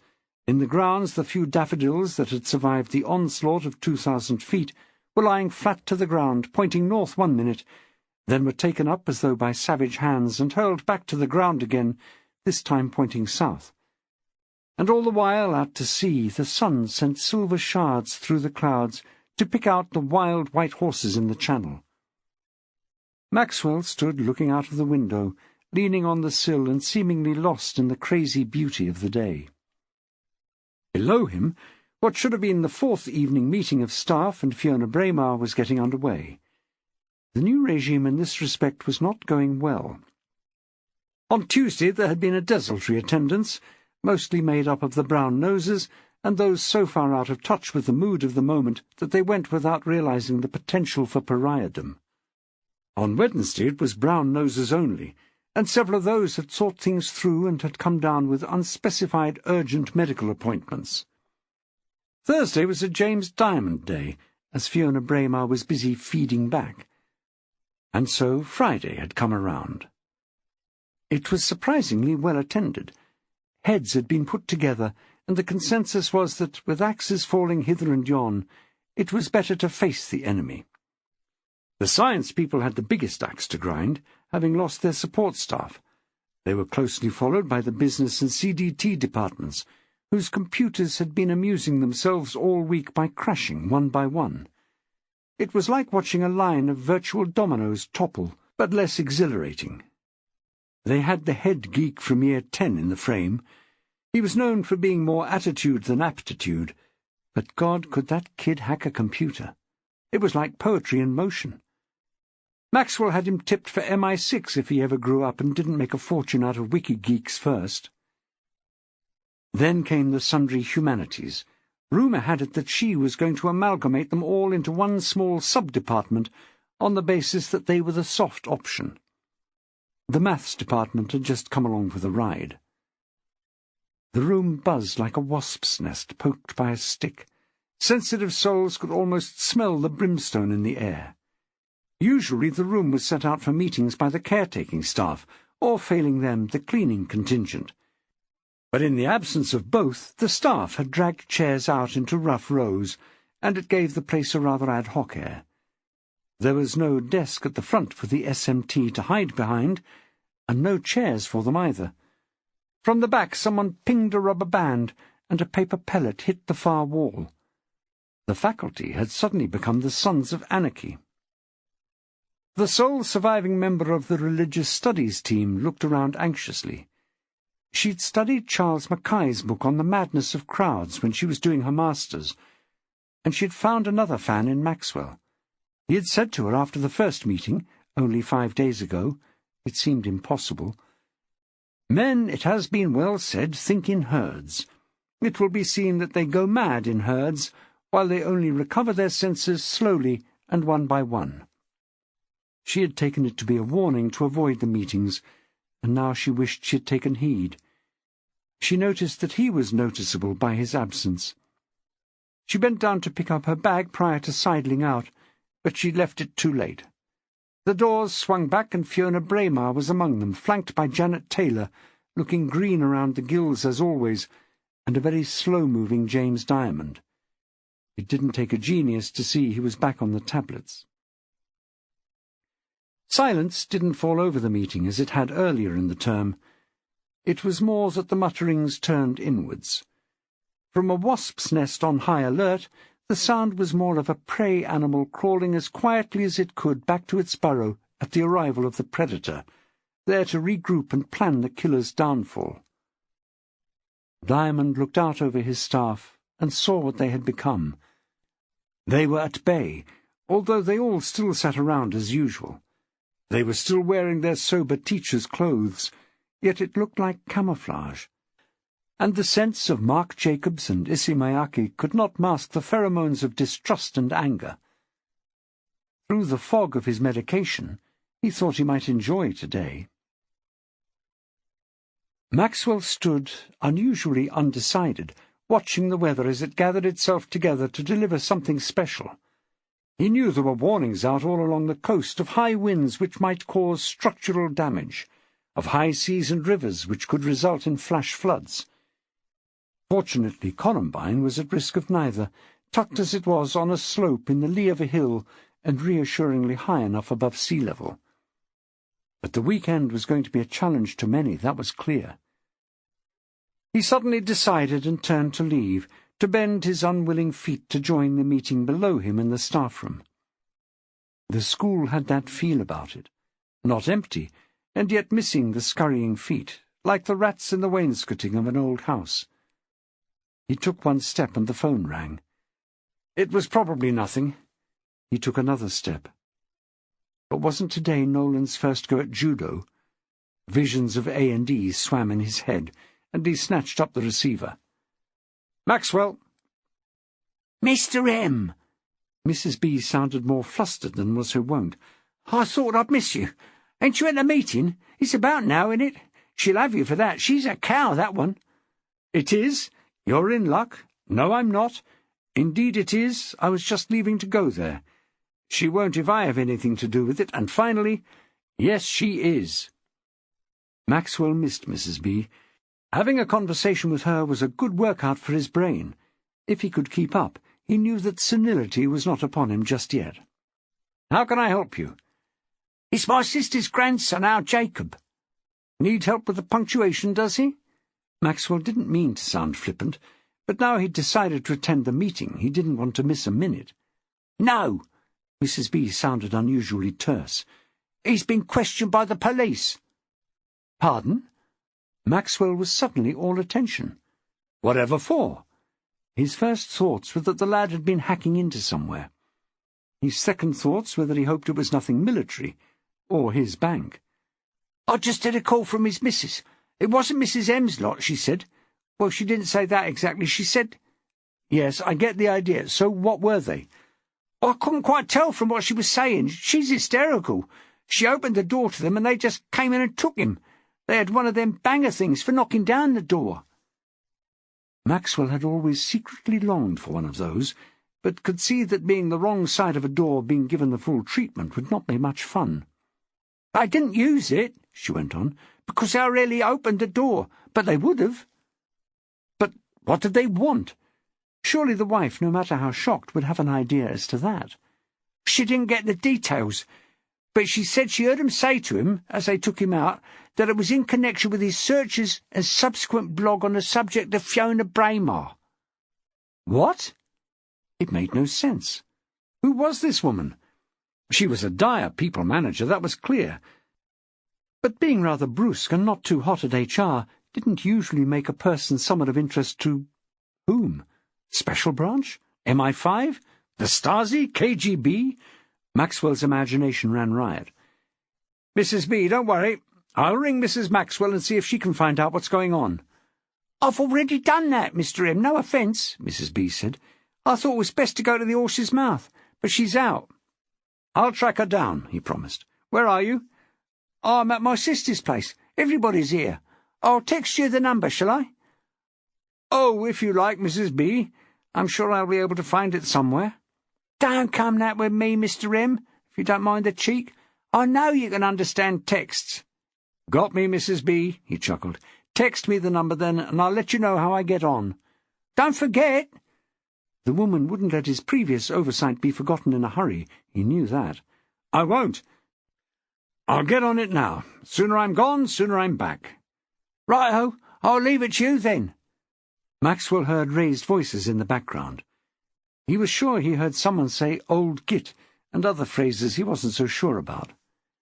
What was that? Nothing, Mr. M. I'll let you get on. And the phone abruptly went down. He broke the connection, dialed 9, and then Jackie's direct line. After what seemed like hundreds of rings, it went to voicemail. He rang off and dialed again, this time to the front desk at the Nick. The desk sergeant was unhelpful, much to his own delight. Everyone was out, and he didn't know when they'd be back. Was there a message? Now what to do? The meeting must have well and truly started by now, and Maxwell should by rights be at it. But he'd promised Mrs. B, and so he had to run with this hare now, not go down and join the hounds. Or perhaps a pack of hares. It was hard to say. He rang back to the direct line and left a message. It was hard to be succinct, but in the end he just needed her to call him back. He would stay in his office, he told her, until 5. Then he would be on his mobile. Nolan was judoing and then going out for pizza with the Plockers. He remembered to say he loved her. He sat behind his desk, not a normal place for him. It was covered in neat piles of marking, but nothing ever got done there. He looked upon it as just a rather wide shelf. But he needed room now to see if he could make some sense of it all. He needed to make a plan, a flow chart, anything that would clarify all the bits and pieces going through his head. He pushed one pile carefully to one side and began to write. Several pages later he admitted defeat. Anything he came up with just looked like a demented spider's web, and there were so many brackets, question marks, and heavy underlining, it looked like nothing else on earth. If he'd had to make some kind of comparison, it would have been with Guy Fawkes' signature after the torture. Pacing achieved nothing, but eventually he gave in to that basic human need and did indeed pace back and forth, every now and again giving the phone a threatening look. Despite them, it refused to ring. Jackie had had some tricky conversations in her time, but the new number 1 slot now belonged to the one in which she had convinced Henry Hall that his brother-in-law was having a relationship with a prostitute, albeit a neighbour, and probably at the cheaper and more amateur end of the spectrum. Mates' rates sounded a little flippant, so she didn't use the phrase. On all levels it was a horrible thought. Not only was he spending money on a woman when he had a perfectly pleasant one of his own, but he was parading said woman in front of friends, people who might bump into his wife in Tesco or while she was walking killer on the beach. She'd never met Colin Hampshire, and yet she really wanted to punch him. Henry was quiet for a long time, and Jackie was on the point of tiptoeing out of the room when he spoke. "We'll have to go round there. Interview the bastard." It wasn't like him to use any language other than the strictly correct, so this was Henry showing his feelings. "Shall I check who's available, Gov?" "Available? What for?" "Available to go and interview Mr. Hampshire." "I assumed you didn't want to do it yourself." "Of course I want to do it myself," he said. "I don't want Hetty to have to put up with strangers in the house, asking her husband about the tart next door and what he did and how often." He stood up and reached for his coat, hung tidily on a hanger behind his chair. "Why, I don't think we need that kind of detail," she said hurriedly. "Just whether he saw anyone else. Where he was on Monday night. Hetty says golf club do, but we don't know that for sure. There was no need to check it out." "So?" Hall said sharply. "He went on his own to that one, did he?" Jackie looked thoughtful. "That's a good point, Gov. We'd have to check how often he took Louise Morley. I don't think it's every time." "Just the gala events, probably," Hall said. "You know, the sort where you push the boat out a bit. Black tie, champagne, prostitute." "Gov," Jackie had to make one last attempt, "I really think that perhaps we should send someone else, someone less connected." He looked at her mulishly. When Henry Hall put his foot down, it usually stayed put. "Why don't I go?" It wasn't a great idea, but she needed to put some space between Hall and Colin Hampshire.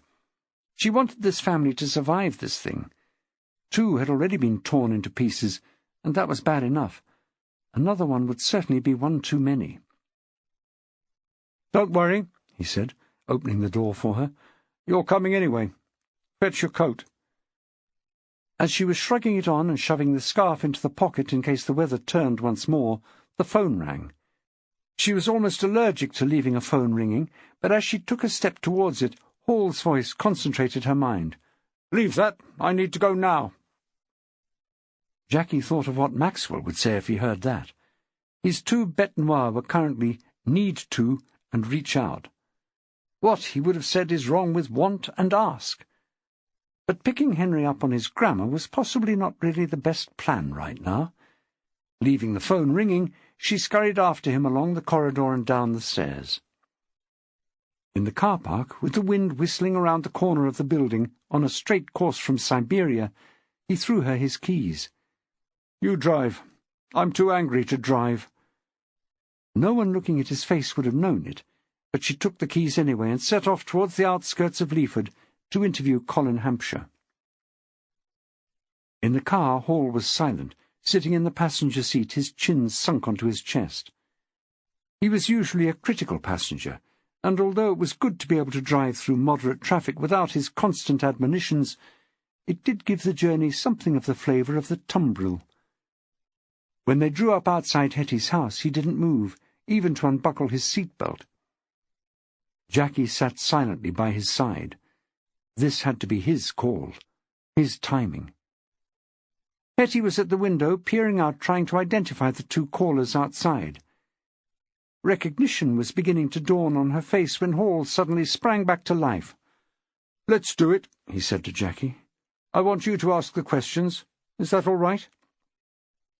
She could only agree, but felt that this was going to be a tightrope act if ever there was one.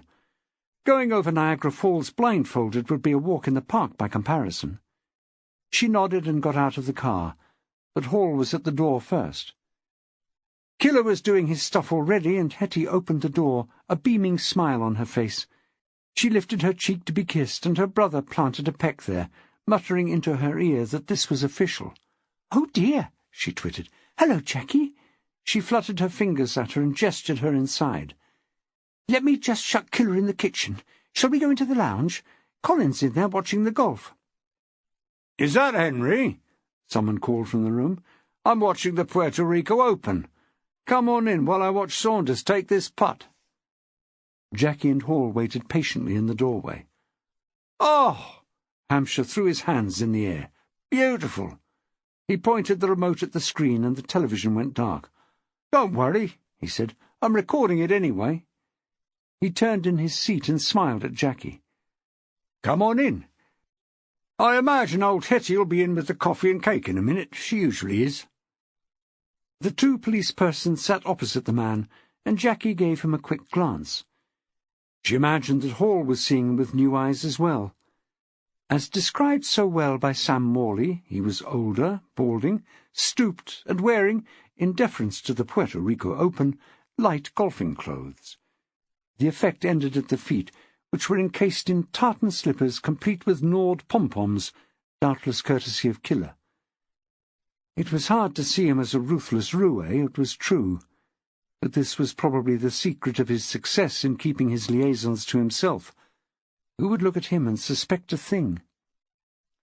"Actually, Colin," Hall began, "I think we'd rather have this conversation without Hetty present, if that's all right with you."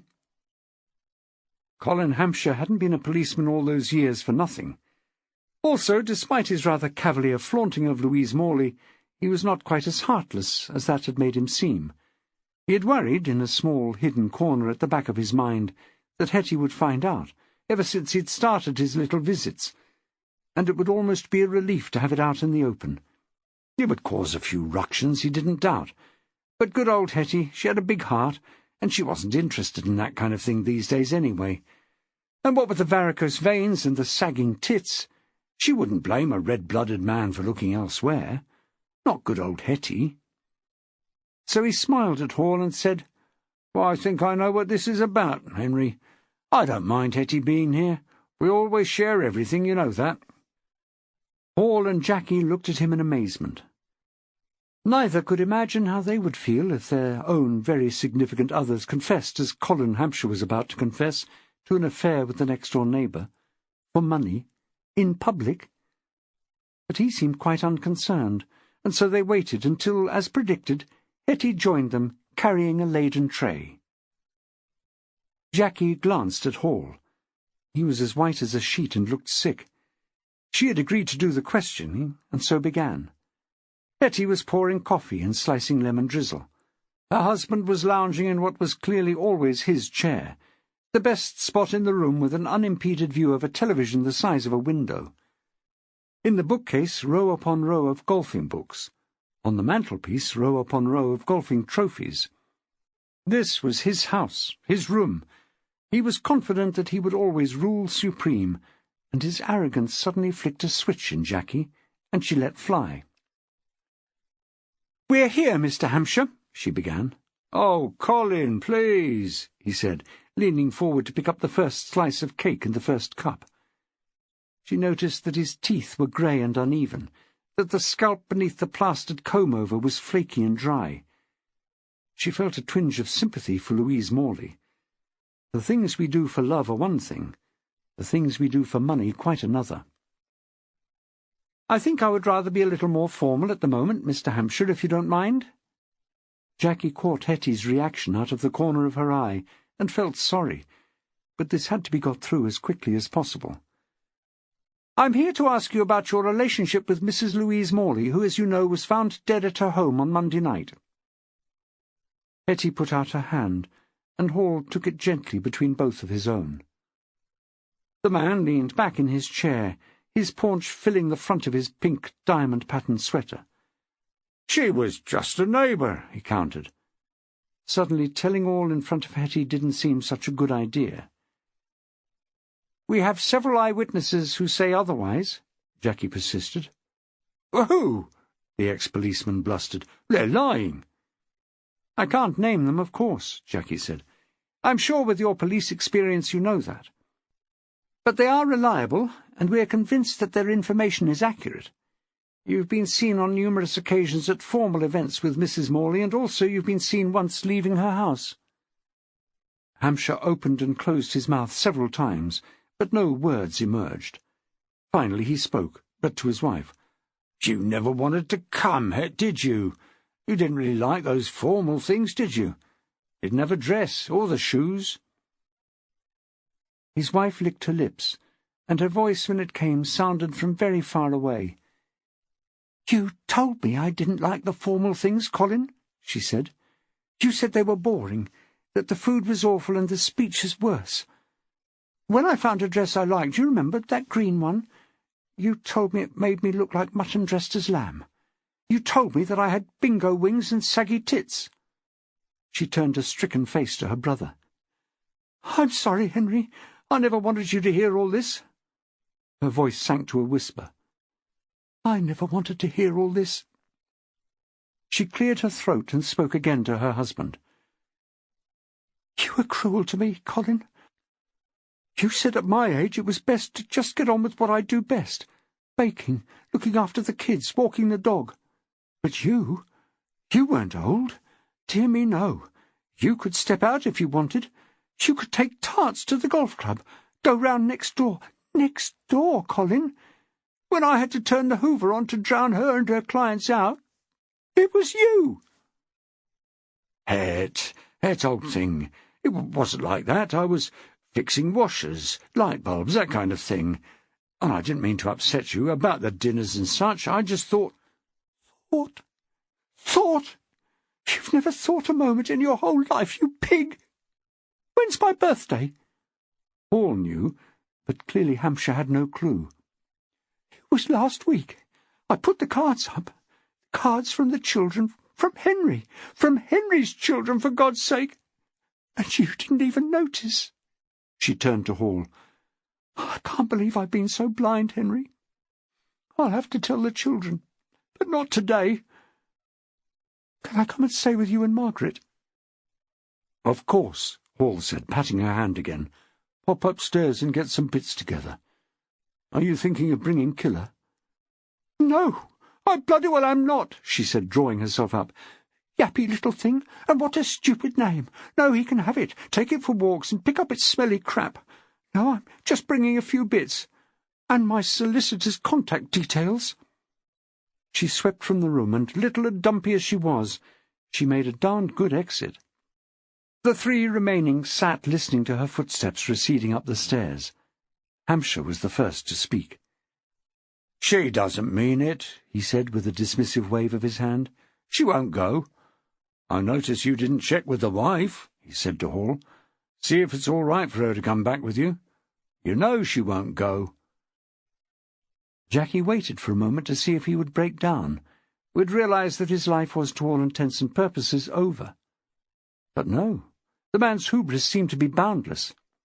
"We will be taking a formal statement later, Mr. Hampshire, if you could call into the station at your earliest convenience. But for now, could you shed any light on Mrs. Morley's other clients?" "I wasn't a client." For the first time he looked uncomfortable. "I was just being a good neighbour." Hall leaned forward. "Colin," he said quietly, "perhaps this isn't the time to say this, but I've never liked you. You've never treated Hetty right, not from the start. But it looks as if that's all over now. So now that's out of the way, I can give you a bit of advice. You're not the only policeman in this room, and by a good margin you're certainly not the best policeman in this room. So don't give me any more crap. You were a client of Louise Morley's. Like all the others, you paid for what she dished out. I can't say I condone it for any of them, but for you I haven't enough words to show my contempt. You treated my sister as less than nothing, and now we want the truth out of you. And don't think I will hesitate to give your name to the prosecution when all this comes to trial. Believe me, you're going to be up front and centre. So now, Colin, would you like to listen to my colleague here and answer what she asks you?" He turned to Jackie and nodded politely. "I beg your pardon, Detective Inspector Carpenter-Maxwell. I interrupted. Please go on." Jackie raised her pen, and Hampshire shrugged.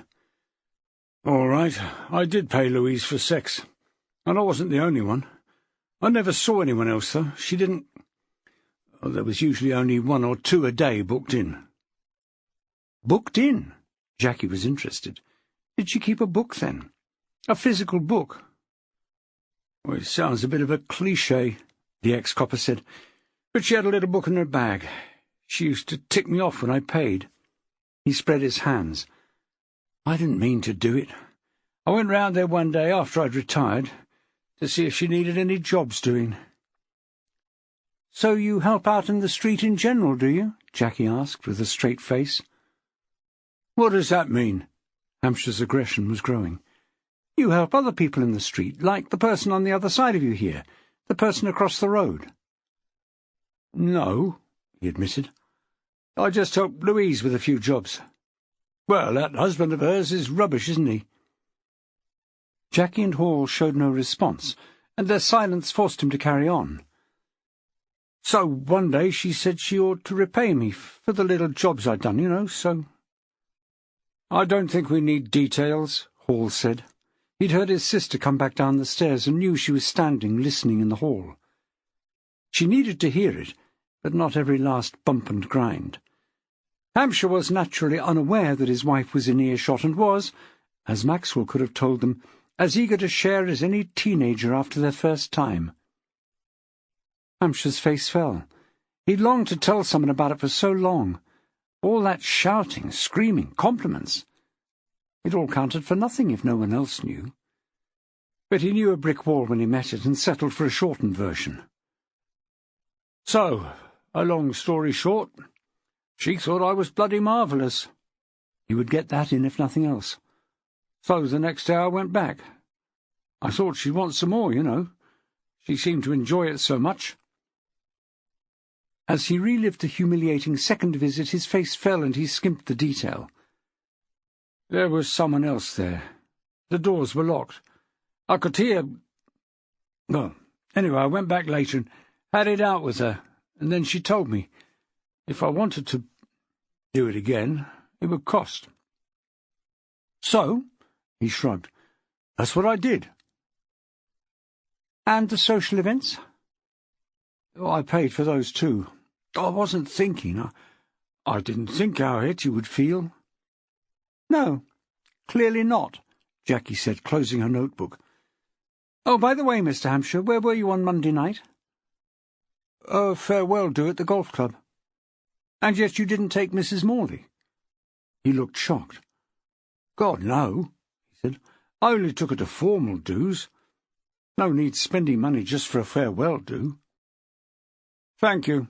Please come down to the station to give a formal statement as soon as possible," Hall said. Then to the man's face and with a world of meaning, "Goodbye." The drive back to the station was not the easiest one that Jackie had ever endured. The silence in the car was like treacle. Louise Morley and her elderly inamorata, the rutting elephants in the room. She was glad to deliver the woman to the ministrations of her sister-in-law and get back to the haven of her office. Her voicemail light was blinking. Her mobile had missed calls to further order, but for now she just needed a quiet think and to check on Henry. The calls could wait. Chapter 16. The staff room was empty now, but it retained the sour atmosphere which had characterized the meeting. Fiona Braymarr had been nettled by the feedback session the day before. Complaints? She'd give them complaints. And that lily-livered idiot McBride, he seemed to think it was in his power to ditch her when he wanted to, as if it was his choice. She had persuaded herself that the reason she had spent the night alone was because she wanted to.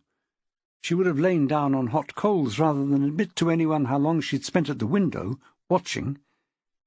But not just for McBride.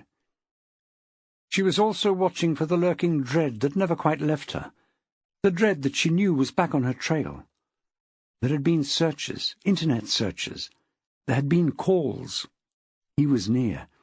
She could almost smell him, and if she therefore gave the staff of Leaford High School short shrift, it wasn't just because they'd rediscovered the power of the pack. It was because Fiona Braymarr, almost unbelievably, was scared shitless.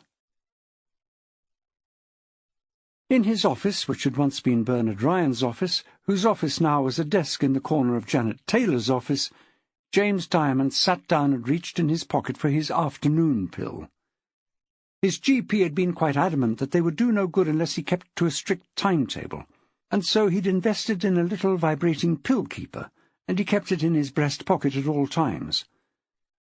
The pill was only small, it needed no water or effort to swallow, but it took the edge off, and at the moment James Diamond needed the edge taking off. But this afternoon he could have done without his little pill, because this afternoon he'd seen Fiona Braymarr's carapace crack, just a tiny bit. Soon, he thought, as he let his head roll back onto the back of his chair, which had once been Bernard Ryan's chair, soon he would have his school back. In his office, which had always been his office since Adam had been in the militia, Maxwell had stopped pacing. He had moved the phone nearer to his elbow, and had been reduced to marking some Year 8 books. It wasn't improving his temper to read how King John had signed the Magna Carta for the umpteenth time, but it was saving him from going mad. He lifted the receiver on average about every 30 seconds. Sometimes he even dialed 9 for an outside line, but then he put the phone down. If he'd left a message for his wife and she hadn't replied to it, it was for a reason. Another call wouldn't help.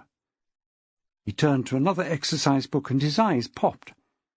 As if to restore his faith in human nature, this delightful child had written that King John had sealed Magna Carta. Joy! Sadly, on the next page, the information imparted was that Diamond was a wanker. Still, you can't have everything, and he gave both sentences a big red tick of approval. It had been no good. After he'd watched the previous afternoon, it had nagged at him. The look of fear and distress on her face had haunted him, and he hadn't slept. It wasn't the car salesman who was scaring her. Who was it? Somebody at that bloody school, that was it for sure. She took on too much. She put on a front that only he knew was false. She had to go in strong, to weed out the bad seed. That was something he had taught her. He had had to do it sometimes with... well, the police who had torn her from him had called it something he was uncomfortable with. He called it love. Tough love. And that was what she used when she helped to save these morons. Tough love. He shrank into the hedge as they walked past, the gaggle of teachers walking to their cars. It was wet under the lee of the budding hawthorn, but if he'd been standing in the middle of the path waving a flag they would never have noticed him. They were all too wrapped up in their own little worlds. He didn't listen to their stupid prattle as they walked past. But one name did stand out as they went. Maxwell. Maxwell would sort her out. Maxwell would see the bitch got her just desserts. Maxwell would get her out, just you see. He pulled his cap down low over his eyes and stared at the school building. Perhaps it was time he had a word with Mr. Maxwell. Fiona Braymarr was not a woman who stayed down for long. In her office, which had once been James Diamond's office, she sat behind her immaculately clear desk and tapped impatiently on the surface with a perfect fingernail. It was clearly impossible to sack the entire rabble that made up the remaining staff. She had a stack of resignation letters in a file on a shelf behind her, and so by the time September arrived there wouldn't be many of them left anyway. She had found in her previous appointments that this happened. When the going got tough, it wasn't the tough who got going, but the whinging weak ones who couldn't take the heat. She would leave, as leave she would in just a few terms' time, a school that was stronger and more ready to take on the challenges ahead. If most of the staff were new, if some of them, recruited from the internet, barely spoke the language, if the infrastructure was a tottering shadow of its former self, Fiona Braymarr didn't care. She had moved on and changed her name so often she had made it her business not to care. Like a snake that sheds its skin, so she could grow a little and move on. And perhaps one day she could leave the dread with the sloughed shreds of her life, and she could be normal. Until then, though, she had been balked of her prey and was casting around for something to maul. Who could it be today? Her eyes lit up, and in the face of sense and experience, she made up her mind. Maxwell. Maxwell looked at the clock and saw to his surprise and slight consternation that it was gone 5. This would certainly complicate the issue. With the message he had left in mind, Jackie wouldn't be trying to get him at school any more, and with his mobile safely on the mantelpiece at home, it was not a lot of use ringing him on that, as she would know perfectly well. The weather wasn't getting any more pleasant either, so, one way and another, he might as well get, literally, on his bike. He put his coat on and looked around for his scarf. He knew he'd had it that morning, but it seemed to have become separated from the rest of his going-home togs. He knelt on the seat of his chair and bent over the back. It wasn't unknown for it to get itself down between there and the wall. It wasn't there. So, scarfless, he straightened up and shoved himself upright, turning as he did so. He wasn't quite sure where this should be, but people seemed to be making a bit of a thing about creeping up on him these days. First thing he won, and now Fiona Braymarr, standing in the doorway, looking not unlike Tilda Swinton in Constantine, but not so angelic. He decided to be curt, but civil. This kind of time on a Friday he was entitled to be about his own business. "Mrs. Braymarr," he said with a nod. "I can't stay, I'm afraid. Late already. May we reschedule for Monday?" She closed the door behind her, and he felt the temperature drop. Who says hell is hot? "No, we can't. I noticed you were not at the mandatory meeting today." All right, if this was to be the showdown, so be it. Maxwell shifted his metaphorical six-shooters a fraction of an inch.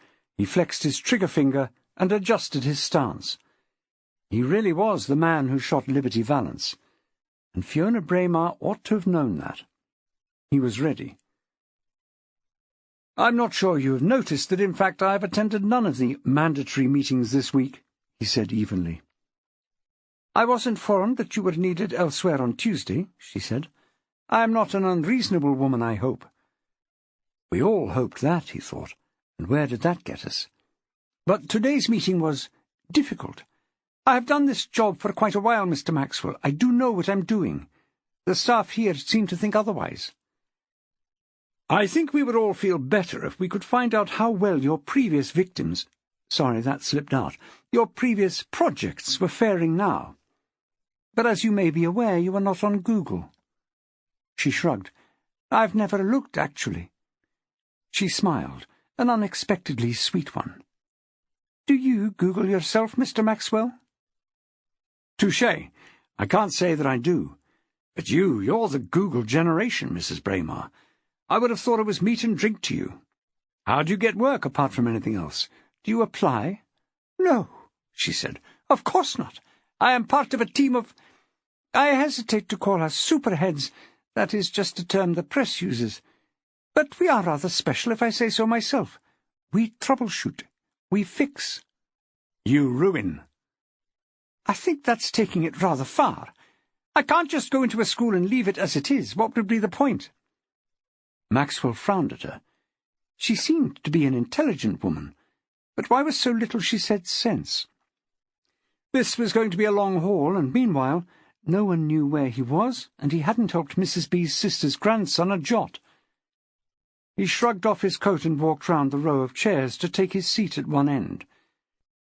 It was, after all, only a few short weeks ago since he had semi-crushed a headmaster, and with no nursing help on the premises these days it paid to be cautious. He patted the back of the next seat but one. "Let's sit, Mrs. Braymarr, shall we? I have a feeling this may be the last conversation we have, except in the presence of my union representative, so we may as well be comfy." She stood irresolute. "I don't want to make this too chummy, Mr. Maxwell." Believe me, Mrs. Braymarr, chummy is not on the cards. I just think we could have a nicer and more productive exit interview, if this is what this proves to be, without me getting cramp in one leg. Come on, sit. He patted the chair again. Slowly, like a cobra trying to outwit a mongoose, she circled the chairs, approaching it from the far end. She sat, gingerly, checking the seat cushion briefly before she did so. Perhaps she too expected to find a prone James Diamond lying there. With just under half an hour to go before the sun went down, it wasn't exactly bright over by the window, and with the lashing rain it changed from moment to moment. But it was better than standing facing each other under the unforgiving glare of a fluorescent tube. He leaned back a little. She clearly liked her space, and if he were to be asked, he didn't want to be too close to her either. "So," he said, "who goes first?" "It depends what we want to find out, Mr. Maxwell, don't you think?" He nodded slowly. This woman was not pleasant, but she wasn't stupid. She was trying to diagnose the sickness of the school by taking his temperature. He could only hope she intended to stick the thermometer in his mouth, not up his bum. "I want to find out how much more damage you intend to do, Mrs. Braymarr. It's as simple as that." "It isn't damage as I see it, Mr. Maxwell." Was it a trick of the light, or did she look suddenly vulnerable? "I look at schools before I go in, you know. I don't just lay about me at random. There is a bottom line financially, and I must meet my targets." "But these are people," Maxwell said, "not just numbers. If you came and just waited a term or so, get to know us." She leaned forward and then hutched a seat nearer. "Mr. Maxwell," she said, "I am not made of stone. If I got to know you all, I wouldn't do my job as well. I would get to like some of you. I would get to dislike some of you. And then I wouldn't make proper choices." He hutched one seat further away. He couldn't remember now whether he was on the last seat or the one before last. Fortunately for his dignity, it proved to be the one before last. "In most people's opinion, Mrs. Braymarr, you made the improper choice when you decided to come to Leaford High School." She had expected this interview to be easier than this.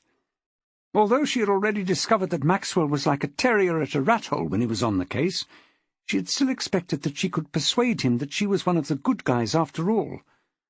She needed to ramp it up a notch. "I can see your point, Max," she said. She slid the nickname in as smooth as silk. "I may have perhaps been a little draconian, but this school was not going to be a paying proposition without pruning staff. And without Leaford High, none of the other schools in the town would have been offered academy status." He shrugged. "To their detriment, I feel. So I had to make this work, for the good of the children." At last. She had actually said it, and he could let rip. In full Helen Lovejoy mode, he tore his hair and wailed, "Won't somebody think of the children?" It made her jump. She hadn't seen Mad Max in all his glory before, and his Helen Lovejoy was something of a tour de force. "What?" "I assume you don't watch The Simpsons." It was a statement, not a question. "What?" "Thought not. Anywho, it matters not that you have no idea what I'm talking about. The point is, the children are the last ones you care about. Earlier today I managed to calm down with extreme difficulty the quietest and nicest boy in this school, who was distraught about not only his own but his peers' chances of getting any exam results worthy of the name. No, that's not fair. I am dedicated to improving results." "You doubtless are," he said, "but forcing people to leave because they simply can't stand it here any longer isn't the best way to do it, in my very humble opinion. I have put up with a lot in the past week, Mrs. Braymarr, although I confess it seems far longer. I have seen my oldest and dearest friend lose the job she loved, a woman who is the glue which kept this school together, kicked out without so much as a by your leave." "Ah, yes," she sneered. Men and women stuff. She understood that all right. "I did hear that you and Mrs. Marriott— Matthews, please do her the courtesy of remembering her name. Matthews, yes, that you and Mrs. Matthews had a bit of a thing going on. Does your wife mind? Her husband? I'm surprised, to tell you the truth." She was using one of her other weapons now, the twin-barrelled gun of rumour and innuendo. It had scored more hits than any other. What with your wife being that much younger and her husband, you'd think you would be more careful. Maxwell was used to jibes like this. He and Jackie didn't really notice the age gap. In fact, they didn't really notice that Nolan was a child. As far as they were concerned, he was just an unusually short human being. But it all seemed to matter to other people. But he didn't like Sylvia being dragged into it just the same. Sylvia and I love each other, yes. And if you have no one you love with whom you don't want to leap into bed, I am truly sorry for you, Mrs. Braymarr. I really, really am. The compassion in his voice knocked her for 6. No one had cared about Fiona Braymarr in a long, long time, and she found it hard to cope with, and all the worse for being true. Looking back, it was years since she'd felt anything but passing lust for anyone.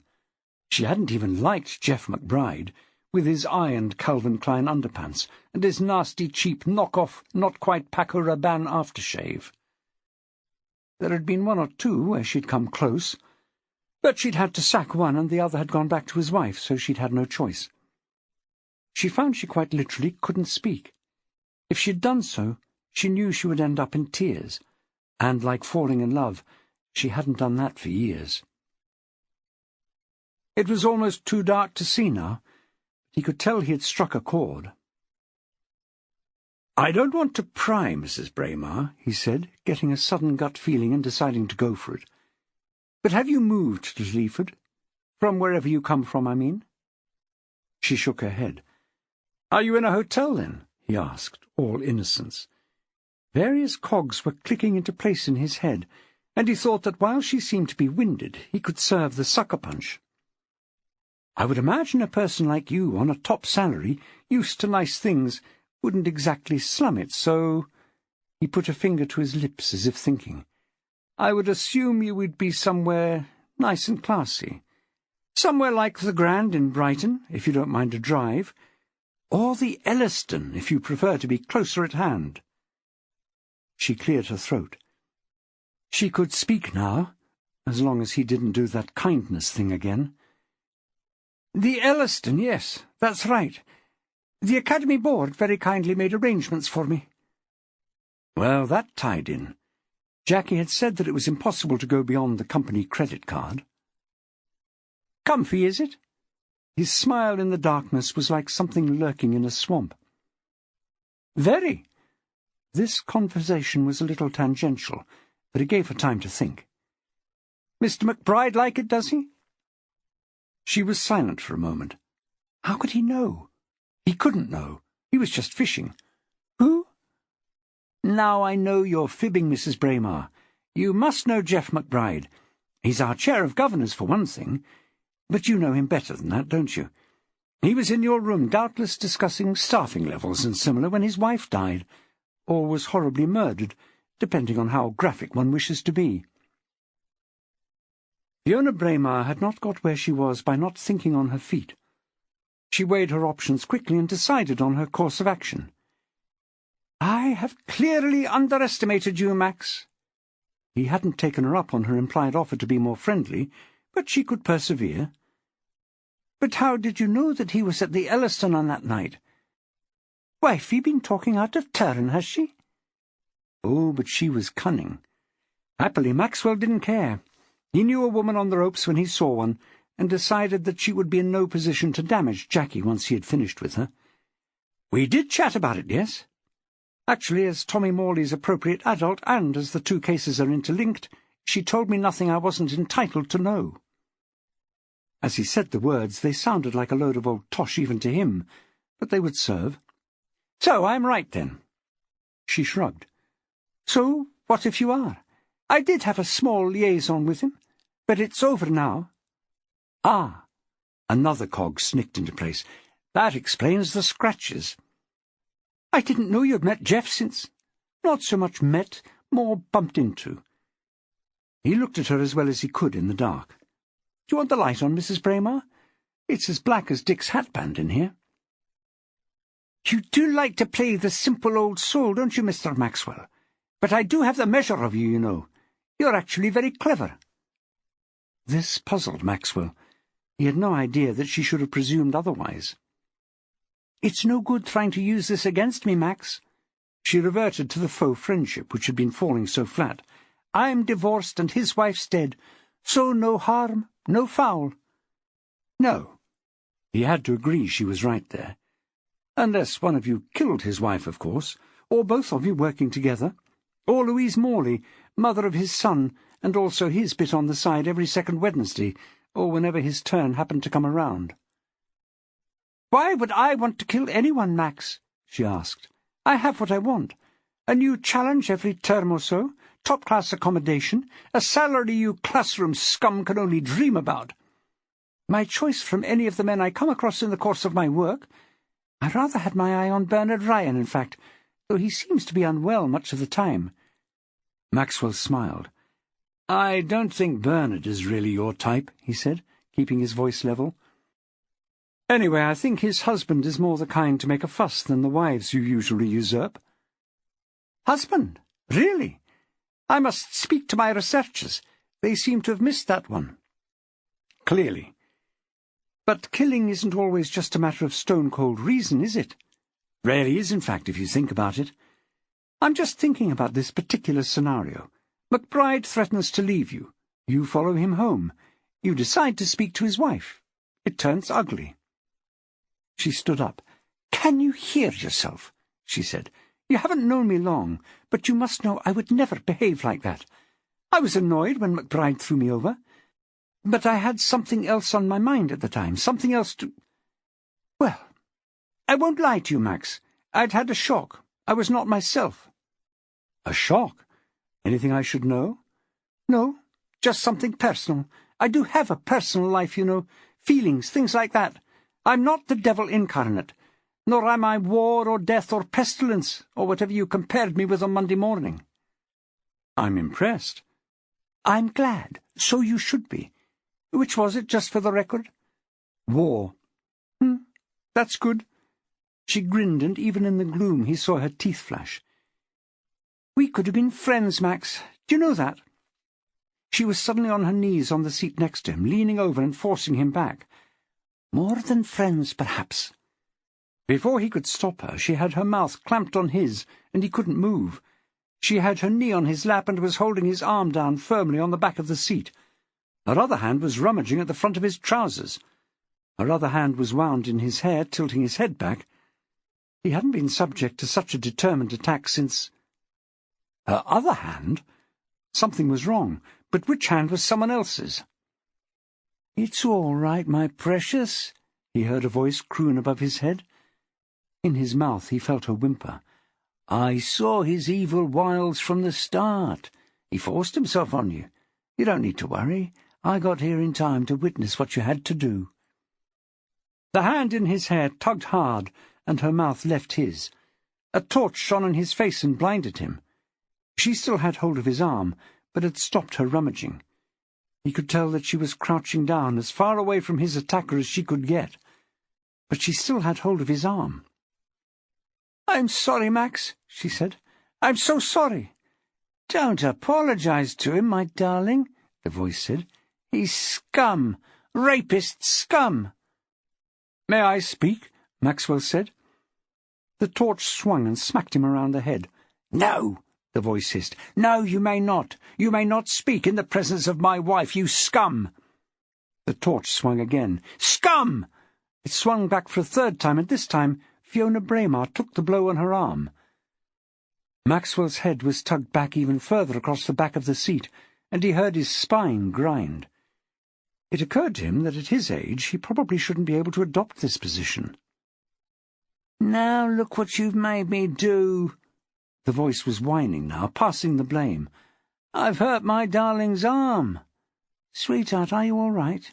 Tell your Alan. Tell me." "No," she said. "No, darling. I think you may have broken it." The torch swung, and she hurriedly continued. "No, sweetheart, don't hit him again. He's old. You won't need to do much to finish him off. But don't you want to talk to him first? Don't you want to find out how much he wanted me? You know you like that." Maxwell didn't like Fiona Braymarr, never had, never would. but at that moment, as her hand squeezed his arm encouragingly, he could have kissed her all over again. The torch lowered slowly. "He did want you, didn't he?" "Yes." Fiona Braymarr's voice had taken on a sing-song sound, consoling and almost hypnotic. "Yes, he did. I had to do it, didn't I, Alan? Thank goodness you came along and saved me." The pressure on the back of Maxwell's head eased a little.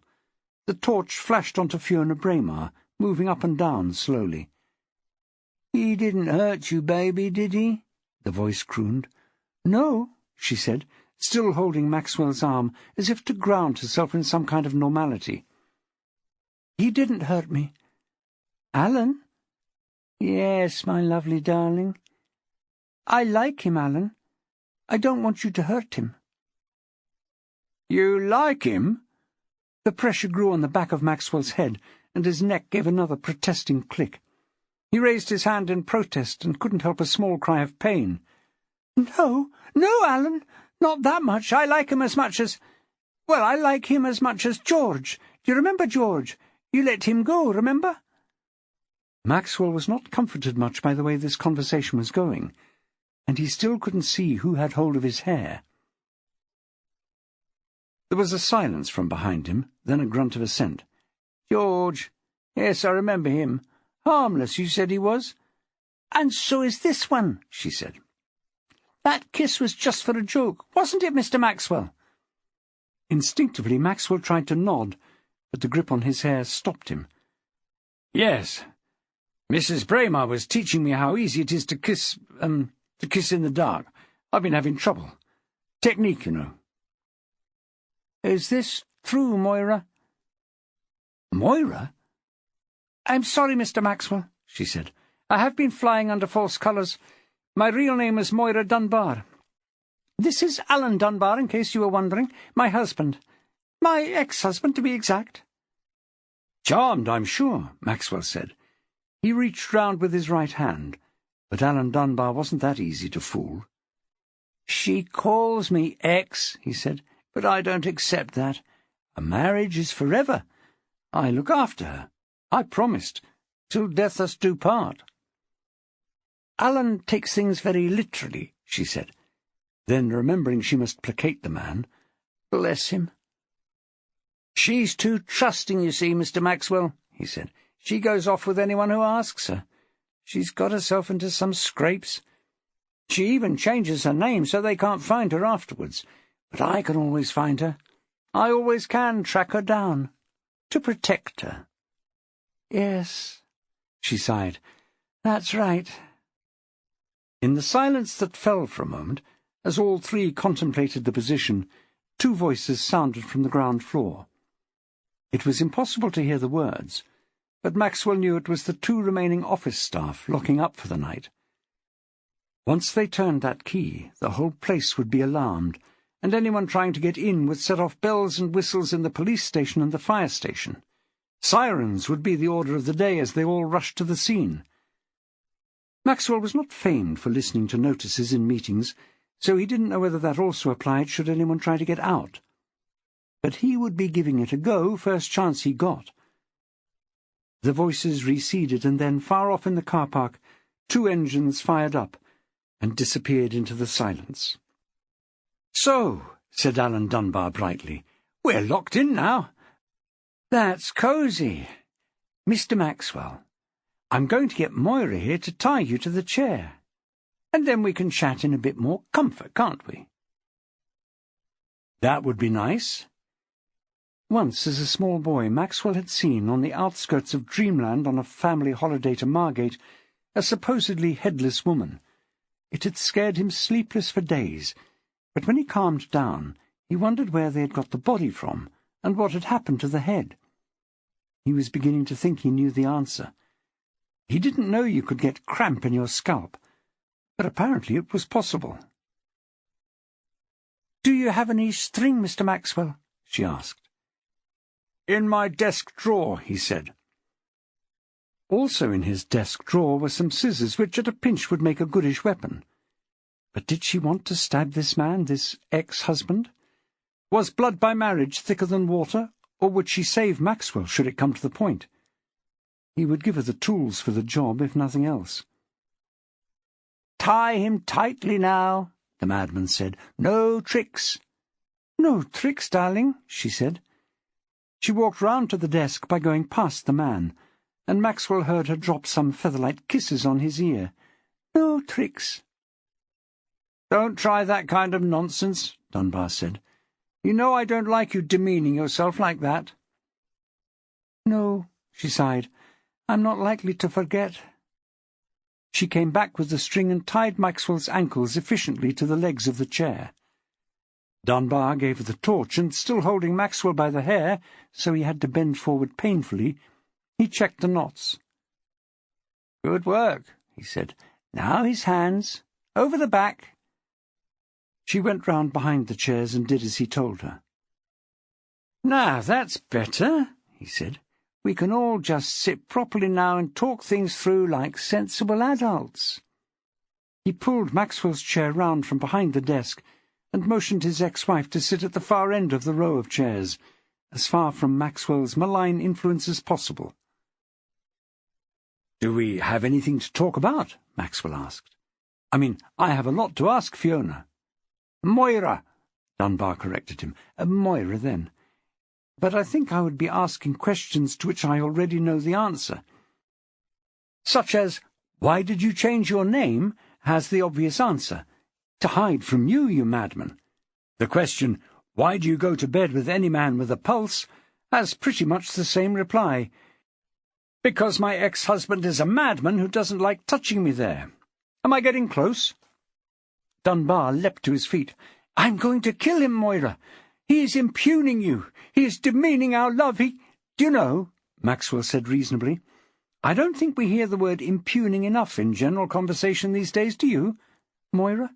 It sounds to me as if Alan here is trotting out some platitudes he's been using either out loud or to himself for some time now. What do you think?"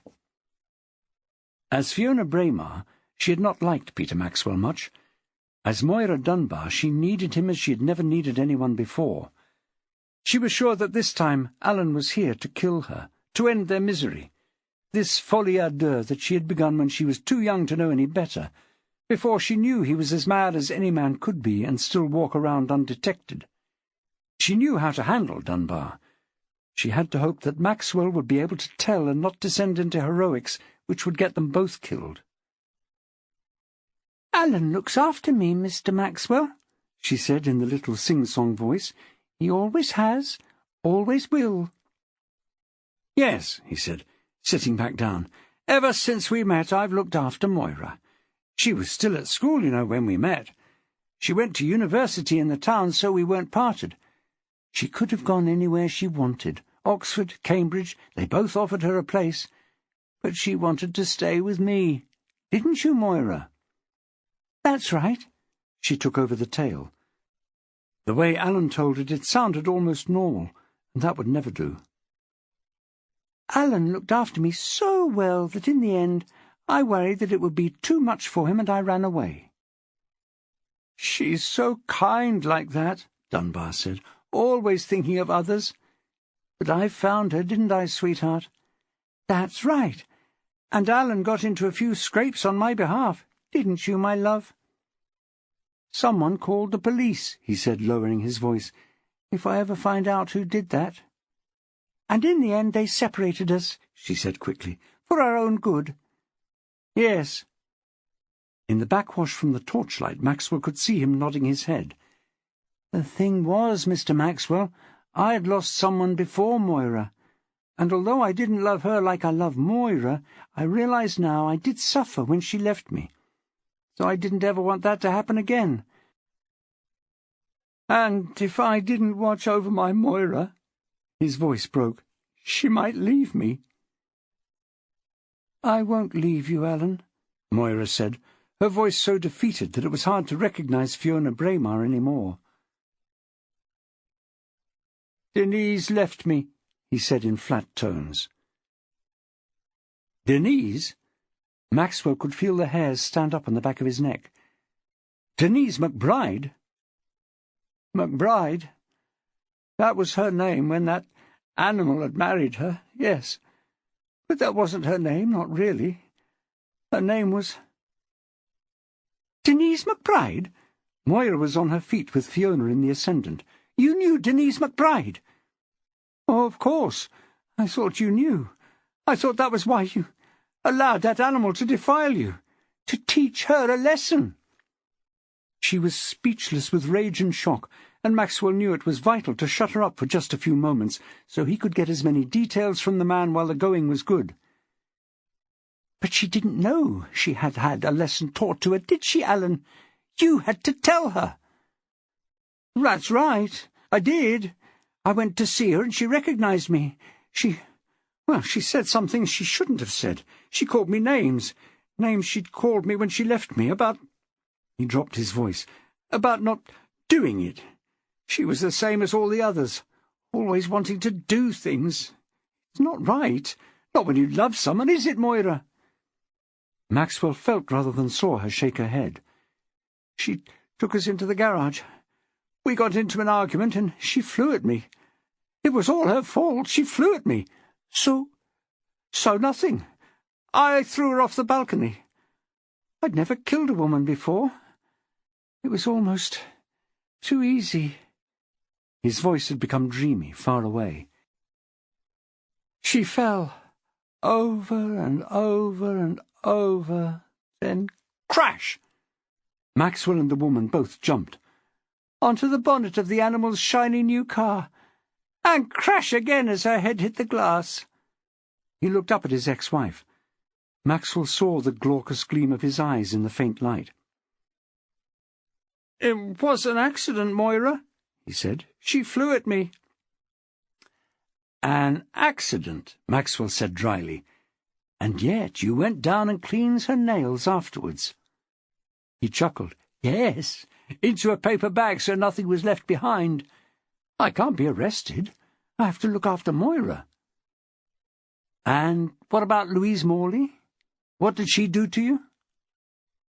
"Who's she?" His puzzlement seemed genuine. "But now, Mr. Maxwell, I'm bored with talking. I think I'll just... Have I slit anyone's throat, Moira?" She spoke through a sob. "Yes," she said. "David's." "Oh, yes. David. You really liked him, didn't you?" Her voice was just a whisper now. "Yes." "I think I'll strangle this one," he said, as though discussing what wine to choose with dinner. "Could you pass over the rest of that string?" She got up and took up the ball of string from the table behind her, and walked round the front of the chairs to where he stood, his hand out. As she passed, Maxwell saw a glint of metal in her hand, but before he could react she had lunged, plunging the scissors deep into Alan Dunbar's chest. He went down like a poleaxed steer, and Maxwell flung himself out of the way, overturning 2 chairs as he did so. He heard, but thankfully didn't see, Dunbar's final moments, and finally the light was switched on and Moira, now completely Fiona Braymarr again, spoke from above his head. "I hope you will be a friendly witness, Max, when this comes to trial." "Don't worry," Maxwell said, still prone beneath his chairs. "You've done me a real service tonight." "I saved your life," she said, affronted. "Yes, but I've also found my scarf." "So," Maxwell said as he came to the end of his story in the interview room at Leaford Nick, "I thought you would come barging in with that banger thing they use on the telly, to rescue me, you know." "But why would you think that?" Jacquie had to ask. "I didn't know where you were." "I told you I would be at school. Mrs. B knew I was at the school." "Until 5, Max. I rang her when I saw the number on your mobile. Why do you leave it on the mantelpiece always, by the way? A fat lot of good it would do you there. It was almost 7 by the time you called to report what had happened. I admit I was beginning to worry, but it's not as if you're too young to be out on your own. I just assumed... Well, I don't know what I assumed, but I didn't think you were being held captive in your office by a mad person. It's not reasonable to expect me to guess that, now is it?" Maxwell was miffed. "Well, you'll know next time, perhaps," he said sniffily. "I'll make a note of it," she said, and did. What's going to happen to Fiona? Moira, I suppose I should say. Well, she did kill a man, but for the best of reasons. She's been in hiding for years with the help of the police. She was a witness against Dunbar when he seriously injured a man she was seeing, and he was sent for treatment at a mental institution. He appeared to be cured. What? He's clearly barking. I'm not sure that's a diagnosis, Max, Jack said gently. He'd had a hard evening one way and another, and she wasn't going to be too strict as far as nomenclature went. As far as we've found out from records we can find, he's been stalking her ever since she left him, and before that he watched her every move. He'd been jilted more or less at the altar. He's older than her. Not that that's anything to go by, of course. By a woman who we have discovered was later Denise McBride. He was always a bit unbalanced, with very strong views about the sanctity of a woman, and other rather unusual ideas, to put it mildly. McBride's mother-in-law was a little blunter even than you, Max. She had thought her daughter had had a lucky escape. She had stopped worrying about Dunbar, and then she'd seen him in the street. She told her mother, who thought she was imagining it. The poor woman is distraught, as you can imagine. But let's get you home. Noel is with Mrs. Trubridge, and I had to make him promise not to use any judo holds on her. He got up and hobbled round the table. His ankles felt rather bent, and he was sure he had a bald patch on the back of his head. Ah! He had had a sudden thought. Have you explained to Mrs. B? I spoke to her while you were getting checked over for broken bones and your usual repercussions. Apparently her great-nephew, or whatever he is, has been released. No charges. It was all a bit of a storm in a teacup, but he's writing a blog about it. Maxwell was a little bent out of shape and temporarily shorter of hair than usual, but of all the people who'd gone through that day, he was probably not in the worst shape. Colin Hampshire, to take just one example, had already ended up in A&E, having cut his thumb on a half-open tin of corned beef. Jackie couldn't help sharing that as they walked out to the car, with Maxwell filling in the gaps with Tony Hancock impersonations. And then, he said, Patrick Cargill says to Tony Hancock, "Well, we can't all be Rob Roys, can we?" He looked up and waved. "Yes, Henry.